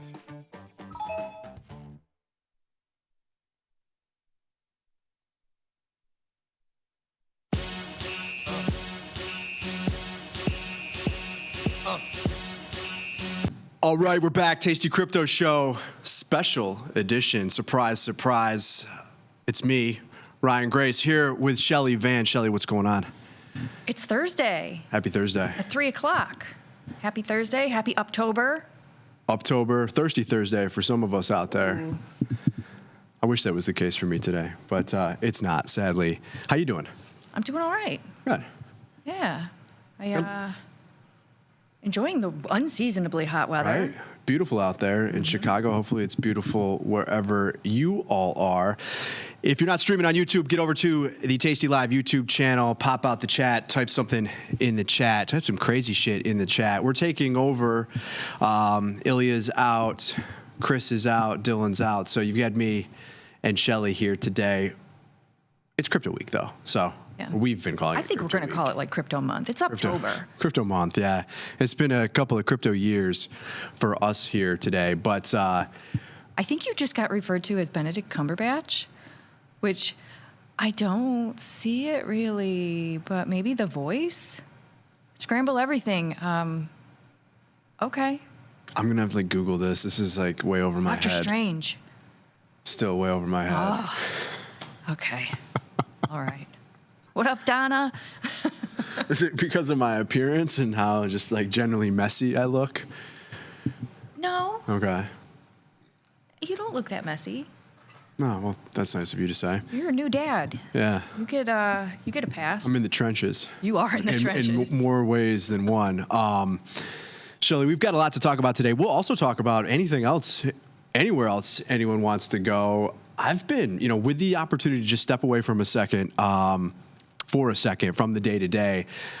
I'm back in markets full time. I'm trading lots of things. The big thing that I've been into recently is kind of on the like the nuclear reactor side of things. I know a lot of people have been in SMR, OCLO, URA, ETF, CCJ, Cameco, a uranium miner. But I think in terms of kind of the direction that we're going in, as we've talked about from a macro perspective, you've definitely seen some outperformance in some of these areas. They're a little bit bubbly in some cases, right? You've got these nuclear reactor, small scale nuclear reactor companies that aren't exactly like super profitable. We're hoping they make a couple $1 million here in revenue when they report. But, have kind of been front and center. A lot of volatility, a lot of opportunity to trade those. So if anyone wants to talk about anything outside of crypto, even though it is Crypto Week towards the end of the show, we can do that as well, because I know that's what people are pretty much used to at this time of the day. Normally the Tasty Crypto Show is at 4:30, but again, it's crypto like year for us. So let's talk a little bit of crypto here. Let's do it. Got some price action being quoted in the chat. ETH to 5K, not there yet.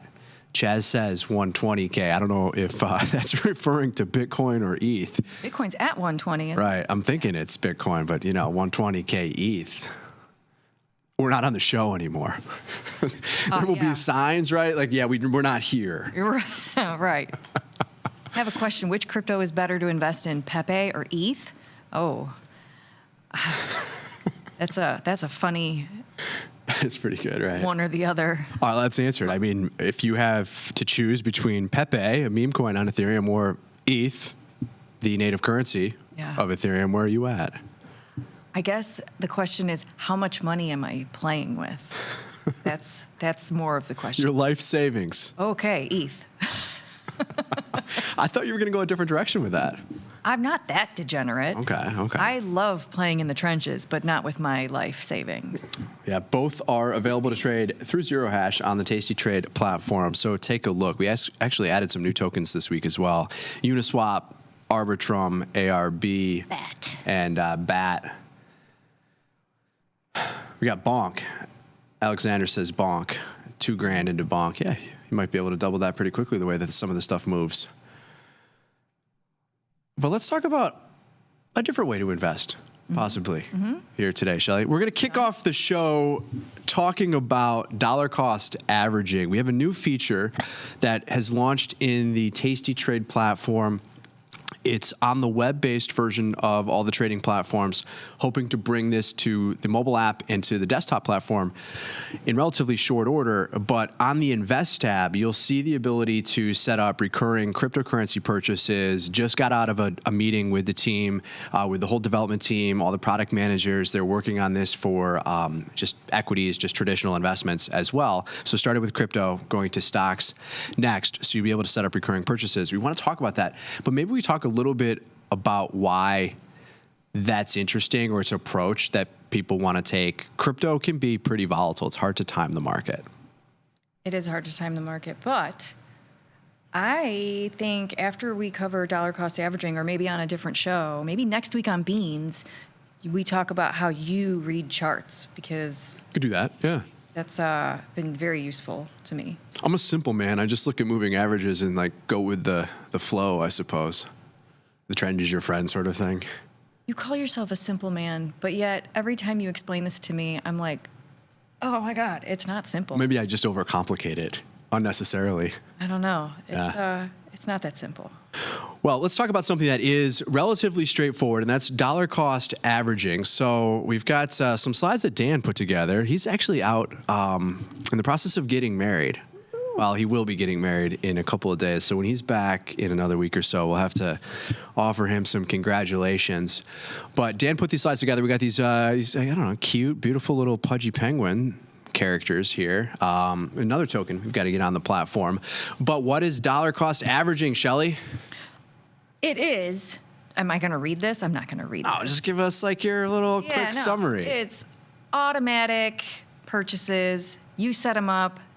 Set it and forget it. It allows you to just buy in regularly, regardless of the volatility, regardless of the price, so that if you're long-term bullish on a coin, you can just start accumulating. Yeah, you're buying a set amount over a certain period of time, right? You're not so much paying attention. You might buy a little bit when it's higher, a little bit when it's lower, but you're doing this on a pretty regular basis, right? You can do this, as we're going to talk about, automatically through recurring investments here in the Tasty Trade platform, or you can just kind of do this on your own. Maybe you come in every day, every week, and on Fridays you like to buy $100 worth of Bitcoin, or pretty soon you want to buy $100 worth of Apple stock, whatever it is. You'll be able to program that through the platform. You can do that here today with crypto, but that's all dollar cost averaging is. If you're not familiar with it, it's a way to kind of remove volatility, or more of the timing component, from the purchase process.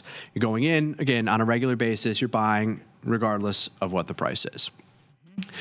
Dan put together an example, which is fun, because if you go back to 2017, the price of crypto, or Bitcoin in this case, was a lot lower. But let's just look at what happens here when you just invest in this long-term over time. I think we would argue that while trading is fun, arguably one of the best strategies, if not the best strategy for crypto, has just been to hodl, has just been buy and hold, long-term.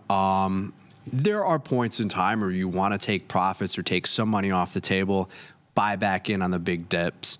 Probably the best example of that was we ran up to 110-ish. If you took some off and you timed it perfectly, which is hard to do, you did see it go all the way back down to 75 in April. Could have bought back in. Maybe now is the time to take a little bit off. What do I know? I don't. But for the most part, just buying and holding has been something that probably works better for a lot of people. Yeah, and there's so much room for error when you exit your position, and then the emotional component of I don't hold any now and it's going up, so then you chase. Yeah, too much. Well, let's look at what happens if you buy $5, or if you did buy, let's say, $5 of Bitcoin a month, and you did this every month since 2017, which is, almost a decade? Not quite. So if you did this for 8 years, what would you have? So the total amount that you would have invested over that time, these are very small numbers. This is just $525, 105 months times $5. You would own about 6/100ths of a Bitcoin with your average cost per Bitcoin. This, again, is not obviously what you spent because you only invested $525, but you would have been buying Bitcoin over this point in time at an average price of $8,713 instead of just saying, hey, I'm going to put X amount of dollars into it at whatever the current price is. What would the returns be? Well, and this just speaks to the performance of Bitcoin over a very long-term period of time. And again, why we've said that buy and hold is, for a lot of people has generally been a good strategy. You do, again, want to take some profits, but you'd be up over 1,200% on that $500. Get you an annualized return of 34%. You would have in your portfolio almost $7,000. You would have made a little bit over $6,000. That's not too shabby. You think those returns continue? Maybe at a slower pace. Yeah, the magnitude is smaller. Mm-hmm. Yeah, I don't have it up in front of me. Usually I've got like 5 different screens going on here. But even on a one-year basis, I mean, gold's done well this year, no doubt. But you look back over the last couple of years, I mean, Bitcoin still has been a great performing asset. There are certainly times where there's that downside volatility. Get out of the way. We've seen very, very large drawdowns in history. I think the drawdowns are smaller going forward too. I mean, there's some evidence of that, right? So while the upside might not be as great, you're probably not going to see, over the next 10 years, 1,200% return. I don't think so personally. But I also don't think that when you do see the sell-offs that your 10% down, 20% down correction is going to turn into like an 80% crash, or I guess going out of business collapse sort of thing. The last time that happened was FTX collapsed, and it was forced selling pressure. Yeah. What gets me with Bitcoin is mathematically, I think, what was the statistic? That there isn't enough Bitcoin to go around for, like, the number of people that can acquire 0.2. Okay. You will be rarer than a millionaire because there isn't enough Bitcoin to go around for people to hold that much. So for whatever reason, that stuck with me to just if you were to see adoption continue at kind of the current rate. Right. Yeah. So to hold 0.2 Bitcoin basically makes you rarer than a millionaire. And I get millionaires aren't that rare anymore. They used to be like, whoa, big deal. But now it's like... debased the currency so much over time. And so... Printer go burr. I was like, oh, that's not that much. Like 0.2, just buy it and hold it and put it in a safe place for your grandkids or something, just in case. You never know. Yeah, and I think that's what it'll become for most people is that... I think, and you're seeing signs of this already, right? You have the ETFs, you have the institutional flows. To Alex's point in the chat, best strategy was to buy Bitcoin at $10, of course. Right. I think you will see this become, and it certainly has more so recently become kind of a normal addition to a portfolio. Maybe normal is not the best word, but the message is going to be, you're moving outside of the 60-40, 60% stocks, 40% bonds. You're seeing some of that with gold, right? Investment advisors are obviously already allocating beyond just a traditional 60-40 portfolio.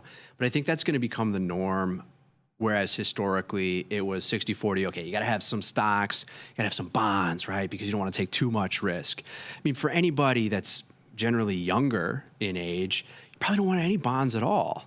And at one point recently, that was the worst performing asset you could be in as the bond market kind of blew up a few years back when we saw that massive hike in interest rates.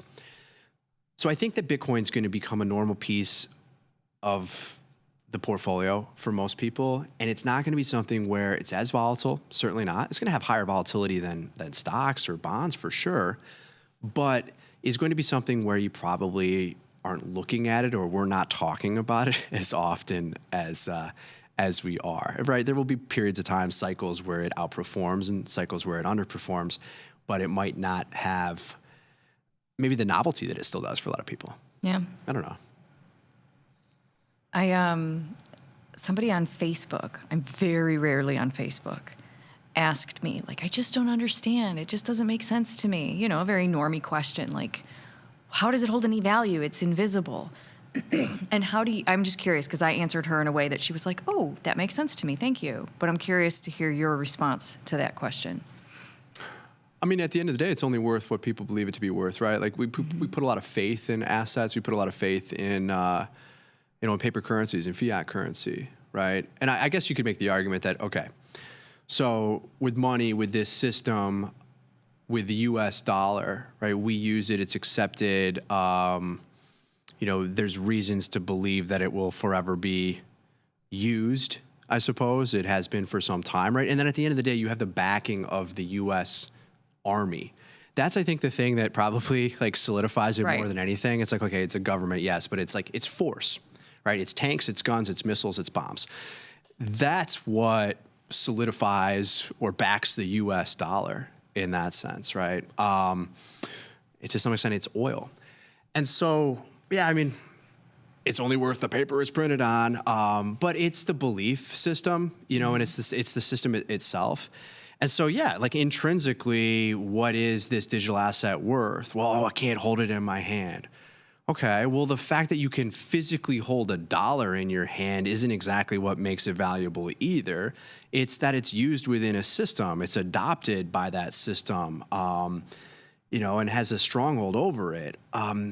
There was probably a point where I think that was a really valid question around Bitcoin specifically. And this is not true of all crypto. I think when you look at all of crypto, or you look at blockchain, you got to think about it as a technology. So intrinsically, in some cases, like there's real value there as a function of what that is or represents, how it's used, what it facilitates.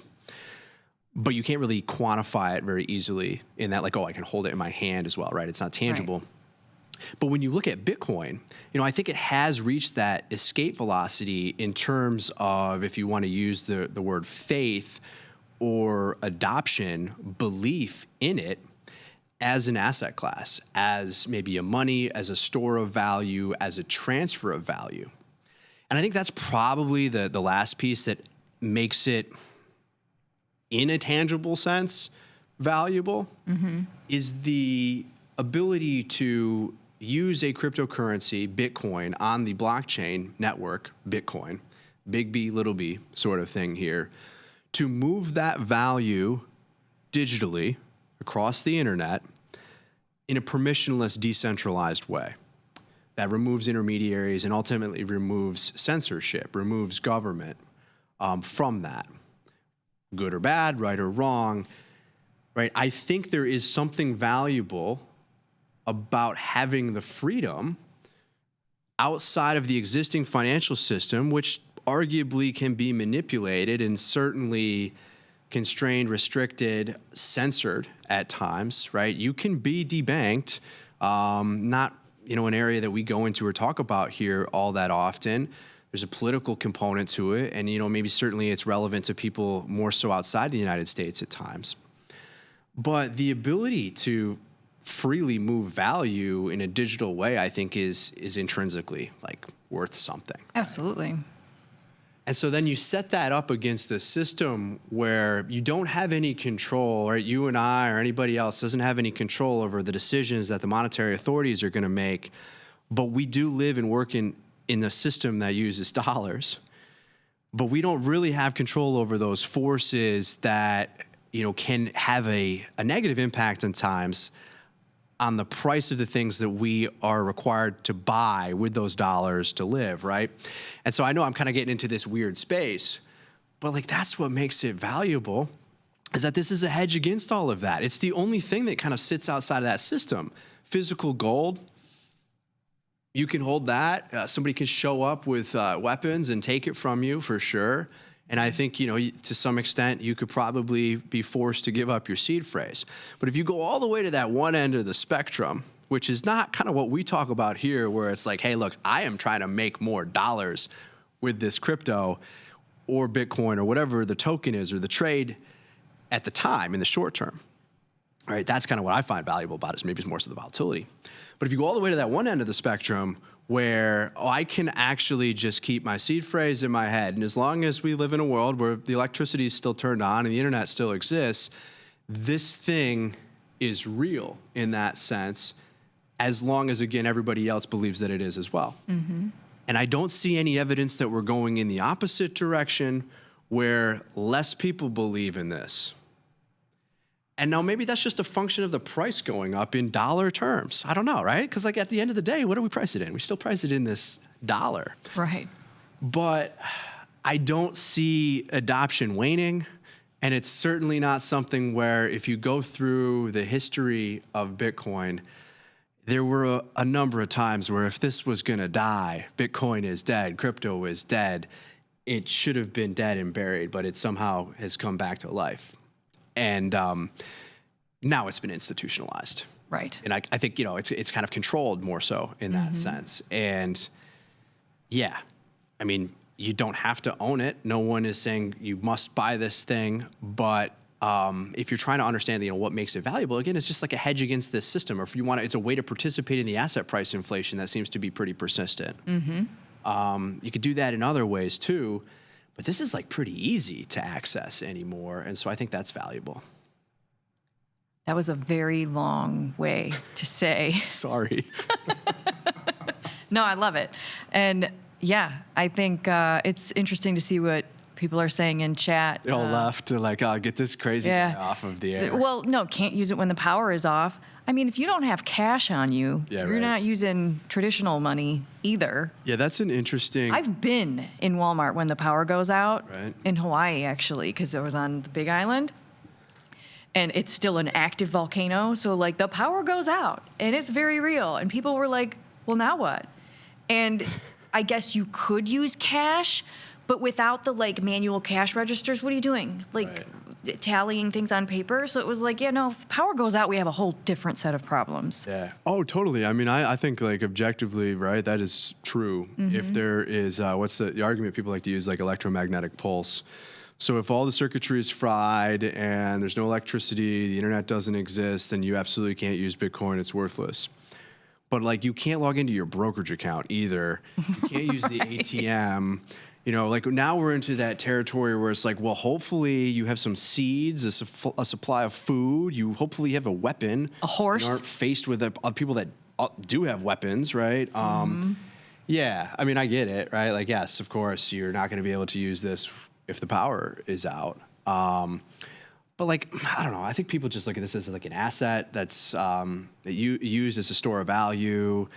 If you have the choice to invest in Apple stock, which you can't use if the power's out either, not that we use that for day-to-day transactions, right? You're not buying something with Bitcoin, though you could actually, right? Mm-hmm. Which I suppose you could buy something in physical gold. So you could use physical gold or silver or any other metal if the power is out. But, or maybe you just have a bottle of booze you could barter or something. But this is a fun show today. But, yeah, what's valuable in the end of days? Right? What makes this valuable? What makes this valuable is chocolate. Is the same thing that makes all the other stuff valuable, right? What makes the worthless, profitless companies valuable? Well, it's speculative in nature in an environment where they're priced in dollars, and there seems to be a never-ending flow of those dollars. The COVID period was the best example of this. The stimulus. What we've done in terms of the manipulation of interest rates over time, the emergency monetary policy that post 2008 was basically at emergency status for the better part of a decade. That's what makes all of this valuable. It's the the never-ending again supply of dollars in the system, right? When we talk about what makes this go up in dollars, it's liquidity. We talk about, you've seen the charts with the M2 comparison and the rate of change of global liquidity. Is there more credit in the system or the more dollars in the system that tends to make all assets go up in price? Or interest rates going lower? Is the value of the dollar versus other currencies moving lower? As we've seen recently, if you look at the dollar index, tends to be a tailwind to asset prices. Again, I don't think it's a surprise that equities are where they are over time, or gold is where it is, or crypto is where it is. So again, a rant a bit, but if you go all the way back to where this We kind of should do started. a whole series of Ryan's rants because they're Ryan's rants? Yeah. like the best. Well, if you go all the way back to where this started, this has been one of the best performing assets in that environment. And so if you just want to participate in it because you believe that it's going to go up along with everything else, right? Like if you're super bearish, then again, you probably just want to be in dollars because the dollar will hold its value versus whatever you're investing those dollars into if you're super bearish. If you think that the whole market's going to collapse, then you definitely shouldn't be in crypto, and you probably shouldn't be in anything else either. But if you believe that, some of this continues, and I think if you look at the next 3-6 months, probably an environment that I think is, at least today, given the data that we have, is pretty conducive to asset prices, then this has been a decent investment. So let's say, finally, Shelly, that you want to set up a recurring purchase because you listen to this crazy guy on YouTube talk about, you need this thing in terms of how the monetary authorities are going to manipulate stuff, right? Here's how you do it. So we're in the Tasty Trade web platform, and I am on the Invest tab. So let's just say that you're on the Positions tab, got a handful of things going on here. Got to reload, apparently. Let's just reload real quick. Reloaded. Now you click on Invest. So over here on the left-hand side, underneath Watch List, you got Positions, Trade, Activity, Watch List, a lot of buttons. Invest. Click on Invest, and you can see here, if you've been watching the show, I fixed my chart. I failed you the other day, too. And that was really just a function of, you need to put your mouse in a certain spot and then scroll, and it would have given you your button. Yeah, we broke the system. Oops. We fixed it, though. We figured it out. We talked to the right people, and we're back. We got the single chart view here. But I do love that feature, multi-chart, right up here. With that said, you click on Invest. You want to set up a recurring purchase. Maybe, like I have, you want to buy $25 of Bitcoin on a weekly basis. Should we set up a recurring purchase? Heck yeah. All right, let's do this for Ethereum. So here's how you do this. Any of the cryptocurrencies, the tokens that are offered here on the Tasty Trade platform, which is an expanding list. Recently, we added 3 more. Mm-hmm. You can search for these tokens here in the search box.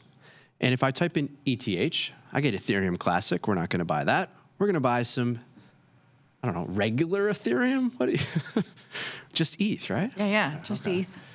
So we're going to set this up. And you can see here, you've got the price. We're up about $100 here today, almost $4,500. I want to buy $25 every week. So if I set up the amount, I just type that in. You can use these beautiful controls here. You can adjust it $1 at a time if you would like to. The frequency here, you've got 3 choices: weekly, bi-weekly, monthly. So you can't really set this up yet, at least, where it's like, let's do recurring purchases, volume weighted average price. Let's kind of come at this like an algorithm. Buy this every minute at a certain price. Not yet, at least, but pretty straightforward. If you want to do this on a weekly, bi-weekly, or monthly basis, you can do that. We're going to do this weekly, and then you just pick your start date. So we can start tomorrow. You'll get a notification, you'll get the fill, you'll get the confirmation of this in your email inbox. But if we do this, we set this up for tomorrow, you then just set up the account that you're going to put it in. So the account that we're trading in right now, we're going to put this in here. And then I talked about this the other day, but there are 2 different ways to structure this from a funding perspective. Most people are probably just going to use their buying power. So if you have ample buying power, and you know that if I buy $25 worth of crypto today, I'm not on the edge. It's not going to set me into a margin call or anything like that. I have the capital available. You just pull from your buying power.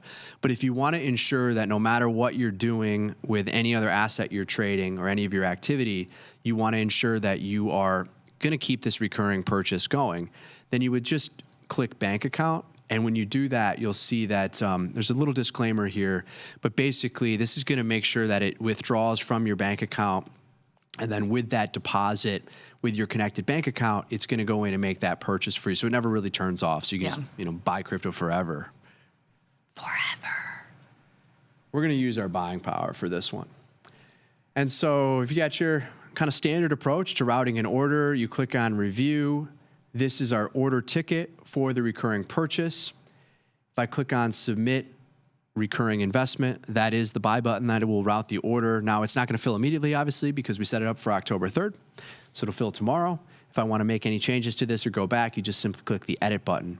But let's submit that recurring investment. You can see as soon as I did that, I've got this pending active investment. You can see when I started it or when we've decided to start it, which is tomorrow. So the next investment then is going to be tomorrow, the amount. You could see this other one I've had running here, dollar cost averaging into Bitcoin since August 7th. It's now the 2nd, so the next one will be made here as this is weekly on the 9th. I got my confirmation this morning of my $25 purchase. These are both active. And then for anybody that wants to make an adjustment to this, right? Let's say that you routed the wrong order in a sense, you set it up incorrectly, you want to edit it, you can do that. You want to take a break. Maybe you're kind of over automatically buying crypto for one reason or another. You can pause it. Or you can just outright cancel it. So your controls here for adjusting it are right there on the screen. It's really easy to use. And again, it's on the Invest tab. This is long-term investing. This isn't trading. It's recurring purchases. Long game. Yeah. I love it. Well done. Thanks. Well done. Yeah. That was a lot. What's the chat saying? We've got like AC 130s and Warhogs scrambling in the chat. AI is probably taking over. Yeah. I love this. This is your jam. See, we need Orion Rants.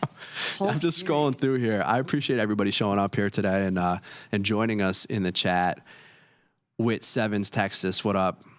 Katana, as always, Juan's here. Donna Ski, Grumpy Mike, Alex, everybody's up in here. If I didn't shout you out, who else we got here? Lobo does. You know, one of these days we're gonna be like reading all the names off. There's gonna be something like wildly inappropriate or offensive. Been there. Whoops. Although I think YouTube's fairly safe. Yeah, there's kind of like some. I've gotten into element of, trouble like, on moderation. Discord doing that. Yeah. Ooh, what did I just say out loud? Sneak attack. Yeah. Yeah. All right. Well, we've got some other cool stuff happening this week. What else is happening? Mobile order tickets. That's right. I don't have any images of this yet. We have this in our test flight version, but we can't show it on the screen. But yeah, much needed, well overdue redesign of the crypto order entry, order ticket interface on the mobile application is coming hopefully tonight, tomorrow, maybe next week. I don't know. I've got to check with the team, Shelly. Yep. I'm slacking. Yep. But yeah, a lot of changes are coming to mobile beyond crypto. Ton of great stuff in the works. So hopefully people notice that. Again, you were in the meeting too. We just got out of a meeting where we saw some wireframes. We got a sneak peek as to everything that the mobile team is working on. And I've got to say, I'm excited. There are some awesome changes coming to the app. Yep. And let's be honest, they're needed. And I couldn't be more excited for the evolution of this platform. Likewise. And yeah, just general housekeeping. No beans tomorrow. Okay, no beans. We're taking a breather. Taking a breather because we have to do some other things in studio, like pre-recorded content. And next week, Ryan will be joining me on Beans for the first time. That'll be fun. It's going to be fun. It's going to be awesome. I'll have to drive. Yeah, I'll just sit there and, I don't know, try to look pretty, I guess. There you go. It's going to be hard. But I'm looking forward to it. Yeah, that'll be fun. So next Friday on Beans, Tasty Crypto Show will resume its normal schedule next week. Unless we get more slots added. That'll be fun. Because Crypto Month, October. Let's do it. It is October. And if anybody missed the show from yesterday, I do think it's a fun one that everybody should go check out. If it's not up on our Tasty Crypto YouTube channel yet, we'll get it up there. It's definitely on the Tastylive website underneath the Tasty Crypto Show. But we talked about the seasonality in Bitcoin that historically we've observed. Q4 tends to be a great month for outperformance. Doesn't mean that it will going forward, but I guess if we look at the last couple of days, signs of a start of October, we'll see. But that was a good show. I hope everybody gets the chance to check that out. Dan was on the show with us as well. But Shelly, before we wrap things up, we got to just get back to the chat really quickly. Michael Foster's got a question in here. Which crypto can I trade intraday? And Michael, the answer to that is you can trade all of them intraday. So this is changing too, but previously there was the pattern day trader rule. So if you had less than $25,000 in your account, you can only make 5 day trades within a 5-day period. I think it was 5, might be 3. Apologies. You can only make a limited number of day trades within a 5-day period. Otherwise, your account is set to closing only. Just some legacy kind of regulatory stuff that probably this day and age, needed to be changed. And I believe that that it has been changed. And so that going forward will be better for everybody. But that doesn't apply to futures. It doesn't apply to crypto. So if you want to buy and sell any of the tokens that are offered here on the platform all day long, you can do that. There's no, no implication to it in terms of like your account's going to be set to closing only or turned off or anything like that. We're about freedom over here. Yeah. With crypto, right? Decentralized. Yeah. And Michael, subscribe to our newsletter if you're not already. The link is pinned to the chat. But Ryan's charts that he shares, I shouldn't say charts, they're tables. Yeah, we've got our performance kind of dashboard, our momentum indicators, our trading ranges. Like I think to some extent, like I use the stuff. It's I think it's helpful, right? It's a framework, a roadmap. Yeah, and so I all think of that in there for free. taking a look at that is helpful. At least I find them helpful to kind of get my head around like where's the volatility at? Because for day trading, I like where's the big swings. Yeah. If you can make 1% on a big bag, you're making some money. It helps, yeah. Yeah, it's better than what you typically can make annually in a checking account, right? If you can make 1% a day, and you're a hell of a trader. That's a good question, though, out of Michael. I think we got to shout out Grumpy Mike. Like, Grumpy Mike, you getting outside? We're going to walk in? Or just up and down the stairs, it seems like. Grumpy Mike is one of my favorite Tasty traders. I love Grumpy Mike. I love everybody, but, Grumpy Mike is always up here in the chat. Stay grumpy. Stay grumpy. Yeah. It's a good show. What else we got in here really quickly? And appreciate all of the kind words, everybody, all the time, and appreciate the support here on the network, on the show. Oh, interesting. Scramble everything. Those gas fees are going to get expensive. So if you're buying and selling ETH in the platform, well, ETH is one example because ETH is the one that's got the most expensive gas fees. But yeah, this is centralized. Right. Right? Like I don't know if that's a good thing in some people's minds, but this is exchange traded. Yeah. In that sense, where you're against a a venue like similar to Coinbase, right? It's not on chain necessarily. It's just you're trading the price. Exactly. So, yeah, do with that what you will. Yeah, no gas fees. If you want to withdraw crypto, you can do that, right? So if you want to transfer crypto in and out of the brokerage ecosystem, you can withdraw crypto, you can put it into cold storage, you have it somewhere else, you want to deposit it, use it as a funding mechanism, liquidate it, whatever you want to do, you can do that. So there's a gas fee that you're going to pay when you're on chain, there's a gas fee. Grumpy, outside, hell no, there'd be people out there. We've got a question here. What are the overall benefits of owning Bitcoin, BTC, over IBIT?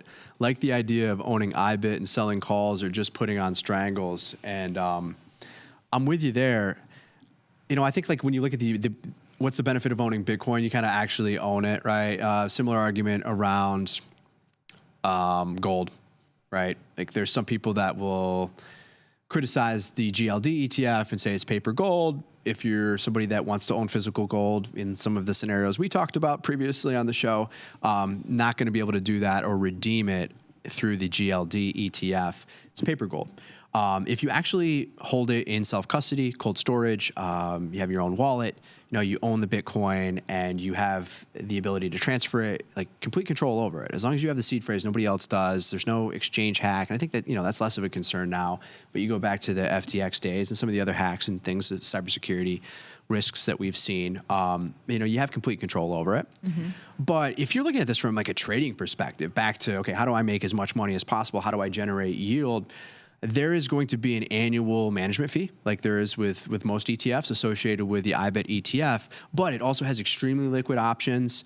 So if you want to do a covered call, I think there's more of a benefit to it from that perspective to trading the ETFs if you want to trade the options around them. I own Bitcoin. I trade IBIT.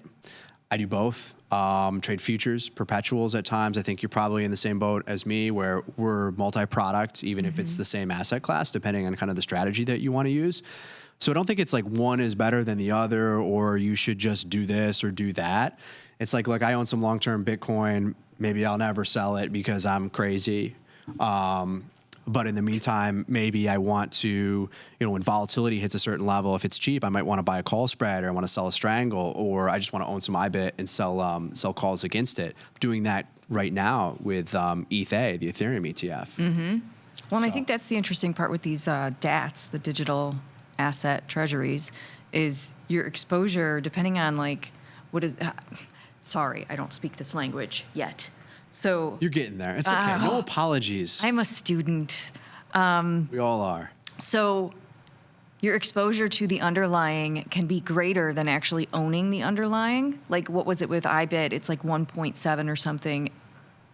With some of the treasury companies, there's a little bit of a premium in there. You kind of have a component of leverage, or you could, look at that from the perspective of futures too, where you don't need to buy a whole coin. You need a little bit of money and gives you exposure to a whole coin. Right. So that's interesting to me. So I like owning the underlying just because I'm going to hoard that. Again, my grandfather died and he had gold bars in a safe. And I was like, yes, that's badass. Big gold bars? Like gold bars, okay? Wow. So that's badass. I want to do that for my children and my grandchildren. Like, okay, what's Shelly Van leaving behind? It's going to be like... Magic internet money. Magic internet money. Some Bitcoin and ETH and Solana and, who knows what the altcoins will be. But my great-grandkids will be like, what's Fartcoin? You're welcome. This is now recorded, so. Grandma left you, and you get the fart coin. Yeah. Hey, that could be a big inheritance. You never know. Yeah. You never know. Mm-hmm. Well, Shelly, that's gonna do it for our show. We'll be back next week. Mm-hmm. Yeah. Till then, I hope everybody has a wonderful weekend. If you haven't subscribed to the newsletter and you're interested, it's pinned in the chat here, or go over to tastycrypto.com. You'll see it's the first thing on the page that you can sign up for. Also, check out Beans. Check out the Tasty Crypto YouTube channel as well. We've got a ton of great content up there. All of the prior Beans episodes are up there. Taking a break, like Shelly said, tomorrow, but we will be back next week. Until then, I'm Ryan. I'm Shelly. Peace.